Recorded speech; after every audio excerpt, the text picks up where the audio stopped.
May you perish alongside me. In the opulent office of a skyscraper in Jincheng, a heart-wrenching roar suddenly pierced the air. Boss, are you all right? Gu Chang's unexpected outburst startled Zhang Hu, who rushed over to check on him. Huh? Huzi, you're not dead? Gu Chang'e, still groggy, blinked his eyes open. What on earth?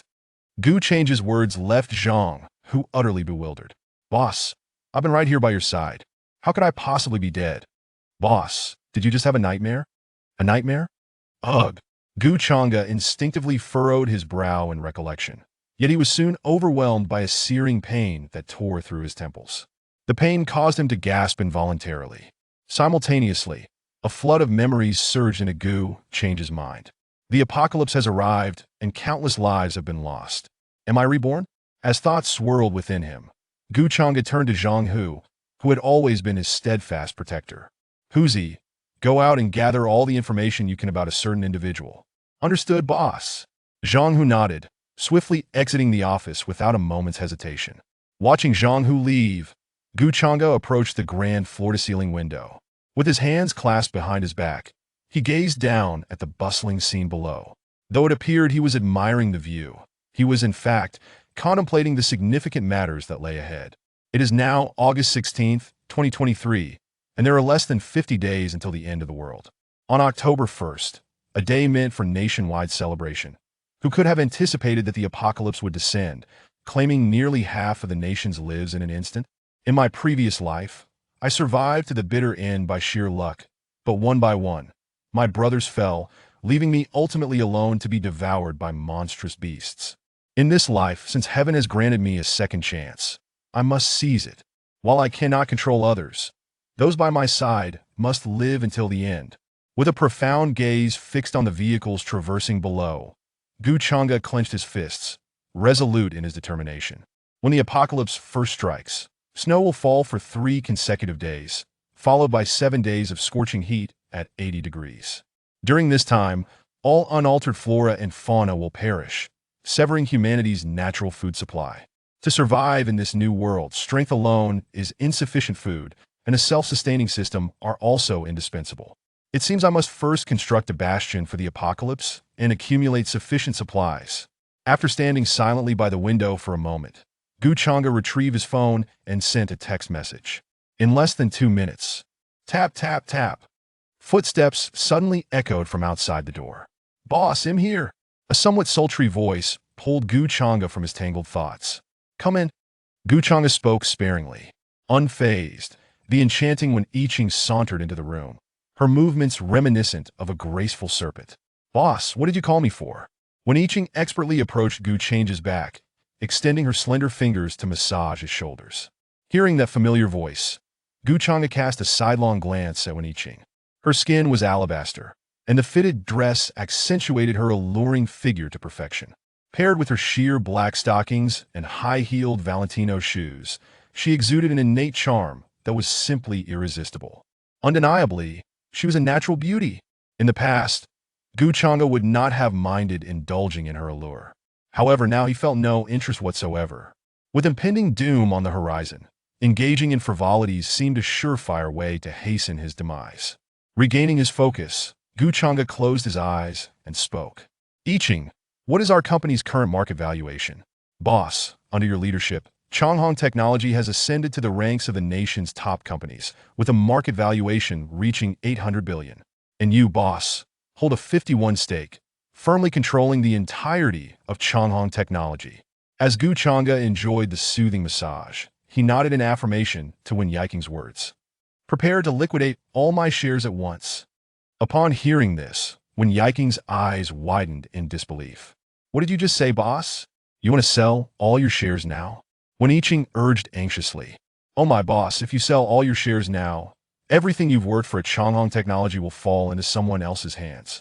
Moreover, even if you wish to cash out, you could wait a few years. By then, Changhong's market value will surpass 1 trillion, allowing you to earn even more.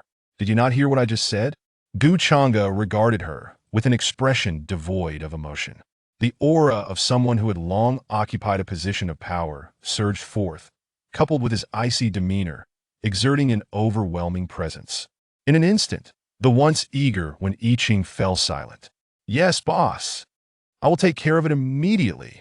Just as when I Ching reached the door, Gu Chang's familiar voice called out to her. Wait, boss, have you had a change of heart? When Yiking's face lit up with joy. I knew you wouldn't do something so foolish. Yet before she could finish her sentence, Gu Changa interrupted her. While you're at it, arrange for the two most elite tattoo artists in the world to come to me. Price is no object. The important thing is that I want to see them within 3 hours. Understood, boss.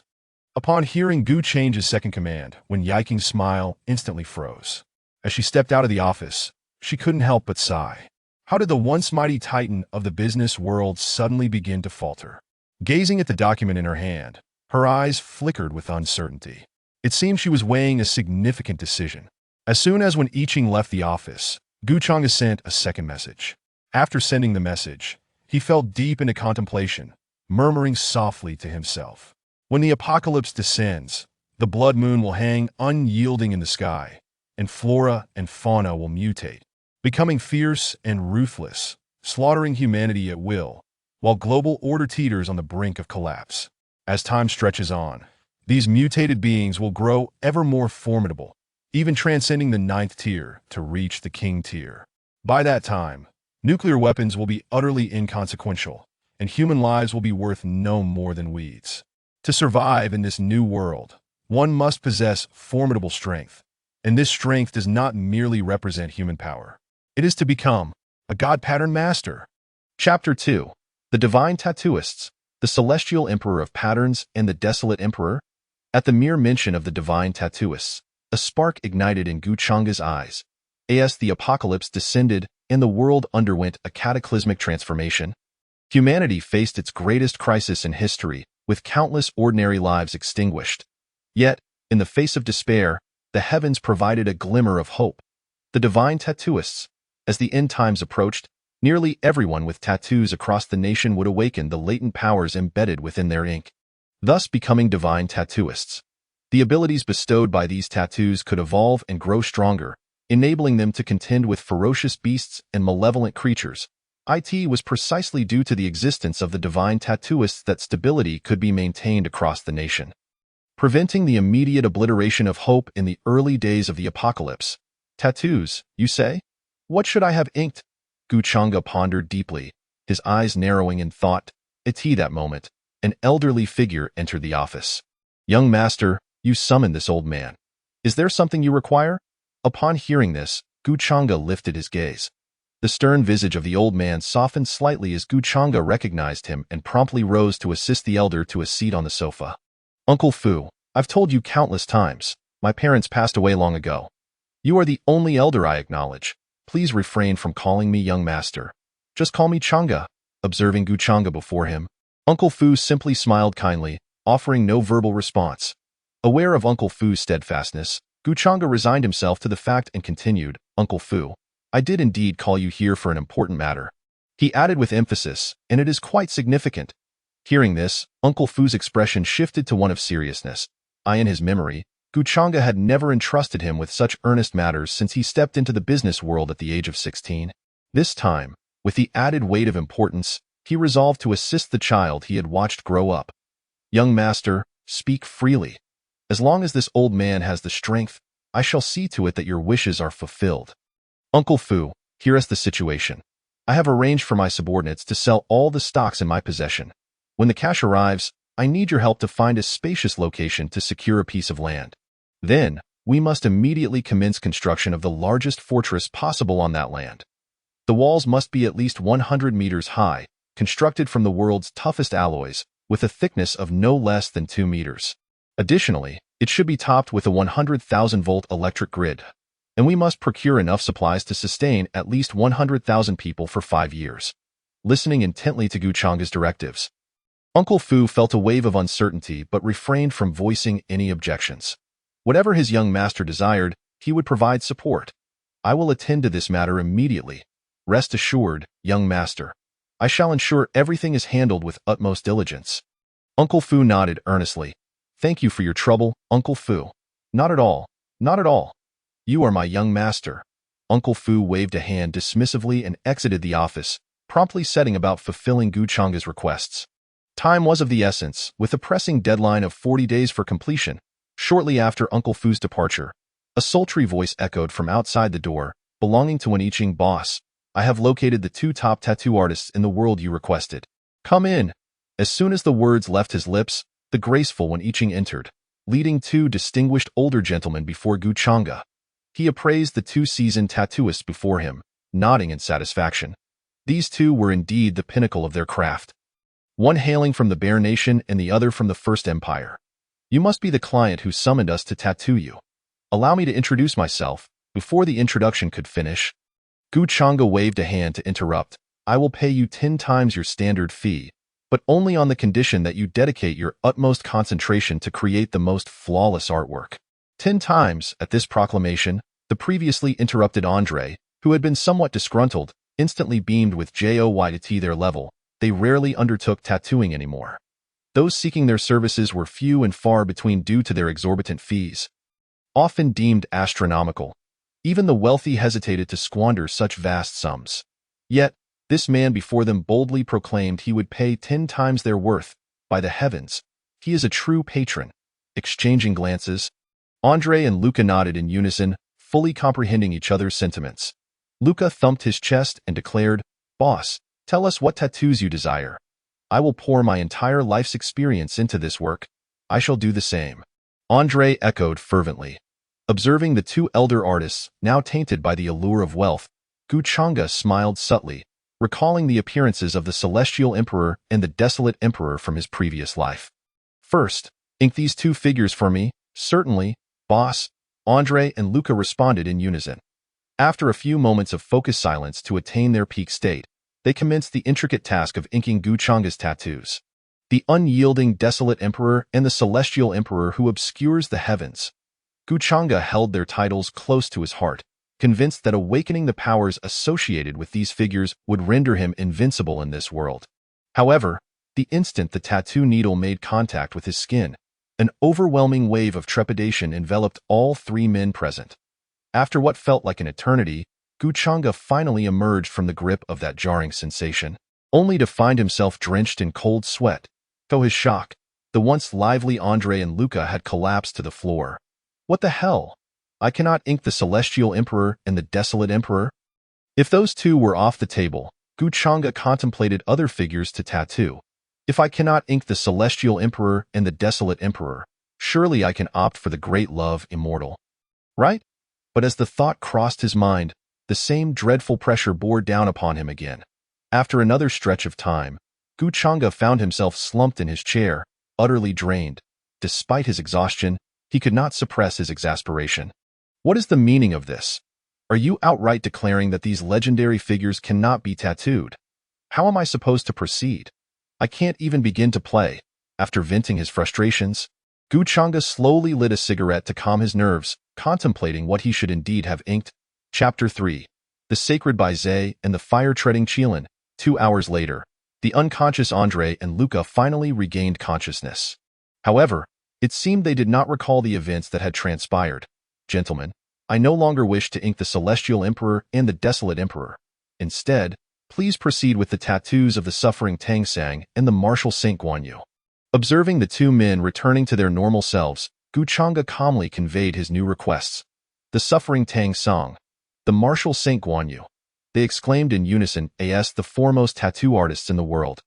They were well acquainted with nearly all tattoos, and these 2 were regarded as significant taboos. In the realm of Huaxia, few dared to ink such figures, as tattoos were believed to influence one's fate.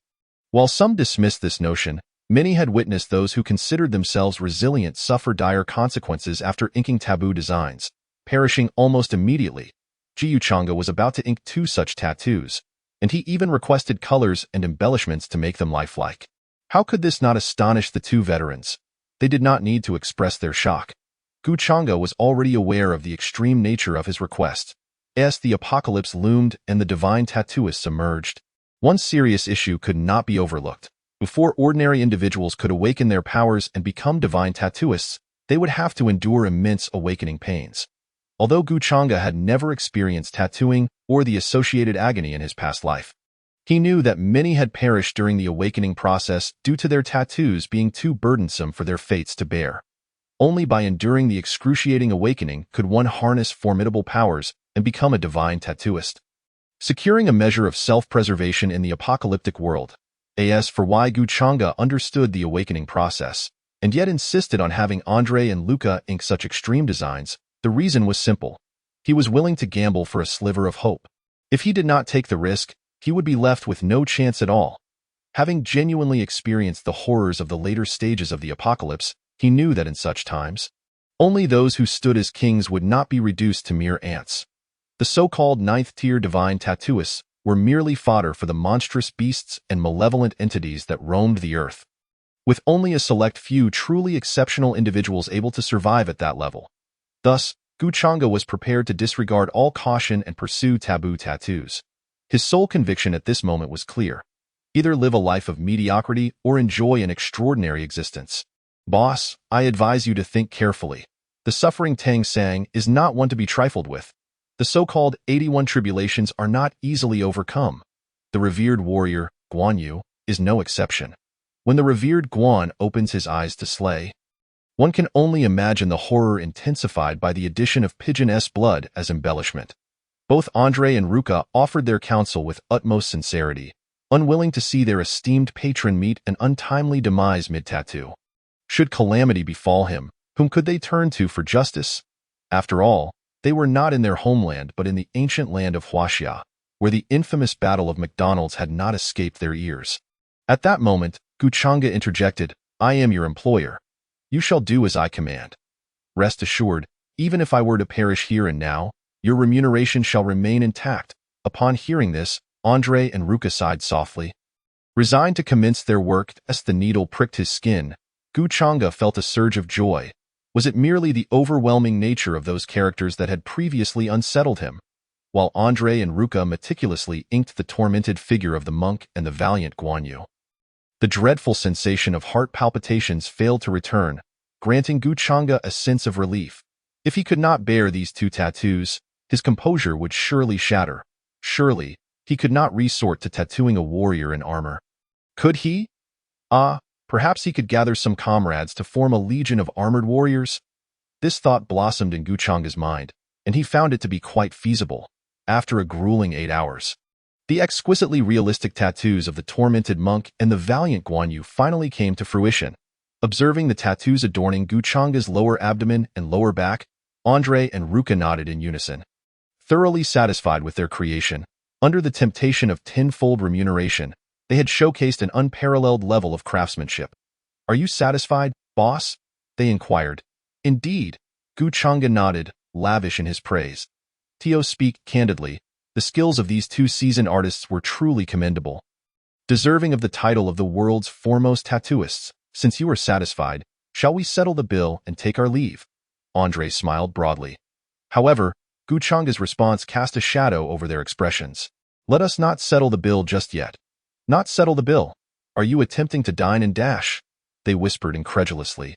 Faced with the fury of the two men, Guchanga remained composed, tossing 2 bank cards onto the table before them. Each card contains 50 times your usual compensation, with the password being 8 eighths. My hesitation in settling the bill is not due to a lack of funds. Money is merely a string of numbers to me, and I have never been short of it. I simply wish for you to create a few more tattoos for me. My goodness. 50 times? Andre and Ruka's expressions shifted dramatically, and they quickly donned their most dazzling smiles. In a flash, they retrieved the cards from the floor, checking the balances, and their demeanor transformed to one of obsequiousness. A person's limits are not immutable. If they are, it is simply a matter of insufficient compensation. With money in hand, their previous anger dissipated instantly. Boss, we misjudged your intentions. Please forgive our folly, they implored. Rest assured, whatever requirements you have, we shall fulfill them to the best of our abilities. Very well, Guchanga replied coolly, indifferent to their attitudes or the money involved. His sole concern lay with the tattoos. In the face of an impending apocalypse, money would amount to nothing more than discarded paper. As for order? Regardless of the era, it is dictated by the strongest. For the next tattoo, I wish to have the sacred Bai Zhe and the fire-breathing Qilin. Upon hearing Guchanga's words, both men raised their brows in surprise. Understanding their employer's disposition, they wisely refrained from further discussion. adjusting their focus to begin the tattooing process. 10 hours later, the third and fourth tattoos were finally unveiled. The following day, Guchanga's resolute voice rang out once more. For the next tattoo, I wish to have the primordial ancestral dragon and the Tai Su Yuan Feng. As time swiftly passed, 2 days had elapsed. By now, Guchanga bore an impressive array of 6 forbidden tattoos. On his left arm, the primordial ancestral dragon. On his right arm, the Tai Su Yuan Feng. On his left leg, the sacred Bai Zhe. On his right leg, the fire-breathing Qilin. On his lower abdomen, the tormented monk. And on his lower back, the valiant Guan Yu.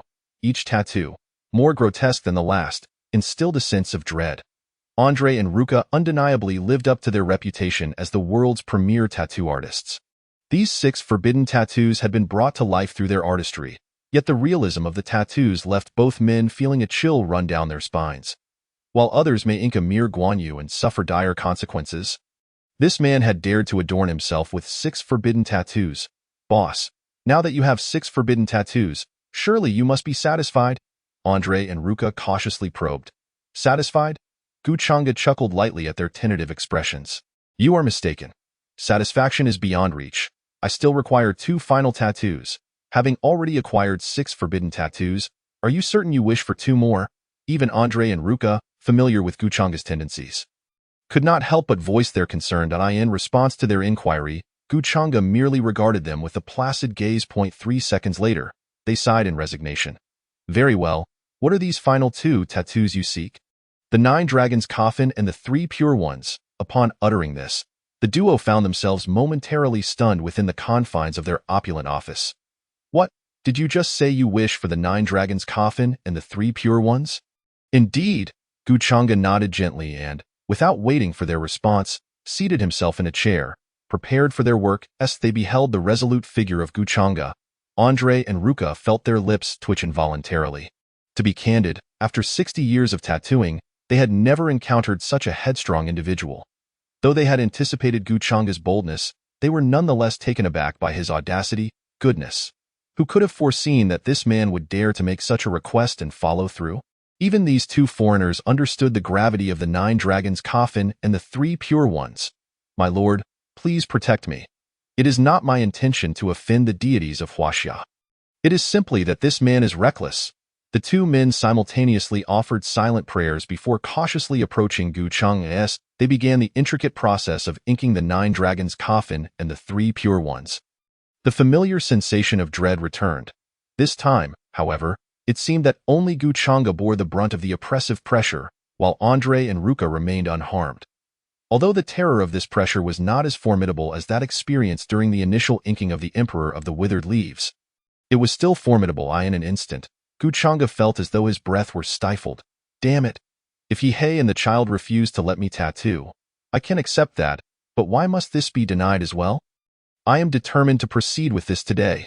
With great effort, Guchanga suppressed the overwhelming dread that threatened to engulf him, remaining seated as Andre and Ruka continued their work. After a painstaking half-hour, Guchanga could endure no longer and called for a halt. Hold on! The moment he exhibited signs of distress, Andre and Ruka sensed something amiss. Yet, their employer's silence compelled them to continue. They found no cause for alarm. After all, having already completed 6 forbidden tattoos, it was hardly prudent to overreach. They observed Guchanga, drenched in sweat and pallid. Andre and Ruka felt a wave of empathy wash over them. Just as they prepared to encourage him to cease, a gentle voice reached their ears. You both should take a moment to rest. These tattoos must be executed with utmost precision. We shall resume in 1 hour. They looked up to find Guchanga lounging in his chair, exhaling wisps of smoke. In that moment, Guchanga's thoughts were adrift. Under normal circumstances, he would never have been able to endure such a session. Yet, astonishingly, he had managed to persist for half an hour before requiring a break, and he did not feel utterly drained. This was all due to an inexplicable energy coursing through him whenever the oppressive pressure threatened to overwhelm him. It was this enigmatic force that allowed him to endure the half-hour of tattooing. With a rhythm of half an hour of work followed by an hour of rest, he estimated that he could complete the task within a day. A full day later, in Jincheng, at Changhong Technology, within a familiar office, a strikingly handsome man stood by the window. Clad only in a pair of shorts, His bare torso revealed an array of stunning tattoos. This handsome figure was none other than Gu Chang'e. He swirled a glass of red wine in his hand, his expression one of pure delight. That moment, he bore a total of 8 forbidden tattoos. As long as the apocalypse arrives, if he can endure and successfully complete his awakening, then this impending end of the world will pose no threat to him whatsoever. He will be able to achieve all that he desires. At this moment, the office door was abruptly pushed open. The newcomer didn't even bother to knock before entering. Ordinarily, any employee of Changhong Technology who dared to make such a mistake would be dismissed on the spot. However, at this time, even if the intruder were indeed an employee of Changhong Technology, he would not be fired, simply because the visitor was Zhang Hu. He was the very one who, before the apocalypse, had shielded Gu Chang'e from blades and bullets, and after the calamity struck, sacrificed his own life to rescue Gu Chang'e, who had been ensnared in a fatal trap. Huzi, I knew it was you. Gu Chang'e's voice held a hint of exasperation. Boss, isn't this just my habit? I've already taken care of the tasks you assigned me. What the hell? Zhang Hu, who had initially intended to report on his work, suddenly noticed Gu Chang'e's condition. Instantly, his eyes widened in shock as he hurried to Gu Chang'e's side. What on earth is going on, boss? Are you out of your mind? Why on earth have you tattooed 8 forbidden symbols on yourself? To the esteemed readers who have reached this point, if you enjoy this book by Xiao Jiang, do remember to add it to your bookshelf to avoid losing track of it later. With the new book's launch, I seek your comments, requests for updates, and gifts. Please follow along. I ask for all forms of support. Your encouragement is the driving force behind Xiao Jiang. Chapter 5. Enemies from a Past Life. A person marked for death. It's nothing serious, just some minor embellishments. Huzi, you needn't worry about it. I will explain the details to you later. Gazing at Gu Chang'e, whose expression was adorned with a faint smile, Zhang Hu fell silent. Although he wasn't particularly learned, he understood the implications of these tattoos. Behind him was the 9 dragons' coffin. On his chest were the 3 pure ones. His left arm bore the primordial ancestral dragon, while his right arm depicted the void phoenix. His left leg featured the sacred Bai Zhe, and his right leg bore the fire Qilin. On his lower abdomen was the tormented Tang Sang, and on his lower back was the martial Saint Guanyu. 8 forbidden tattoos in total, and he dares to call them minor embellishments? Even the 2 least significant ones, if randomly displayed, would crush a person. Zhang Hu was beginning to seriously doubt whether Gu Chang'e was treating him as a fool. By the way, Huzi, have you taken care of the task I assigned you? With the boss's inquiry, Zhang Hu knew he had to respond, Boss, I have successfully managed everything you instructed. Here are all the details on that kid named Jingyu.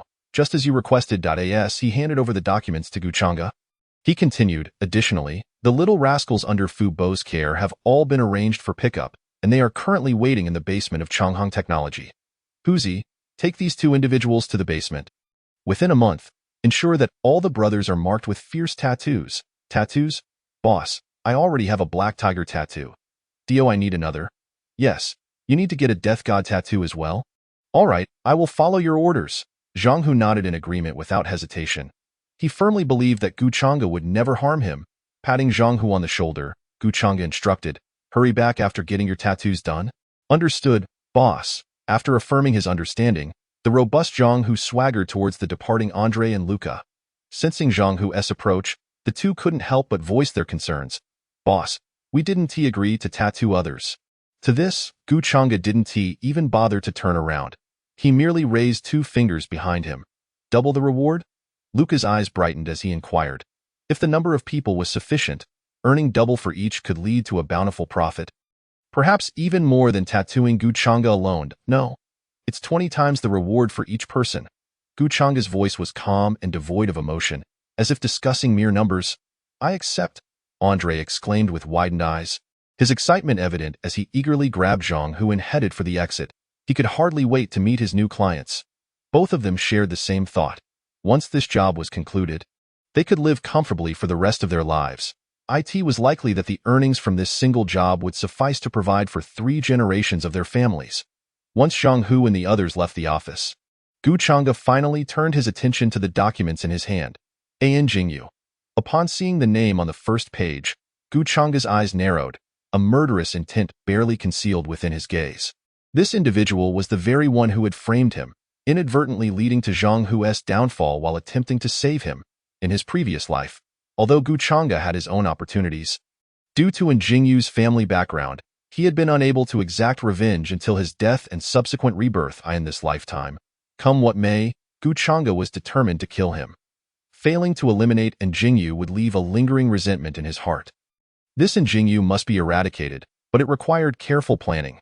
If Jingyu were an ordinary person, Gu Chang'e could arrange for him to be swiftly eliminated. However, the issue was that Jingyu was anything but ordinary. He was the legitimate son of one of the 3 highest officials in Huaxia. Not to mention the security concerns, even if Gu Chang'e managed to send someone to kill Jingyu now, his father, Jingtian, would have countless ways to eliminate Gu Chang'e and everyone around him. When the apocalypse arrives, your death will not be far behind.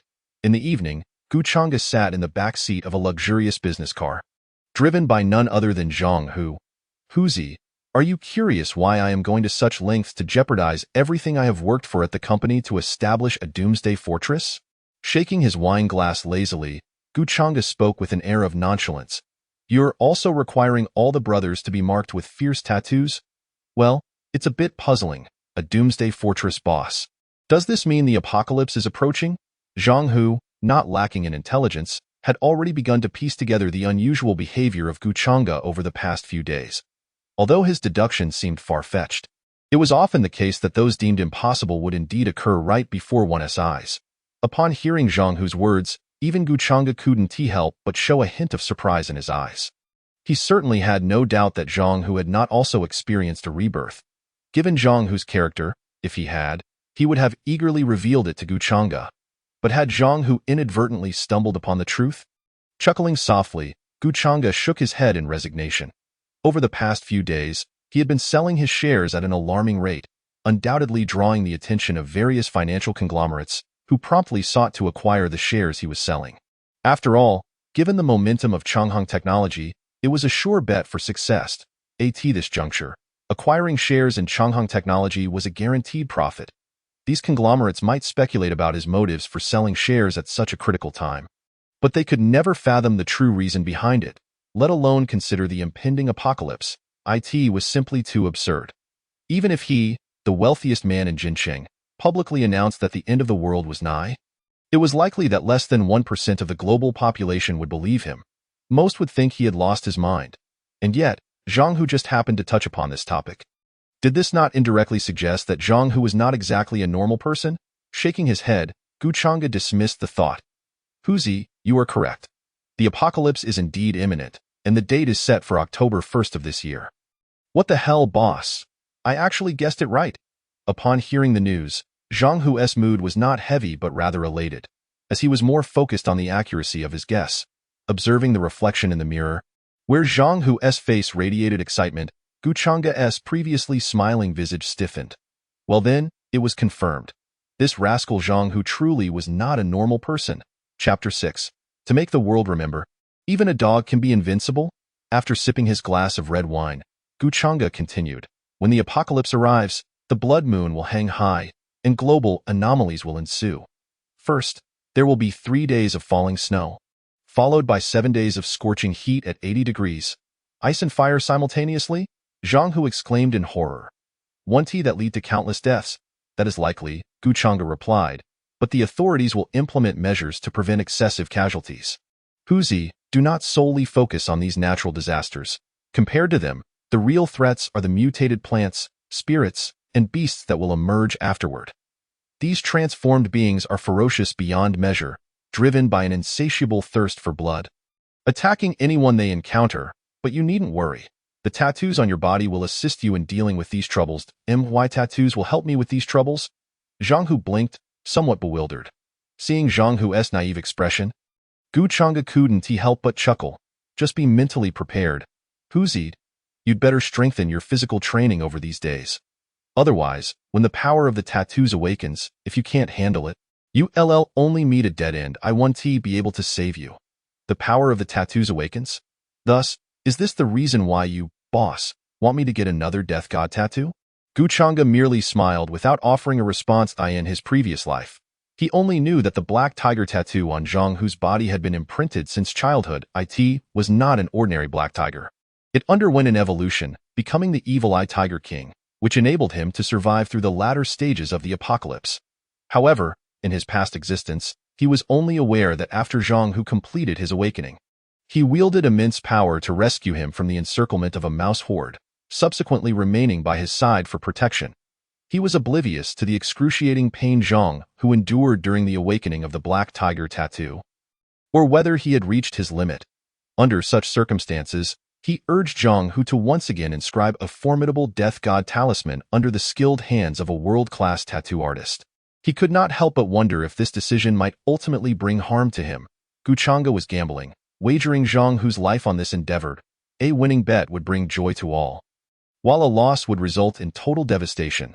If Zhang Hu triumphed but he did not, he would nonetheless hold no regrets, at the very least. If Zhang Hu succeeded, he could stand at the pinnacle of humanity in the times to come, truly surviving until the end, wouldn't he? This was not madness on Guchanga's part. Rather, he wished to spare Zhang Hu from the plight of years of effort culminating in failure. The sensation of witnessing hope only to be met with despair was indeed the most excruciating.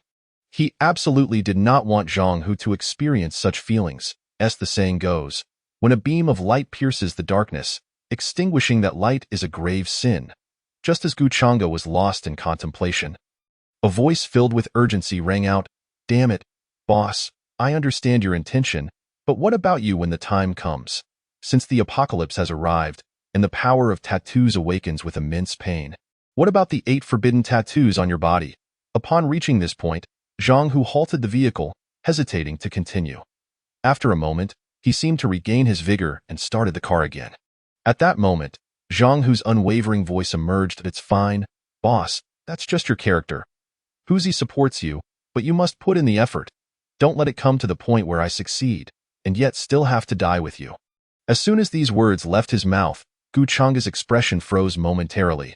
Although Zhang Hu did not express it directly, the implication was unmistakable. "If you perish, I shall not live alone." What is this? The so-called devotion and love is the finest form of affection in the world. Is brotherhood, sharing life and death, not the same? Guchanga believed that with Zhang Hu's stubborn nature, once he voiced his intent, he would undoubtedly follow through. Contemplating this, Guchanga fell silent for a moment before uttering but a single phrase. "You and I are brothers, for life." Ha ha ha. Boss, don't suddenly get sentimental here. I'm getting goosebumps from the awkwardness. I can't believe this. With a single remark from Zhang Hu, Guchanga's defenses crumbled, and that feeling dissipated in an instant. After some playful banter, Zhang Hu, grinning, turned to Guchanga and asked, "Speaking of which, boss, what brings you all the way to the outskirts of Arjin City at this hour? Looking for a dog." "What? A dog?" Guchanga's words left Zhang Hu utterly bewildered. He could not fathom why his always wise and formidable boss would venture so far in the dead of night simply to find a dog. What dog could possibly warrant such importance? "Haha, you'll find out soon enough." Guchanga smiled mysteriously, turning his gaze towards the window as his thoughts drifted back to memories of his past life. In that prior existence, nearly all animals mutated into ferocious beasts, while plants gained sentience and became bloodthirsty entities. However, a small number of animals that underwent mutation did not turn into brutal, savage beasts. Most of these creatures were beloved pets that formed deep bonds with their owners. For instance, the powerful giant pandas of the previous life. Due to the nation's consistent kindness, they developed a profound sense of belonging to the entirety of Huaxia. During the early stages of the mutation, these few giant pandas saved countless lives of the Huaxia people. Though the mutated giant pandas were indeed strong, Guchanga could not help but chuckle when he thought of them. This was what they meant by, "Raise a panda for 1,000 days, use it for a moment. My dear national treasures, your time to work has come." After a moment of amusement, Guchanga earnestly recalled the fundamental reason for his journey to the outskirts. In the latter stages of the previous apocalypse, many top-tier divine pattern masters emerged, safeguarding the last flickers of humanity. Yet, amidst these elite warriors, an anomaly infiltrated their ranks. This was the very dog Guchanga had traversed great distances to seek. This dog had quite the temperament. Even after gaining the title of king and being able to transform into a true human form, he stubbornly refused to do so, proclaiming, "I, Dog Master, shall ensure that the world remembers. Dogs can also be invincible." If such words were spoken by a typical strong individual, they might carry an unspoken aura of dominance. However, when uttered by a swift, cunning dog, one could only imagine the absurdity of the scene. Ouch! Just 3 words. Hard to watch. Perhaps due to canine instinct, this creature was deeply sentimental. When he was injured in his youth, an elderly woman rescued him and nurtured him back to health for 2 years. This act of kindness left an indelible mark on the dog's heart, and even after the mutation, he would not harm a single human being. However, the tale of how he later became humanity's protector, actively hunting down ferocious beasts and vengeful plant spirits, must be recounted from that event. Chapter 7. Dogmaster? Purely a sly character. This story is somewhat amusing, even absurd. The elderly woman who adopted him passed away due to illness and was hastily buried not far from the outskirts. Ever since her death, the little yellow dog would bring food to her grave each night to eat and sleep, a routine he became accustomed to, however, with the advent of the apocalypse and the ensuing chaos. The towering trees surrounding the elderly woman's grave transformed into vengeful plant spirits. Due to their increased size and fierce attributes, they completely obliterated her grave during the mutation. The little yellow dog was enraged, vowing to annihilate all plant spirits and the ferocious beasts that had pursued him. This is but a small tale of one of humanity's strongest warriors in the previous life, the Dog Master. Just as Guchanga was lost in reminiscence, a cacophony of barking suddenly reached his ears. Guchanga narrowed his eyes and immediately instructed Zhang Hu to stop the car. Huzi, stop the car, and follow me on foot to take a look. The bright moon hung high, casting a silvery light upon the earth. Even though it was deep into the night, the once pitch-black outskirts remained illuminated. Guchanga and Zhang Hu moved lightly, drawing closer to the source of the sound. Huzi, don't move yet. It seems we may have already found what we came for. Guchanga gestured for Zhang Hu to be silent while pointing towards a nearby location. Following his indication, they beheld a scene of dogs in a fierce struggle over a deceased rabbit on the ground. Yet amongst the pack of large black dogs, a small yellow dog with a slightly weaker physique stood out. In stark contrast to its larger counterparts, the little yellow dog appeared utterly out of place in the scuffle. Despite its size disadvantage, the little yellow dog was far from submissive during the fray. Why was that? Simply because this little yellow dog was a clever one. Each time the larger dogs lunged ferociously, it would turn tail and flee, luring them towards the other dogs, the agitated larger dogs. Seeing their kind approach with predatory intent, would naturally not hesitate to attack, launching into a fierce brawl. As the chaos escalated, the little yellow dog would sneak in occasional nips at them, stirring the pot and intensifying the conflict. Once the larger dogs were fully embroiled in their battle, the little yellow dog would dash out from the shadows, seize the dead rabbit, and make a hasty escape. Upon reaching a safe distance, the little yellow dog would even bark to draw the attention of the battling dogs. Once they turned to look, it would wag its tail playfully and swiftly vanish from their sight. The scene left Zhang Hu with his mouth agape. He couldn't help but exclaim, "Damn it, boss! This little yellow dog is too crafty." Not only Zhang Hu, but even Guchanga found himself involuntarily twitching at the corners of his mouth. Now he vaguely understood why, even after the little yellow dog had become one of humanity's strongest, so many divine pattern masters clamored to eliminate it. If it was this cunning before the mutation, what would it be like afterward? Cunning is one thing, but it was still a super strong entity with a well-defined power limit from the previous life. If he could tame it, it would undoubtedly be a tremendous asset in the future. With this thought in mind, Guchanga decided not to dwell further. Huzi, stop the commentary. Let us catch up with that. Guchanga immediately took off in pursuit of the direction the little yellow dog had fled. After a considerable while, amidst the dense woods of the outskirts, Zhang Hu's breathless voice finally reached him.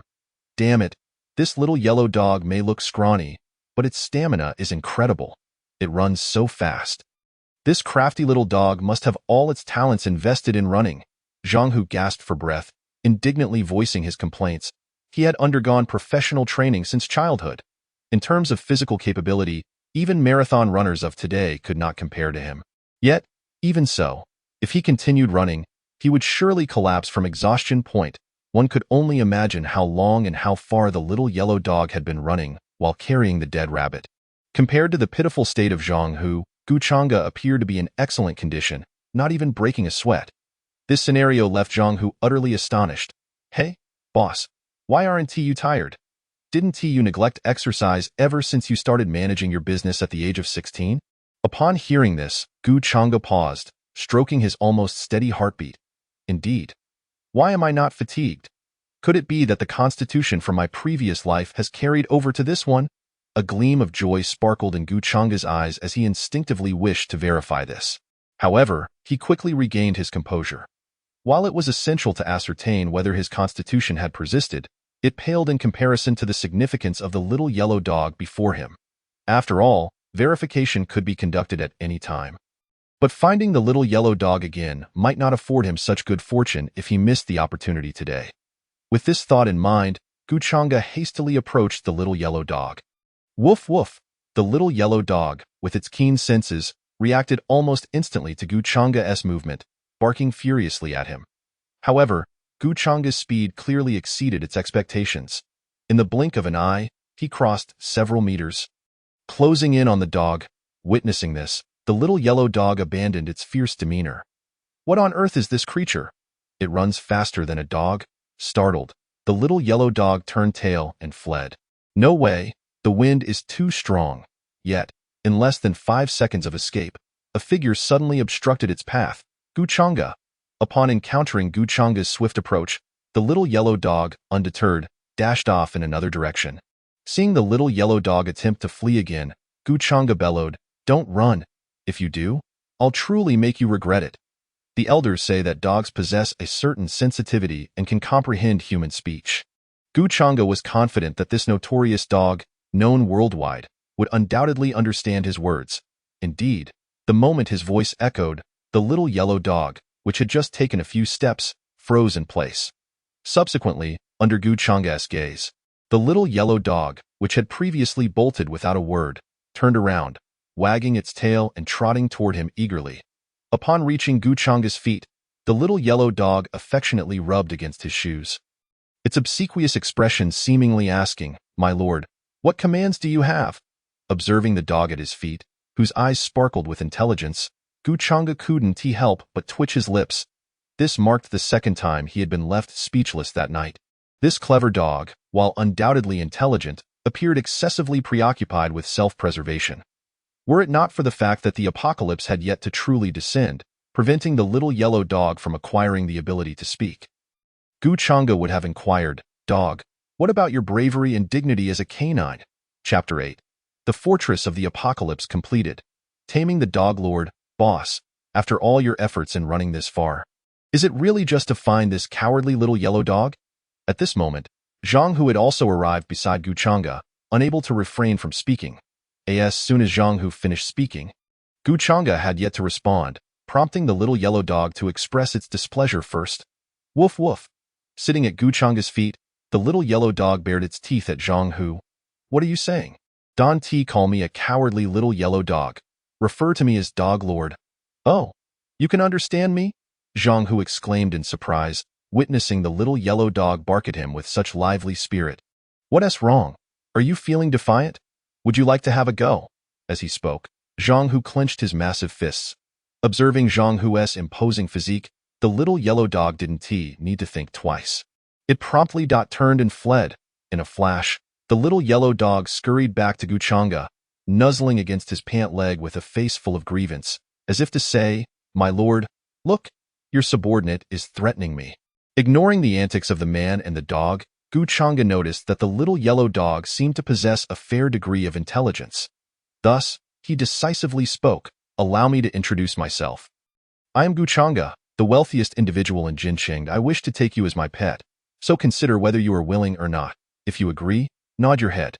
If not, you may simply turn and leave." After this declaration, Gu Changa stepped aside. "Boss, I admit this little yellow dog is quite clever and possesses a certain spirit, but do you think it can comprehend your words?" Just as Zhang Hu finished speaking, the little yellow dog displayed a distinctly human-like hesitation on its face. It glanced at Gu Changa, then at the well-tended grave of its previous owner not far away, clearly conflicted. Gu Changa, keenly observant, immediately sensed the dog's thoughts. He then asked, "Are you worried that if you leave, your former owner will have no one to keep them company at night, nor anyone to offer them offerings? You need not worry about that. I assure you, as long as you remain my pet, Your former owner's grave will be adorned with offerings every day, and there will be someone to watch over it. How does that sound? Upon hearing this, the little yellow dog erupted with excitement, nodding vigorously at Guchanga. The scene left Zhang Hu, who had just expressed his doubts, feeling as though his worldview was being reshaped. Wow, this little cowardly dog can actually understand everything. Gazing at the little yellow dog, which regarded him with disdain, Zhang Hu's astonishment deepened. He finally began to grasp why his boss had gone to such lengths to find it in this desolate wilderness. Given its intelligence, once the apocalypse arrived and the world transformed, this little yellow dog would undoubtedly be extraordinary. However, Zhang Hu couldn't help but wonder if, after its transformation, the dog would merely excel in its ability to flee. He firmly believed that, since you've agreed, I ought to give you a name. Unlike other masters, I believe that once you become my pet, you must follow me for life. Therefore, not only will I bestow upon you a name, but I shall also give you a surname. Let me think that I've got it. You shall be named Gubushu. How does that sound? Woof woof. Gubushu excitedly nodded in agreement, its enthusiasm unmistakable, in truth, from the very beginning. It had felt an overwhelming sense of closeness towards this new master, whom it barely knew. This profound sense of connection made it yearn to draw near. Yet, to be cautious, Gubushu had initially suppressed its inner stirrings and resorted to its instinctual urge to flee. However, hearing Guchanga bestow upon it a surname, the dog felt an extraordinary sincerity and regard. Perhaps recognizing him as its master was indeed the right choice. Gazing at Guchanga, Gubushu's eyes sparkled with anticipation. A month had passed since Guchanga found Gubushu. During this period, he had even arranged for the grave of Gubushu's previous owner, the elderly woman, to be meticulously restored, transforming it into a remarkably lavish tomb. The promised supervision and offerings were all meticulously maintained. This display deepened Gubushu's affection for him. On September 27, 2023, less than a week remained until the apocalypse descended. Today, while Guchanga was drenched in sweat at the gym, he suddenly received a phone call. As soon as he answered, he proactively spoke. Uncle Fu, is the construction of the fortress of the apocalypse completed? Young master, I am pleased to report that the fortress has just been completed. All systems have been tested 3 times, and they are functioning flawlessly without any loopholes. Indeed, after completing the 3 tests, I immediately called you. Excellent, excellent, excellent, Guchanga exclaimed 3 times in rapid succession, a clear testament to his excitement. Hearing Uncle Fu's confirmation lifted the heavy burden that had been weighing on his heart. Had the fortress not been completed within the stipulated time, his future plans would have been utterly derailed. Without the fortress, it would be incredibly challenging to gather capable subordinates in the chaotic early days of the apocalypse, not to mention establishing a reputation to lay the groundwork for the future. As previously mentioned, Guchanga's resurrection came with a singular goal: to eliminate Njingyu. Njingyu had been formidable in his previous life, backed by one of China's 3 top leaders as his father. To eliminate him, Guchanga would have to topple the entire family, including Njingyu's father, Njingtian. Njingtian would never consent to the death of his only legitimate son and would undoubtedly employ all means to retaliate against Guchanga. Yet, it mattered not. Should Njingtian dare to intervene, Guchanga would not hesitate to eliminate him as well. If the entire family sought to oppose him, he would simply wash them in blood. Sparing none. The notion of showing mercy to the elderly, weak, or children was utter nonsense in Guchanga's view. In the apocalypse, any sign of weakness could lead to one's own demise. Guchanga had no desire to perish. Hence, they must die. His principle was straightforward. Either do not act, or act decisively. Ensuring total eradication was a standard he must uphold. However, the complete annihilation of the family, leaving no survivors, was somewhat unrealistic for him alone. Even with immense strength, it would be challenging to ensure not a single one escaped. In this scenario, possessing a formidable force became paramount. The fortress of the apocalypse was the foundation upon which he would build the most powerful force. It is precisely for this reason that Guchanga places such immense significance on the Doomsday Fortress.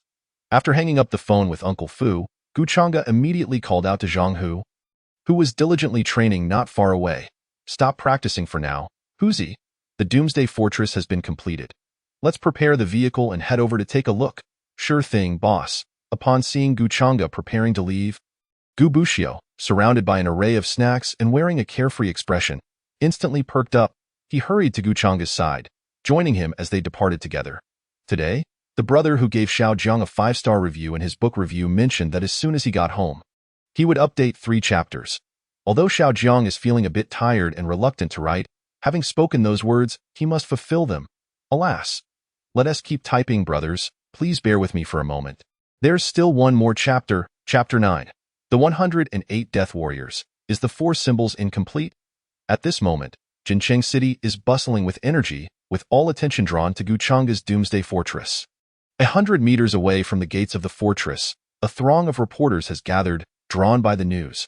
Some of these journalists are doing their jobs, while others are spies for various financial conglomerates. They are curious as to why the youthful and astute Guchanga has suddenly liquidated all his stocks during this period. Even if Guchanga wishes to retire early and cease his relentless efforts, one would expect him to wait another 2 or 3 years before cashing out his assets. Considering the current momentum of Changhang technology, it is highly likely that his assets would double by then.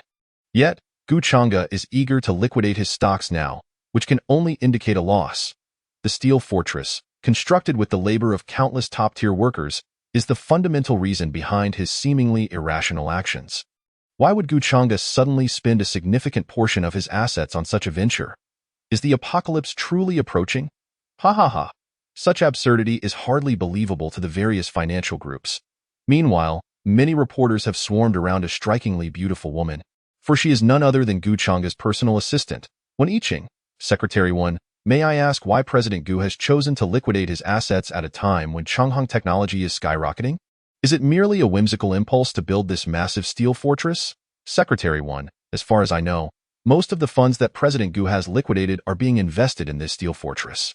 Does it hold some significant purpose? The cacophony of questions surrounding Wen Yiqing only exacerbates her frustration. Silence. In the presence of Guchanga, Wen Yiqing, who usually exudes charm, now appears as cold as ice. Although she possesses an undeniable allure, it is reserved solely for Guchanga. To others, she remains an enigma. Knowing that Guchanga has invested all his liquidated funds into the steel fortress, she feels bewildered and disheartened. The man she admires should not engage in such childish and impulsive behavior. Today, she has come to the Doomsday Fortress to see Guchanga once more, to personally inquire about his thoughts and intentions. If Guchanga has truly fallen from grace, she would have no choice but to seek another path. The man she loves, the one she submits to, must be a paragon among men. Clenching her delicate hands, Wen Yiqing strides purposefully toward the Doomsday Fortress. Meanwhile, within the fortress's secret chamber, 108 young men dressed in black kneel on one knee, each exuding a calm yet fierce aura. Their gazes toward Guchanga reveal an unmistakable reverence. Subordinates, pay your respects to the young master. A thunderous chorus of voices erupts, echoing like a tiger's roar. The palpable aura of battle suggests they are seasoned warriors forged in the crucible of blood and fire. Each of these 108 black-clad youths could easily overpower multiple ordinary men. Brothers, rise and speak. Thank you, young master. Observing the tall and imposing figures before him, Guchanga nods with satisfaction. These 108 well-trained young warriors are not merely the Gu family soldiers but his personal death warriors. Though each possesses formidable combat skills, they are unwaveringly loyal to Guchanga. These men were meticulously trained by Uncle Fu, who treats Guchanga as a cherished grandson despite not being related by blood.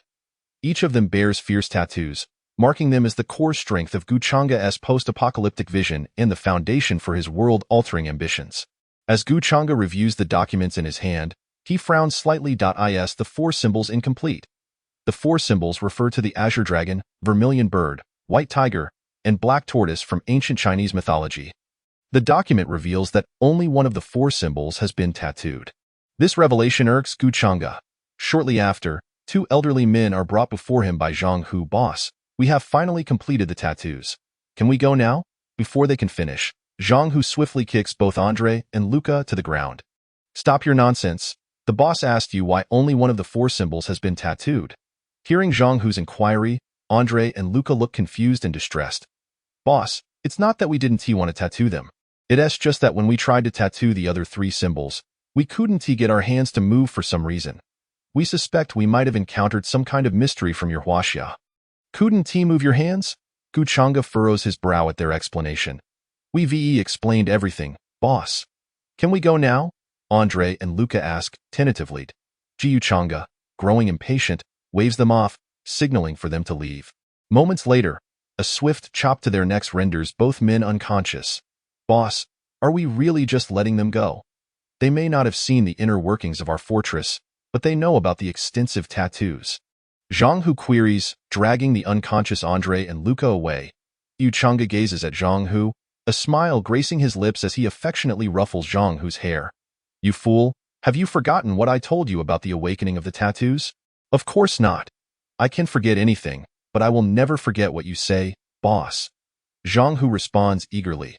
With the apocalypse upon us and the world transformed, nearly everyone with tattoos can awaken their power and become a divine tattooist. However, to become a divine tattooist, one must endure the pain of awakening and possess a destiny strong enough to support the tattoo's power. Don't you see? These two old men, covered in tattoos, lack the required destiny? And given their physical condition, do you think they can endure the apocalypse? Certainly not. Then that settles it. Let them go. After all, they've labored diligently for our brothers for a month and deserve to spend their last 3 days in peace. I understand, boss. Zhang Hu exclaims, realization dawning upon him, and he nods in agreement. Watching Zhang Hu lead the unconscious Andre and Luca away, Giuchanga chuckles softly. If having more tattoos truly made one more formidable, wouldn't all tattoo artists become unrivaled warriors in the face of the apocalypse? Yet, I wonder about my own tattoos. I hope I can withstand it. Giuchanga gradually suppresses his smile, clenching his fists tightly. As promised, the third update has arrived. Xiao Jiang is feeling drowsy and can hardly keep his eyes open. Good night, brothers. May you all have sweet dreams. Chapter 10.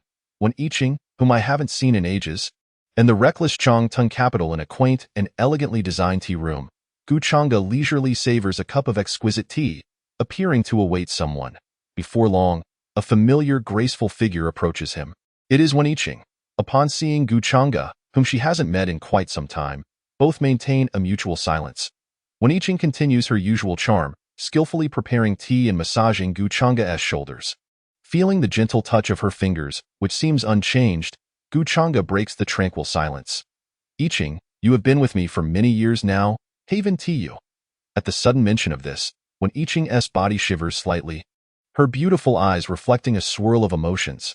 Boss, it has been a full decade since you took me in and nurtured me. Indeed. 10 years have passed. Giuchanga gestures for Wen Yiqing to stand before him. Gazing at the familiar beauty he knows so well, Giuchanga's expression momentarily became somewhat dazed. A decade ago, when Giuchanga was merely 16, freshly stepping into the world of commerce, fate led her to encounter Wen Yiqing, a girl who had also lost her parents and was mercilessly abused by her uncle. Wen Yiqing, even in her youth, exhibited the qualities of a future beauty, drawing the covetous gazes of many affluent individuals. At that time, her despicable uncle, deeply entrenched in gambling debts, found himself unable to repay the loans. The casino thugs pursued him relentlessly, threatening to end his life and seize all of his assets. In his desperation, that vile uncle turned his sights upon his own niece. In a shocking act of betrayal, he bound Wen Yiqing and, with a twisted sense of obligation, offered her to the casino owner in a bid to clear his debts and secure more gambling funds. This casino owner, grotesque and repulsive, had an unspeakable penchant for violating young maidens, embodying the very essence of a beast. It was he who had set his sights on Wen Yiqing, orchestrating a scheme that forced her uncle into a corner, thus allowing him to claim Wen Yiqing as his own. Just as despair enveloped Wen Yiqing, Giuchanga appeared like a beacon of hope, rescuing her and ensuring that the loathsome casino owner and her detestable uncle were left incapacitated. From that moment onward, Wen Yiqing remained by Giuchanga's side, learning invaluable lessons.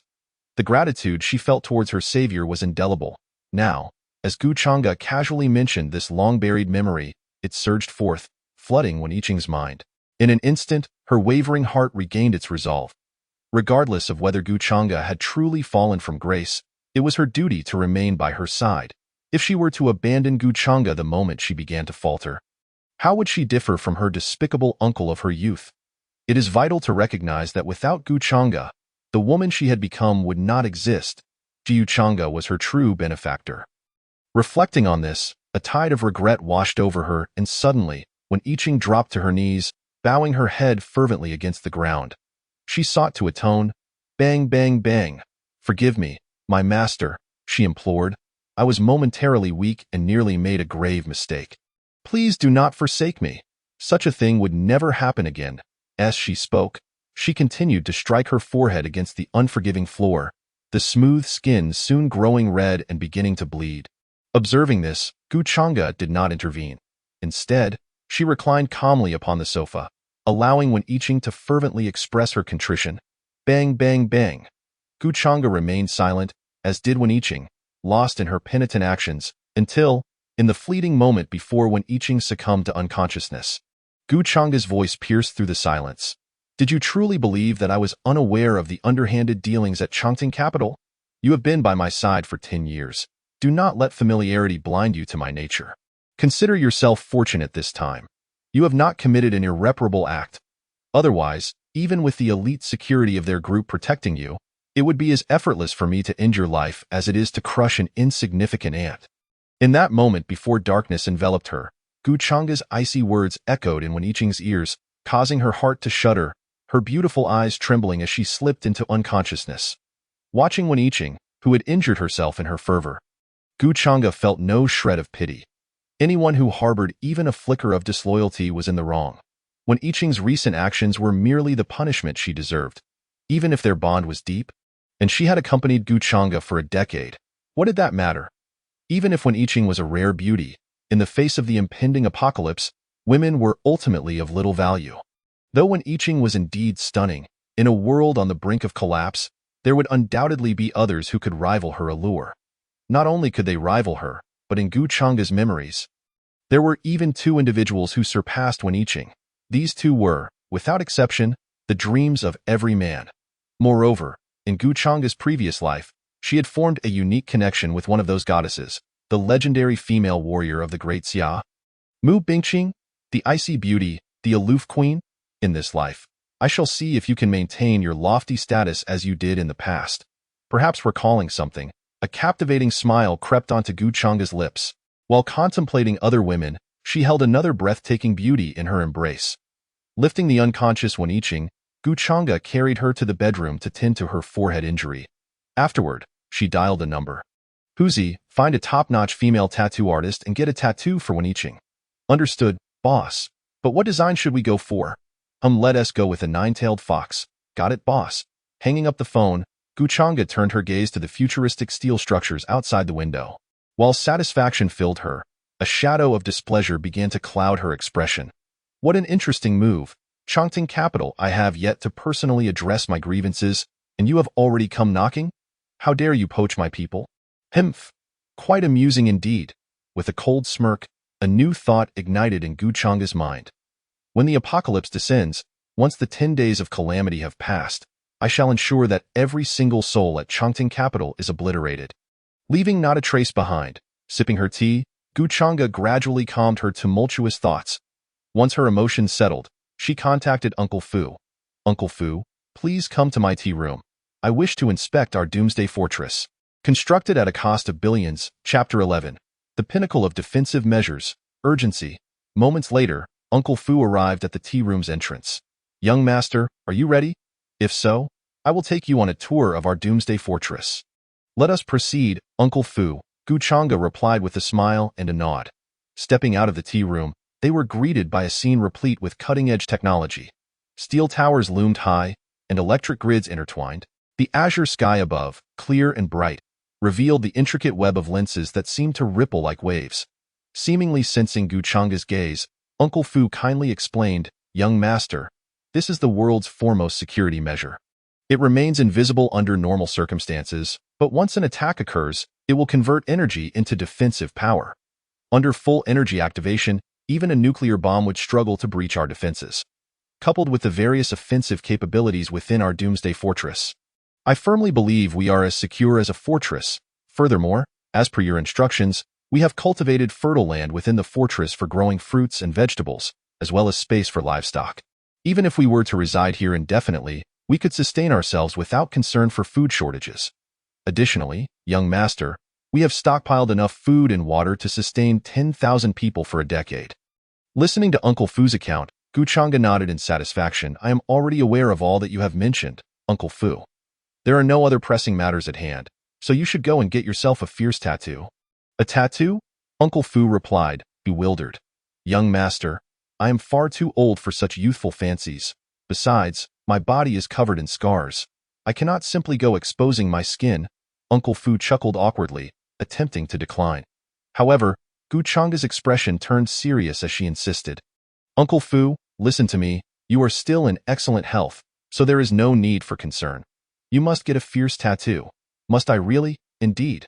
Seeing Guchanga's unwavering determination, Uncle Fu had no choice but to yield. After all, he had only one grandson, who had grown up before his eyes. Very well, I shall do as you wish with that. He bid farewell to Guchanga and prepared to leave for the tattoo parlor. Yet just a few steps in, Uncle Fu hesitated and returned to Guchanga's side. Looking at the returning Uncle Fu, Guchanga's eyes filled with curiosity. Uncle Fu, do you have something else to say? Not exactly. I merely wish to inquire once more. Is it true that the apocalypse you mentioned is truly imminent? This time, Guchanga did not respond with her usual confidence. Instead, she offered a slight smile and a single statement. Uncle Fu, no matter how I explain now, it would seem unsubstantiated. However, in 3 days, you will understand everything. Watching Guchanga's slender figure gradually recede, Uncle Fu's gaze deepened as he looked up at the familiar blue sky and white clouds. Appearing somewhat lost in thought, he murmured, Is the apocalypse truly upon us? If it arrives, will our great Xia not face untold suffering? Meanwhile, Guchanga had already arrived at the gym. With only 3 days remaining until the apocalypse would descend. Her tattoos would soon awaken. The time was short, yet through daily rigorous training, she could still make some improvement. Any progress, no matter how slight, was preferable to stagnation. The more sweat she shed now, the more chance she would have for survival when the 8 forbidden tattoos awakened. Just the thought sent a shiver down her spine. But what did it matter? If she did not fight, she would surely perish in due time. In a moment of audacity, one might ponder whether a bicycle could transform into a motorcycle. Hey, Gubushu! After completing an arduous set of 500 kilograms of iron plates, Guchanga suddenly cast a glance at the seemingly idle Gubushu, who lay languidly at his feet, while he toiled away in excruciating exertion. This dog reveled in leisure? This was simply unacceptable. With this thought in mind, Guchanga set down the iron plates and approached Gubushu directly. Boss? Gubushu had just opened his eyes when he noticed Guchanga before him. Initially, Gubushu had presumed that Guchanga intended to relocate him. However, our canine lord had never considered the grim realities of society. Suddenly, Guchanga extended his hand, seizing the scruff of Gubushu's neck and unceremoniously tossing him onto the treadmill, simultaneously activating it at its highest speed. Observing Gubushu's little legs flailing in a frantic sprint, Guchanga finally broke into a satisfied smile. Bushu, this is for your own good. The apocalypse is upon us. And in order to equip you with the strength to awaken a more formidable power, you must endure these last 3 days of grueling training with me. Gubushu raced relentlessly on the treadmill. Help! Someone save me. Why are there only 2 dogs in this vast gym? With a chuckle, Guchanga turned his thoughts to his doomsday fortress. Although the various measures and standards of the fortress had reached their zenith, it was still far from sufficient. The stronghold could only assert its dominance during the early to mid stages of the apocalypse, serving as a safe haven. However, relying solely on the current state of the fortress for a peaceful existence in the later stages of the apocalypse was utterly implausible. As the apocalypse progressed, many creatures and malevolent beings would rise to levels 5 and 6 or higher, even encountering king-tier entities. Under such circumstances, the present fortress would be no more than a flimsy structure, easily obliterated by any king-tier beast or creature. Should a king-tier beast reveal its true form, its colossal size could stretch for tens of thousands of meters, obscuring the sun and wielding a terrifying destructive power. Had it not been for the second transformation of the world during the latter stages of the apocalypse, which expanded the entire Blue Star's area exponentially, Guchanga would genuinely worry whether the original area could accommodate these king-tier beasts. Power? Ultimately, it all boiled down to power. As the duration of the apocalypse extended, external factors would become irrelevant. Only the advancement of one's own tattoos and strength would serve as the absolute trump card for survival in the apocalypse. With a deep breath, Gu Changa's gaze sharpened as he returned to the apparatus. Time waits for no one. It was time to commence training. Upon awakening, he was astonished to discover a plethora of 5-star reviews on his book. Without further ado, as a token of gratitude to his dear brothers, he pledged a minimum of 4 updates today. Chapter 12. The Apocalypse Descends, the Ice and Snow Calamity. Amidst the sweat and toil. 3 days had swiftly passed. Today marked October 1, 2023. On this day, the entire nation rejoiced, with celebrations resonating throughout the vast expanse of China, enveloping the populace in a sense of pride and ease. Little did they know, a terrifying calamity was imminent. In the outskirts of Jincheng City, a formidable steel fortress loomed over an expansive wasteland. Atop its towering control spire, a total of 112 individuals, alongside a dog, stood solemnly. Among them were Gu Changa, Fu Bo, Zhang Hu, Wen Yiqing, and 108 black-clad assassins. At this moment, their expressions were grave, for they were aware that the apocalypse was drawing near as foretold by their master. 3, 2, 1. Gu Changa intoned the countdown, glancing at the time displayed on his phone. As the clock struck noon, a radiant smile blossomed on his handsome visage. The apocalypse has arrived, behold, with Gu Changa's mellifluous voice echoing. A gentle breeze stirred, and the once clear skies, adorned with a brilliant sun, abruptly transformed. Thunderous roars reverberated through the air. The once crimson sun was extinguished in an instant, plunging the world into darkness, where one could not see their own hand before their face. The cacophony of deafening thunder rattled their very souls. A blood-red lightning bolt streaked across the heavens, piercing the clouds. What on earth is happening? Why has the sky turned dark? Is this a solar eclipse? I have no idea. This darkness resembles an eclipse, but it's autumn. Where do all these thunderous sounds come from, each more exaggerated than the last? I feel as if my ears might burst. Do you think that this could be a sign of the apocalypse? Damn it. Don't spout nonsense. As if in response to that remark, a blood moon slowly ascended, casting an eerie crimson glow that enveloped the world in a chilling hue. Staring at the inexplicable blood moon, the crowd's eyes widened in disbelief, unable to react in time. The once refreshing autumn air began to plummet in temperature. In the blink of an eye, the global temperature dropped below freezing, affecting even equatorial regions. Oh, what the hell? Why has it suddenly turned so cold? This drop in temperature is too rapid. How can it reach the lowest recorded temperature in our history at this time of year? The lowest temperature in history? In the early stages of the apocalypse, such a natural disaster could not be so simple. The temperature continued to plunge, and amidst the ominous red sky, objects began to fall. It was not snow, but hail. Hailstones the size of fists plummeted from the heavens, striking many unprepared individuals across the nation, leaving them bloodied and battered. It was only when the ground was blanketed in a thick layer of white snow, and the temperature dipped to a terrifying -100 degrees Celsius, that the temperature finally stabilized. However, the relentless hail and snow continued to cascade. In mere minutes, the order of the world descended into chaos. Under the onslaught of this unexpected extreme cold and hail, countless lives were lost. Outside, the icy storm wreaked havoc, and the bitter cold tormented the populace. Yet within the doomsday fortress, a sense of tranquility prevailed. Warm as spring, witnessing the unfolding scene, every person atop the tower wore expressions of shock.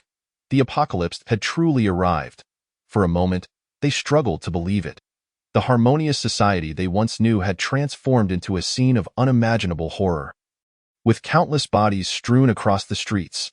Although they felt disbelief, the reality was manifest before their eyes, leaving no room for skepticism. Had they not sought refuge in the doomsday fortress with their master, but remained outside, they would surely face the grim fate of death. Gasping at this realization, all present involuntarily inhaled sharply, gazing at the tall, imposing figure ahead, their eyes filled with reverence. They had been foolish. Previously, they had questioned their master's sudden decision to liquidate assets, most of which were allocated to construct this fortress, branding it as folly. In retrospect, they were the true fools among them, when each experienced the most profound contrast in emotions. Previously, due to Gu Changa's unusual behavior, She had contemplated abandoning him to pursue her ambitions at Chongteng capital once he concluded his affairs. Now, such thoughts seemed utterly foolish. Chongteng capital? In the face of the apocalypse and such a calamity, could wealth and power hold any significance? They were utterly worthless. Given the current state of affairs, it would not be long before the world's food supply spoiled, leading to countless human casualties. At that juncture, money would be rendered as mere scraps of paper. In such times, food and water would be the true treasures. With this in mind, when I Ching recalled Gu Chang's recent orders to procure and stockpile food and water, the provisions he had accumulated could easily sustain tens of thousands for a decade. As for water, the essential source of life, he had acquired an abundant supply. Though she had just awakened and was unfamiliar with the fortress, she understood Gu Chang's character and intellect. This fortress could not merely serve defensive and offensive purposes. It surely contained self-sufficient systems. The energy sources were a given, but advanced machinery capable of naturally producing water must also be present. With these thoughts, a wave of relief washed over I Ching. She was fortunate to have recalled long-buried memories, allowing her to remain by Gu Chang's side. Otherwise, even if he had not dispatched anyone to sever ties, her time at Chongteng capital would have been tragically short-lived. When I Ching unconsciously glanced back at the 108 black-clad assassins, all equally astonished. Had she chosen to depart, among this 100-strong contingent, there were undoubtedly those who would have sought her life. These black-clad youths could match a regular army of 10,000 in combat prowess without breaking a sweat. Chapter 13. The Blood Moon Flashes. The awakening begins. Following the boss is undoubtedly the right choice. If I ever waver in my resolve again, I won't wait for the boss to send someone to deal with me. I'll take my own life without hesitation. As she gazed at the distant scene of devastation, the handsome man before her, calm and composed, seemed to have everything under control, which fortified I Ching's heart.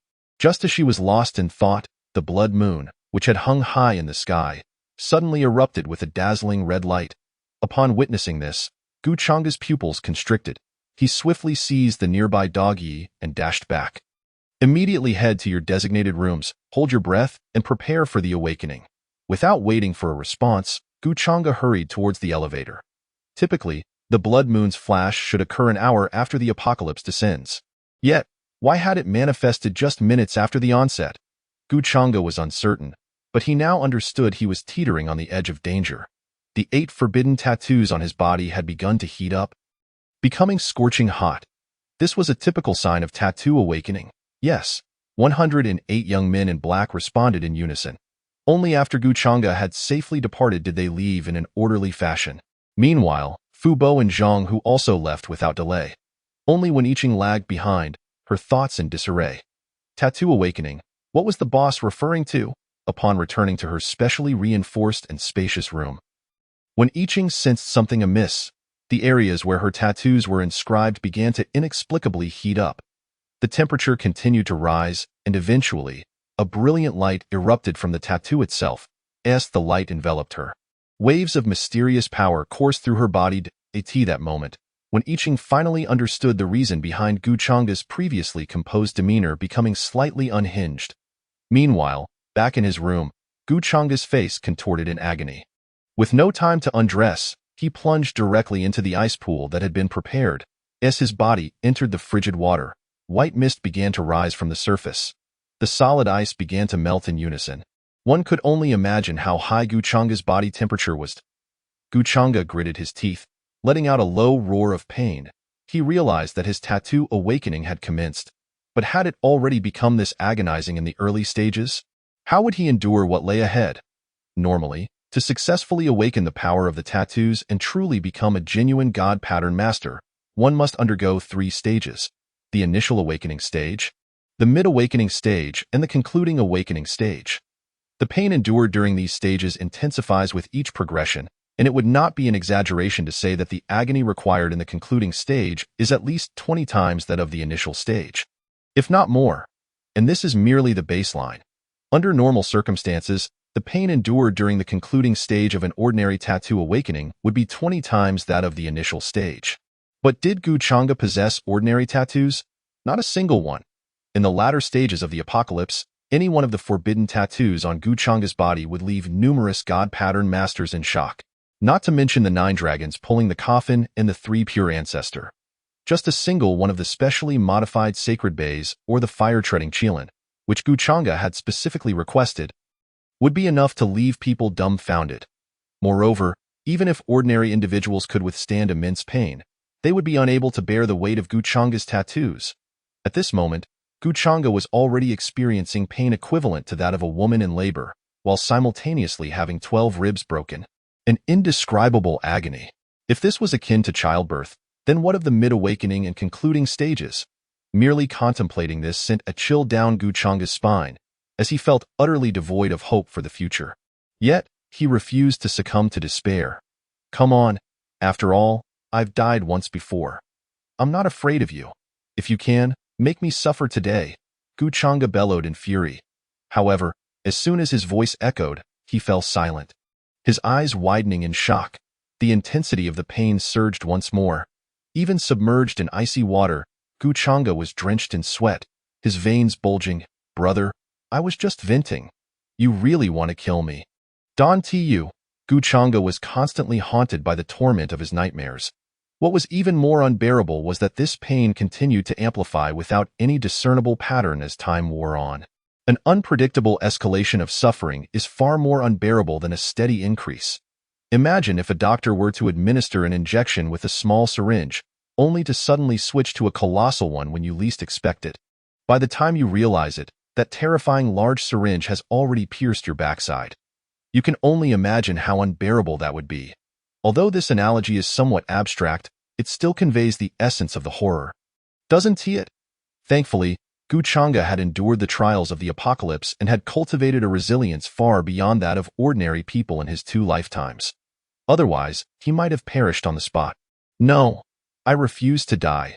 I want to traverse the apocalypse, seek vengeance, and dominate the world. I must not perish here. As Guchanga bore the immense agony, he continuously reinforced his will through psychological self-suggestion. To be fair, dear readers, if you ever find yourselves in an interview or exam, and before stepping onto the stage, you constantly affirm to yourselves that you can succeed, that you are formidable, it will greatly aid your performance, at least alleviating some of your anxiety. There is scientific basis in psychology for this.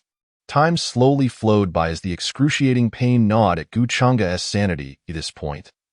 He had successfully endured the initial awakening stage. Next was the mid-awakening stage. As he entered the mid-awakening stage, Guchanga could no longer suppress his cries of anguish. The pain was unbearable. This suffering was beyond description. It felt as if all the meridians in his body were being torn apart and reassembled, only to be torn apart again, in an endless cycle, each time coming closer to his sensory nerves. As he transitioned into the mid-awakening stage, beads of blood began to seep from his fair skin. This was a manifestation of the tremendous feedback his body was enduring. Guchanga had already verified his physical capabilities. Although he hadn't brought back much from his previous life, he had retained a small portion. Now, with a mere flick of one arm, he could exert a force of over 1,000 pounds. In terms of strength, he was the combined might of several ordinary men. Yet, even with such a formidable physique, he could not withstand the agonies he was now experiencing, but he had no other choice. He could only endure with his life on the line. It was a matter of takeoff or crash landing, all hinging on this moment. The 3rd update has arrived. Xiao Jiang is off to grab a bite. Feeling quite hungry, brothers, there will be another update later. As promised, 4 updates it is, Chapter 14. The God of Slaughter, by Qi Fubo missing. As Guchanga languished in excruciating pain, at the same time, within the numerous specialized rooms, the 108 black-clad assassins were also enduring suffering as they underwent their awakening. However, the pain they experienced was incomparable to that of Guchanga. The two were not even in the same league. Guchanga bore the weight of 8 forbidden tattoos, each one more terrifying than the last. To fully awaken all 8 forbidden tattoos simultaneously required a level of suffering that words could scarcely describe. It would not be an exaggeration to say that there was no one in the world capable of enduring it alone. At this moment, the 108 young men in black had reached the concluding stage of their awakening. The horrific agony twisted their features, their muscles trembling. Fine veins of blood began to surface on their skin. This was already the concluding stage of awakening. Even though they were each extraordinary individuals, Such a state was still to be expected. As for Fu Bo, who had trained them, how was he faring in this moment? His expression was solemn, devoid of the slightest warmth he had shown Gu Chang'e. His aged face was suffused with a terrifying aura of slaughter. At this moment, Fu Bo had also entered the most agonizing concluding stage of awakening. Yet even so, despite his body drenched in cold sweat and his features contorted in pain, he did not utter a single sound, even in the absence of anyone around him. "Grant me awakening!" Accompanied by Fu Bo's thunderous howl, a total of 112 individuals, including Gu Chang'e, emerged as the first to complete their tattoo awakening. At this moment, Fu Bo stood bare-chested, his withered yet undeniably robust physique revealing the likeness of a legendary figure, General Gong Sun Chi, the god of slaughter. Bai Qi, following this, Fu Bo, with his eyes tightly shut, began to murmur softly to himself. In the land of Yin and Huang, there were many heroes, unafraid to face 100 foes. Those without fear shall have their grievances avenged. Behold, the blood of the sons of Huaxia, the blood of man, born of valor, fills the heart with iron resolve. A man shall act with ferocity. Compassion and righteousness cannot coexist. A man must kill. Killing must show no mercy. Eternal glory lies in the act of slaying. To kill one is a crime. To slay thousands is to be heroic. The slaughter reached 9 million. He is indeed the mightiest among the mighty. General Bai Qi, today the descendants of Xianyuan and Huaxia beseech you to awaken and safeguard our vast mountains and rivers once more, our verdant waters enduring for eternity. I wonder, is it possible? As the final 2 words of Uncle Fu resonated powerfully throughout the surroundings, a sudden transformation befell his withered form. Once hunchbacked from the ravages of time and accumulated ailments, he stood tall again. His mane of white hair began to darken, returning to a lustrous black. His spirit, too, was revitalized, glowing with vigor.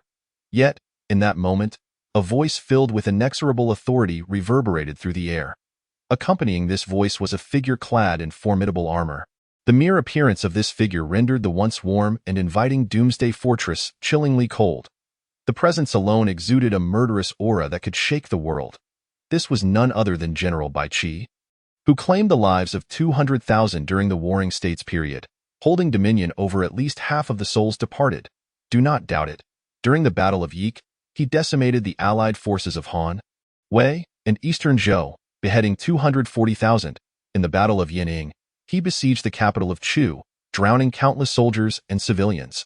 The Battle of Huayang saw him vanquish the coalition of Wei and Zhao, seizing vast territories of Wei and claiming the heads of 130,000 coalition soldiers, while drowning 20,000 Zhao troops. In the Battle of Xingqing, he occupied 9 cities, beheading 50,000 Han soldiers.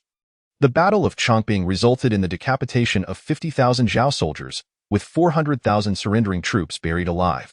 Just these 5 battles accounted for over 1 million enemy lives extinguished by General Bai Qi. Such feats are truly deserving of the title God of Slaughter. Astonishingly, this monumental figure could indeed be summoned by a contemporary elder. This is, quite frankly, beyond comprehension, as the figure of the God of Slaughter materialized. It fixed its gaze upon Uncle Fu. A spark of enlightenment flickered in its eyes, and Uncle Fu's mind was flooded with a wealth of information. Upon absorbing this knowledge, Uncle Fu, revitalized with newfound life, appeared to be grappling with an important decision. His face was etched with hesitation. After a prolonged silence, a look of anguish crossed his features. Then, unexpectedly, the elder who had endured unimaginable pain without a sound now had tears welling in his aged eyes. Thud, thud, thud. After earnestly bowing 3 times towards Gu Chang'e, Uncle Fu resolutely nodded at the ethereal figure of Bai Qi. Witnessing the elderly man's affirmation, Bai Qi's apparition expressed satisfaction and turned back with a gesture. Soon after, Bai Qi seemed to sense something, raising his hand to lightly tap the void. Buzz! The space rippled, the beam of crimson light shot forth towards Gu Chang'e. Yet, swiftly, a profound surprise flickered in Bai Qi's eyes. But soon, as if recalling something, Bai Qi's demeanor returned to serenity, and with a wave of his hand, Uncle Fu vanished from his previous location. Following Uncle Fu's disappearance, the awakening of Wen Yiqing was nearing its climax. Pain, exquisite pain. The already fragile Wen Yiqing found the agony she endured suddenly magnified manifold. Despair filled her heart as she felt herself on the brink of collapse. Just then, a blood-red beam pierced through the void, merging into her body. The moment the crimson light entered her, when Iching felt the oppressive weight of her suffering alleviated by 100-fold. Though it did not vanish entirely, it was a significant improvement from her previous state as she approached the conclusion of her awakening. At least now, she regained the courage and hope to survive. With this thought, when Iching hastily gathered her focus, embracing the pain, and began to sense the terrifying power that accompanied her tattoo's awakening. In Zhang Hu's chamber, a roar erupted. The once towering and muscular Zhang Hu had undergone a dramatic transformation. His body was entwined with demonic runes, and a prominent character for king appeared on his forehead. His eyes radiated absolute madness. At this moment, Zhang Hu was on the verge of losing control likewise. A blood-red beam surged into Zhang Hu's soon-to-be maddened form, as well as into the bodies of all 108 black-clad assassins. Instantly, the conditions of all individuals stabilized. Oh, and by the way, all individuals refers to everyone except Gu Chang'e. At this moment, Gu Chang'e continued to endure endless pain, resembling a fragile boat tossed in a tempest, perilously close to capsizing. The promised fourth update for my brothers is here, along with some good news. Xiao Zhang's outline is nearing completion. This book will be thrilling, without a doubt, and not merely brainless excitement, so you can read with confidence. Additionally, Uncle Fu has vanished. Do not forget him in the upcoming chapters. He will undoubtedly reappear. From this point forward, while this book will deliver excitement, it will also plant seeds for future developments. So, dear readers, keep your eyes peeled. Chapter 15. Will Gu Chang'e fall? Will 2 forbidden tattoos bring destruction to Huaxia? Pain. The pain rendered Gu Chang'e's nerves numb. At this moment, he was drenched in blood, with not a single intact patch of skin visible. All that could be seen was the flowing blood. Gu Chang'e's flesh had been completely torn apart by the power of the 8 forbidden tattoos. The unfolding events had exceeded his expectations. He initially believed he would perish only at the conclusion of the awakening phase. Yet, what was the reality? The imagination was lush, but the reality was stark.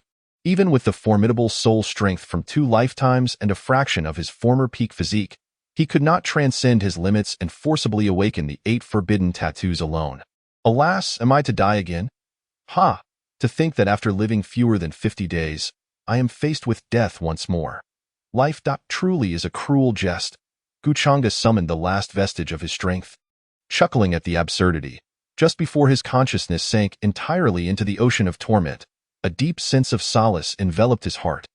This brief second chance at life, however, was not entirely without merit. At the very least, the 108 comrades who perished for him in his previous life would not have to contend with him as the greatest obstacle to their survival in this apocalypse. Under his guidance, they would possess infinite possibilities in this life. Not only these 108 assassins, but also Zhang Hu, Wen Yiqing, and even Uncle Fu, whose destinies had been irrevocably altered by Gu Chang'e's emergence. Huzi, Yiqing, I owe both of you my lives from the past. Consider this my repayment. Do not bring shame upon me. Stand atop the world and survive till the end. With these thoughts, Gu Chang'e's vision darkened, and he succumbed to unconsciousness. The awakening of the tattoos heralded the dissolution of consciousness, which signified death. The unleashed power of the tattoos would annihilate both the host and their body, merging into the cosmos. And so it was, as Gu Chang'e slipped into unconsciousness. The 8 forbidden tattoos on his body clamored to manifest in their fleeting final moments. Boom! In an instant, the blood moon was shrouded by an endless mist. The drifting snowflakes bizarrely froze mid-air, just as world leaders were engulfed in fear and confusion. An anomaly transpired, a sinister, chilling aura swept across the land. A grotesque monk appeared in mid-air, a dark halo of 10 wheels radiating behind him. This was none other than the tortured Tang Song, one of the 8 forbidden tattoos. The apparition of the tortured Tang Song materialized, unleashing a harrowing aura that reverberated throughout the globe. All surviving citizens, far and wide, trembled in fear, their spines chilled. They initially believed a hidden powerhouse had emerged to save them, only to be confronted with this grotesque entity. The mere emanation of his disastrous aura surpassed even the ominous blood moon looming overhead. While the blood moon was indeed eerie, it at least remained inactive. In stark contrast, the tortured Tang Seng's apparition actively influenced the world. How could they withstand the calamities of nature, only to be met with such a frightening man-made disaster? Just as despair began to take root in their hearts, a domineering and masculine aura erupted, cutting through the oppressive disaster. In an instant, the disaster's influence was dispelled. The crowd looked up, and there stood an imposing figure. With fierce eyes and a long beard, wielding a massive crescent blade, every motion exuded an indescribable majesty. This was none other than Lord Guan. Our Lord Guan from Huaxia has come to rescue us from peril. Lord Guan, please, strike down this ominous being. Prevent him from causing chaos in the future. Gazing at the dignified and imposing figure in the sky, the people of Huaxia were overwhelmed with excitement, many unable to contain their shouts. Did they perceive hope? No, no, no. It is very likely that they were mistaken. This should normally signify despair. As the crowd gazed eagerly, the magnificent figure moved. Grasping the crescent blade, he swung it with a might that filled his entire being with martial intent. With a single stroke, he stirred the heavens and the earth. The crescent blade glimmered brilliantly in Guan Yu's hands. Cleaving through the air, a radiant golden blade of light erupted from the blade, instantly swelling to a scale of hundreds of thousands of feet.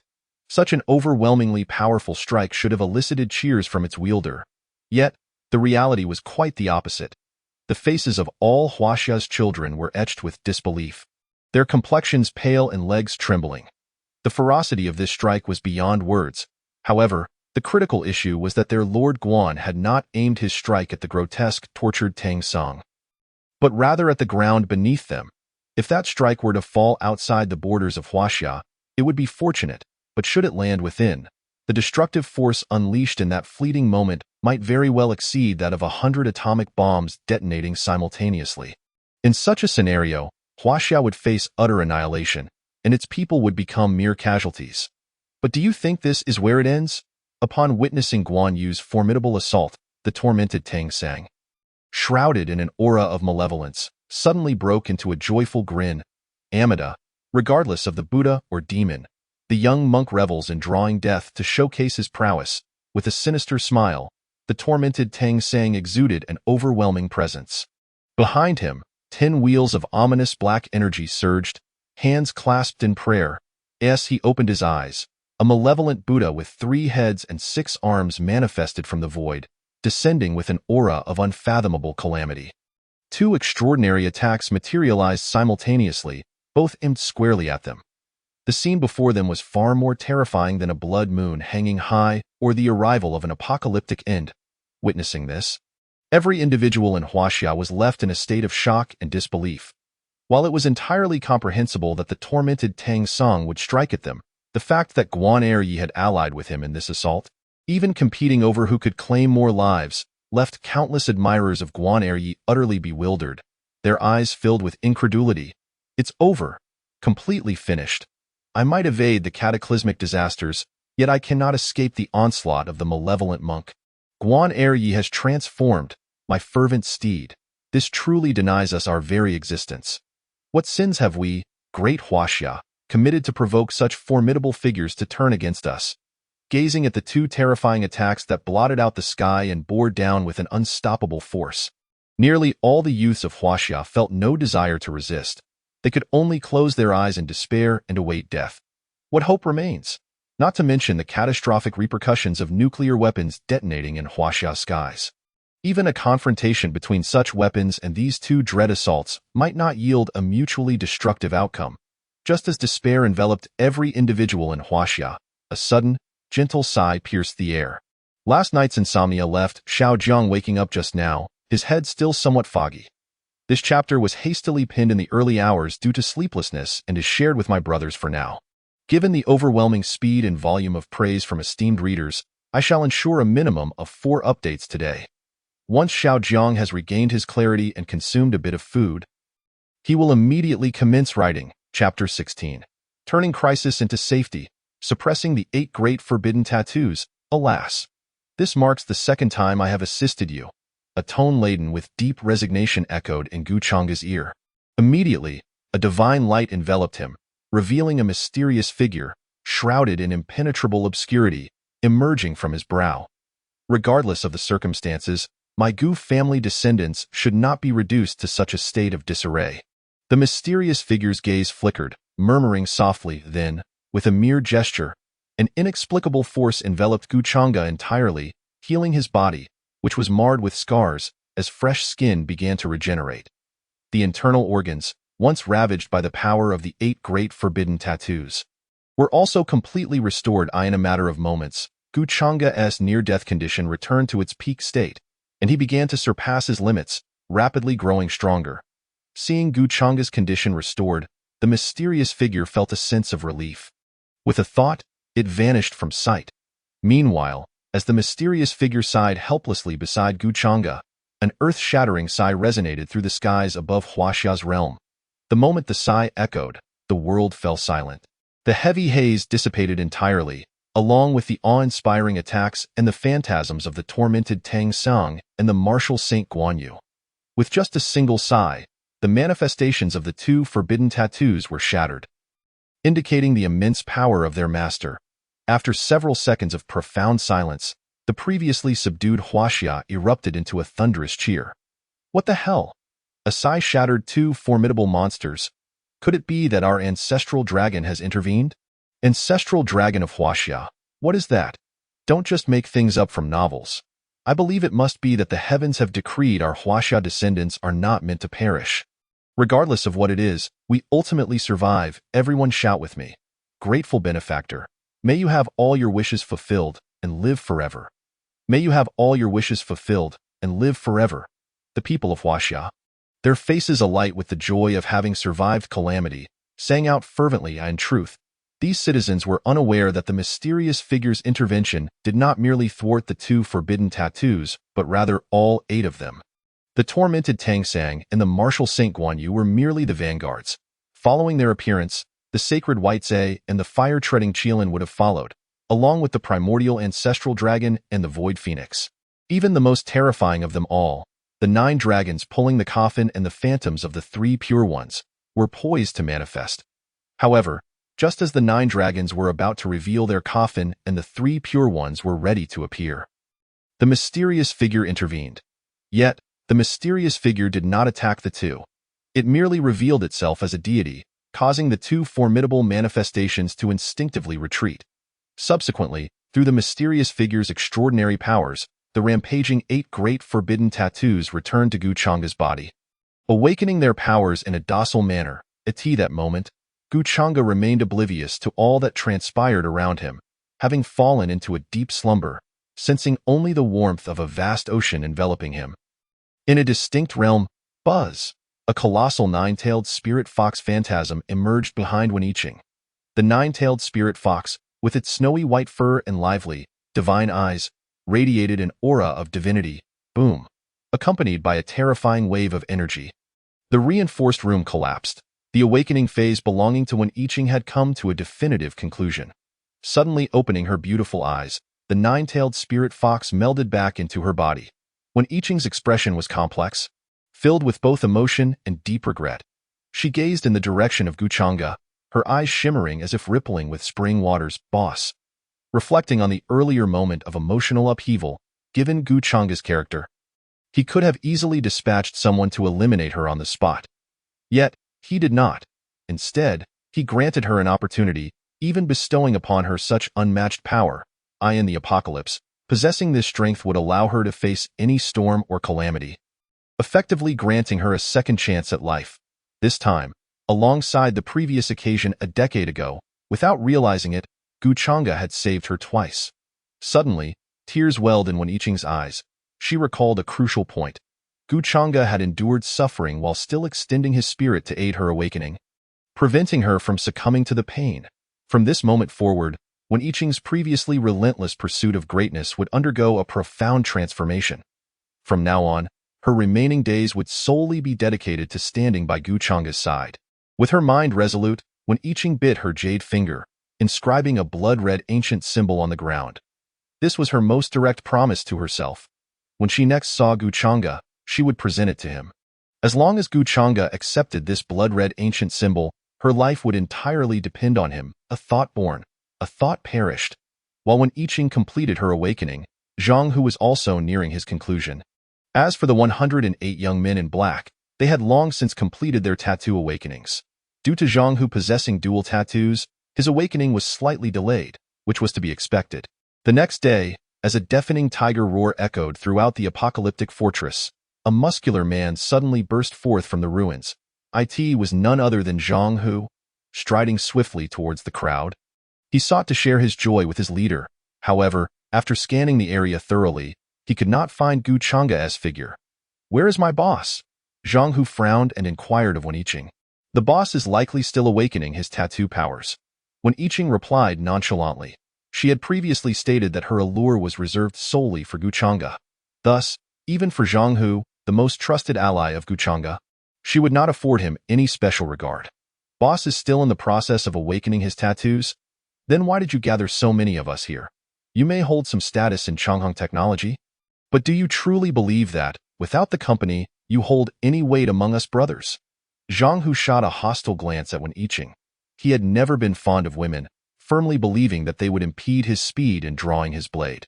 Therefore, he often harbored animosity towards this beautiful woman, who shared a deep bond with his leader. Hearing Zhang Hu's unfriendly tone, Wen Yiqing remained unperturbed, maintaining her demeanor as an ice-cold beauty. However, she expressed mild surprise, saying, "You, too, have awakened your tattoo powers. Shouldn't you be concerned for your leader's safety? You must realize that with so many tattoos, the pain he endures is far beyond what we can imagine, and you are unaware that, in this situation, he still bore the pain to help us through our trials." Upon hearing this, the 108 young men in black, who had maintained stoic expressions, suddenly widened their eyes in surprise. They finally began to show signs of emotional response. Unconsciously, due to Wen Yiqing's words, the unwavering loyalty they held for Gu Chang'e deepened into an indescribable sentiment within their hearts. However, allow me to offer a gentle reminder.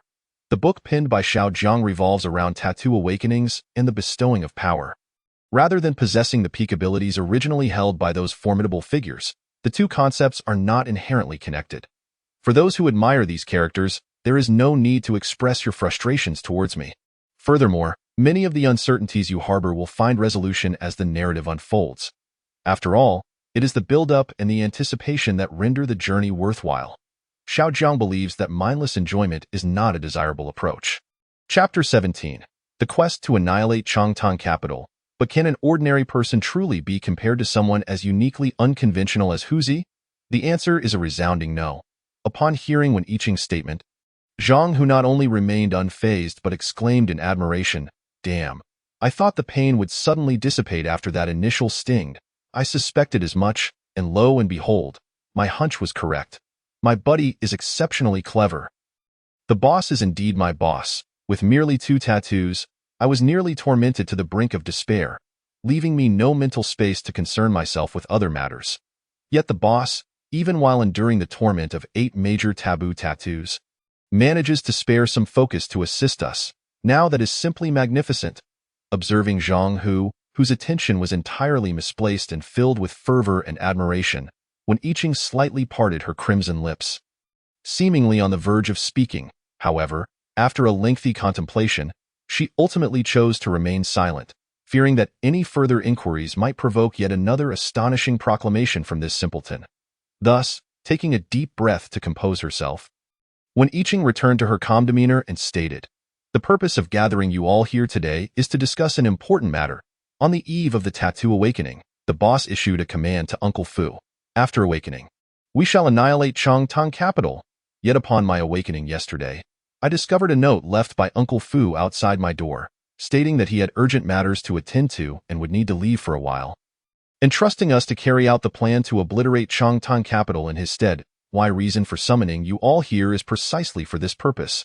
Sensing that Zhang Hu might doubt her words and retaliate, Wen Yiqing promptly produced an envelope bearing Uncle Fu's distinct handwriting. Gazing at the envelope in Wen Yiqing's hand, Zhang Hu furrowed his brow, as if recalling something. "I think I might also have that envelope." Uncle Fu is always meticulous in his dealings, ensuring success in every endeavor. It is not at all surprising that he would send the same letter to both of us. Perhaps among your many brothers, someone else has also received the envelope. Since you have it as well, why not take it out and verify the truth for yourself? Wen Yiqing calmly suggested. "I didn't pay attention." I was too excited upon awakening and inadvertently shattered it due to my overwhelming aura.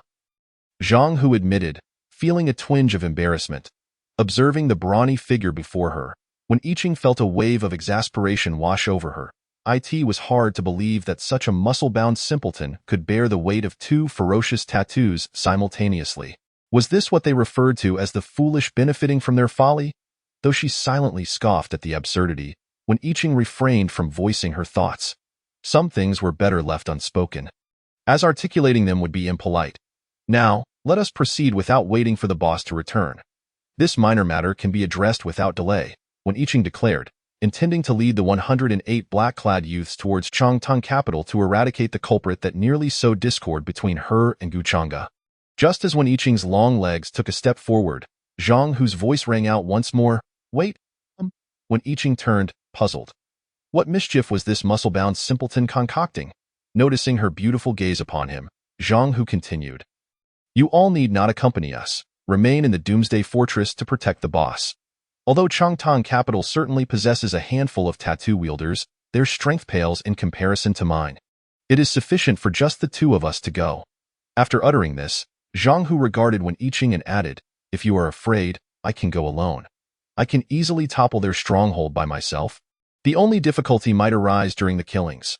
"All right, Hu Gu." The 108 black-clad youths nodded in submission, in Guchanga's absence.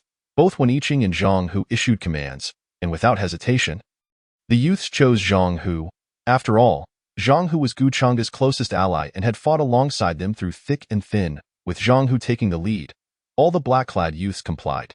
When I Ching furrowed her brows, instinctively wanting to persuade Zhang Hu to at least take some black-clad assassins along for safety. However, by the time she regained her senses, she found Zhang Hu striding confidently towards the entrance alone. The 108 black-clad youths stared intently at Zhang Hu's departing figure, collectively shouting, "Hu Gu, take care." At their call, Zhang Hu's robust frame exuded an air of defiance, and he waved his hand dismissively before vanishing from their sight. Watching Zhang Hu, who was determined to face hundreds alone, when I Ching gritted her teeth in frustration. As a world-renowned conglomerate, how could Changtang capital lack the capability to summon tattoo wielders? The risks of confronting Changtang capital were undeniably high. This urgency was precisely why when I Ching had summoned all 109 individuals, including Zhang Hu, to devise a plan together. Yet, Zhang Hu not only disregarded her concerns but was resolute in venturing forth alone. This simple-minded, muscle-bound fool, though angered, when I Ching found herself powerless to change his mind, given Zhang Hu's deep bond with Guchanga. Even though she was aware of the dangers, she felt compelled to accompany Zhang Hu. Having followed Guchanga since childhood, Zhang Hu's relationship with him was both subordinate and fraternal, surpassing her own by over a decade. It was trivial if a command remained unfulfilled for a time. But if Zhang Hu were to fall, that would be a grave matter.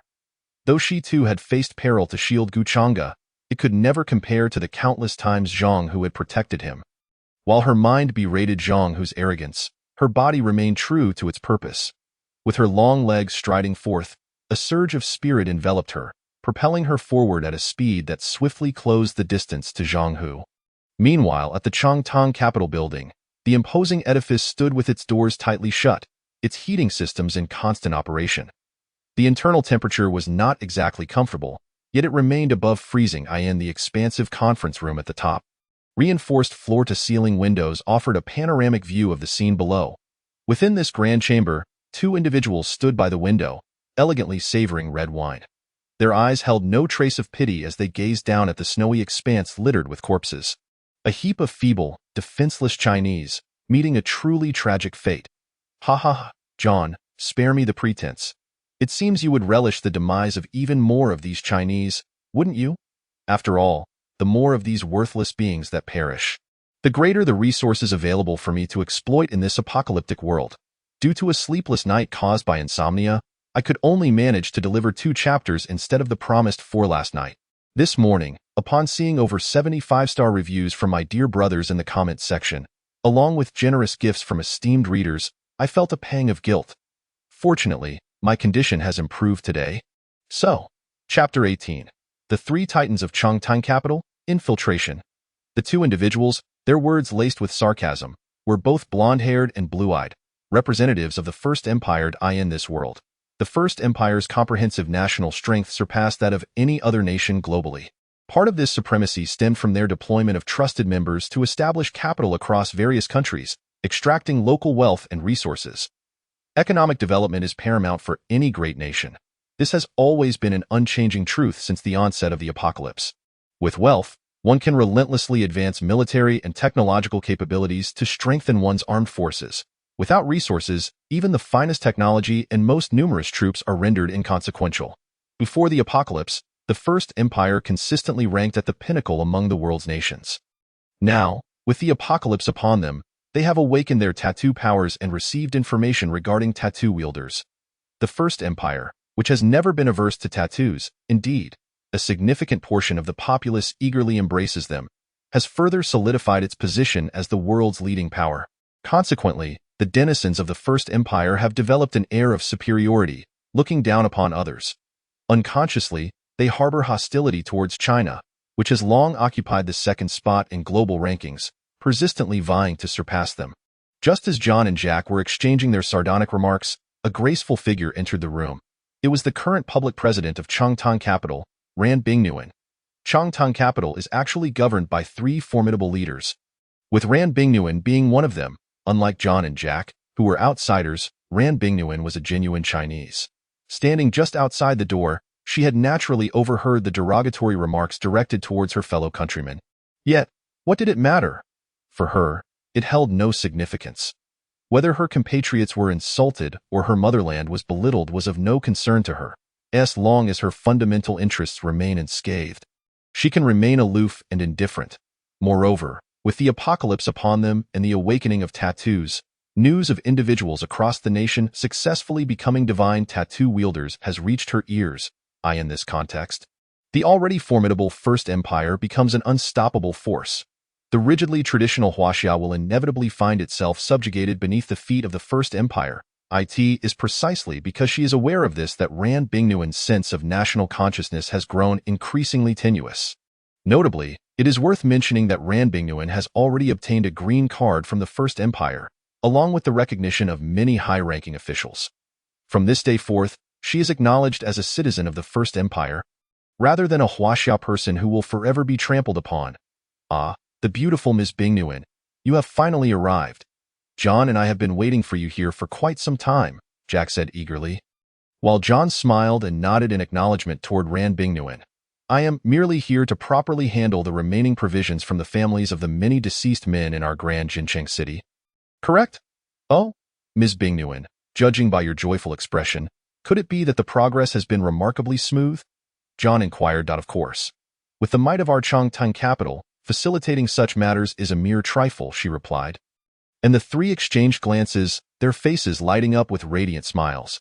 While their words were sweet, the harsh reality remains that not all those who perish due to natural disasters experienced complete family annihilation. Many elderly, weak, women, and children have managed to survive against the odds. What Ran Bingnuan is currently orchestrating is the seizure of the food held by these vulnerable groups to serve as backup reserves for Chongtong capital. This will attract more divine tattoo wielders from across the land, thereby expanding the strength of Chongtong capital. Subsequently, they will continue their plundering and expansion, establishing a virtuous cycle. Ha ha ha. Our Chongtong capital will undoubtedly shine with the unique brilliance in this apocalyptic world. The trio laughed heartily. Meanwhile, two figures approached with great speed, reaching the heavily fortified entrance of Chongtong capital in a remarkably short time. Inside the main entrance of Chongtong capital, four men sat haphazardly, engaged in light-hearted conversation. They are the three major titans of Chongtong capital, dispatched to guard the gates as divine tattoo wielders. I can't believe those capitalists would make us, noble divine tattoo wielders, take on the mundane task of guarding the door, one remarked. I agree, it seems quite excessive. Such trivial work should be left to ordinary individuals, another chimed in. Ha ha ha, you both have a point. Given our esteemed status as divine tattoo wielders, we ought to engage in tasks befitting our rank, like those divine tattoo wielders collecting provisions, said a third. Speaking of collecting provisions, I was part of that effort just yesterday. Let me tell you, when we forcibly collected supplies, those families who had lost their husbands could hardly resist. Even families that were intact could not fight back, and if we spotted a desirable young woman or their daughter, we could boldly indulge ourselves right then and there. You cannot fathom the thrill of witnessing their helplessness and humiliation while we acted out those depraved deeds. It was simply exhilarating. Wow, is that how it works? I have learned something new. I must try it for myself tomorrow. Don't be too eager. Tomorrow is your turn to execute the collection. You'll soon discover the delights it holds, one of them replied with a smirk. These 4 divine tattoo wielders were nothing more than ruffians and bullies before the apocalypse, extorting their parents at home and flaunting their bravado outside, truly the scum of the earth. But now, with the apocalypse and the awakening of tattoos, they have transformed into esteemed divine tattoo wielders, earning the respect of powerful figures they once could only dream of. They can even audaciously engage in the wicked acts they previously dared not contemplate. The sensation is indescribably delightful. As the 4 reveled in their shared experiences, a sudden, ominous sound erupted from outside the door. Bang! Whoa! I didn't expect this door to be so sturdy, Zhang Hu exclaimed, surprised at the titanium alloy door that had deformed but not immediately given way to his punch. Break it down! With a fierce shout, Zhang Hu summoned his strength and struck the iron door once more. Bang! This time, the already warped door could withstand no more and was sent flying. Who dares to cause trouble at our Changtang capital? Are you not aware that we have over 100 divine tattoo wielders among us? Seeing the titanium alloy door unexpectedly smashed aside, the man who had earlier shared his depraved experiences rose in anger. Realizing that the intruder must also be a divine tattoo wielder, and likely no weaker than himself. Though he wasn't particularly afraid, he had no intention of engaging in a futile struggle. Even though we are but 4. We have a formidable team backing us, he thought. Perhaps you possess great strength and might defeat us, but if you offend us, you will surely meet your end. It would be wise to apologize now and withdraw. We can let bygones be bygones and allow your complete departure. This man was quick-witted, a true beast. But would Zhang Hu heed such reasoning? You speak of power? You soft-shell turtle. 100 of you couldn't match even one of our family's strength. Shut your mouth, you fool. It's time for you to leave. Zhang Hu cursed, transforming into a blur as he charged toward the entrance. Seeing this, the green-haired man was taken aback, barely registering the motion before Zhang Hu's powerful hand seized his throat. Without a moment's hesitation, Zhang Hu applied pressure, twisting, and the divine tattoo wielder fell lifeless before he could even react. Enemy attack. Upon witnessing the death of their companion, the remaining 3 instinctively attempted to summon their tattoo powers to resist and alert others. Yet, before they could manifest their powers, they had lost all capacity to fight back. Their eyes glazed over as they all bizarrely bit their tongues, dying with expressions of utter exhilaration still etched upon their faces. What? Zhang Hu raised an eyebrow in surprise. Has that woman arrived too? Turning back, he saw Wen Yiqing, her slender figure radiating a soft, luminous glow as she gracefully entered. It was evident that the strange suicides of the 3 men had been orchestrated by her. Indeed, she is a vixen. As Zhang Hu reflected on the peculiar sight of the 3 men lying lifeless, he recalled moments when his boss and Wen Yiqing would occasionally discuss the mysteries of the human body, prompting him to mutter, "Damn it, even though women do not interest me in the slightest, and I believe they only hinder my speed in drawing my blade, I still find myself stuck guarding the door while my boss indulges himself. Women are truly cursed. They wish to disrupt my swiftness and put my life at risk. If I perish, it endangers my boss, and that is something I will never tolerate." Convinced of the righteousness of his thoughts, Zhang Hu strode into the Changtang Capitol building, unwilling to wait for Wen Yiqing. The moment she saw the disdainful expression on Zhang Hu's face as he walked away, Wen Yiqing's pretty nose nearly crinkled in irritation. What does that disdainful expression mean? Does he truly believe I am trying to entice other men aside from my boss? No, I must confront him directly. I still wish to redeem myself. I do not want my boss to think ill of me. With these thoughts in mind, Wen Yiqing hastened her pace to catch up. Meanwhile, far away in the outskirts of Jincheng, within the Doomsday Fortress, Guchanga was lost in the warm ocean of dreams. Just as he basked in this tranquility, a nebulous voice echoed within his mind. "Wake up, you little rascal. It's time to come to." As the ethereal sound resonated, Guchanga shuddered, and his consciousness began to awaken instantaneously. In the external realm, Guchanga, suspended in midair, immediately assumed a cross-legged position, his expression solemn and dignified. The 8 forbidden tattoos returned to their rightful places. With closed eyes, Guchanga uttered a low exclamation. And suddenly, his body, adorned with the forbidden tattoos, erupted in a resplendent radiance. In the blink of an eye, Guchanga had vanished from the room and ascended to the heights of the Doomsday Fortress. Hey, boss. Is the boss about to break through? It should be a breakthrough, but the boss is still floating in midair, yet his eyes remain closed. He must still be in the final stages of preparation. Let us hasten to protect the boss. All right. Anyone who dares to approach shall be slain, regardless of who they are. Slain, regardless of who they are. The 108 black-clad assassins, originally guarding outside Guchanga's chamber, suddenly roared in unison. All at once, they activated the powers of their tattoos and rushed towards Guchanga with all their might. Meanwhile, Guchanga, floating high above the Doomsday Fortress, radiated brilliance, shining like a constellation. Under the watchful gaze of the 108 black-clad assassins, phantoms began to emerge from behind Guchanga's head. The first to appear were the familiar figures of the suffering monk and the martial sage. Guanyu.as These two phantoms manifested, their imposing presence surged, exuding a palpable aura of oppression. However, this had little effect on the 108 assassins below. Logically speaking, the tattoos they bore were not significantly inferior to Guchanga's 2 principal forbidden tattoos. The 2 relatively weaker forbidden tattoos on Guchanga merely possessed a bit more intricate craftsmanship. Yet, almost instantaneously, the black-clad assassins' expressions froze. As the phantoms of the suffering monk and the martial sage merged into Guchanga's body. The next 2 forbidden tattoos emerged, the sacred Whitezay and the fire-treading Qilin. The sacred Whitezay appeared, enveloped in divine radiance, exuding an aura of purity and ethereality. Meanwhile, the fire-treading Qilin emanated a dense aura of destruction, its flames filling the void, causing the temperature of the entire space to escalate sharply. The oppressive force of these 2 forbidden tattoos far exceeded that of the previous 2, overwhelming all 108 assassins present in an instant. The immense pressure bore down upon their shoulders, causing cold sweat to pour from them. This force sought to compel them to kneel in submission. If they knelt, the pressure would undoubtedly dissipate. However, for these 108 assassins, who adhered rigidly to their loyalty to Guchanga alone, such a notion was utterly preposterous.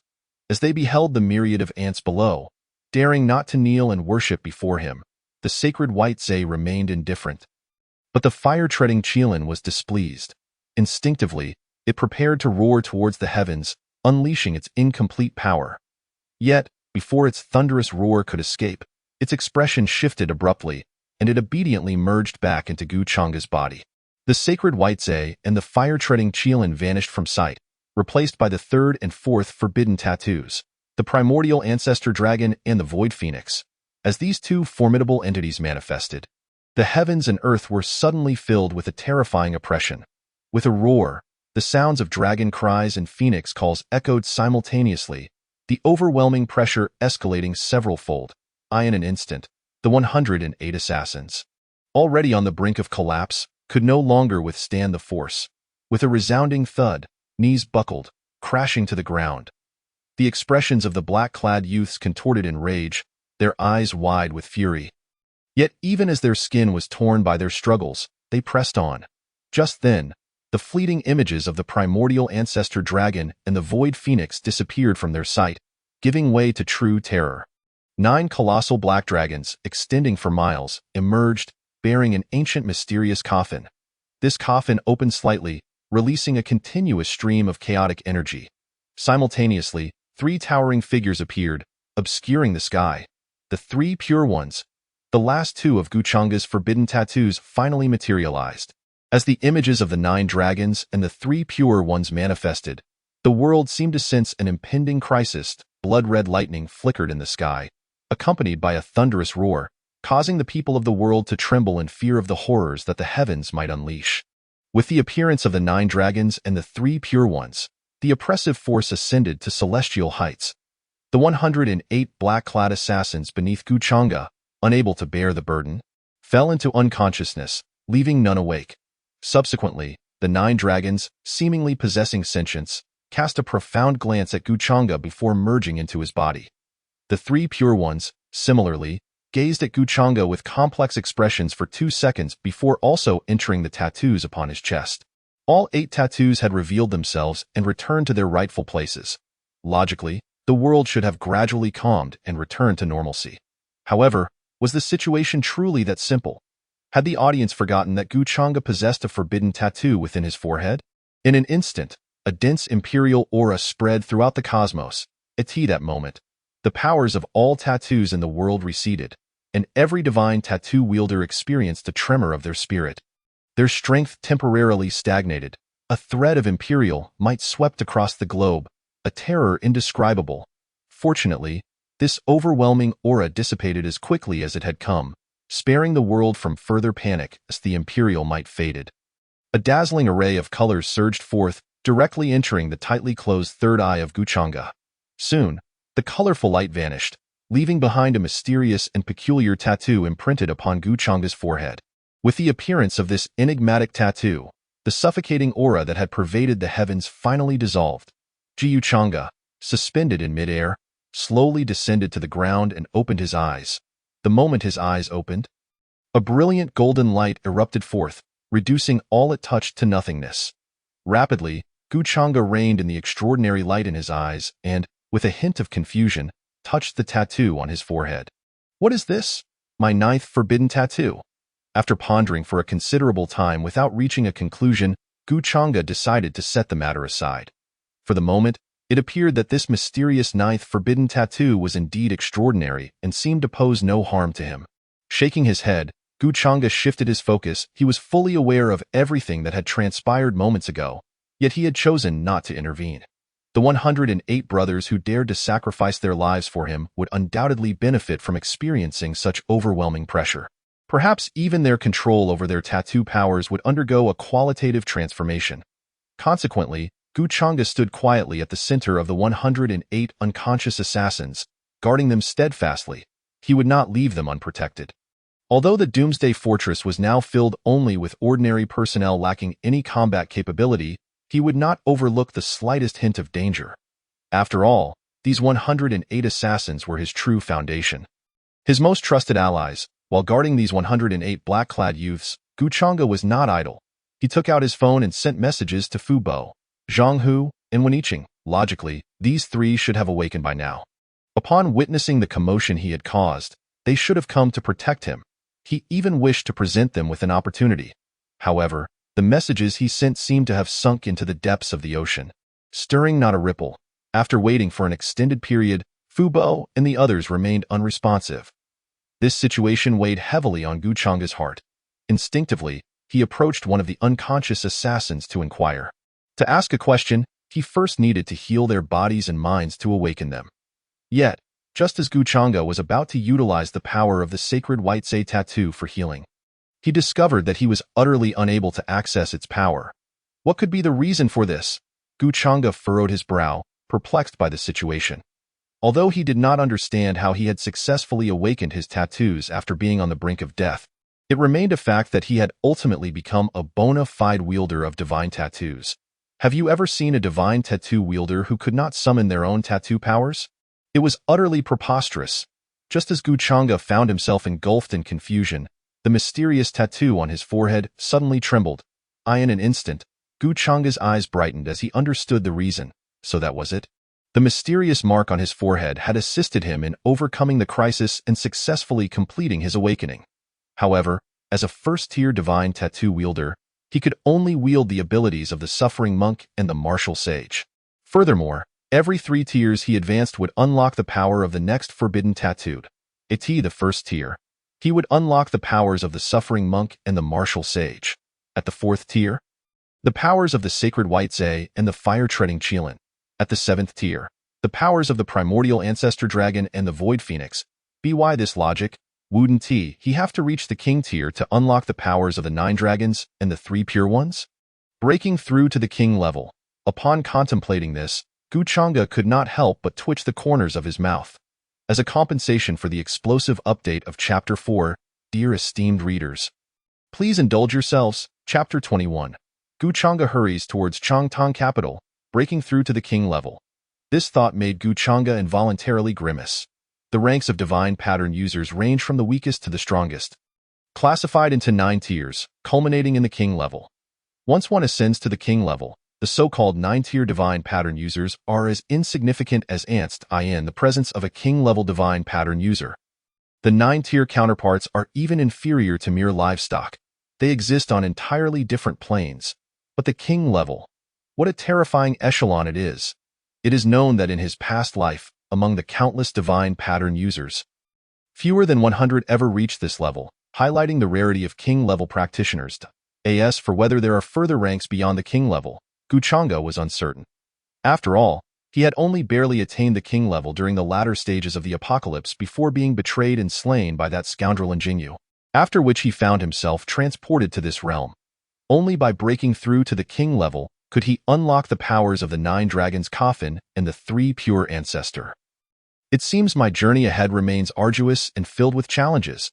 A hint of bitterness crossed Guchanga's face. However, since the powers of the 3 pure ancestor and the 9 dragons coffin require the king level to awaken, what about the mysterious tattoo? Is there something beyond the king level? At this thought, Guchanga fell silent. In that silence, he tightly closed his eyes, entering a state of cultivation. Since he could not yet harness the power of the sacred white Zay, pondering excessively seemed futile. It would be wiser to seize the opportunity to cultivate diligently during this waiting period, striving for a swift advancement to unlock more tattoo powers. Normally, during the mid-stages of the apocalypse, divine pattern users on the continent gradually enhance their ranks and strength by absorbing the natural energies of heaven and earth. But is Guchanga an ordinary person? Clearly not. To awaken the 8. No, 9 forbidden tattoos is no trivial matter. Now, Guchanga could absorb the natural energies of heaven and earth for cultivation in a manner that defies humanity. However, it must be noted that while absorbing natural energies for self-improvement is undoubtedly convenient and can be done anytime and anywhere, the rate of advancement pales in comparison to slaying fierce beasts, plant spirits, or directly defeating divine pattern users to absorb the crystalline cores within their minds for a more direct and violent enhancement. The plant spirits and fierce beasts would only begin to appear and wreak havoc after the cataclysmic disasters of the apocalypse had persisted for 10 days. If I wish to rapidly increase my strength before then, it seems I must first eliminate some divine pattern users. So, who should I target in these next few days? While absorbing natural energy for cultivation, Guchanga pondered this critical question. I recall that during this time in my past life, Changtang Capital had already summoned a full 200 divine pattern users, hadn't they? 200 divine pattern users, 200 crystalline cores, including the exceptional cores belonging to that rascal Jack and John. If I were to eliminate them all now, my rank would likely soar directly to the late first tier, wouldn't it? In this life, I possess ample resources to kill and hunt for upgrades, far surpassing my past life in terms of speed of advancement. With this in mind, it seems my breakthrough to the king level may not be too far off. As this thought crossed his mind, Guchanga's heart lightened, and he nodded in satisfaction. But suddenly, a realization struck him, and his eyes widened in alarmed. Oh no. I had instructed Uncle Fu to lead 108 brothers, at least half of them, to annihilate Changtang Capital. Now, with all 108 brothers here, Uncle Fu, Huzi, and Wen Yiqing are nowhere to be found. Could they have gone alone to obliterate Changtang Capital? At this thought, Guchanga's heart sank. Instinctively, he felt compelled to leave his location and investigate Changtang Capital. Although this incarnation of Huzi is not the same as in my past life, he possesses dual tattoos. Under his guidance, these dual tattoos in this life harmonize with each other, significantly enhancing his abilities. Meanwhile, Wen Yiqing's 9-tailed spirit fox and Uncle Fu's killing god Bai Qi are equally extraordinary, classified as top-tier super tattoos. However, 3 newly awakened first-tier divine pattern users facing off against 200 divine pattern users is undoubtedly a perilous endeavor. It is now the evening of the 3rd day of the calamity, and the scorching heat of the 4th day approaches. The moment the heat wave descends, the tattoos of divine pattern users worldwide will experience varying degrees of fluctuation. Such fluctuations are inconsequential in ordinary times, but they can be fatal during a battle. A moment's oversight can determine victory or death. And what of the tattoo fluctuations lasting 2 or 3 seconds? It is rather unfortunate that during the transition from the ice disaster to the heat disaster, the influence on divine pattern users worldwide is more pronounced for those with greater potential. In this light, Uncle Fu and the others heading to Changtang capital face not only danger, but also the prospect of dire consequences. With these thoughts, Guchanga no longer hesitated. He prepared to leave some contingencies and act immediately. The 108 Death Warriors were already within the apocalyptic fortress, free from external dangers. Moreover, he had left behind contingencies, which rendered their situation nearly 100% perilous. If they encountered danger under such circumstances, Guchanga would have no choice but to seek vengeance for them in the future. After all, in Guchanga's mind, these 108 Death Warriors could never compare to Uncle Fu and Huzi, with one each perhaps being slightly stronger than each of them. Yet, Uncle Fu and Huzi together surpassed all of them. The concepts are simply not the same. Just as Guchanga prepared to set off, a faint yet determined voice echoed, "It was Xiao Ling among the 108 Death Warriors. There exists a hierarchy of strength and a division of captains. For every 10, one captain emerges. Xiao Ling is the captain of the 10th squad, commanding the strongest among 17. She is also Guchanga's shadow. Though her codename is Xiao Ling, Guchanga affectionately calls her Dandan. Boss, go ahead and do what you need to do. I will protect the brothers here." Looking at the young man in black, who bore a slight resemblance to himself, Guchanga's expression brightened. "Dandan, take good care of the brothers. I will make a trip to Changtang capital." Having said that, without waiting for Dandan's response, Guchanga took off, transforming into a fleeting shadow as he raced toward Changtang capital. It is worth mentioning that Guchanga had brought over a fraction of his past life's physique. Before the apocalypse, he possessed physical capabilities over 10 times that of an ordinary person. Now, Guchanga was astonished to find that, with the aid of the mysterious tattoo on his forehead, his physical prowess had soared once more. As a compensation for the explosive update of Chapter 5, dear esteemed readers, please indulge yourselves. Chapter 22, Power Surge. The decisive when eaching, generally speaking, an ordinary person who awakens their body through the power of tattoos to become a divine pattern user will experience some degree of enhancement in their physical capabilities. This enhancement typically ranges from 5 to 10 times, with the upper limit depending on the level of one's tattoos. But do you know how many times Guchanga's physical capabilities have surged after his awakening? Setting aside specific figures for now, let us discuss punching power. Punching power refers to the force delivered to a target object in the shortest time, transmitted from the body to the forearm and then through the fist. 1 pound equals 0.90718,474 kilograms. Under normal circumstances, an ordinary person's punching strength does not exceed 50 kilograms. A punch capable of hitting 500 pounds is a theoretical figure, determined by specialized strength testing equipment. However, the actual impact may not yield 400 or 500 kilograms of effect when striking a person. For our purposes, let us assume a normal person's strength is 50 kilograms. At this moment, Guchanga's physical strength has reached a terrifying 10,000 kilograms. 10,000 kilograms translates to an astounding 20,000 pounds of power. Furthermore, Guchanga possesses exceptional control over his body, allowing him to exert a punching force at least 4 times his inherent strength. This means that a single punch from Guchanga now delivers a staggering 80 tons of force. He can practically validate the jest that one punch could kill a cow. After all, damn it, the current Guchanga can genuinely strike down a cow with a single blow. Under normal circumstances, Guchanga's foundational strength is already astonishing, not to mention when he activates the power of his tattoos. At this moment, Guchanga's speed is equally astonishing. Moving 300 meters in a second is no dream. In fact, during a full exertion, Guchanga can even briefly surpass the speed of sound. Achieving supersonic movement, to describe it in 4 words, utterly terrifying. As Guchanga made his way, 2 fierce battles had already erupted within the Changtang Capitol building. At this moment, the eastern side of the Changtang Capitol building had entirely collapsed, with 2 floors reduced to rubble. Damn it! The apocalypse has only just commenced 3 days ago, and Changtang Capital is already making such rapid moves, gathering so many divine pattern users. At this moment, Zhang Hu, whose forehead bore a large character for king, sharp claws extending from his hands and a massive black tiger phantom looming behind him, was cursing vehemently. Despite his foul language, Zhang Hu's movements remained swift and unyielding. His physique moved like a black whirlwind, displaying tremendous power. Any divine pattern user who found themselves within his reach could hardly escape the fate of having their head crushed by a single punch. With 2 powerful tattoos enhancing him, Zhang Hu found it exceedingly easy to dispatch these minor foes. Zhang Hu's sole concern lay in his own stamina. He was utterly unconcerned about the possibility of anyone being able to outmatch him in a one-on-one confrontation. Like thunder, Zhang Hu moved with ferocity, his every action staining his hands with the blood of his adversaries, harvesting lives with ruthless efficiency. Yet, inevitably, he had sustained some minor injuries, a consequence of being vastly outnumbered.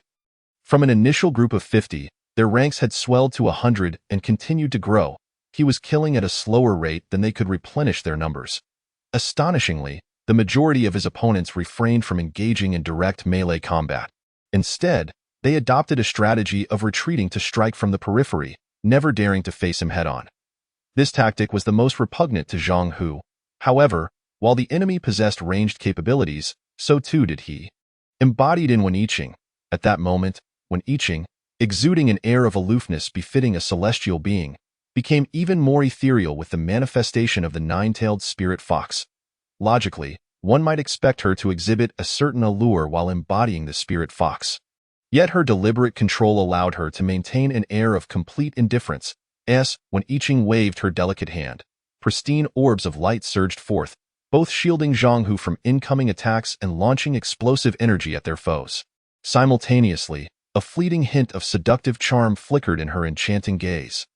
Everyone, do not gaze into this woman's eyes. At present, when Yiqing's prowess was still nascent, having only recently awakened, if her adversaries did not directly meet her gaze, she could not cast her enchanting illusions upon them. Although the enemy's group tactics effectively countered her attempts at seduction, as those ensnared would swiftly be jolted back to reality, the individuals hiding in ambush elsewhere were not so fortunate. Indeed, as when Yiqing merely turned her graceful figure, 6 spirit masters emerged from their concealed positions, oblivious to their fate. Upon witnessing this, the members of Changtong capital simultaneously cried out, "Wake up, you fools! This is a demoness, a fox spirit. If you succumb to her illusion, you will surely perish. Snap out of it." Despite the desperate shouts, their pleas ultimately fell on deaf ears. If those ensnared could easily be roused by words, would Wen Yiqing's nine-tailed spirit fox be deemed ineffective? As the 6 approached, Wen Yiqing called out, "Fools, fight your own battles. I need not your concern. Tend to your own survival." Zhang Hu, with a fearsome countenance, retorted while closing in, striking down one of the enemy's spirit masters. Yet, in the act of slaying his foe, a barrage of concentrated ranged attacks descended upon him. With a roar, Zhang Hu was forced back once more, fresh wounds erupting upon his already battered form. Do not despair. Although this brute possesses a tough hide and formidable defenses, every successful strike we land will inflict wounds upon him, even if they are minor. The sheer volume will eventually overwhelm him. The spirit masters of Changtong capital echoed their agreement. "Brothers, let us give our all. If we can slay this resilient monster, dispatching that little demoness will be a mere formality." This enchantress was once the renowned assistant to the CEO of Changhong Technology before the apocalypse. With such credentials, coupled with her beauty, do you not desire to indulge in her charms? "Of course we do, brothers. Let us fight with fervor." The spirit masters, many of whom were already lacking in decorum and self-control, were easily incited by the prospect of the alluring Wen Yiqing before them. As lust clouded their judgment, their attacks quickened in tempo. This situation prompted Zhang Hu to voice his frustration. "Damn it! I told you, women bring trouble." Hearing the vile remarks from the opposing side, Wen Yiqing remained undeterred. Her expression growing colder, with her demeanor now icier, her strikes became even more ruthless. She swiftly approached the 6 infatuated men. Without a moment's hesitation, her delicate hand, sharp as a blade, pierced through one man's chest. As she withdrew her hand, crimson blood followed in its wake. Yet, the gruesome act stirred no revulsion within her. After all, during her decade of training under Guchanga, she had committed countless such deeds. The adage business is akin to warfare rang true, especially considering Guchanga's ascent to power amid such chaos. The blood and sins on her hands were not few, and now, the slaughter of these scoundrels, those who preyed on the vulnerable in times of turmoil, brought her a sense of exhilaration. Upon eliminating the 6 wretches, Wen Yiqing's figure flickered as she propelled herself into the throng of enemies.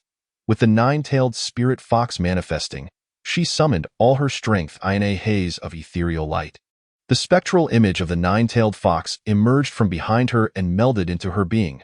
As this spirit merged with her, a pristine tail materialized from her form, her current level as a first-order spirit master. She could only solidify a single tail. However, upon reaching the ninth order, she would be able to materialize all nine, exponentially increasing her power.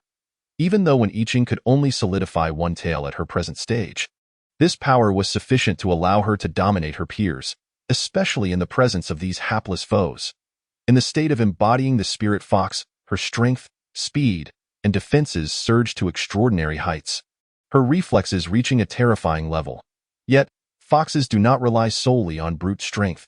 They depend on skill and cunning. Wen Yiqing, having unleashed her full power, charged forward, causing her adversaries to tremble involuntarily. They had witnessed her decisive slaughter moments ago, and the sudden visual shock dispelled their lustful thoughts. Quickly attack. We must eliminate her. If we do not, we will face our own demise. One rare voice of clarity among them shouted in desperation. As soon as the words left his mouth, a flurry of attacks rained down upon her. The sheer volume of strikes filled the confined space, making evasion nearly impossible. In such circumstances, even Wen Yiqing, in her enhanced state, could not rely solely on her physical prowess and reflexes to evade every single assault. Inevitably, some attacks would find their mark. Strangely, however, when the strikes did connect, Wen Yiqing emerged unscathed. How could this be? From the onset of battle, this mesmerizing woman had exhibited bizarre abilities that had claimed the lives of many of their comrades. Now, she remained enigmatic, seemingly immune to the harm inflicted upon her. Was the fox's defense truly this formidable, more fearsome than even that brute? Confusion permeated their minds. Yet, the truth was not as it appeared. The reason Wen Yiqing suffered no injuries, even when struck, was due to a layer of ethereal light enveloping her. Each time an attack landed, ethereal flames would erupt, dissipating the incoming force. For reasons unknown, Wen Yiqing wielded the power of her nine-tailed spirit fox with an ease that seemed innate, as if it were an extension of herself. With a swift motion, Wen Yiqing transformed into a blur, seamlessly integrating herself into the enemy ranks. In an instant, she became a whirling dervish of lethal grace, dispatching the spirit masters of Changtang capital with precision. As her protective aura surged, she simultaneously unleashed spheres of energy upon distant foes. Each graceful motion of her hands culminated in the termination of a spirit master's life. Her movements were swift and decisive, targeting their vital points with deadly accuracy. In terms of lethality, Wen Yiqing's speed even eclipsed that of Zhang Hu. Witnessing her rapid accumulation of kills, Zhang Hu's frustration boiled over. Instinctively, he felt compelled to reveal his trump card and display his might. But just then, two furious roars resonated in unison. "Bitch, get out of my way!" In the blink of an eye, a bolt of lightning surged towards Wen Yiqing, who was wreaking havoc among the enemy ranks. With a crack, she was struck by the thunderous onslaught, arcs of electricity dancing across her form. Yet, astonishingly, she emerged unscathed. Even her garments remained untouched. However, it was evident that the impact had drained some color from her cheeks. Before she could regain her composure, a massive ice spear shot towards her from Jack's direction. Realizing the impending danger, Wen Yiqing narrowed her eyes and attempted to break free from her entanglements. Desperate to evade the incoming strike, if this blow connected fully, even if it did not injure her, it would still severely diminish her state, leaving her vulnerable, a fate akin to death. They had underestimated the 200 spirit masters of Changtang capital. She and Zhang Hu may have barely slain 50 or 60 individuals. There remains a considerable number yet to be dealt with, not to mention the formidable troubles presented by Jack and John, who have yet to be resolved. In a one-on-one confrontation, whether it be Jack or John, they would struggle to best her, even considering her lack of proficiency in close combat. However, the crux of the matter lies in the fact that they would never engage her in a direct confrontation. Jack and John have both taken refuge behind the remaining 130 or so divine pattern users. While their gang of ruffians persists under relentless attacks, with many perishing, neither Jack nor John advances to engage her in melee combat. Observing the sharp ice spikes merely a few meters away, Wen Yiqing bit her crimson lip, her gaze swiftly transforming into one of determination. Since escape was not an option, she resolved to endure. She was not truly afraid of him. At worst, she would fight to the death, ensuring that all members of Changtang capital remained here. In such a scenario, even if she were to perish, the group that posed a significant threat to Guchanga and Jinsheng would be utterly dismantled. Furthermore, Guchanga's most valued comrade, Huzi, would not meet his end here. Perhaps, barring any unforeseen circumstances, this would be her fate today. Having come to this conclusion, Wen Yiqing even took the initiative to step forward, bracing herself for the ice spikes. Just then, a shadow darted past. It was none other than Zhang Hu.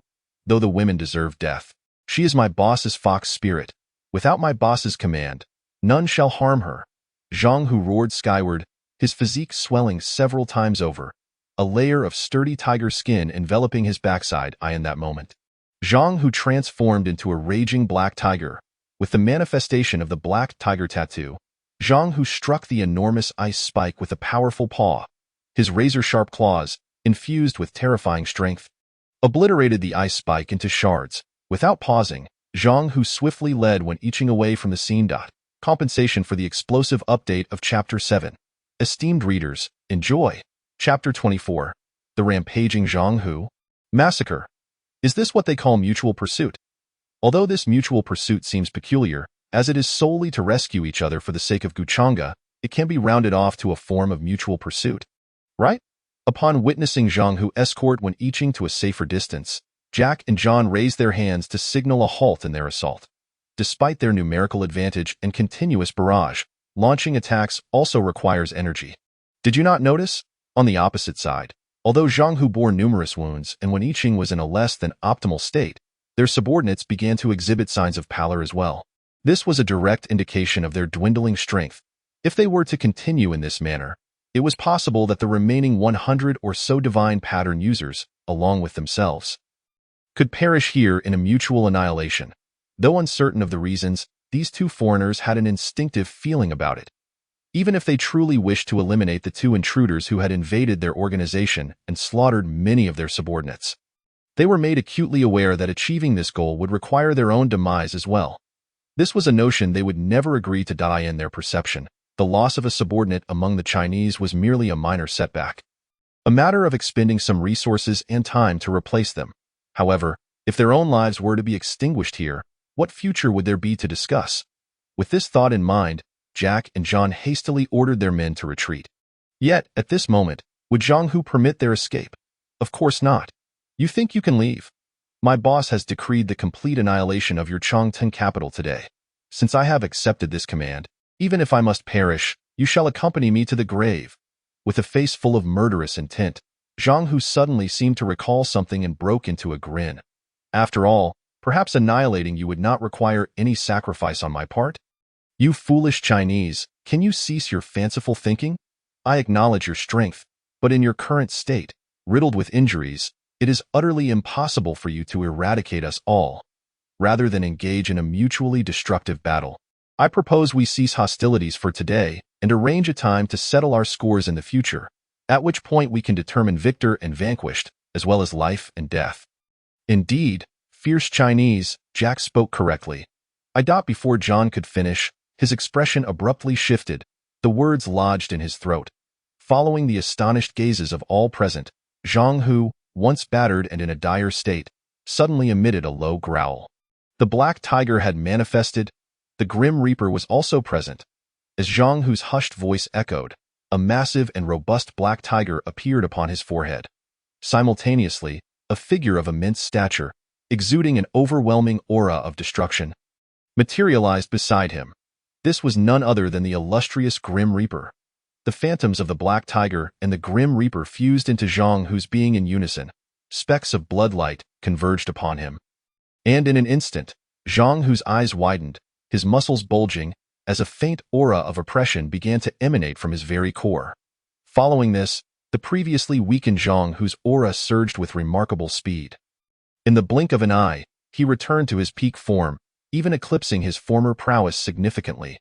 However, Zhang Hu's visage was flushed, his eyes veined with crimson, and his breath came in rapid bursts.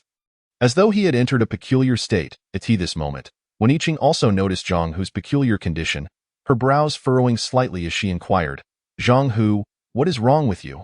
Yet, as soon as she spoke, Zhang Hu, as if suppressing something, urged, Fox spirit, get away quickly. I fear I might lose control and strike you down. At these words, Wen Yiqing's teeth clenched, leaving her momentarily speechless. However, considering Zhang Hu's current state, she chose not to scold or question him further, silently retreating to a safe distance to observe. Just as Wen Yiqing moved, Zhang Hu also sprang into action. While she withdrew, he charged recklessly into the enemy ranks, encased in the Black Tiger's phantom. Zhang Hu resembled a bulldozer, shattering everything in his path with sheer brute force. What are you waiting for? Attack now! With a furious shout, Jack and John initiated their assault in unison. The colossal ice spikes re-emerged, and a bolt of lightning was summoned once more. However, this time, when the immense ice spikes and the lightning struck Zhang Hu, the effect was far from what had transpired when they attacked Wen Yiqing. At the moment the two assaults collided with Zhang Hu's flesh, a dense layer of black crystals suddenly appeared upon his surface, absorbing all damage. As a result, Zhang Hu's speed remained largely unaffected. With their attacks proving futile, under the pressure of imminent peril, the assembled divine pattern users collectively unleashed their peak assaults. Over 100 different types of attacks, varying in attributes, surged forth with terrifying might. Yet, Zhang Hu remained unperturbed, his movements unchanged. Just a second before the deluge of attacks reached him, Zhang Hu let out a thunderous roar, accompanied by a sound akin to a tiger's ferocious growl. The black crystals that had emerged to shield him fully manifested, enveloping his body in their entirety. The black tiger transformed into a colossal black-gold beast, with a powerful swipe of his hands. Two claws brimming with destructive energy shot forth. The black claw marks hurtled forward, obliterating the attacks of the 100 divine pattern users with astonishing force. Although the two forces ultimately canceled each other out, Zhang Hu had already closed the distance to confront them. With Zhang Hu, the brute, now at close quarters, the only outcome could be death. Previously, as merely the embodiment of the Black Tiger, Zhang Hu, still cognizant, could only strike down one adversary at a time. However, now, empowered by both the Grim Reaper and the Black Tiger, he was no longer comparable to his former self. His claws, suffused with an aura of annihilation, tore through flesh and bone, blood cascading in torrents. A single swipe could result in the demise of at least 2 or 3 foes, in this state. Facing the multitude of divine pattern users from Changteng capital, they no longer had any numerical advantage to speak of. For in his current frenzied state, Zhang Hu possessed the capacity to single-handedly eradicate the entirety of Changteng capital. A magnificent slaughterfest was unfolding within the Changteng capital building. As she beheld the frenzied figure, akin to a deity or demon, Wen Yiqing felt her eyelids twitch. She had previously thought that Zhang Hu's claim of being able to annihilate the entire Changteng capital single-handedly was born from ignorance of their strength and resources. Yet, it became evident that even with the considerable numerical advantage Changteng capital might possess, they were no match for Zhang Hu. She never anticipated that this reckless man truly lacked blind confidence. Compensation for the explosive update of Chapter 8. Esteemed readers, enjoy. Today's barrage of updates concludes here, totaling 8 chapters, roughly 17,000 words, which is quite satisfactory. After all, my writing speed is not particularly swift, and I cannot afford to indulge in filler. While 8 chapters may not be my utmost limit, it is certainly close. I am rather pleased with today's updates. Lastly, I would like to express my habitual gratitude for your 5-star reviews and encouragements, as well as the generous support from my dear brothers. Good night, everyone. Sleep well and may you have pleasant dreams. Chapter 25. Catastrophic anomalies. Perilous times for the two. In the brief span of a few blinks, Zhang Hu, possessed by the Black Tiger Death God, had already slaughtered dozens of opposing divine pattern masters. At this moment, under Zhang Hu's close-range onslaught, the more than 100 divine pattern masters across from him fell like mere clay figurines, ruthlessly dispatched by his hand. Blood flowed like a river, and the madness in Zhang Hu's eyes showed no sign of abating. He continued his frenzied assault. The divine pattern masters from Changteng capital launched their attacks towards Zhang Hu. Yet he did not flinch or evade. Due to their proximity, their assaults also provided him the opportunity to counterattack simultaneously. The attacks that landed on Zhang Hu felt akin to mere scratches. But when his claws, suffused with a potent aura of destruction, struck them, It was as if their bones were being scraped apart. With a single swipe, their bodies were torn asunder, their organs and flesh splattering the ground. The scene was grotesquely bloody and repulsive. Yet, rather than feeling any discomfort, Zhang Hu thrived in this chaos. The more pungent the scent of blood, the more ferocious he became. His terrifying aura surged, quickly escalating to an oppressive intensity. What manner of beast is this? At this moment, John and Jack dared not remain stationary to attack Zhang Hu any longer. Previously, they had assumed that Zhang Hu and Wen Yiqing aimed to annihilate them together, believing that at least both of them would meet their end alongside their foes. However, it was now abundantly clear. What folly! This single brute, Zhang Hu, could effortlessly decimate everyone present. With this thought, John and Jack exchanged glances, immediately understanding each other. They summoned every ounce of speed and turned to flee, trying to escape.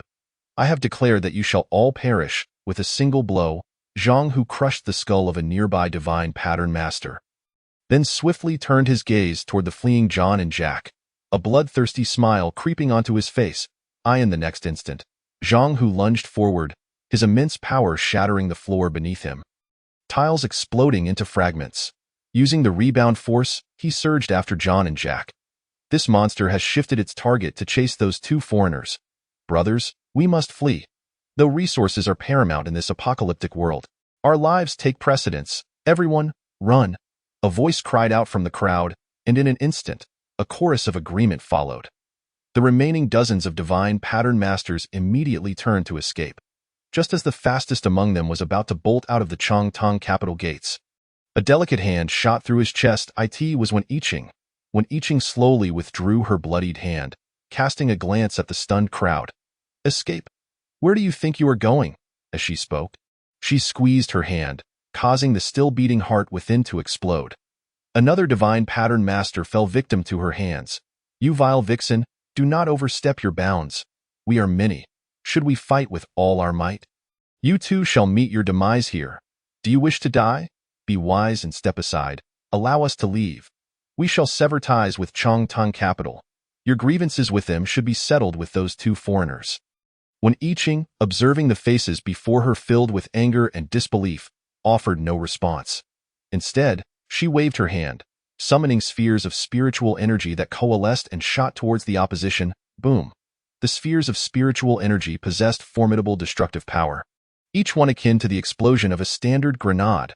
Meanwhile, Zhang Hu, now fully embodying the Black Tiger Death God and entering a unique state, experienced a tremendous surge in strength, in the blink of an eye. He had caught up with John and Jack, even appearing directly in front of them, blocking their escape route. How can this monster be so fast? Damn it! Jack and John's faces darkened with despair. They realized there was no escaping today. They could only engage in a desperate fight with this terrifying creature, hoping for a slim chance of survival. Just as the three were about to erupt into battle, an unexpected phenomenon occurred. The blood moon, which had hung quietly in the night sky, suddenly began to flicker violently, its crimson light intensifying. The sanguine glow enveloped the earth, casting a red veil over the entire world. Then, the incessant snowfall and hail abruptly ceased, replaced by a rapid rise in temperature. The icy calamity transformed into a scorching disaster. During this transition, melted snow turned into pools of water, flowing everywhere. Soon, floods of varying degrees plagued the entire world. Are floods truly terrifying? Not necessarily. A mere flood alone would not account for the countless deaths. The true horror lay in the actions of the populace amid the floods, compounded by the swiftly rising temperatures. As the floodwaters evaporated, the residual snowmelt would instantly boil, reaching scalding temperatures. Just imagine how many lives would be lost if one lingered in boiling water. Countless. The temperature shift and scalding water constituted a catastrophic disaster for the people across the globe. However, for those within Changtong capital at that moment, it was not a significant concern. Wen Yiqing had already taken the initiative to seal the doors, preventing the boiling water from flooding in. This blockade also allowed her to trap her foes' buzz. Yet immediately thereafter, a peculiar wave enveloped the entirety of Blue Star. Under this strange wave, all divine pattern masters felt a momentary disorientation, their minds blank. The power of the tattoos upon them dissipated temporarily. In an instant, the previously engaged combatants at Changtong capital froze, creating a surreal tableau. However, it was not long before the divine pattern masters began to recover from the influence of the wave. When they looked up, they found Wen-Iching, once fierce as a demon, now standing there like a dazed goose. Seeing this, the divine pattern masters' expressions brightened with malice. Though their power was waning, they summoned every ounce of remaining strength to eliminate Wen-Iching. She was in grave danger. In stark contrast to Wen-Iching's perilous predicament, Zhang Hu's situation was equally dire. Just as he prepared to unleash his power against the two detestable foreigners, he found his own strength affected by the wave, rendering him rigid and immobile. Meanwhile, John and Jack regained their senses much sooner than Zhang Hu did. At that very moment, everyone within Changtang capital turned their lethal intent toward Zhang Hu and Wen-Iching. Chapter 26. Gu Chang'e arrives. The slaughter continues. How does one express this in your language? Ah, yes. There is always a way out. My apologies, foolish Huaxia people, but even the heavens have chosen to side with us this time. Our magnificent first empire shall ultimately shine brilliantly in this apocalypse, unifying the entire world. However, you may not witness that day, for you are destined to die now. Amidst their unrestrained laughter, Jack and John's faces were etched with cold, murderous intent. They activated their tattoos, channeling their power into their arms as they lunged toward the dazed Zhang Hu, targeting his heart and throat. With no defenses in place and his tattoo powers significantly diminished, any blow to Zhang Hu would spell his doom. Just then, a chilling voice echoed throughout the Changtang capital building. From this moment on, all employees of Changtang capital, along with their families, shall be executed. A thick aura of murder filled the air, and as the voice faded, a dazzling golden dragon surged downwards, crashing through the walls of Changtang capital and charging toward Jack and John. Boom! The terrifying energy swept across the area. Even as Jack and John reacted swiftly, exerting every effort to defend themselves, it was utterly futile. They barely managed to hold their ground for half a second before being engulfed by the golden dragon, reduced to mere blood mist. No corpses left behind. With Zhang Hu, still entranced by the blood moon, momentarily set aside, Gu Chang'e moved with a fluid grace, appearing like a phantom beside the beleaguered Wen-Iching. Well then, leave the remaining scum to me, he murmured softly, wrapping an arm around her familiar slender waist. He then lifted his gaze, meeting the cold, detached, and profoundly inhuman depths of his own eyes. The remaining ordinary divine pattern masters trembled, a chill racing up their spines from their very tails to the crown of their heads. That moment, Gu Chang'e exuded an overwhelming murderous intent, surpassing even that of the previously monstrous Zhang Hu. The tormented Tang Sang possessed. The dark waters lash against the shore. With a thought, Gu Chang'e murmured softly, as his icy words echoed. An eerie aura surged forth, and a spectral figure of an evil monk materialized behind him, fixated on them with a sinister grin. Before they could react, Gu Chang'e's palm shot out swiftly. In that instant, torrents of black water erupted from thin air, surging forth with terrifying momentum toward them. This black water, not only abundant in quantity but also laden with terrifying corrosiveness, swept through the area. The already weakened divine pattern masters found themselves bereft of any resistance, expiring in an instant, their bodies reduced to nothing. Thus, all divine pattern masters under the Changtang capital group were annihilated. But did you think this was the end? Of course not. Gu Chang'e is certainly no saint. His intentions are to annihilate the entire Changtang capital. At this moment, anyone within the Changtang capital building, regardless of gender, age, or physical condition, is doomed to meet their demise. After swiftly dispatching the remaining scum, two voices suddenly emerged behind Gu Chang'e. Wen-Iching and Zhang Hu both awakened simultaneously.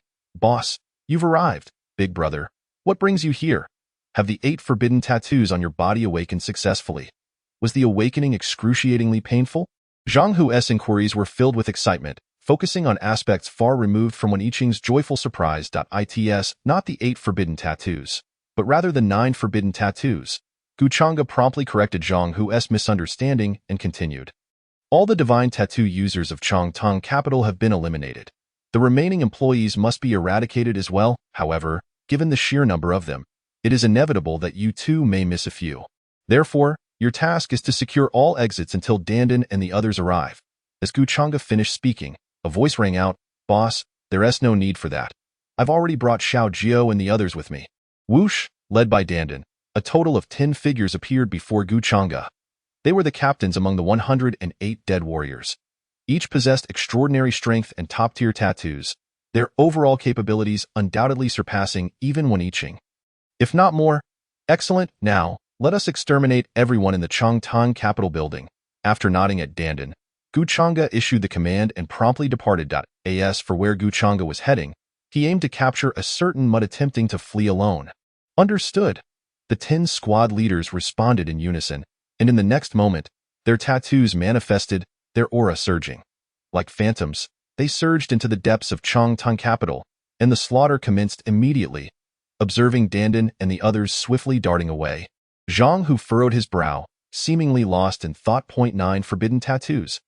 9 dragons pulling a coffin, 3 pure ancestors, primal chaos ancestor dragon, vast void primordial phoenix, sacred by Zhe, fire-treading Qilin, suffering Tang Song, and martial Saint Guanyu. Even after counting, that only amounts to 8. Where does this 9th forbidden tattoo come from? Noticing Zhang Hu's bewilderment, Wen Yiqing, as a fellow comrade, intended to inquire about his thoughts. However, before she could voice her concerns, she heard Zhang Hu murmuring to himself in an instant. All her words of concern were swallowed back down. I shouldn't care about this fool. Shooting Zhang Hu a glare, Wen Yiqing turned away and joined the fray. Previously, she was aware that Guchanga possessed 8 forbidden tattoos. However, now that he claimed to have 9, the observant Wen Yiqing immediately deduced that the 9th forbidden tattoo mentioned by Guchanga was the mysterious mark that had suddenly appeared on his forehead. As for what this 9th forbidden tattoo entailed, Wen Yiqing was oblivious and had no desire to know. All she needed was to understand that this 9th forbidden tattoo could confer additional benefits upon Guchanga. Ah! Suddenly, Wen Yiqing slapped her forehead in realization. I completely forgot to give the life contract to the boss after seeing him. When I see the boss again, I must remember to hand it over immediately. However, with 2 of the 3 major figures of Changtang capital already dead, the last woman must be dealt with by my own hands. With this thought, Wen Yiqing's gaze turned icy. Chapter 27. Total Annihilation. No one left alive. The target of Wen Yiqing's lethal intentions was none other than one of the 3 major figures of Changtang capital, Ran Bingyuan. Yet, compared to the divine tattoo users Jack and John, Ran Bingyuan was merely a defenseless woman. But what of it? Since the onset of the apocalypse, she had publicly targeted Changhang technology, seizing the opportunity to extend an olive branch to Wen Yiqing while she was unaware of Guchanga's true intentions. Ran Bingyuan was marked for death. As Wen Yiqing frantically searched for traces of Ran Bingyuan within the Changtang capital building, Ran Bingyuan had already sensed that the situation was dire and had boarded a helicopter on the top floor. Take off immediately. Take off right away? What about the other 2 executives? The pilot asked, puzzled. Didn't you hear me? I said take off immediately.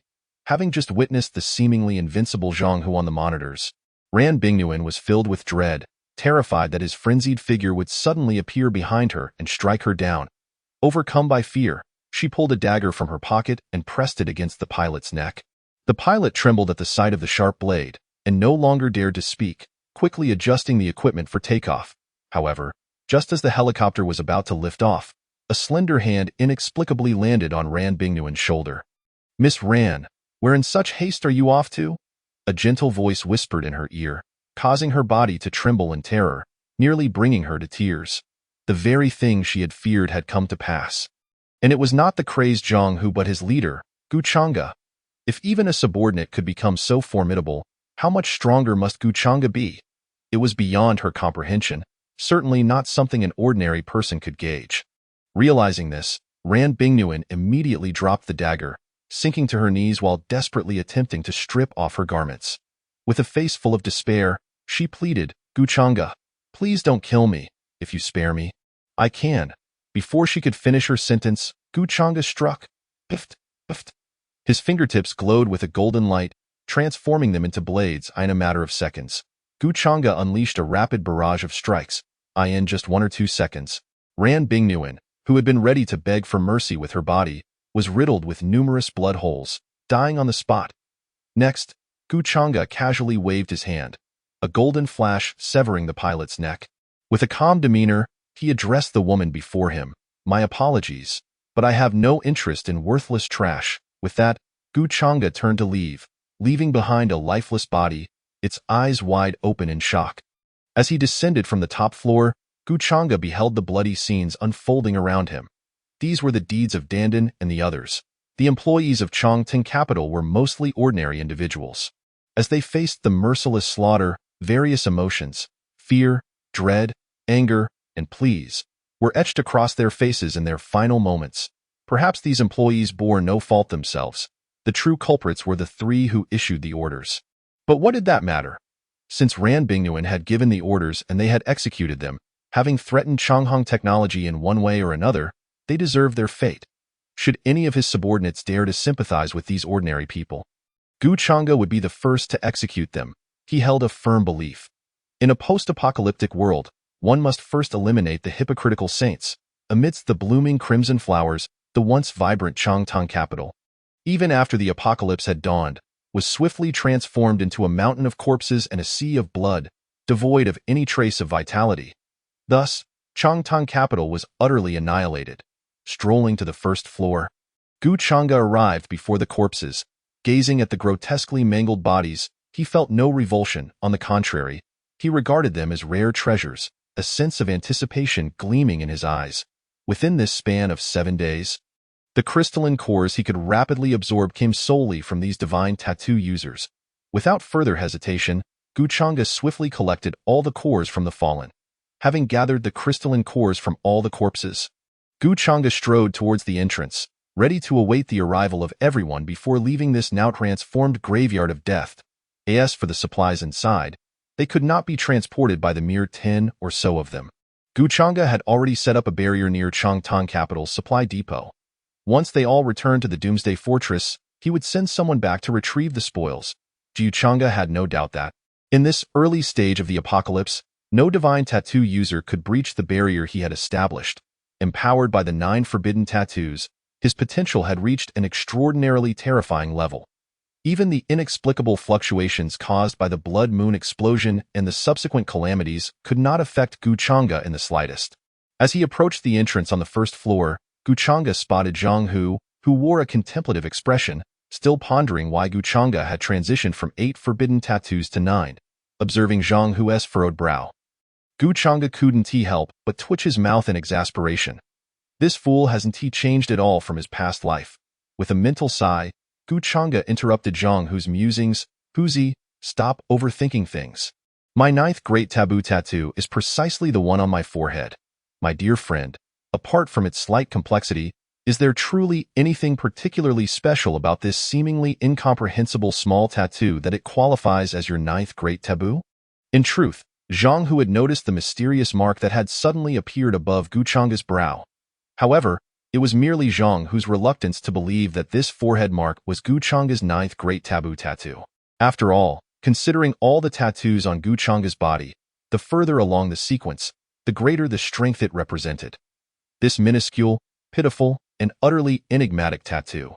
Do you truly think it can be compared to the 9 dragons pulling the coffin or the 3 pure ancestors? Zhang Hu firmly did not believe it. Gazing at Zhang Hu's astonished face, which practically broadcasted his disbelief, Gu Chang'e chose not to dwell on the matter any longer, recognizing that further discussion would yield no benefit. Moreover, he himself was not entirely clear on the terrifying power that this enigmatic tattoo, which had saved him from peril, truly possessed. Chapter 28. The explosive absorption method of the crystal core.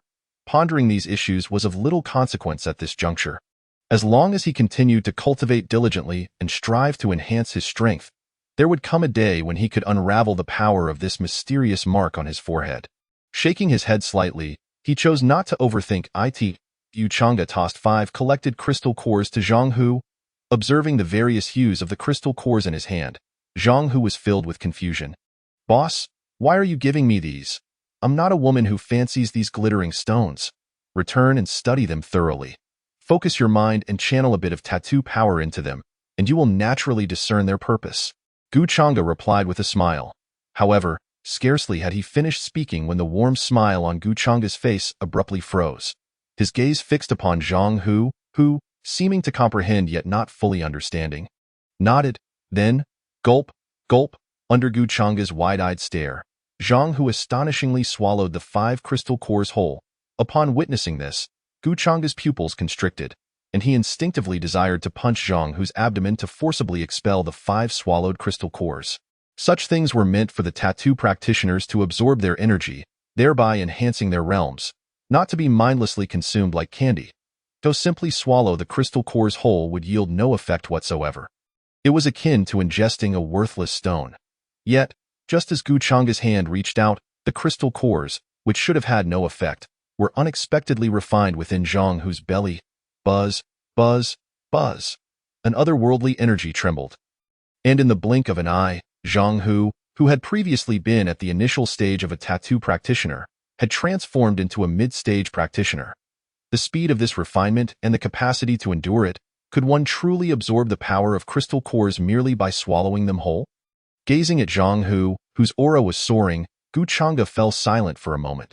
To be honest, he had never witnessed such an operation in either his past or present life. Which family could rely solely on consuming crystal cores for refinement?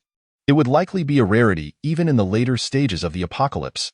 As Zhang Hu's cultivation broke through a small realm, his power surged, and his body underwent a thorough cleansing.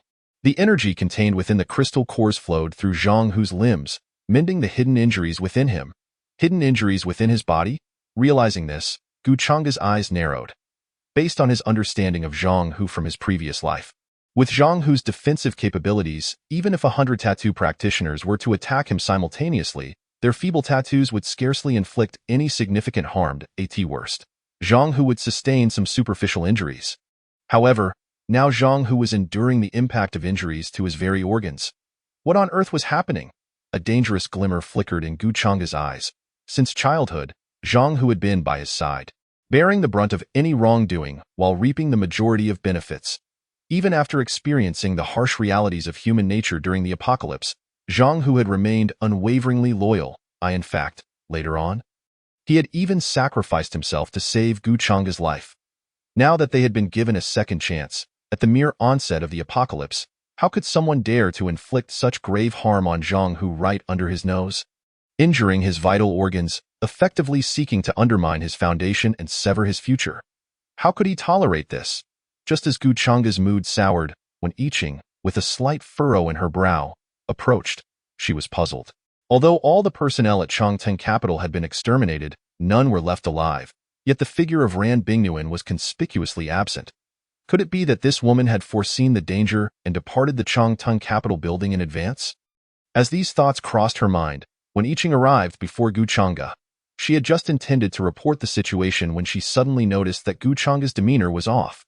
Although he did not exhibit any overtly abnormal behavior or emotions, the oppressive atmosphere emanating from his being spoke volumes. At that moment, Gu Chang'e resembled an active volcano, striving to suppress something.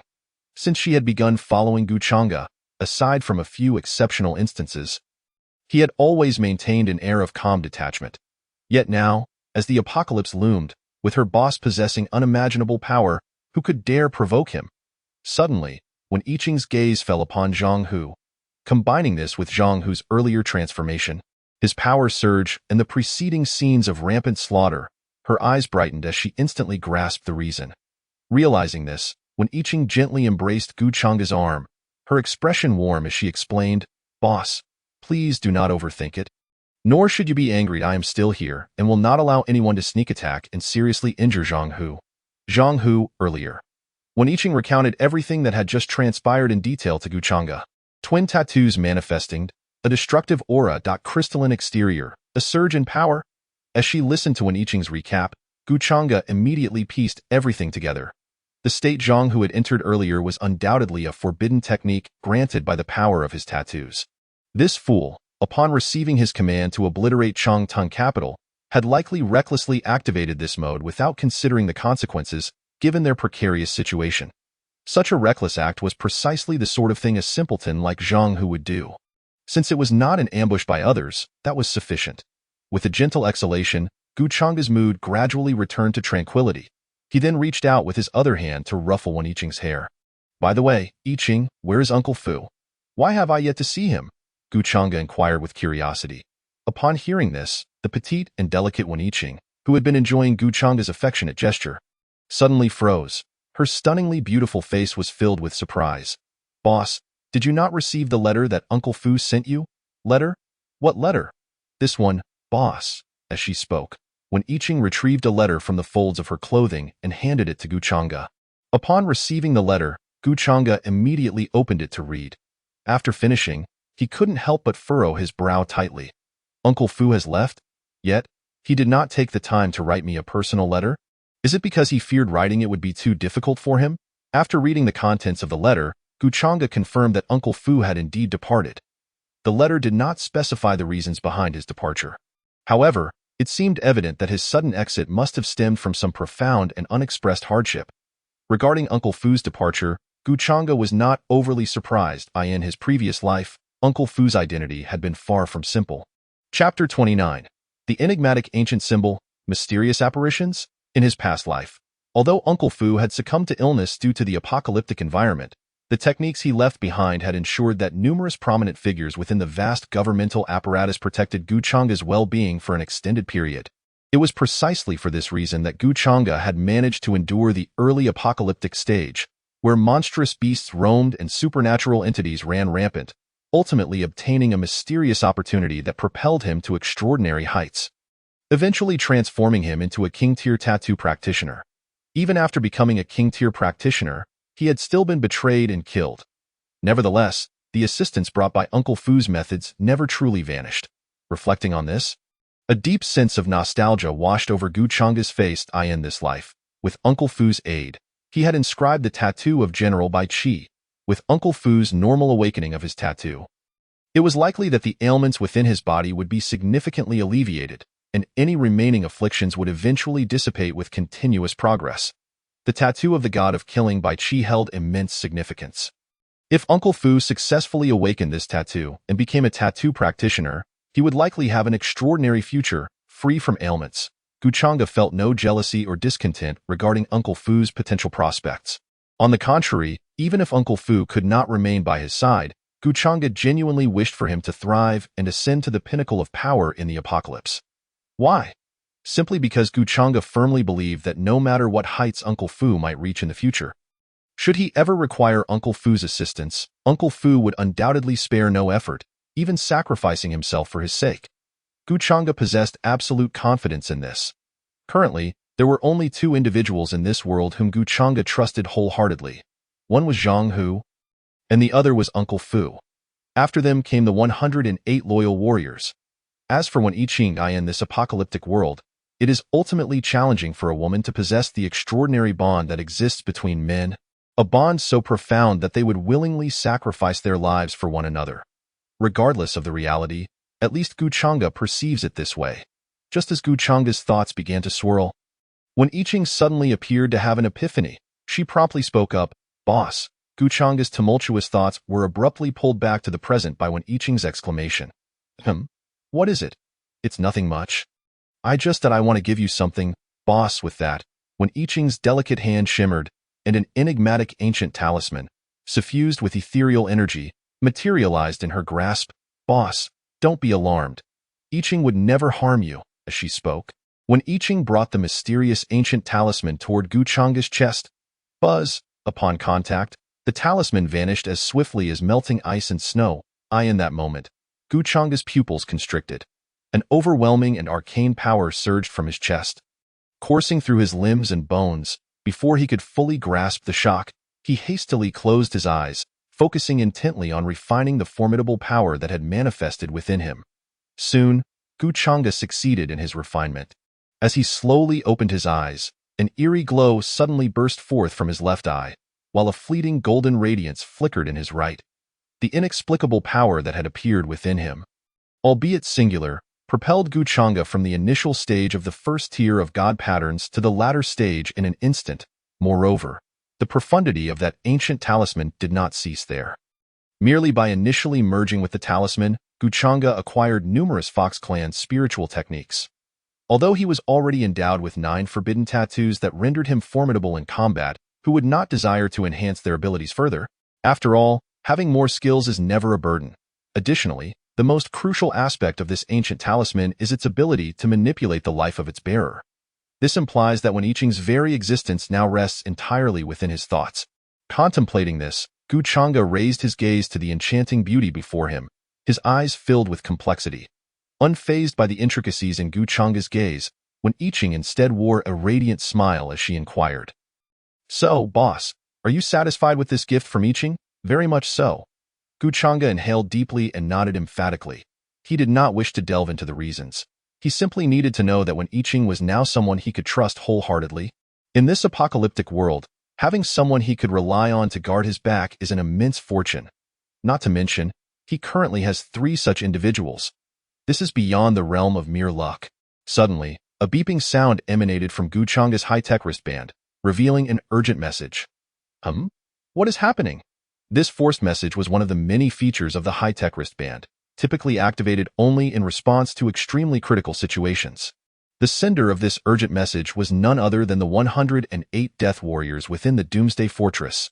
As Gu Chang'e scrutinized the wristband, his brow furrowed. Could something have happened at the Doomsday Fortress? Just as he clicked to read the message, a chilling wind swept through, causing the temperature in the entire long tendril building to drop peculiarly. What in the world? Gu Chang'e immediately looked up, and his gaze fell upon a grotesque figure suspended in midair, its mouth filled with fangs, a long tongue reaching its chest, and a visage smeared with blood. Was this not a manifestation of a ghostly being? Gu Chang'e's eyes narrowed. "You foolish creature, daring to toy with me in such a manner. Even if the King of Ghosts were to arrive, he would have to address me as ancestor," with narrowed eyes. Gu Chang'e brought his hands together, and without even needing to summon the spectral image of the suffering Tang Song, he merely raised a hand to release a frigid aura that transformed into a black whip. Striking out rapidly, upon contact, the black whip emitted a sizzling sound, as though flesh were being corroded by sulfuric acid. His suffering Tang Song had never feared anyone. With a mere flick of his hand, the once menacing figure that had sought to claim Gu Chang'e's life was swiftly dissolved into nothingness. After dispatching the ghostly figure, Gu Chang'e maintained an expression of calm, yet turmoil surged within him. What was happening? Why, just as they entered this scorching calamity, did these eerie entities suddenly emerge? Setting aside whether such high temperatures would normally affect these ghostly beings in the trajectory of his past life, such bizarre creatures had never appeared. During the apocalypse of his previous life, the only threats to humanity were the mutated plants, strange creatures, and ferocious beasts. Why, in this life, had so many peculiar beings suddenly emerged? Gu Chang'e was perplexed. Could it be that his rebirth had triggered a butterfly effect, resulting in the appearance of entities that should not exist in this world? Contemplating this, Gu Chang'e's expression darkened slightly. It was not the emergence of these eerie beings that instilled fear in him, but rather the unsettling feeling of losing control over the situation. Taking a moment to steady himself, Gu Chang'e commanded, "Bring Zhang Hu along. We must return to the Doomsday Fortress at once." Yes. The moment Gu Chang'e's command fell, 10 powerful voices echoed in unison. It was none other than Dandan and the other 10 squad leaders. In fact, they had already cleared the entirety of the long tendril Capitol building moments earlier, merely standing guard beside Gu Chang'e in silence. Otherwise, why would only one ghostly being have approached Gu Chang'e in the vast long tendril Capitol building? This was not merely a stray fish escaping their net.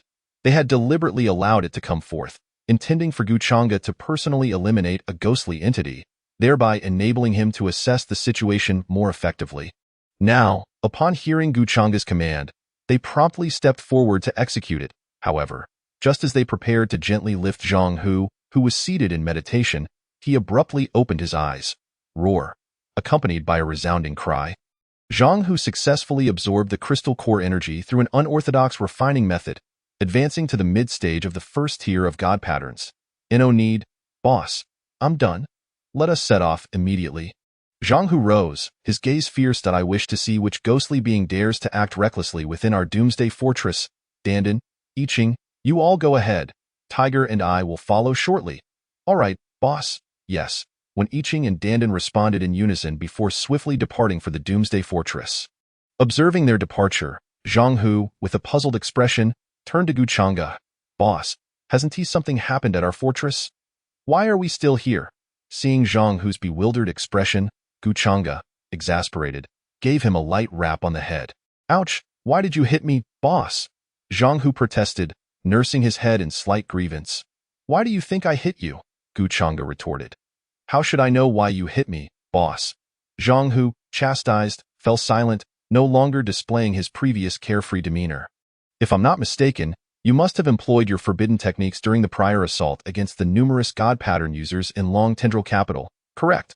Upon hearing this, Zhang Hu, who had previously appeared pitiful, suddenly froze an expression. Boss, didn't we both use them? He stammered, the time. I mainly wanted to try. Before Zhang Hu could finish his clumsy excuse, he abruptly fell silent, too intimidated to utter another word. This was due to Gu Chang'e's unwavering gaze, which bore down upon him. Although Gu Chang'e's expression was devoid of anger, and he exhibited no emotion whatsoever, the calmness was terrifying. This made Zhang Hu instinctively retract his head. He recalled that in his childhood, whenever Gu Chang'e was truly furious and intended to unleash his wrath, he would display this very demeanor of imperturbability. A genuinely enraged boss was one to be avoided at all costs. After a prolonged, penetrating stare at Zhang Hu, Gu Chang'e finally averted his gaze and made his way out of the Long Tendril Capital building. I stand firm in this world. There is no need for you to exert yourself so recklessly. This is a one-time exception. Let it not happen again. Should I discover you engaging in reckless combat instead of retreating when overwhelmed, you shall face dire consequences. His words were delivered in a flat tone, devoid of any emotional inflection. However, Zhang Hu couldn't help but shiver, hurriedly following behind. Boss, wait for me. About what you just said, can we discuss it further? Think about it. As a robust man, if we encounter an insurmountable challenge and flee, wouldn't that be disgraceful, boss, please? Meanwhile, far away in the suburbs within the Doomsday Fortress, what was once a technologically advanced and fortified stronghold now appeared shrouded in ominous winds. Eerie entities scurried about in vast numbers. Among them, formidable beings. Though they were merely in the phase of apocalyptic calamity, these fearsome creatures had inexplicably manifested, including some at the pinnacle of the first tier. It was fortunate that the remaining 100 death warriors within the Doomsday Fortress were all well-trained and bore powerful tattoos, granting them terrifying combat prowess upon awakening, barely managing to maintain control of the situation. If not, the entire Doomsday Fortress would likely succumb in an instant.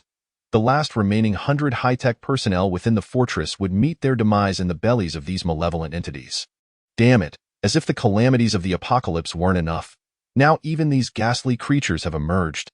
I would even prefer the so-called zombies to appear before me, even if there were twice as many as now. This apocalypse is truly a disaster for humanity. Fortunately, our leader possesses foresight. Otherwise, I genuinely doubt our ability to survive in this chaotic world. The 100 death warriors within the fortress, endowed with tattoos, unleash their inner powers to slaughter these fiends with reckless abandon. Under normal circumstances, the combined strength of all 100 of them should be sufficient to decisively eliminate all the malevolent entities present. Yet, why do they seem to struggle so? Why are they expressing such discontent? The only reason is that the danger posed by these inexplicably appearing fiends is, in fact, quite trivial. The most nauseating aspect is that after the black-clad youths successfully vanquish them, a strange gray mist emanates from the vanquished bodies. With every fiend they slay, this gray mist autonomously seeps into their bodies. They have no chance to evade this insidious infiltration. It is this very aspect that is most repugnant. The gray mist is not a reward for their kills but resembles a curse. Once it enters their bodies, it feels as though they have been attacked. A chilling and brutal aura floods their minds in that instant, severely impacting their state. The more fiends they kill, the more gray mist they absorb, accelerating their decline in condition and exacerbating their injuries. Damn it. This situation is akin to a deadlock. Killing is unavoidable, yet killing leads to harm. In this apocalypse, it seems there is a significant disparity from Gu Chang'e's previous impressions of the end times. Chapter 30. Second-Order Fiends, The Marvelous Revelation. Within a mere quarter hour, Gu Chang'e led Zhang Hu and others back to the Doomsday Fortress. Upon witnessing the scene before him, shrouded in smoke and chaos, Gu Chang'e's expression turned frosty. However, upon spotting the familiar figures, the numerous black-clad youths displayed expressions of joy. Captain, you've returned, boss, you're back too. Gazing at Gu Chang'e's handsome visage, all the black-clad youths, whose states were fluctuating, breathed breathed a sigh of relief. Their anchor had returned. All issues would cease to be problems. Had Guchanga and his companions delayed any longer, they might have had to sacrifice their lives to defend the base. What a bunch of worthless fools. Unable to handle these ghastly entities. Observing the pale-faced brothers among the crowd, the captains of the group wore stern expressions.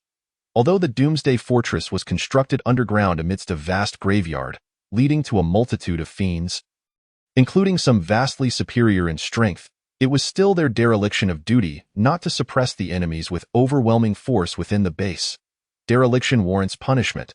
Noticing their captain's grim countenance, the black-clad youths understood they would face repercussions. However, they bore no resentment. Regardless of the reasons, weakness was the original sin. This truth had been ingrained in their minds long before the apocalypse struck. Just as the captains were about to reprimand them, Guchanga interjected, "All right, there must be a reason for this. Once I handle these nuisances, report to me with the specifics." Guchanga merely cast a cursory glance at the brothers present and immediately sensed something amiss. An inexplicable chilling aura was emanating from their bodies, incessantly devouring their inner strength. This situation was indeed peculiar. The truth of the matter could not be so simple, but now was not the time to investigate the truth. The immediate priority was to eradicate these malevolent entities. Returning his focus to the front, Guchanga regarded the countless grotesque fiends before him with a radiant smile, a group of self-destructive beings. "Since you seek death, I shall benevolently oblige." Benevolently oblige? Indeed, it was an act of great compassion. I, the Buddha, harbor compassion for all, aspiring to quell the world's calamities through decisive means. Compassionate Tang Sangda possessed, with a mere thought. A dense aura of calamity engulfed the surroundings. A black circular halo manifested behind Guchanga's head, exuding an eerie energy. At this moment, Guchanga, embodying the spirit of the compassionate Tang Song, radiated an ominous presence. "Die!" The word escaped his lips, seemingly unleashing an inexplicable power. A torrent of calamity surged forth, akin to a crushing tide. Within the reach of Guchanga's power, the grotesque fiends found themselves immobilized, utterly consumed by his might. Guchanga unleashed a flurry of strikes, each blow aimed with ferocity. Under his onslaught, those fiends, previously displaying their ferocity, were reduced to mere lambs awaiting slaughter. Witnessing the carnage orchestrated by their leader, the onlookers felt their eyelids twitch. Zhang Hu, who had initially intended to assist, fell silent, retreating upon witnessing the scene of slaughter. The same went for the others. Meanwhile, the hundreds of black-clad youths, who had been weary from battling numerous fiends, were now filled with confusion. Their bewilderment did not stem from their leader's unparalleled prowess. They accepted that as a given. Their sole point of confusion was why did every fiend they killed unleash gray mist that harmed them, while Guchanga could slay a horde without summoning even a trace of it? What was this bizarre situation? Was it merely that their leader's handsome visage granted him privileges? Did even the fiends in this era judge by appearances? Just as the black-clad youths were lost in their thoughts, the scene of slaughter abruptly shifted. Bang! A dull thud echoed as Guchanga's palm strike was surprisingly negated. Guchanga frowned slightly, lifting his gaze. Finally, something of substance has arrived? His gaze landed on a grotesque fiend, missing limbs and bearing a disheveled appearance. Despite its pitiful exterior, it was the strongest among the fiends. Assessing the strength of this fiend, Guchanga quickly concluded, a peak first-order fiend. Feeling the genuine power of this maimed fiend, Guchanga was somewhat disappointed. He had anticipated a formidable adversary to test his own strength. Yet, the newcomer was merely a peak first-order fiend. Sighing, he raised his hand, preparing to annihilate this fiend. However, at that moment, a chorus of urgent shouts erupted. "Boss, be careful. There are several fiends of this rank." "Several?" Guchanga's expression sharpened. As he extended his senses, gusts of chilling winds whistled through the air. Accompanied by the wails of the damned, a dozen figures materialized in succession. Indeed, it was not merely a few fiends but a dozen peak first-order fiends, alongside numerous ordinary fiends, encircling Guchanga and exerting tremendous pressure. In truth, given Guchanga's current realm as a late first-order talisman user, he could easily annihilate that hanging fiend in a one-on-one encounter. A mere peak first-order fiend posed no challenge. However, Facing a dozen of them could indeed present a modicum of pressure. Seeing their leader surrounded, the onlookers grew indignant. Even if continuing to slay fiends would inflict great harm upon themselves, so be it. They would rather perish than witness even a scratch on Guchanga. This was their unwavering belief, the principle they adhered to throughout their lives. As long as their leader faced danger, they would stake their lives to rescue him. And indeed, even in the previous life. During the apocalypse when ferocious beasts rampaged, Guchanga had not possessed the overwhelming strength and divine perspective he had now.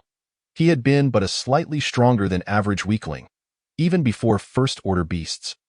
He had been as fragile as thin paper. In such circumstances, no matter how elite the professional soldiers, they would find themselves engulfed in flames, where a single misstep could prove fatal. It was thanks to the existence of these 108 death warriors that Guchanga had managed to survive the early days of the apocalypse, successfully receiving support from the central authority of Huaxia.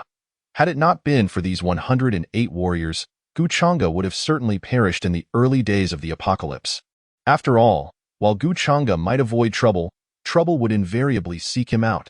His identity and status were too sensitive, destined to attract both external threats and internal strife. Foreign predators sought to extinguish him in his cradle, while internal factions within Huaxia desired his demise as well. In this life, Guchanga had been reborn, possessing the complete memories of his past and even carrying 9 forbidden tattoos on his body. This destiny compelled him to settle all grievances from his previous life and eradicate those who had wronged him. However, just as the 108 black-clad youths prepared to rush to Guchanga's aid, a cold voice suddenly rang out. It was Guchanga's voice. "Everyone stand down. A bunch of worthless rabble. I can extinguish them with a flick of my hand." As his words fell, it seemed to validate the truth of his proclamation. Guchanga decisively struck out, his aura swelling with malevolence, the dark halo behind his head radiating a dazzling light. Guchanga clasped his hands together. A terrifying shockwave rapidly emanated from his body, spreading outward like a tempest. Boom! The shockwave stirred the surroundings, raising clouds of dust. Within the reach of the black shockwave, various specters emitted sorrowful wails, shattering into pieces in the blink of an eye. With a mere flick of his hand, Guchanga had already obliterated dozens of first-tier ghostly entities on the scene. However, in stark contrast to the grim fate of the first-tier spirits, the 10 or so pinnacle first-tier ghosts fared considerably better. Under the overwhelming pressure of Guchanga's power, they merely experienced intense suppression, their breaths thrown into turmoil, yet their forms remained largely unscathed. The pinnacle first-tier ghosts still possessed some resilience. It was precisely for this reason that they could contend with the 100 death warriors within the Doomsday Fortress, reaching a stalemate. While their entire ghostly cohort could hold their ground against 100 death warriors, it did not imply they could withstand Guchanga. The shockwave just released was merely an appetizer for Guchanga. Now, it was time for the main course, the suffering Tang Song, enduring 81 tribulations. Every obstacle is daunting, and every endeavor fraught with difficulty. I, the monk, am in torment, and all beings shall perish. Guchanga's visage was icy. Suffused with a murderous intent, the last word fell from his lips. A dreadful aura of calamity engulfed the scene. Die! Guchanga struck forth. A massive dark hand manifested from thin air, descending from the heavens with a crushing force. The sheer terror of its might rendered it unimaginable, as if this was the very onset of the apocalypse, wielded by a mere newly awakened divine pattern master. Such power was beyond the comprehension of ordinary individuals. And even the grotesque spirits felt the chilling dread as they sensed the overwhelming bloodlust approaching. The specters present betrayed their fear, their eyes reflecting human-like terror, just from the aura emanating from that dark hand. It was evident that they were utterly incapable of withstanding it. Anyone among them who dared to resist would find their souls shattered in an instant. Why, you may ask, did they not flee? The answer was simple. Guchanga had already sealed off the surrounding area. Enveloped by the aura of calamity, all the ghosts present had but one choice: to endure. Withstanding it afforded them a chance to survive a little longer. Failing to endure would mean immediate death. Realizing this, the dozen or so pinnacle first-tier ghosts simultaneously let out shrill cries. Amidst their mournful howls, the situation on the ground underwent a sudden transformation. Under the watchful gaze of Wen Yiqing and her companions, the ordinary ghosts that had been hiding, numbering 1 or 200, strangely began to ignite spontaneously. The speed of combustion was astonishing. In the blink of an eye, the entire mass of ordinary ghosts vanished into thin air. What on earth is happening? Zhang Hu, though perplexed, instinctively sensed something was amiss. He immediately activated his dual tattoos, ready to assist his leader at the first sign of trouble. Zhang Hu exerted his utmost effort, and even the 100 injured death warriors began to forcefully mobilize their strength. Only when I Ching remained unfazed, her expression calm as she observed her anxious comrades. She glanced around at her brothers, then raised her head to fixate on the imposing, sinister figure before her. When I Ching couldn't help but shake her head slightly. "You fools, you underestimate our leader too much." In truth, when I Ching herself was unaware of Gu Chang's precise capabilities. However, ever since she had infused the ancient talisman that determined her fate into Gu Chang's body, she had finally grasped the terrifying essence of his power. Just a single suffering Tang Sang or the martial sage Guan Yu could instill her with immense pressure. Not to mention, Gu Chang'e boasted an even more formidable 7 tattoos. Among these 7 forbidden tattoos, one ancient, mysterious tattoo upon his brow was so profound that it left her without even the inclination to probe further. Perhaps the sudden appearance of the mysterious mark on Gu Chang'e's forehead surpassed even that of the 3 pure ones or the 9 dragons' coffin. The 3 pure ones are awe-inspiring. No words are needed. Typically, claiming a tattoo's origin could rival him borders on absurdity. Yet for reasons unknown, when I Ching felt that the mysterious mark on Gu Chang'e's brow could indeed overshadow the so-called 9 dragons' coffin and the 3 pure ones. This was, in fact, the 6th sense of a woman. Meanwhile, Gu Chang'e, having sensed the anomaly, raised an eyebrow, a look of intrigue crossing his face. Although he had never encountered such spirits in his past life, many things bore similarities. For instance, these spirits were currently channeling external power to elevate themselves, even merging into one in a desperate bid to overpower him. This was a quintessential last-ditch effort. Even if I perish, you shall not be spared. Merging in desperation? Gu Chang'e murmured softly. He genuinely hoped for a stronger adversary. Otherwise, failing to comprehend his own capabilities would prove to be quite a headache. Boom! The ominous energy surged, and a howling wind arose. Under the watchful gazes of all, the once numerous spirits suddenly fragmented, ultimately coalescing into a single entity, the very first ghost to appear, the Hanged Ghost. Now, after absorbing the power of so many of its kind, the Hanged Ghost had undergone a remarkable transformation. Its strength had undergone a qualitative leap, directly ascending to the realm of second-tier late-stage ghostly entities, spanning nearly an entire tier. Chapter 31. Thunderbolt Dogmaster.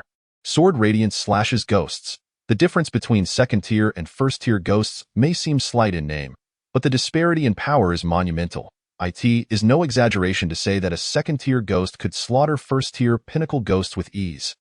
The second-tier late-stage ghost? Gazing at the towering figure of the Hanged Ghost, whose height reached 3 zhang and was shrouded in a haze of death, Gu Chang'e's eyes shimmered. Finally, a worthy opponent had arrived. Boom! As his words fell, a terrifying aura radiated from Gu Chang'e's body, sweeping in all directions. At this moment, Gu Chang'e's cultivation as a first-tier late-stage divine pattern master was unmistakably evident. The Calamity Palm. Gu Chang'e took a sudden step forward, his body enveloped in a rich dark glow. Like an arrow released from a bow, he shot forward at an astonishing speed. Gu Chang'e's palm, imbued with a dreadful murderous intent, struck forth toward the Hanged Ghost's chest without hesitation. The sudden explosion of his speed was terrifying, and before the onlookers could react, Gu Chang'e had already reached the towering figure of the Hanged Ghost. Bang! A muffled sound resonated. Gu Chang'e's calamity palm struck the Hanged Ghost's chest, akin to striking a slab of steel. Its defenses were incredibly formidable. Even with Gu Chang'e's unexpected assault, it failed to inflict significant damage. Humanity must pay with their lives. A surge of excruciating pain radiated from its chest. As the Hanged Ghost gazed at its caved-in and obliterated chest, its eyes gleamed with malice, ignoring its own injuries. The Hanged Ghost unleashed its full power. Amidst swirling winds of darkness, it transformed into a shadow, launching an attack toward Gu Chang'e. Bang, bang, bang. In a mere 2 breaths of time, Gu Chang'e had already engaged in close-quarters combat with the Hanged Ghost. exchanging dozens of blows. One was a malevolent entity, while the other was Guchanga, steeped in murderous energy. The two forces collided, releasing an aura thick with ominousness that sent chills down one's spine. Observing the near equilibrium between the two combatants, Zhang Hu could not help but furrow his brow. What the hell? When did the boss reach the cultivation of a first-tier late-stage divine pattern master? Moreover, how could he contend with a second-tier late-stage ghost and remain unyielding? Watching the fierce battle unfold, not only Zhang Hu but even Wen Yiqing, who had anticipated this, was taken aback. While they all knew Guchanga was powerful and possessed absolute depth, this was somewhat exaggerated, wasn't it? All the ghosts had merged into one, yet he could still hold his ground with just a single emergency tattoo. Even Guchanga didn't intend to utilize the power of both emergency tattoos to deal with this second-tier late-stage ghost. Just as everyone pondered, the situation on the battlefield shifted. The ghostly entity sought vengeance. The hanged ghost, which had been relentlessly engaging Guchanga in melee combat, suddenly altered its approach. After successfully creating distance by withstanding Guchanga's palm strike, the hanged ghost's aura surged, as its bloodshot gaze intensified. A multitude of spectral heads appeared in the air. These heads bore lifelike expressions, some sorrowful, some joyful, and others filled with despair. A myriad of vivid emotions played across their faces, easily leading ordinary people to believe these were the souls of the living. Should a compassionate individual witness this scene, they would likely hesitate to strike, overwhelmed by pity for their fellow beings. In that fleeting moment of hesitation, the spirits would seize the opportunity to invade their bodies, flooding their minds. The myriad resentments embedded within would obliterate this consciousness entirely. The dissolution of consciousness naturally signified the end of life. However, such scenarios would only arise for those with compassionate hearts. They were of no concern to Guchanga. If one were to assess heart and mind, Guchanga would be resolutely cold-hearted 100 times over. Having endured the trials of the apocalypse, Guchanga would never allow even a hint of a savior complex to surface. A technique born from the depths of human nature? I must admit, this ghost's idea is indeed clever. However, it's a pity that I am not a brainless, foolish savior. Casting a meaningful glance at the hanged ghost not far away, Guchanga slowly raised his hands. I am the suffering monk. All worldly suffering must heed my command. Since you all harbor resentments and cannot free yourselves, allow me to assist you. Help you journey to the abyss of despair. The word Zhan escaped Guchanga's lips, and in that instant, a blinding black radiance erupted from the circular emblem on the back of his head. Though the black light was dazzling, it elevated Guchanga's aura to unprecedented heights. At the utterance of Zhan, a malevolent energy suddenly permeated the heavens and the earth, engulfing the surroundings in a tide of ominous force. The air was thick with a sense of impending doom, causing the flora and fauna within a 10-mile radius to wither and decay. With just a single word, Guchanga effortlessly dispelled the full frontal assault of the hanged ghost. What? The hanged ghost was filled with disbelief upon witnessing its attack so easily thwarted by Guchanga. A late-stage first-tier divine tattoo master, in its eyes, should have been as inconsequential as a mere animal. Yet, the reality was that Guchanga, merely a late-stage first-tier divine tattoo master, was able to engage in a physical confrontation with it and hold his ground. Even when the hanged ghost unleashed its full power, Guchanga remained unfazed, effortlessly unraveling its might. This Guchanga was far from ordinary. Just as this thought crossed its mind, the hanged ghost prepared to turn and flee the scene. If it could not win, surely it could escape. However, just as the hanged ghost attempted to turn away, a bolt of lightning suddenly materialized from thin air, striking down upon it with ferocity. Upon impact, the hanged ghost let out a pained wail. The thunder, embodying the essence of ultimate masculinity, had an unexpectedly potent effect on such a malevolent entity. But who summoned this lightning? The answer soon revealed itself before everyone's eyes. Woof, woof! Several resounding barks echoed abruptly, swiftly. A faint purple light rushed forward and collided forcefully with the hanged ghost's grotesque form. As the faint purple light touched the hanged ghost, it emitted a crackling sound. The intense yang energy of the thunder was indeed the true nemesis of these malevolent beings. What kind of abomination is this? The hanged ghost, writhing in pain, glared fiercely, intent on discovering what had inflicted such horrific damage upon it. It vowed to bring death to whatever had caused its suffering.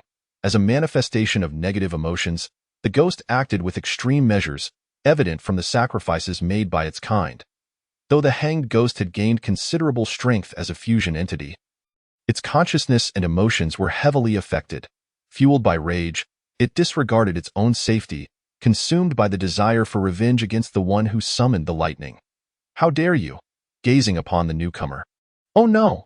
The small yellow dog standing before Guchanga, enshrouded in lightning, could only be Gubushu. "Bushio, have you awakened a new power?" Guchanga voiced his confusion. Upon hearing his master's inquiry, Gubushu, who had previously worn a fierce countenance, immediately softened, wagging its tail and nuzzling against Guchanga's leg. In response to the question, Gubushu nodded in a distinctly human-like manner, affirming its newfound abilities. Seeing Bushio's acknowledgement, Guchanga furrowed his brow. It seemed that Bushio had awakened the power of lightning. The power of thunder was indeed a formidable force among the myriad of mutated beasts. While Guchanga felt joy at this development, he could not shake the sense of confusion and anxiety that surfaced within him. In his previous life, Gubushu had become a legendary figure among humanity, primarily due to its space attributes born from its mutation. Bushio had gained worldwide fame, having participated in countless wars, always emerging victorious through the power of its spatial attribute. He had never heard of Bushio wielding the power of thunder. The fact that Bushio had awakened the power of lightning instead of its spatial abilities in this life made Guchanga deeply apprehensive. The apocalypse of this life seemed to differ significantly from his previous one. The butterfly effect of his rebirth could indeed provoke such immense upheaval. If this were true, he would need to devise a long-term plan. As the hanged ghost observed the duo, a surge of anger welled within it. "Damn humans, damn anomalies. You all must perish." As it spoke, the hanged ghost broke into an inexplicable fit of laughter. "Let us all die together." At that moment, the hanged ghost's grotesque face, stained with blood, twisted into a maniacal grin. Subsequently, its already towering frame began to swell ominously. Was it employing some peculiar method to forcibly enhance its power? No. The hanged ghost, as a fusion entity of various spirits, was preparing to expend all its strength, including its very life, to achieve self-detonation. It sought to take all living beings within the apocalyptic fortress down with it. The explosion of a late-stage second-tier ghost would yield devastating power far beyond mere second-tier capabilities. In that fleeting moment of detonation, the unleashed force could easily reach the standards of a third-tier entity.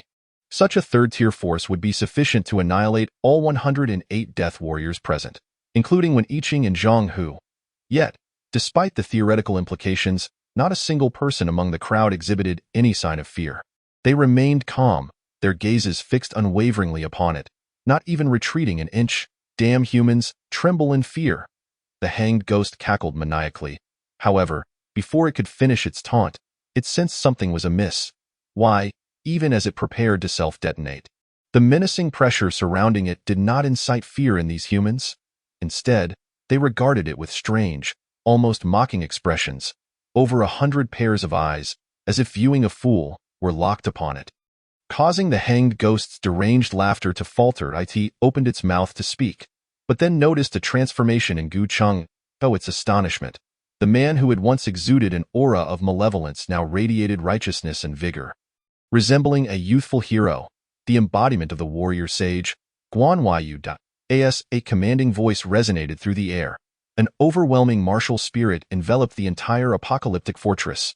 Brilliant golden light illuminated the darkness in an instant.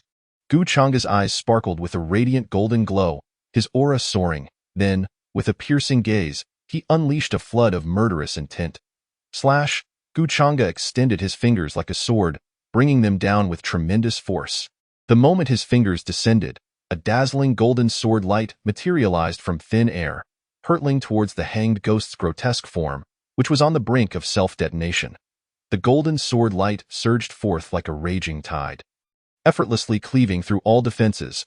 Despite the hanged ghost's desperate attempts to mitigate the attack in hopes of preserving its best state for self-detonation, the outcome remained futile. The golden sword light pierced through all of the hanged ghost's defenses, striking directly at its grotesque body. Boom! A cacophonous explosion was accompanied by the wails of despair. In that very instant, the once fearsome hanged ghost was reduced to nothingness. Fu Chang'e had effortlessly dispatched it with a single stroke. It had not even the slightest chance to retaliate. The hanged ghost, once formidable, now appeared pitifully weak before Gu Chang'e.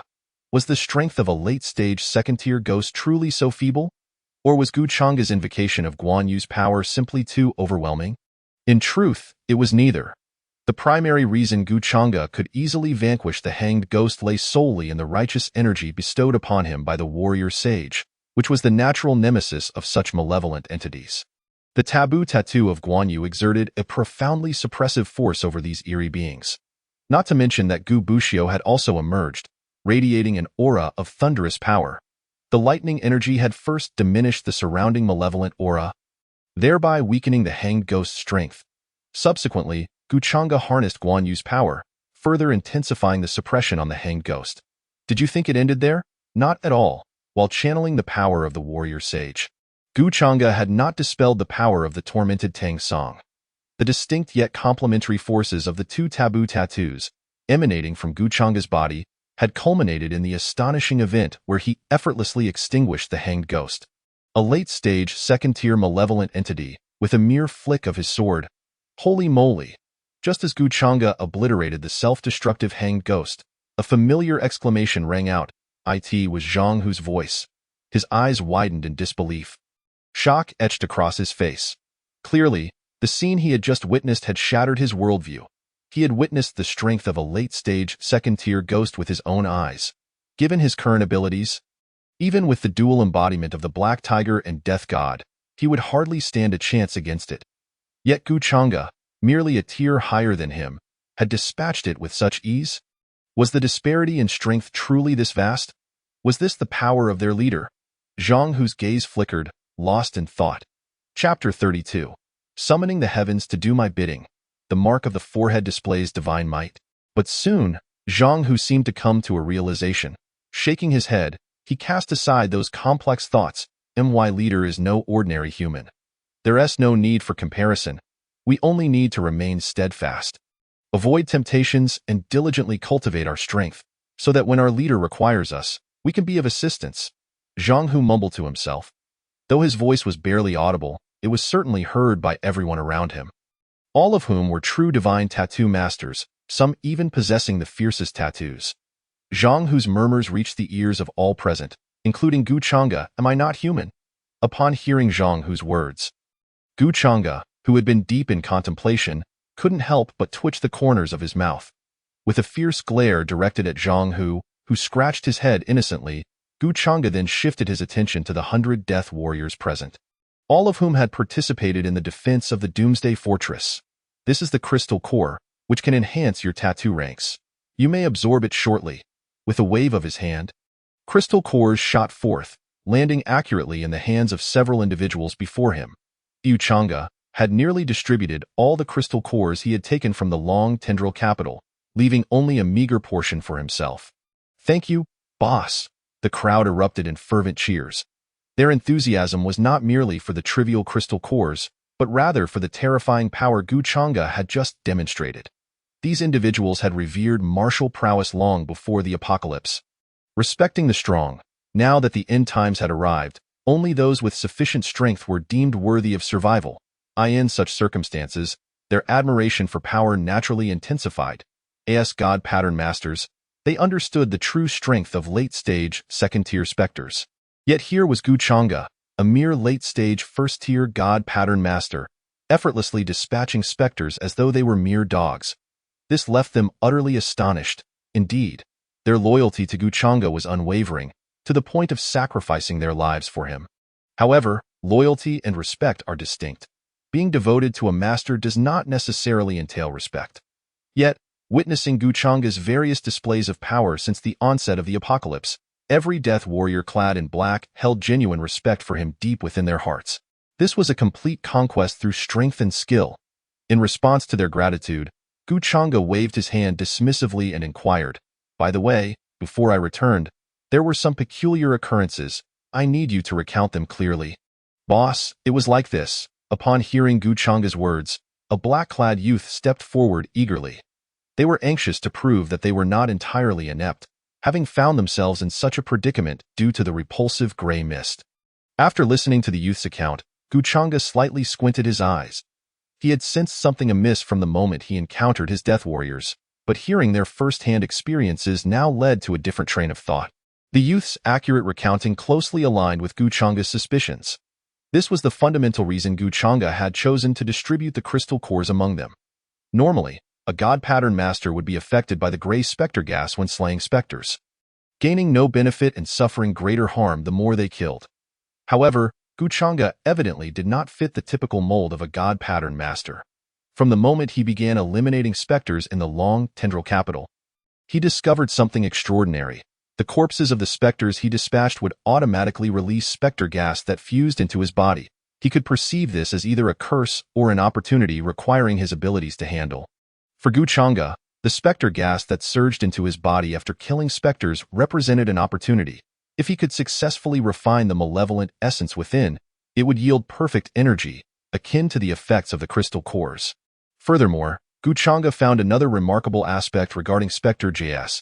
It brought no adverse effects upon integration into his body, only benefits. Perhaps it was due to the trials he had endured, or for some other reason.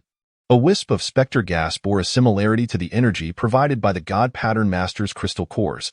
Having slaughtered so many specters and amassed an abundance of specter gas, he had surpassed the total energy of over 100 crystal cores.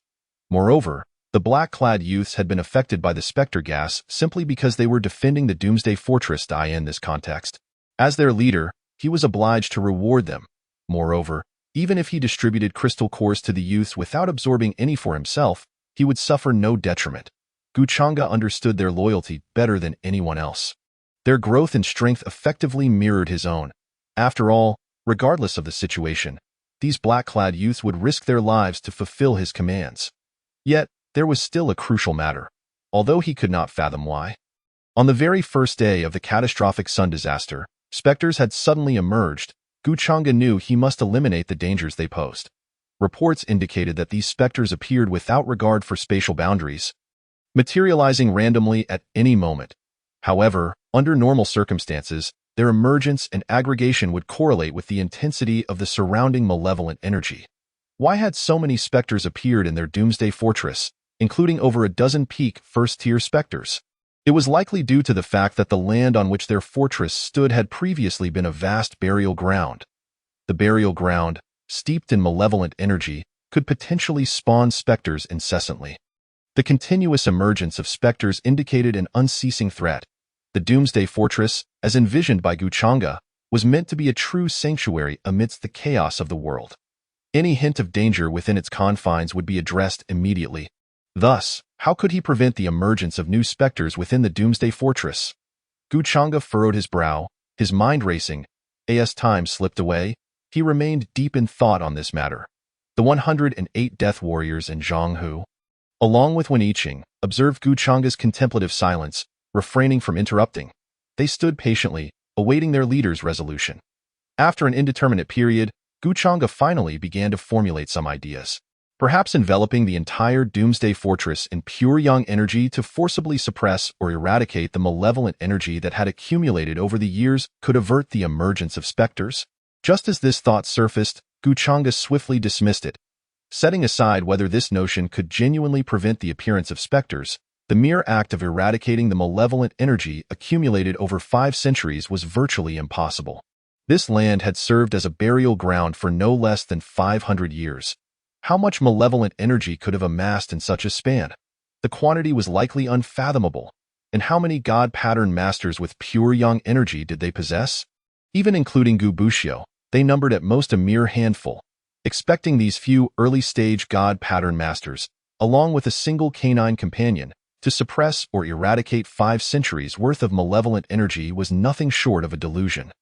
Nevertheless, this was the most reasonable course of action Guchanga could conceive. Were there no other alternatives? Just as Guchanga's thoughts began to reach a dead end, the enigmatic and profound mark upon his brow suddenly shimmered with a faint light. The light flickered and vanished, yet Guchanga's eyes widened in astonishment, filled with delight. Seeing their leader suddenly display a look of joy, everyone present assumed Guchanga had devised a plan. They eagerly turned their gazes toward him, awaiting his pronouncement. However, before Guchanga could speak, Zhang Hu abruptly noticed a drastic change in his expression. Gu Changa's eyes suddenly fluttered shut, and he fell into a state of unconsciousness. Boss. Zhang Hu's face was a mask of terror as he rushed forward. Attempting to support Gu Changa, boss, when Iching exhibited equal concern, instinctively moving closer. Yet, just as the two were about to make contact with Gu Changa, an invisible force immobilized them, preventing them from approaching. What is happening? As the two stood there, bewildered, the previously unconscious Gu Changa began to rise slowly into the air, floating serenely. A gentle breeze wafted through, ruffling Gu Changa's hair. Even in his unconscious state, his appearance and demeanor eclipsed countless others in the world. Then, before their astonished eyes, the unconscious Gu Changa gradually opened his eyes. In that instant, an overwhelming aura radiated from Gu Changa, sweeping across the surroundings. The terrifying pressure was beyond description, as Gu Changa opened his eyes. Those beneath him beheld visions of vast mountains and rivers, the cycles of the seasons, and the celestial dance of day and night unfolding in his gaze. At that moment, Gu Changa's eyes were imbued with an air of profound wisdom, as if he had transcended the mundane. This is not my leader.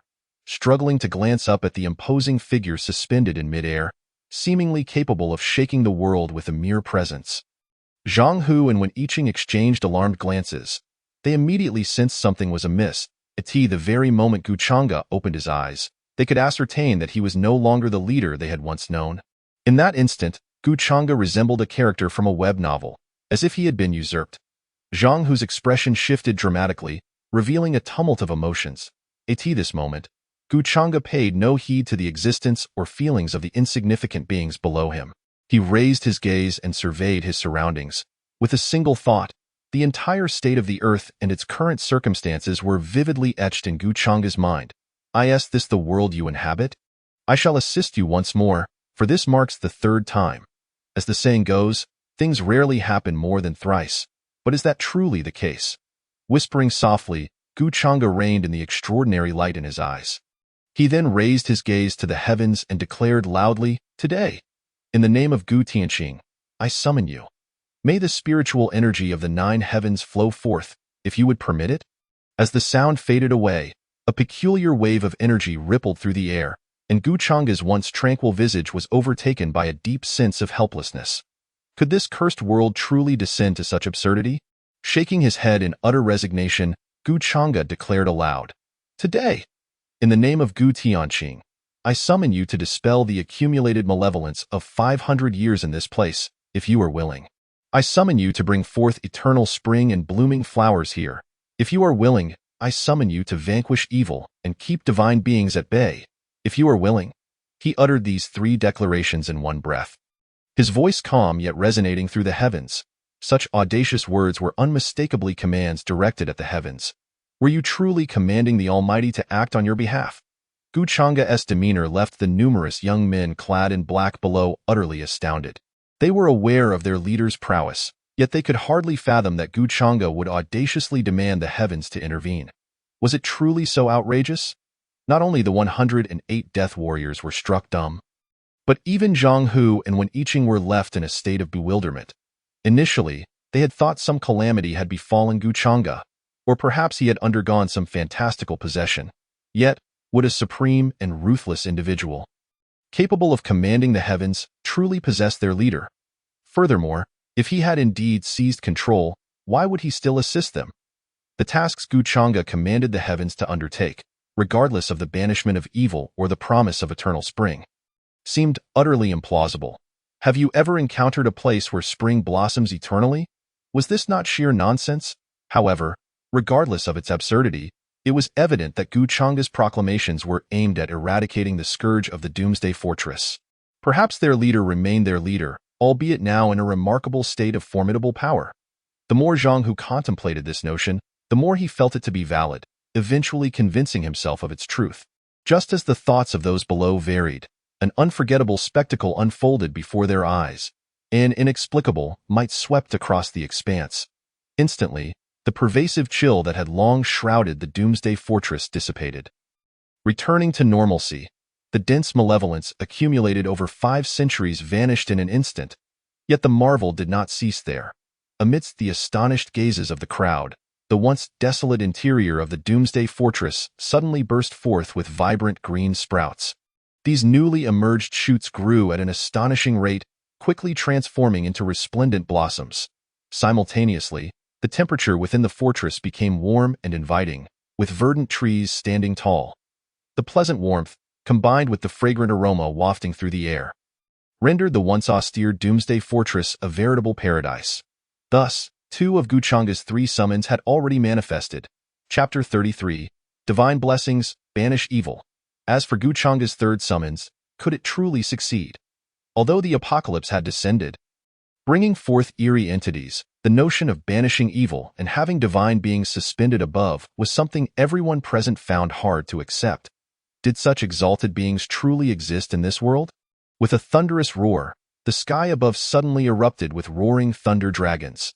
These formidable dragons, with their menacing forms, appeared as if they would rend the heavens asunder. This time, the lightning was no longer the eerie crimson hue but rather a rich, golden brilliance. The golden lightning spread across the firmament, illuminating the world and drawing countless gazes. What on earth was this? As if the weather, already sweltering like a steam chamber, wasn't enough. What were these fearsome thunder dragons?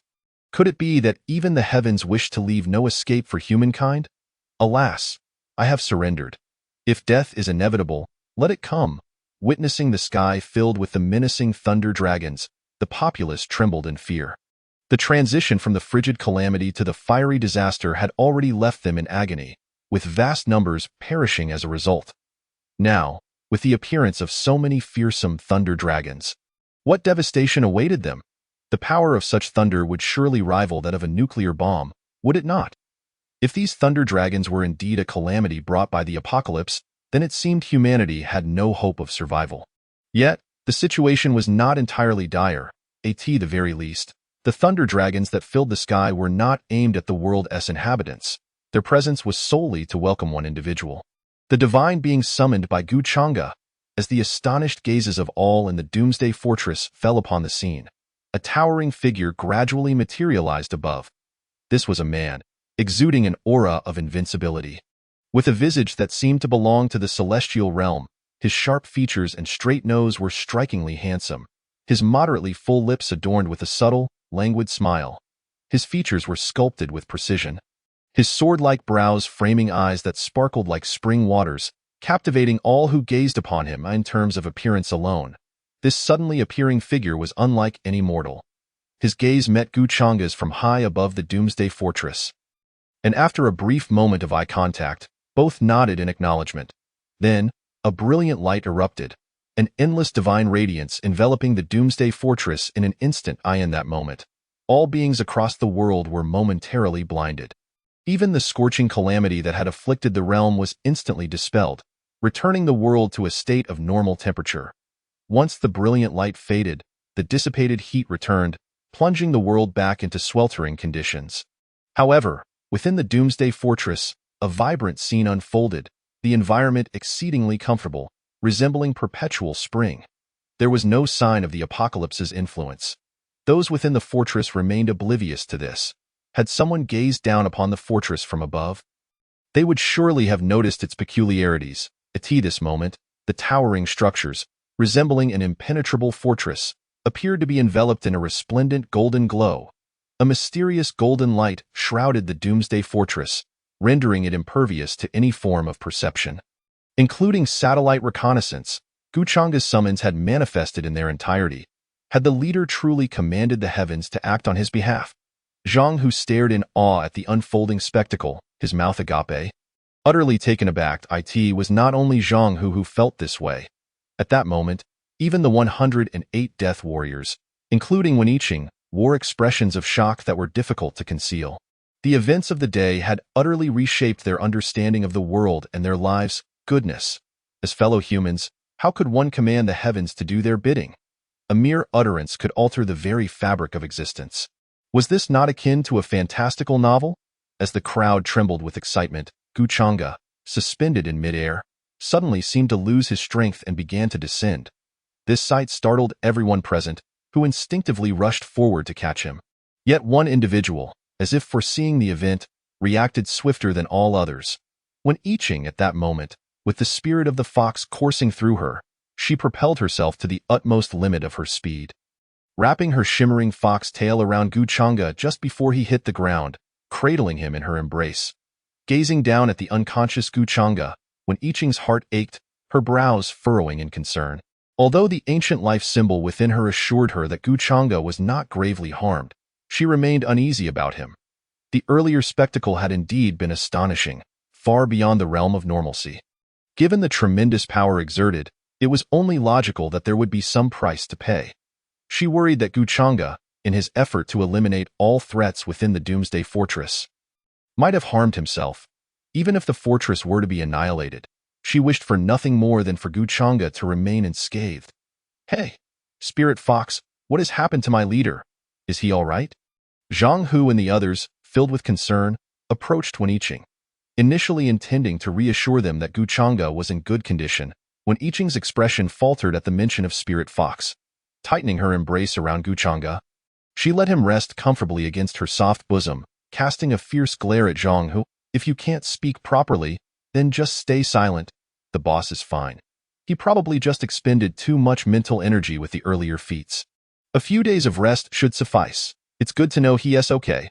Upon receiving Wen Iching's affirmative response and after checking Guchanga's condition, Zhang Hu let out a sigh of relief. However, upon learning that Guchanga was merely in need of a few days' recuperation, Zhang Hu's thoughts swiftly shifted elsewhere.